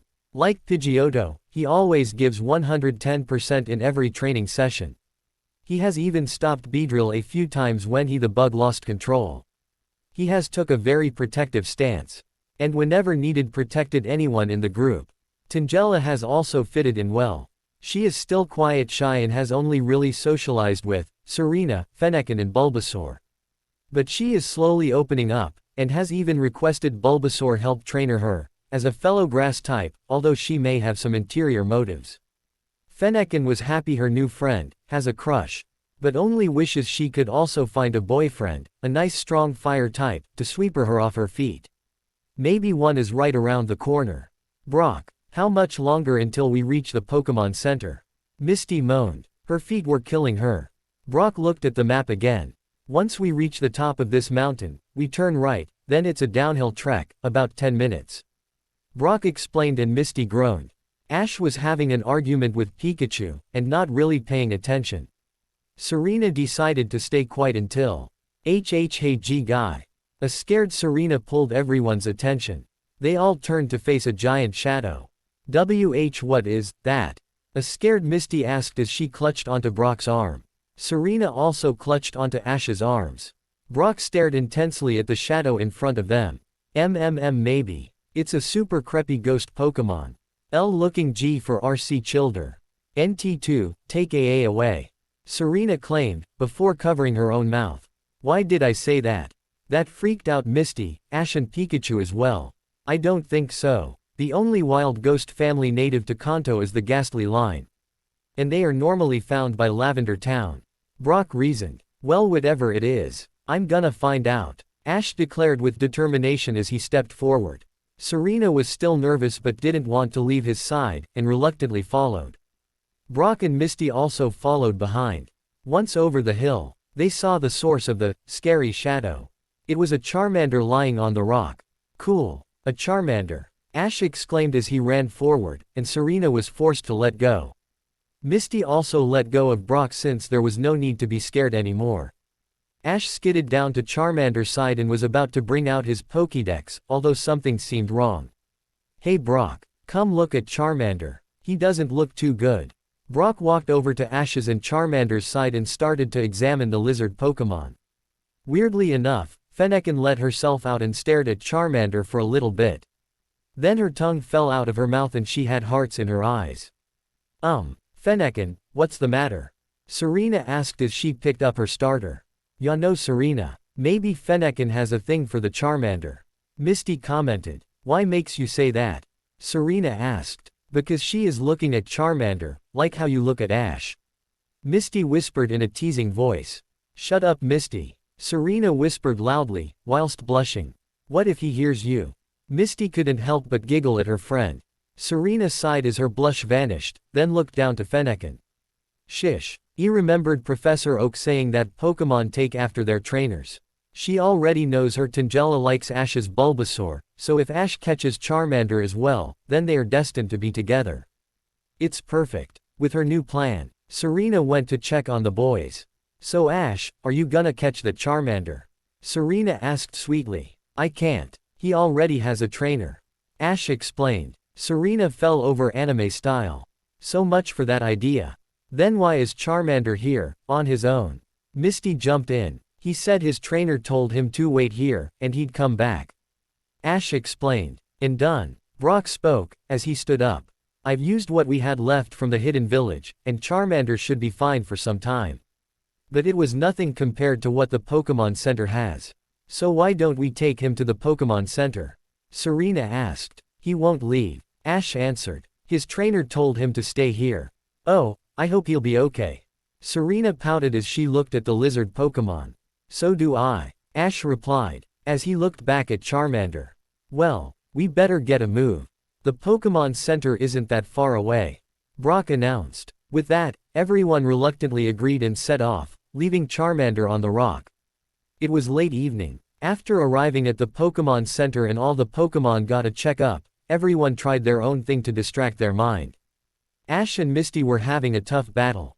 Although Ash continually zoned out thinking about the Charmander on the rock.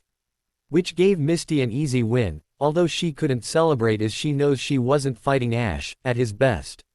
Brock was busy with a new recipe he's been wanting to try, and Serena decided to help, as a way to learn to cook, which Brock was more than happy to be her teacher. Now, they are all sat around the table and see a light rain. As they stare out of the window. I hope Charmander's trainer returned. Ash commented mindlessly. I'm sure he has. Brock replied. What kind of train? R would leave their Pokemon out in the rain. Wow Damien, you've got so many Pokemon. A random boy commented in awe.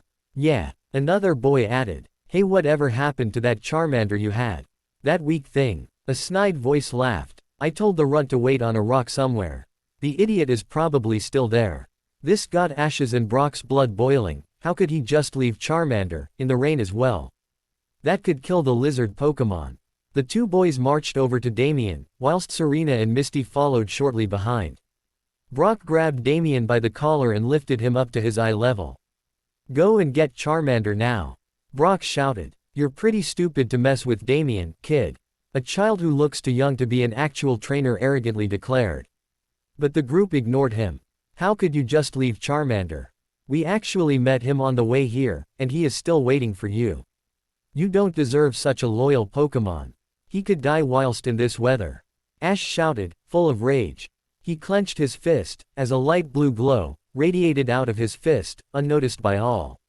Mind your own business, Damien shouted as he spat in Brock's face. This caused Brock to let go, and Damien fell on his behind. Why should I care if that worthless brat croaks? That's horrible, Serena stated with disgust. You should care because you're a trainer, another living being. Ash explained, just as disgusted. But looking into Damien's arrogant face, with his evil laugh just gave him his answer. No, you're just a monster. The blue waves emitting from Ash's hands grew. It wanted to pound this creep into dust. He is a danger to all living things. That's enough, Nurse Joy shouted as she split the two groups up. Break it up, this is a peace place of medicine, not a boxing ring. He. If you want to save that crap so badly, why not go out there? Damien egged on as he turned around. That's if it's still alive. Ash was about to hit Damien, until a hand on his shoulder stopped him. It was Serena. He isn't worth it, Ash.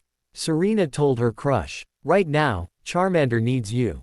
Ash nodded in agreement and the group rushed to get their rain gear on. After the raincoats were on, Ash and the gang went rushing out into the now heavy rain, hoping to reach the little lizard Pokemon before. It was too late. As the rock came into sight, what they saw was a horror. Charmander had a small leaf over his tail, trying and failing to keep it strong.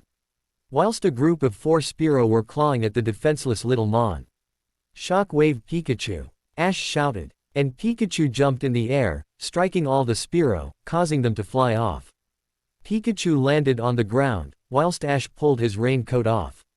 As soon as they arrived, Ash covered Charmander with his raincoat. Brock picked Charmander up, whilst Ash stayed by his tail.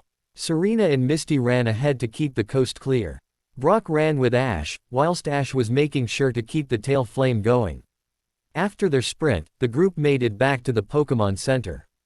They ran into the center to discover Damien and his gang weren't there. That didn't matter, what did was Charmander's safety. Oh my, what's the matter? Nurse Joy asked, shocked. Nurse Joy, it's a Charmander. Brock replied in a panic. His flame is small, and was left out in the rain. Nurse Joy came over, and took one look at the lizard Pokemon. This isn't good, Nurse Joy exclaimed. Please, follow me. Nurse Joy ran through a pair of emergency doors and the boys followed with Charmander in tow. EY made it to the emergency room and as soon as they lay Charmander down on the bed, a Chansey kicked them out. Although, they didn't leave. Ash sat down on the corridor bench, just staring as Nurse Joy and Chansey work. Brock remained stood, leaning against a wall, unable to watch, scared that they were too late. Serena sat next to Ash, rubbing his back to try and comfort him. Misty was pacing back and forth, every once in a while, glancing at Nurse Joy at work. It would be a long night. It has been hours since the group returned. Nurse Joy and her army of Chansey have been hard at work on nothing but helping Charmander. Don't worry, Ash, Serena comforted. I'm sure Nurse Joy is doing everything she can. But what if it's not enough? Ash asked as he turned to stare her straight in the eye. Serena couldn't answer. When we first met him, I should have caught him, brought him to the Pokemon Center. If I did. At this point Ash looked back into the emergency room. You can't blame yourself, Ash. Misty came up. Can't I? Ash asked, not deterring his sight again. No. Charmander never wanted to leave the rock. Misty replied. The only person to blame is Misty was cut off by the emergency sign turning off. Finally at 2:15 in the morning, Nurse Joy stepped out and the group crowded around her.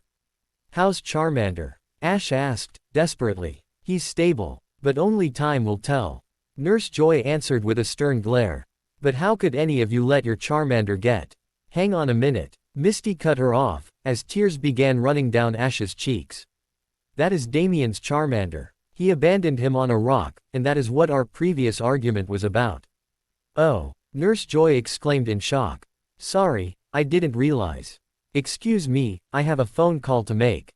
With that Nurse Joy bowed and walked away. Silently Ash walked in and stood over Charmand.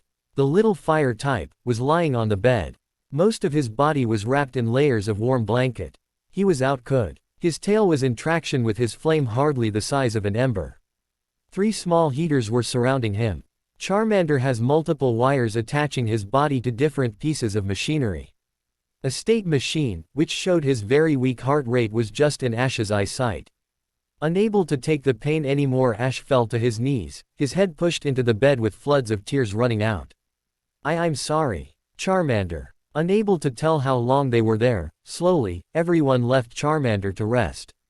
Everyone except Ash. Looking out the window, it is still night time. And it feels like hours have passed since entering Charmander's room. Serena did try to convince Ash to leave as well, although he declined, claiming he would only leave, with Charmander by his side. Looking around the room, Ash could only feel guilt. Why didn't he catch Charmander when they first met? Why did he waste time with Damien when he learned the truth? Why did he let this happen to Charmander? Ash took another look at the state machine, which was showing Charmander's heart rate. It has changed, still very weak. That can be both good and bad though. He may not be getting worse. But it also doesn't show him getting better. Taking a deep breath, it turned into a yawn. It has been a long night, but he can't leave. He left Charmander before, and look what happened. The little on a hospital bed. Fighting for his life. Turning his attentions to Charmander's tail. The flame is so small, Fennekin has fired bigger embers whilst in battle, what can he do to help him? Blink. His tail flame is out. Panic. Looking towards the state machine. His heart has stopped. No. This can't happen. Out of desperation, Ash slammed his fist into the emergency alarm. He looks at Charmander's body. Motionless on the bed. What can he do? More tears flow from his eyes, as Ash fully breaks down. It can't end like this. Out of pure agony, Ash let out an ear-bleeding screech. Unknown to him, a cloud of light blue air left his mouth. His watery eyes were too blurred to make it out. The cloud danced through the air, before it made its way into the lifeless corpse which was Charmander. In Charmander's mind, the little Mon was lying down in a completely dark room. He slowly pushed himself up. He is no longer on the rock in which he promised to wait. Nor is he in the hospital, which those other people took him to. Where is he? Why is he here? What has happened? Greets child. A deep voice boomed as a bright light appeared above Charmander. Hello. Charmander gave a short wave. Despite being completely scared, my chosen one has decided you worth of a second chance. The voice explained. He may not understand his power within, but his trigger was strong enough to perform his will. Charmander was staring at the light. What was he talking about? I see your confusion, child. The voice continued. Do not be wrong, this gift was only possible because of the chosen one's will and the fact it was only moments once you passed. If he left your side, like many wished, and only discovered you with the sunrise, then this gift would not be possible. Okay. Charmander replied. Now I must be clear. The voice spoke. My chosen one was able to pass on this gift and was willing to trade places. I expect you to treat the gift and him with the utmost respect. And if I discover you have gone against the who gave you life, then I will ensue that life is not worth living. Understood. Charmander could only nod. Good. Who is the chosen one? Charmander asked nervously. The face of the chosen one is the first one you'll spot up awaking. Child. The voice concluded. The light faded. Not knowing why, Charmander felt a need to lie down, and shut his eyes. His body also tensed up. Suddenly, the state machine stated registering a faster, stronger heartbeat. Charmander's tail was relight. Stronger, bigger, hotter than before. Charmander was alive. Thank you. Charmander, for the first time since the rain started, opened his eyes, filled with a new life.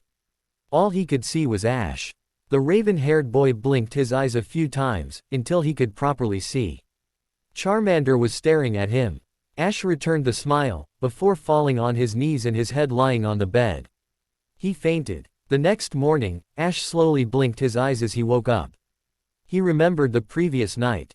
Was it a dream? Is Charmander fine? Completely at a loss, Ash looked over towards the place Charmander should have been resting, to find Pikachu and Charmander chatting. Ash slowly got himself up, and stared at the two Pokémon. Pikachu was the first to notice Ash had woken up. Morning. Pikachu waved, which caused Charmander to turn and face him. Morning. Ash yawned, then he saw Charmander. How are you, Charmander? I'm good. Thank you. Charmander replied. You're welcome. Ash smiled, but then frowned. Charmander deserved to know the truth about Damien. Charmander. I need to tell you something. From that point, got to eye level with Charmander. And explained his encounter with Damien. It was hard for the lizard Pokemon to take in, but he accepted it. Turns out, the reason Damien abandoned Charmander was because of his loss to a Parasect. Ash promised to stick by his side. Since Charmander had nowhere else to go. Charmander accepted and Ash pulled out a spare Pokeball. High-fiving the center, Charmander was sucked in and it immediately dinged. From that, Ash had to wait for Nurse Joy to give the green light, then Ash went outside to introduce the whole team. After introduction, they started on a training session. Butterfree was trying to learn this new move, Psybeam. Bulbasaur and Pikachu were sparring, getting ready for the Vermilion Gym battle, and Pidgeotto was being used as a practice target for Charmander, who was having trouble hitting a Slowpoke.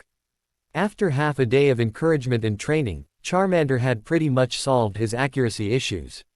Serena and Fennekin were happy to just sit back and watch their crushes work, after the previous hectic day. That was when Nurse gave her message, which brightened her mood, and she just had to let Ash know, so Serena and Fennekin made their way over. Hey Ash, Serena called out, causing the group to stop their training session. Fennekin went straight up and started flirting with Charmander, much to his discomfort, whilst Pidgeotto took her break perched on a branch. I've just got given some great news. What is it, Serena? Ash asked, clearly interested in what has her so interested, but before she could answer, a snide, disgusting voice popped in. There you are, Charmander. Damien spoke. I've been looking all over for ya. What do you want, Damien? Ash asked with disgust. I came to take my Charmander back. Damien answered with an arrogant smirk. I thought you said he was weak and worthless. And you were happy for him to die. Ash replied, getting angier by the second. I did, but after seeing that last training session, showed that you got him up to a decent level for me. Damien replied. So you only want him as a tool for battle? Ash asked. He was going to hit Damien, but Serena stopped him. Stop, Ash, he's not worth it. Serena calmed Ash down. Good. Listen to your girlfriend. Damien laughed. Serena blushed while Ash just glared. Damien took out a Pokeball and threw it at Charmander. The red light engulfed Charmander, but before he could be sucked in, the light was blasted off him. What? Didn't you know? Charmander chose me as his trainer, since you abandoned and left him for dead. Ash explained with a triumphant tone. GGRRRR. I have a good mind to report you for stealing my Pokemon. Damien growled. Go ahead, Officer Jenny is on her way right now. Serena smirked. After all, attempted Pokemon murder is a very serious offense. He. And what evidence do you got? Damien asked with a confident smirk. After all, my posse will back me up, all the way. Well, if our 4 statement aren't enough. And neither is Charmander's statement. Here Serena was cut off. What do you mean? Damien asked with genuine confusion. Ash can understand and translate Pokemon speech. He's even worked with Professor Oak. So he's more than qualified. Damien dangerously growled in anger. But if that's not enough, then we have Pokemon Center security footage from last night, where you admitted it. Serena's eyes widened with the sound of a police car arriving. Sounds like she's here. Damien growled as he turned to see Officer Jenny walk into the Pokemon Center. His time is done, or is it? In a desperate attempt to escape, Damien punched Ash in the eye. This caused all the Pokemon to gather around him, as well as Serena, as Damien made a run for it, into some woodland. He got away. Serena helped Ash into the center, and despite the Pokemon wanting to follow Damien to teach him a lesson, they knew Ash's safety came first. After Nurse Joy got Ash an ice pack, which he held against his eye. Officer Jenny went along and took everyone's statement, as well as the security footage. She was stood at the doors, and looked at the 4 kids. Thank you all for what you did for Charmander. Officer Jenny thanked. Don't worry, Damien is no on our system, as there is a warrant out for his arrest. If he is spotted, or uses his trainer's license, or enters a building, we will be alerted and we will get him. Officer Jenny gave them one last salute before leaving. The group spent the rest of the day at the Pokemon Center. Charmander was introduced to Serena, Misty and Brock, as well as all their Pokemon. Ash was also able to finally scan Charmander with his Pokédex. Charmander, the lizard Pokemon. His mother lights a flame on his tail at birth. If the flame goes out, this Pokemon dies. The strength of the flame is a sign of this Pokemon's health. Type: Fire. Ability: Blaze. Hidden ability: Solar Power. Note: hidden ability is locked. Sex: Male. Nature: Naive. Note: the nature can change when the Pokemon evolves. Moves: Scratch, Growl, Ember, Metal Claw, Smoke Screen, Dragon Rage. After Charmander joined the team, they set off on their journey again, the following day. Of course scum like Damien is still out there, but Officer Jenny has put an arrest warrant all over Kanto, so hopefully soon he will be caught. They would hate to run into him again. It's been 2 weeks since Ash saved Charmander and the lizard Pokemon joined the team. When training, he was an extremely hard worker. Ash learned his Vermilion Gym battle, like the two before it, is a 2-on-2 battle.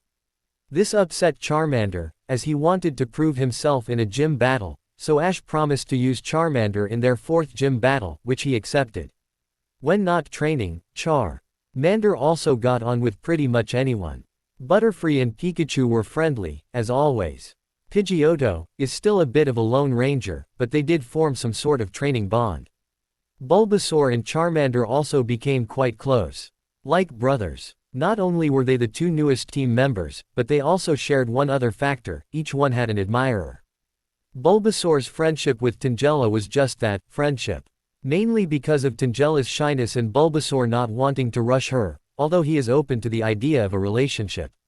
Charmander, on the other hand, is just simply wielded out by all of Fennekin's advances. The lizard Pokemon is still quite young, and isn't that thrilled about the idea of a relationship. Sure, Fennekin is a nice mon, but she is too forward. Maybe in the future it could work. But for now, no. Whilst walking past a small pond, the group decided to take a break for lunch. All the water types rested in the pond. Onix and Geodude went and sunbathed in the dirt. Butterfree, Pidgeotto and Zubat went to roost on a nearby tree.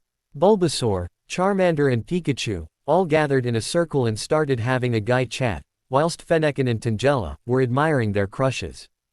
Fennekin did try to grab Charmander's attention, although he was too interested in his boys, much to her dismay. It was riveting conversation about who will be Ash's next catch. Pikachu claimed a flying type, as that is the type he has most of. Bulbasaur thought logically, and chose Squirtle, since it is the only of the 3 normal starters left. Whilst Charmander guessed a powerful dragon, who will take Charmander under his wing and help the lizard Pokemon to evolve. Pikachu and Bulbasaur laughed, until Goo, a powerful Dragonite landed in the area, giving off an aura of power. It caught everyone's attention. Ah cool, a Dragonite. Ash squealed in joy, as he and his Pokemon, safe for Pidgeotto, gathered around the dragon type, with stars in their eyes. This caused Dragonite to sweat drop. Ash pulled out his Pokédex. Dragonite, the dragon Pokemon. Dragonite is capable of circling the globe in just 16 hours. It is a Kindhare Ted Pokemon that leads lost and foundering ships in a storm to the safety of land. It sure looks strong, Serena commented as she stared at the powerful dragon. But what's it doing here? Brock asked as he and Serena also approached. Good question, a male voice replied, followed by a tall man jumping off Dragonite's back. Ash instantly recognized him, Lance, of Kanto's Elite Four. You're. Ash stuttered, completely starstruck. Lance, of the Pokemon G-Men. Lance declared as she struck a pose. Say kid, you look familiar. Do I know you? As Lance inspected Ash, getting a close look at Ash. Pikachu also recognized Lance and jumped onto Ash's shoulder. So, what's the caped weirdo doing back? Pikachu asked. Pikachu. Ash snapped. Show some respect. Wait, you mean you've met Lance before? Ash asked, getting that from Pikachu's previous statement. Bingo. Pikachu shouted in a mocking tone. It was Dragon Man who saved me from my last trainer and gave me to Grandpa. Well, what do you know? Ash commented as he listened to Pikachu's story. Is he alright? Lance asked with a sweat drop. If I didn't know any better, I'd say they are talking. Well, they are. Ash can understand Pokemon. Serena replied, happily. Lance smiled. Ya know, that's a rare gift. I don't know too many people who can do it. Lance commented, as Ash and Pikachu finished their chat. Oh, thank you Lance. Ash thanked the G-Man. Oh, what for? Lance asked, as he raised an eyebrow. For saving Pikachu. He explained you saved him from his last trainer so. Thank you. Ash explained with a friendly smile, and scratched Pikachu behind the ear. So, you're the person Oak trusted Pikachu to. Lance commented as he examined Pikachu. I'm surprised, even after months of trying. This little guy wouldn't let me anywhere near him. But now, he's as open as book. How did you do it? That question caused Ash, Serena and Pikachu to sweat drop. They remembered all too well what it took to get Pikachu to open up. Well, it involved a blanket, a bike, and a bunch of Spearow. Ash explained. That combination caused Lance to also sweat drop. On second thought, I don't need to know. Lance replied with a sheepish grin. An awkward silence fell upon the group. So Lance, what are you doing here? Brock asked, then realized how that must have sounded. I mean, it's not that it isn't awesome meeting you and all be but. Don't sweat it. I'm actually here on official G-Men business. Lance replied. Have any of you seen a group of Squirtles around, usually wearing sunglasses? No we haven't sorry. Brock replied. Why do you ask, anyway? Misty asked. There's a group of 5 abandoned Squirtle, nicknamed the Squirtle Squad. They've been terrorizing several nearby towns. And I was sent to apprehend them. Lance explained. Why would they do that? Serena asked, worry evident in her voice. They were all abandoned. Lance explained. Since the closest gym to here is the Vermilion Gym, which specializes in electric types, the trainers who chose Squirtle would have a hard time, and blame their Pokemon. And some would just abandon them. At this Bulbasaur and Charmander growled. They both experienced the betrayal of a trainer abandoning them, and it was horrible. What's wrong with them? Lance asked noticing the hostility coming from the 2 Pokemon. Ash sighed. Both Bulbasaur and Charmander were also abandoned. Charmander was left for dead, and Bulbasaur was attacked and seriously injured. Ash explained. But neither of them has terrorized anyone.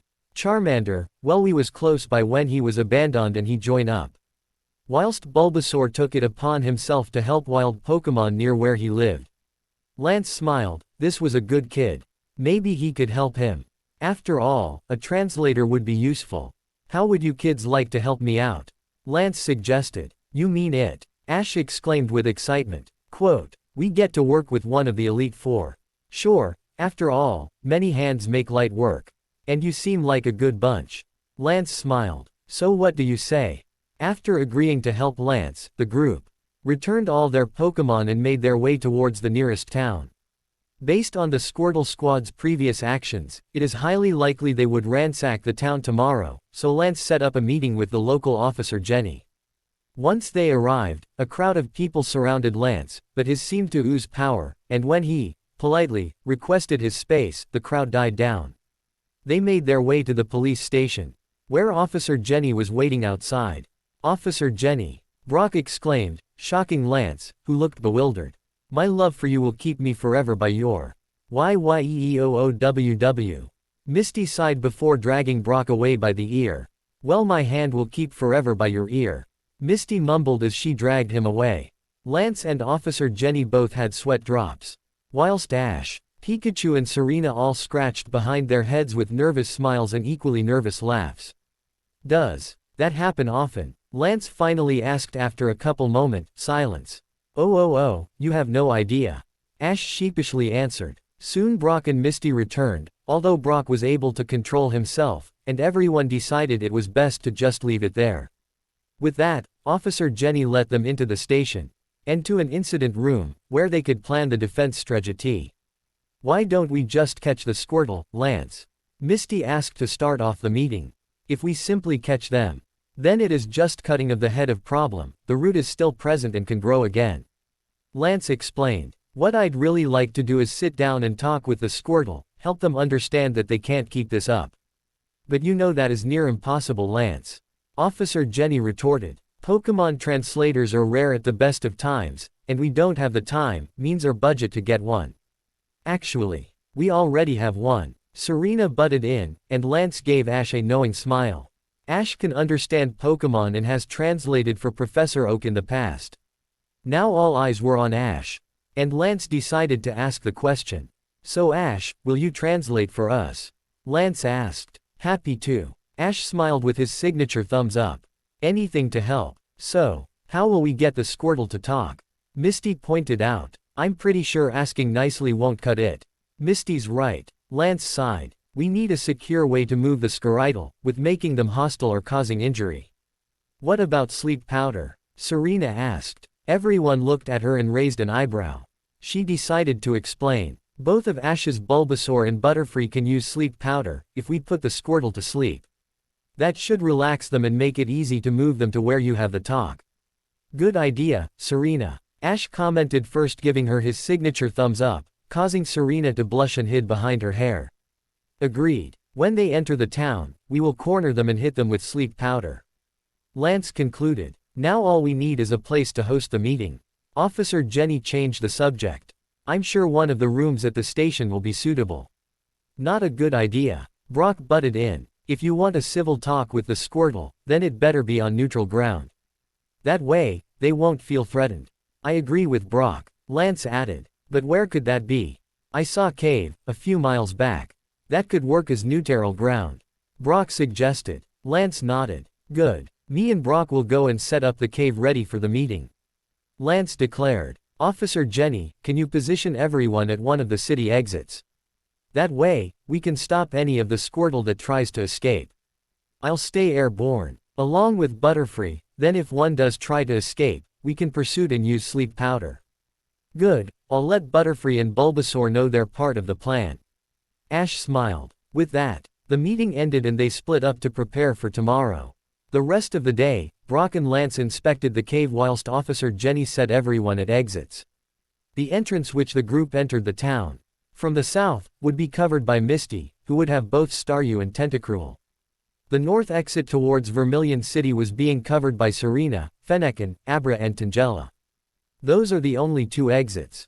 Ash would be paired with Officer Jenny in her motorbike with Bulbasaur, on the hunt to put the Squirtle asleep and carry them around. Lance would be in the sky with Butterfree and Dragonite, to provide support to both Misty and Serena as they need it. Finally, Brock would be stationed at the cave, along with Onyx, Geodude and Zubat.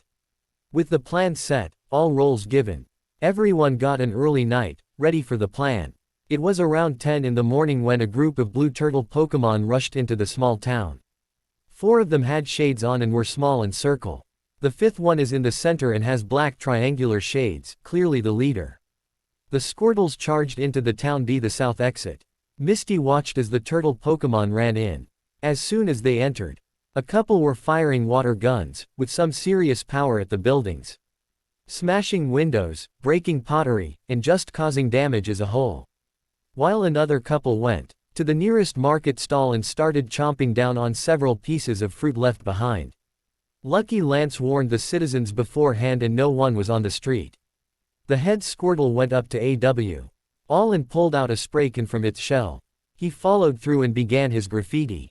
Misty frowned. How damaged can the Squirtle be to cause all of this damage in an unprovoked attack? And this is just a start. It wasn't long until Officer Jenny arrived, with Ash, Pikachu and Bulbasaur in the passenger car. As soon as they heard the sirens, the 5 Squirtle stopped their activities and looked towards the police. In a panic they split up into 3 groups. The 2 Squirtles that were ransacking the market began using rapid spin and flew towards Officer Jenny. Luck they flew over airheads and didn't cause any serious damage in the risky move, although they did get away. Ash jumped out of the car along with his 2 Pokémon and ran towards the leader. It looked like Ash, Pikachu and Bulbasaur had him cornered. But the Squirtle had an arrogant smirk smeared on his face. Alright Squirtle, we just wanna. Ash calmly explained, but was cut off by a water gun to the face. The attack only lasted a few seconds. But Squirtle quickly gave the 2 Pokémon the same treatment. As soon as the attack stopped, Ash shook his head dry. He was going to call out for Bulbasaur to use sleep powder, but Squirtle had an escape plan. The water type looked down, and fired a water gun at the floor. The force was enough to push Squirtle into the air and Squirtle escaped via the rooftops. He got away. And Ash could have sworn he heard a Squirtle-sized laugh. Ash, help! Misty called out. Ash, Pikachu and Bulbasaur turned around to see Misty's tentacruel with two of her tentacles occupied. Each hold a Squirtle. Looks like she was able to stop their escape. All right Bulbasaur, help restrain them with Vine Whip. Ash instructed. Bulbasaur nodded and released two vines, EAC. H1 wrapping around a different Squirtle. Now with the two Pokémon working together. Ash saw his chance. Use Sleep Powder. Bulbasaur nodded and his bulb opened up. Aiming his back properly, a cloud of green powder was fired. The two Squirtle took the brunt of the cloud and soon stopped struggling, as they fell asleep. Once they were out cold, Bulbasaur and Tentacruel let them go.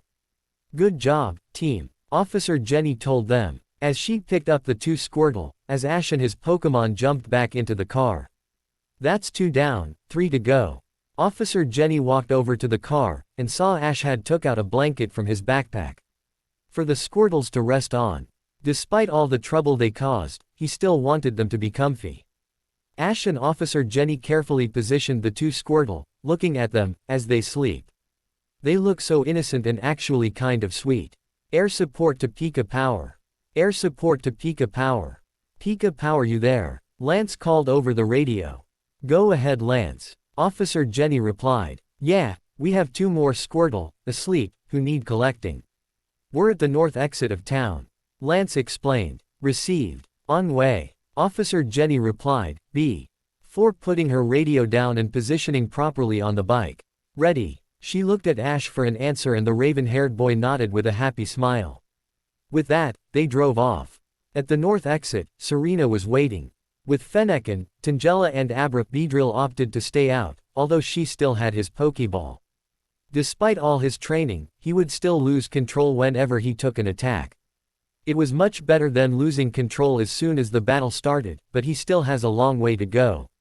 Serena was stood right in the center of the exit, and she wasn't going to let anyone get through. Fennekin stood confidently in front of Serena, ready for a head-on attack. Even though the idea is to put them to sleep without causing damage. Fennekin was think self-defense might be necessary and she could hopefully impress Ash's Charmander with her skills.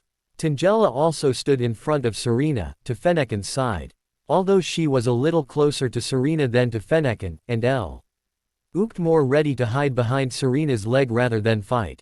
Despite taking part in many training sessions, even some special one-on-one grass training with Bulbasaur, Tangela still hasn't taken part in any real battle. And she isn't too sure she's ready, to, either. Abra was asleep, in Serena's arms. Serena was going to return the psychic type, but when she tried, Abra simply let himself out, despite still being asleep. Well, he proved he is a very competent battler at Cerulean's chateau, and hopefully the noise from when the Squirtle show up, will be enough to wake him up. It was around 10:15. In the morning when Serena spotted 2 spinning shells flying towards them. It was 2 of the Squirtle. Okay guys, get ready. Fennekin instantly got into a battle position. On and prepared to fire a warning ember to stop the spinning shells. Tangela cowered behind Serena's leg. Just before Fennekin could unleash her attack, a water gun came from the roof and knocked Fennekin away. It was the leader. Fennekin didn't take too kindly to the sneak attack and angrily barked something at the turtle Pokémon. Whatever she said, seemed to hit a nerve, as the leader did a pretty impressive jump from the top of the building and landed in a battle position to fight Fennekin. Fennekin also took her own battle position. Weirdly enough, a tumbleweed rolled through the middle off them. With the position they were in the old low-tech town, this was just like an old western movie. Fennekin, Serena shouted as she got ready to support her starter. Squirtle noticed this and shouted a taunt at her. As he removed his sunglasses and put them in his shell. Fennekin looked Serena in the eye, and nodded with a look of determination. Serena understood her starter had to do this on her own. It was for her pride. Okay Fennekin, prove who's the boss. Fennekin smirked with another nod then turned back to her opponent. Fennekin launched at Squirtle with a prepared scratch attack. Whilst Squirtle charged at Fennekin with a tackle. Serena's attention was drawn back to the incoming Squirtle as she saw them close in from the corner of her eye. Before she had time to react, Abra opened one of his eyes and two hidden powers appeared behind him. He fired both of the spheres, one at each Squirtle, and with perfect accuracy hit their targets, effectively stopping the two Squirtle. Abra then teleported in between the two Squirtle and silently floated in between them. The calm determiner aggravated the two Squirtle and both charged at Abra with a tackle attack. At the last second, Abra teleported away, causing the two Squirtle to crash into each other. Turning back to Fennekin's battle, Fennekin was shining brightly after using Flash, although it was an effect. Ivy's Squirtle hid in his shell for a rapid spin. Squirtle made direct contact and sent Fennekin flying back, landing hard on the ground and struggling to stand up, whilst Squirtle used the recoil to gain some air and re-emerged from his shell. Taking quick aim, Squirtle took aim, and launched a powerful water gun at Fennekin. If it hit, the match was over. "Look out, Fennekin," Serena shouted, as Fennekin looked at the incoming attack. Fennekin was scared, sure she had been in battles before, but always with Serena by her side. This is a battle of pride, and she can't rely on her trainer's quick thinking to save her. What can she do? Suddenly, a new and strange power built up in Fennekin as the water gun inched closer. In the blink of an eye, Fennekin's eyes grew a light blue, like Butterfree's when using confusion. Then a beam seemed to fire out of them, blasting through the water gun, tearing it apart, and hitting Squirtle to the ground, trapped. Serena pulled out her Pokédex. Psybeam. The target is attacked with a peculiar ray. This may also leave the target confused.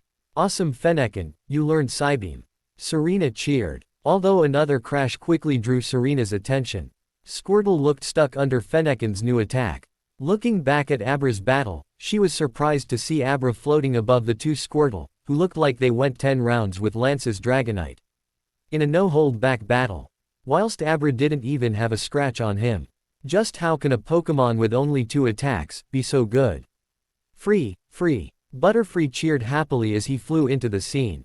He was above Abra, who, in turn, was above the two Squirtle.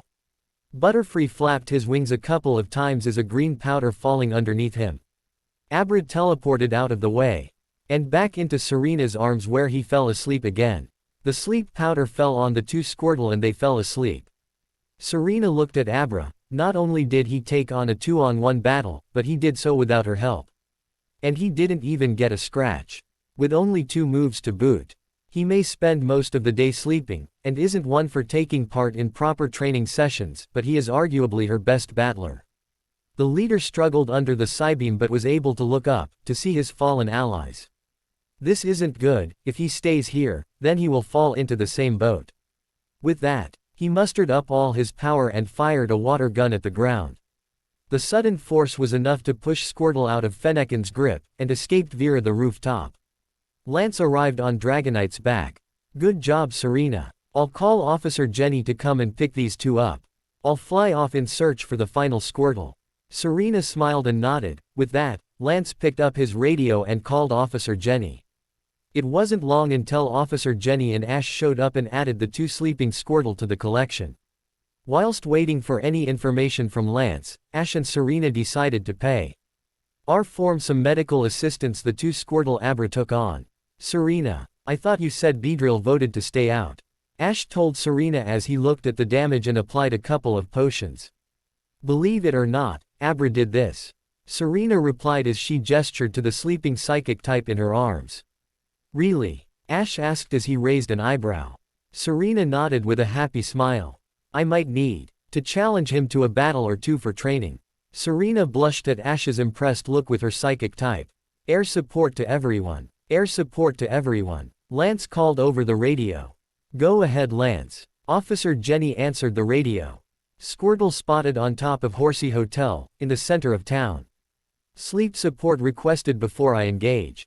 Lance explained. Received and on way. Officer Jenny replied, to look up and see Ash, Serena and all their Pokemon running towards the location. A little bit away stood outside of the cave prepared yesterday, was Brock with his Geodude and Onix. Guarding the cave to make sure no wild Pokemon intruded before the meeting, and heard the call over the radio. Sigh, why does no one need him? Boo-hoo. It wasn't long until Ash, Serena and the Pokémon arrived. Butterfree immediately jumped into action and flew above Squirtle, who reattached his sunglasses, and Butterfree dropped another load of sleep powder over him. Squirtle wasn't going down easy, and fired a water gun at Butterfree. The water attack was able to engulf the whole cloud of powder, and dissolve it, then it struck Butterfree and knocked him back. "Buzz off, Bugsy," Squirtle told Butterfree, as the bug type tried to regain his flight.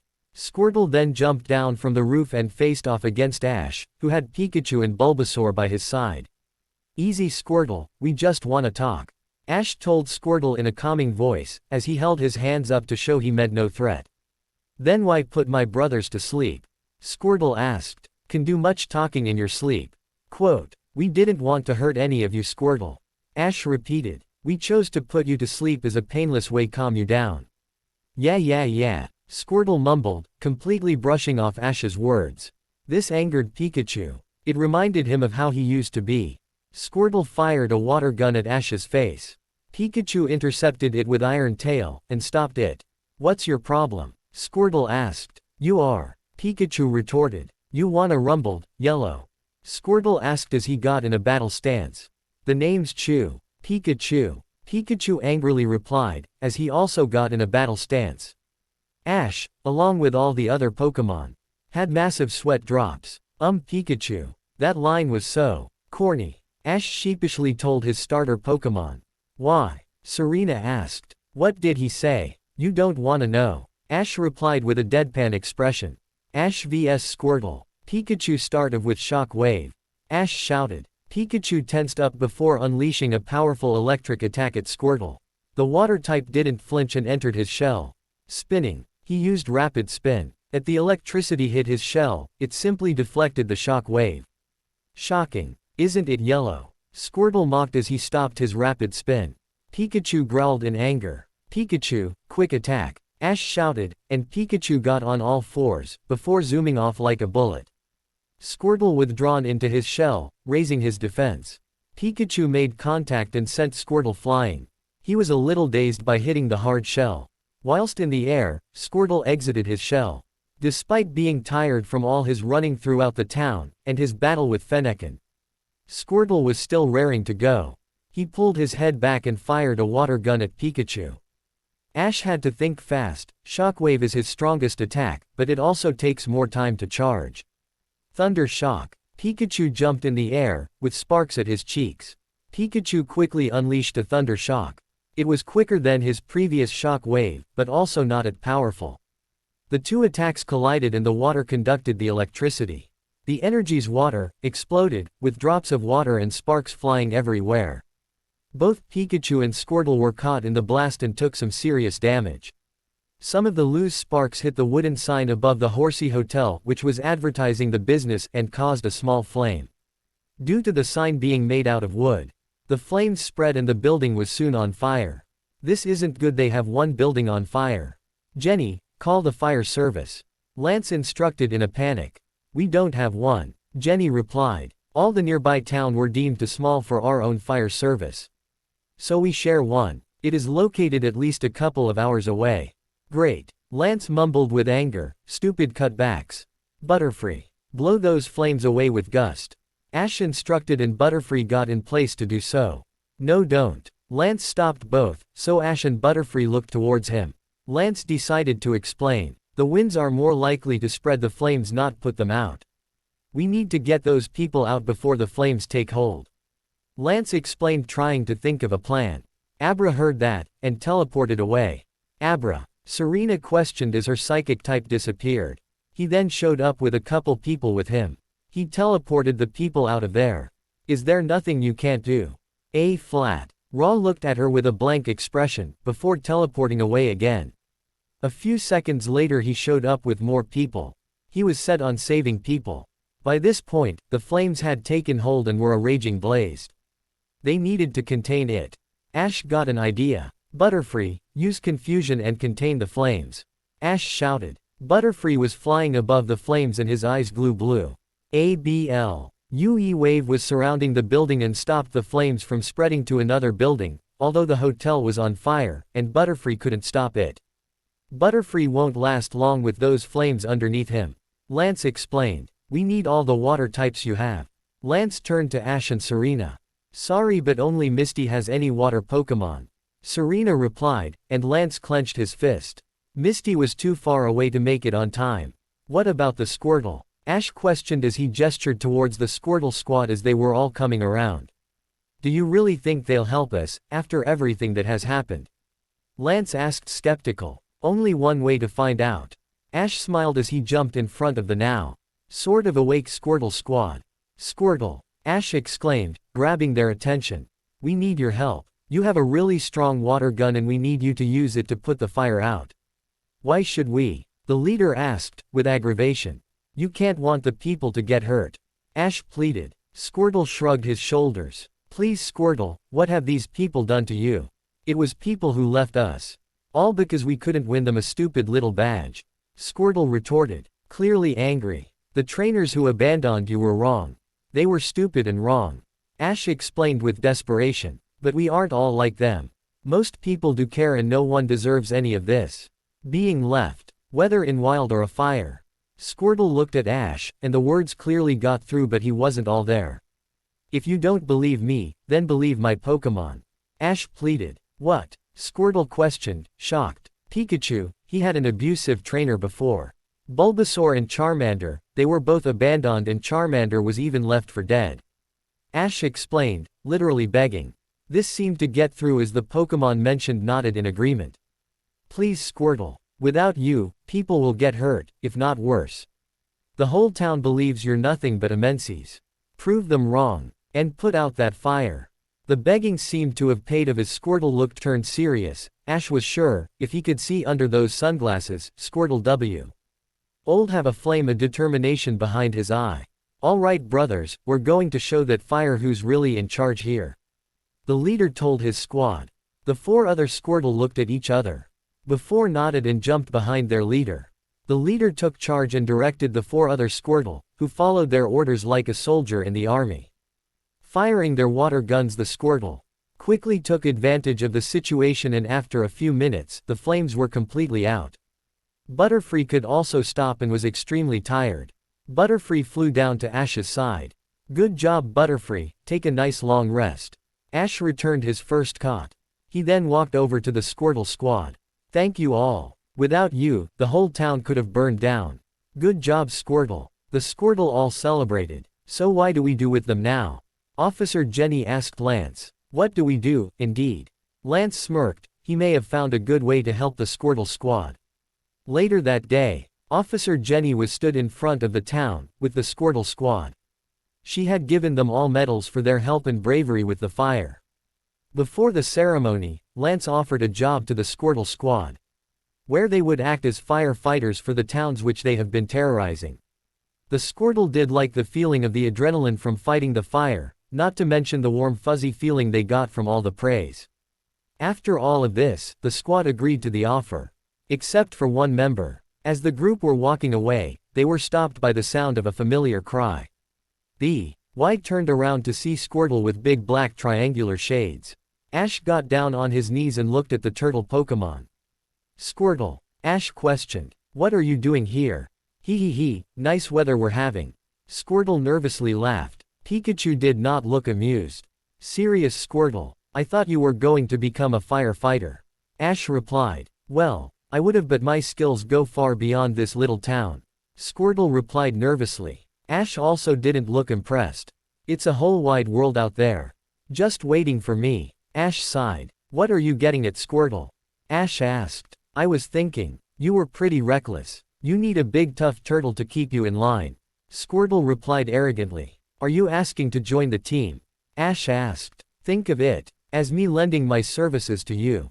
Squirtle replied. 'Cause you can Squirtle. Ash replied as he brought out a spare Pokeball and held it out. Squirtle jumped at the Pokeball and high-fived the button, being sucked in and it immediately dinging. Alright, Ash shouted as he struck a pose. I just caught a Squirtle. Ash pulled out his Pokédex and scanned his new team member. Squirtle, the turtle Pokemon. After birth this Pokemon's back swells and hardens into a shell. If separated, then another shell will form. It can spray powerful jets of water from its mouth. Type: water. Ability: torrent. High D-Den ability: rain dish. Note: hidden ability is locked. Sex: male. Nature: naughty. Note: the nature can change when the Pokemon evolves. Moves: tackle, tail whip, rapid spin, water gun, bubble, withdraw, bite. Held item: black glasses. Note: this item is in this Pokemon's possession and has the power to boost dark-type moves.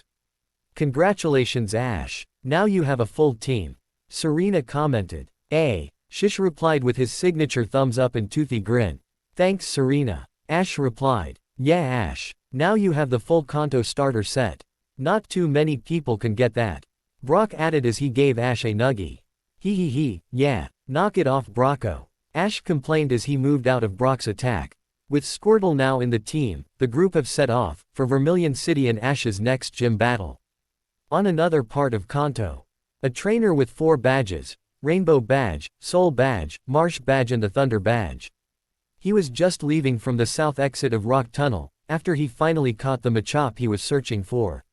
This is Drake Ketchum. He has kept the fighting type out of his Pokeball. Any wild Pokemon that came up, he tested his strength against them. Drake has planned his whole journey out, down to which Pokemon he would catch. He currently has Chameleon, Victreebel, Jolteon, Machop and Scyther on hand. These are the Pokemon currently in training for his Boulder Badge and Cascade Badge. Even though he is calculated, and has every detail of his journey planned out, that doesn't make him a machine. Drake has bonded with each of his Pokemon. Although their relationship doesn't go much further than Pokemon and trainer. His hardened determiner is a result of his brother and father. For whatever reason, his twin brother was always the one to get their father's attention. Why? So he can understand Pokemon. So what? He clearly isn't cut out to be a trainer, all he does is play with Pokemon. What does he really know about being a trainer? As he was walking along, he spotted a purple-haired trainer with a Nidoking, Electabuzz and a Meowth. The Nidoking was firing earth powers at the Meowth and Electabuzz was firing thunderbolts. Meowth was taking a serious beating. It was like a torture scene. Drake and Machop went marching over. No Pokemon should be treated like that. The trainer saw Drake approached and smirked. He's kept tabs on this guy for last few days, he is just like him. Maybe he can provide a good challenge. First he should deal with this weakling. Enough. The purple-haired boy stopped his 2 Pokemon. The 2 powerhouses stopped their attacks and the trainer walked up to the injured Meowth. You're pathetic. I only caught you because you took down my Arcanine. I thought you had potential, but as your states showed, I was wrong. I've tried to help you. But you're pathetic. Now take a hike, I don't need you. The trainer stood up after permanently releasing Meowth and turned his back. He then returned his 2 Pokemon, just as Drake stopped near him. What was that? Drake asked angry, with a hint of disgust as Meowth lay injured behind him. Training. The boy replied coldly. That wasn't training, that was horrible. Drake replied. The purple-haired boy laughed.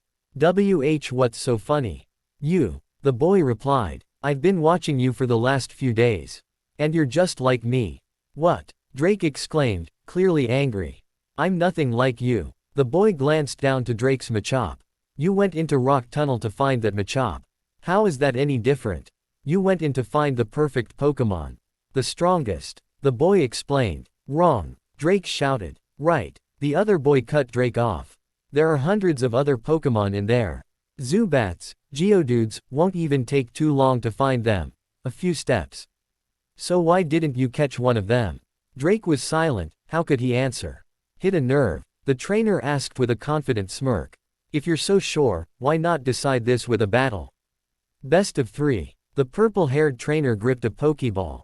The name's Paul, by the way.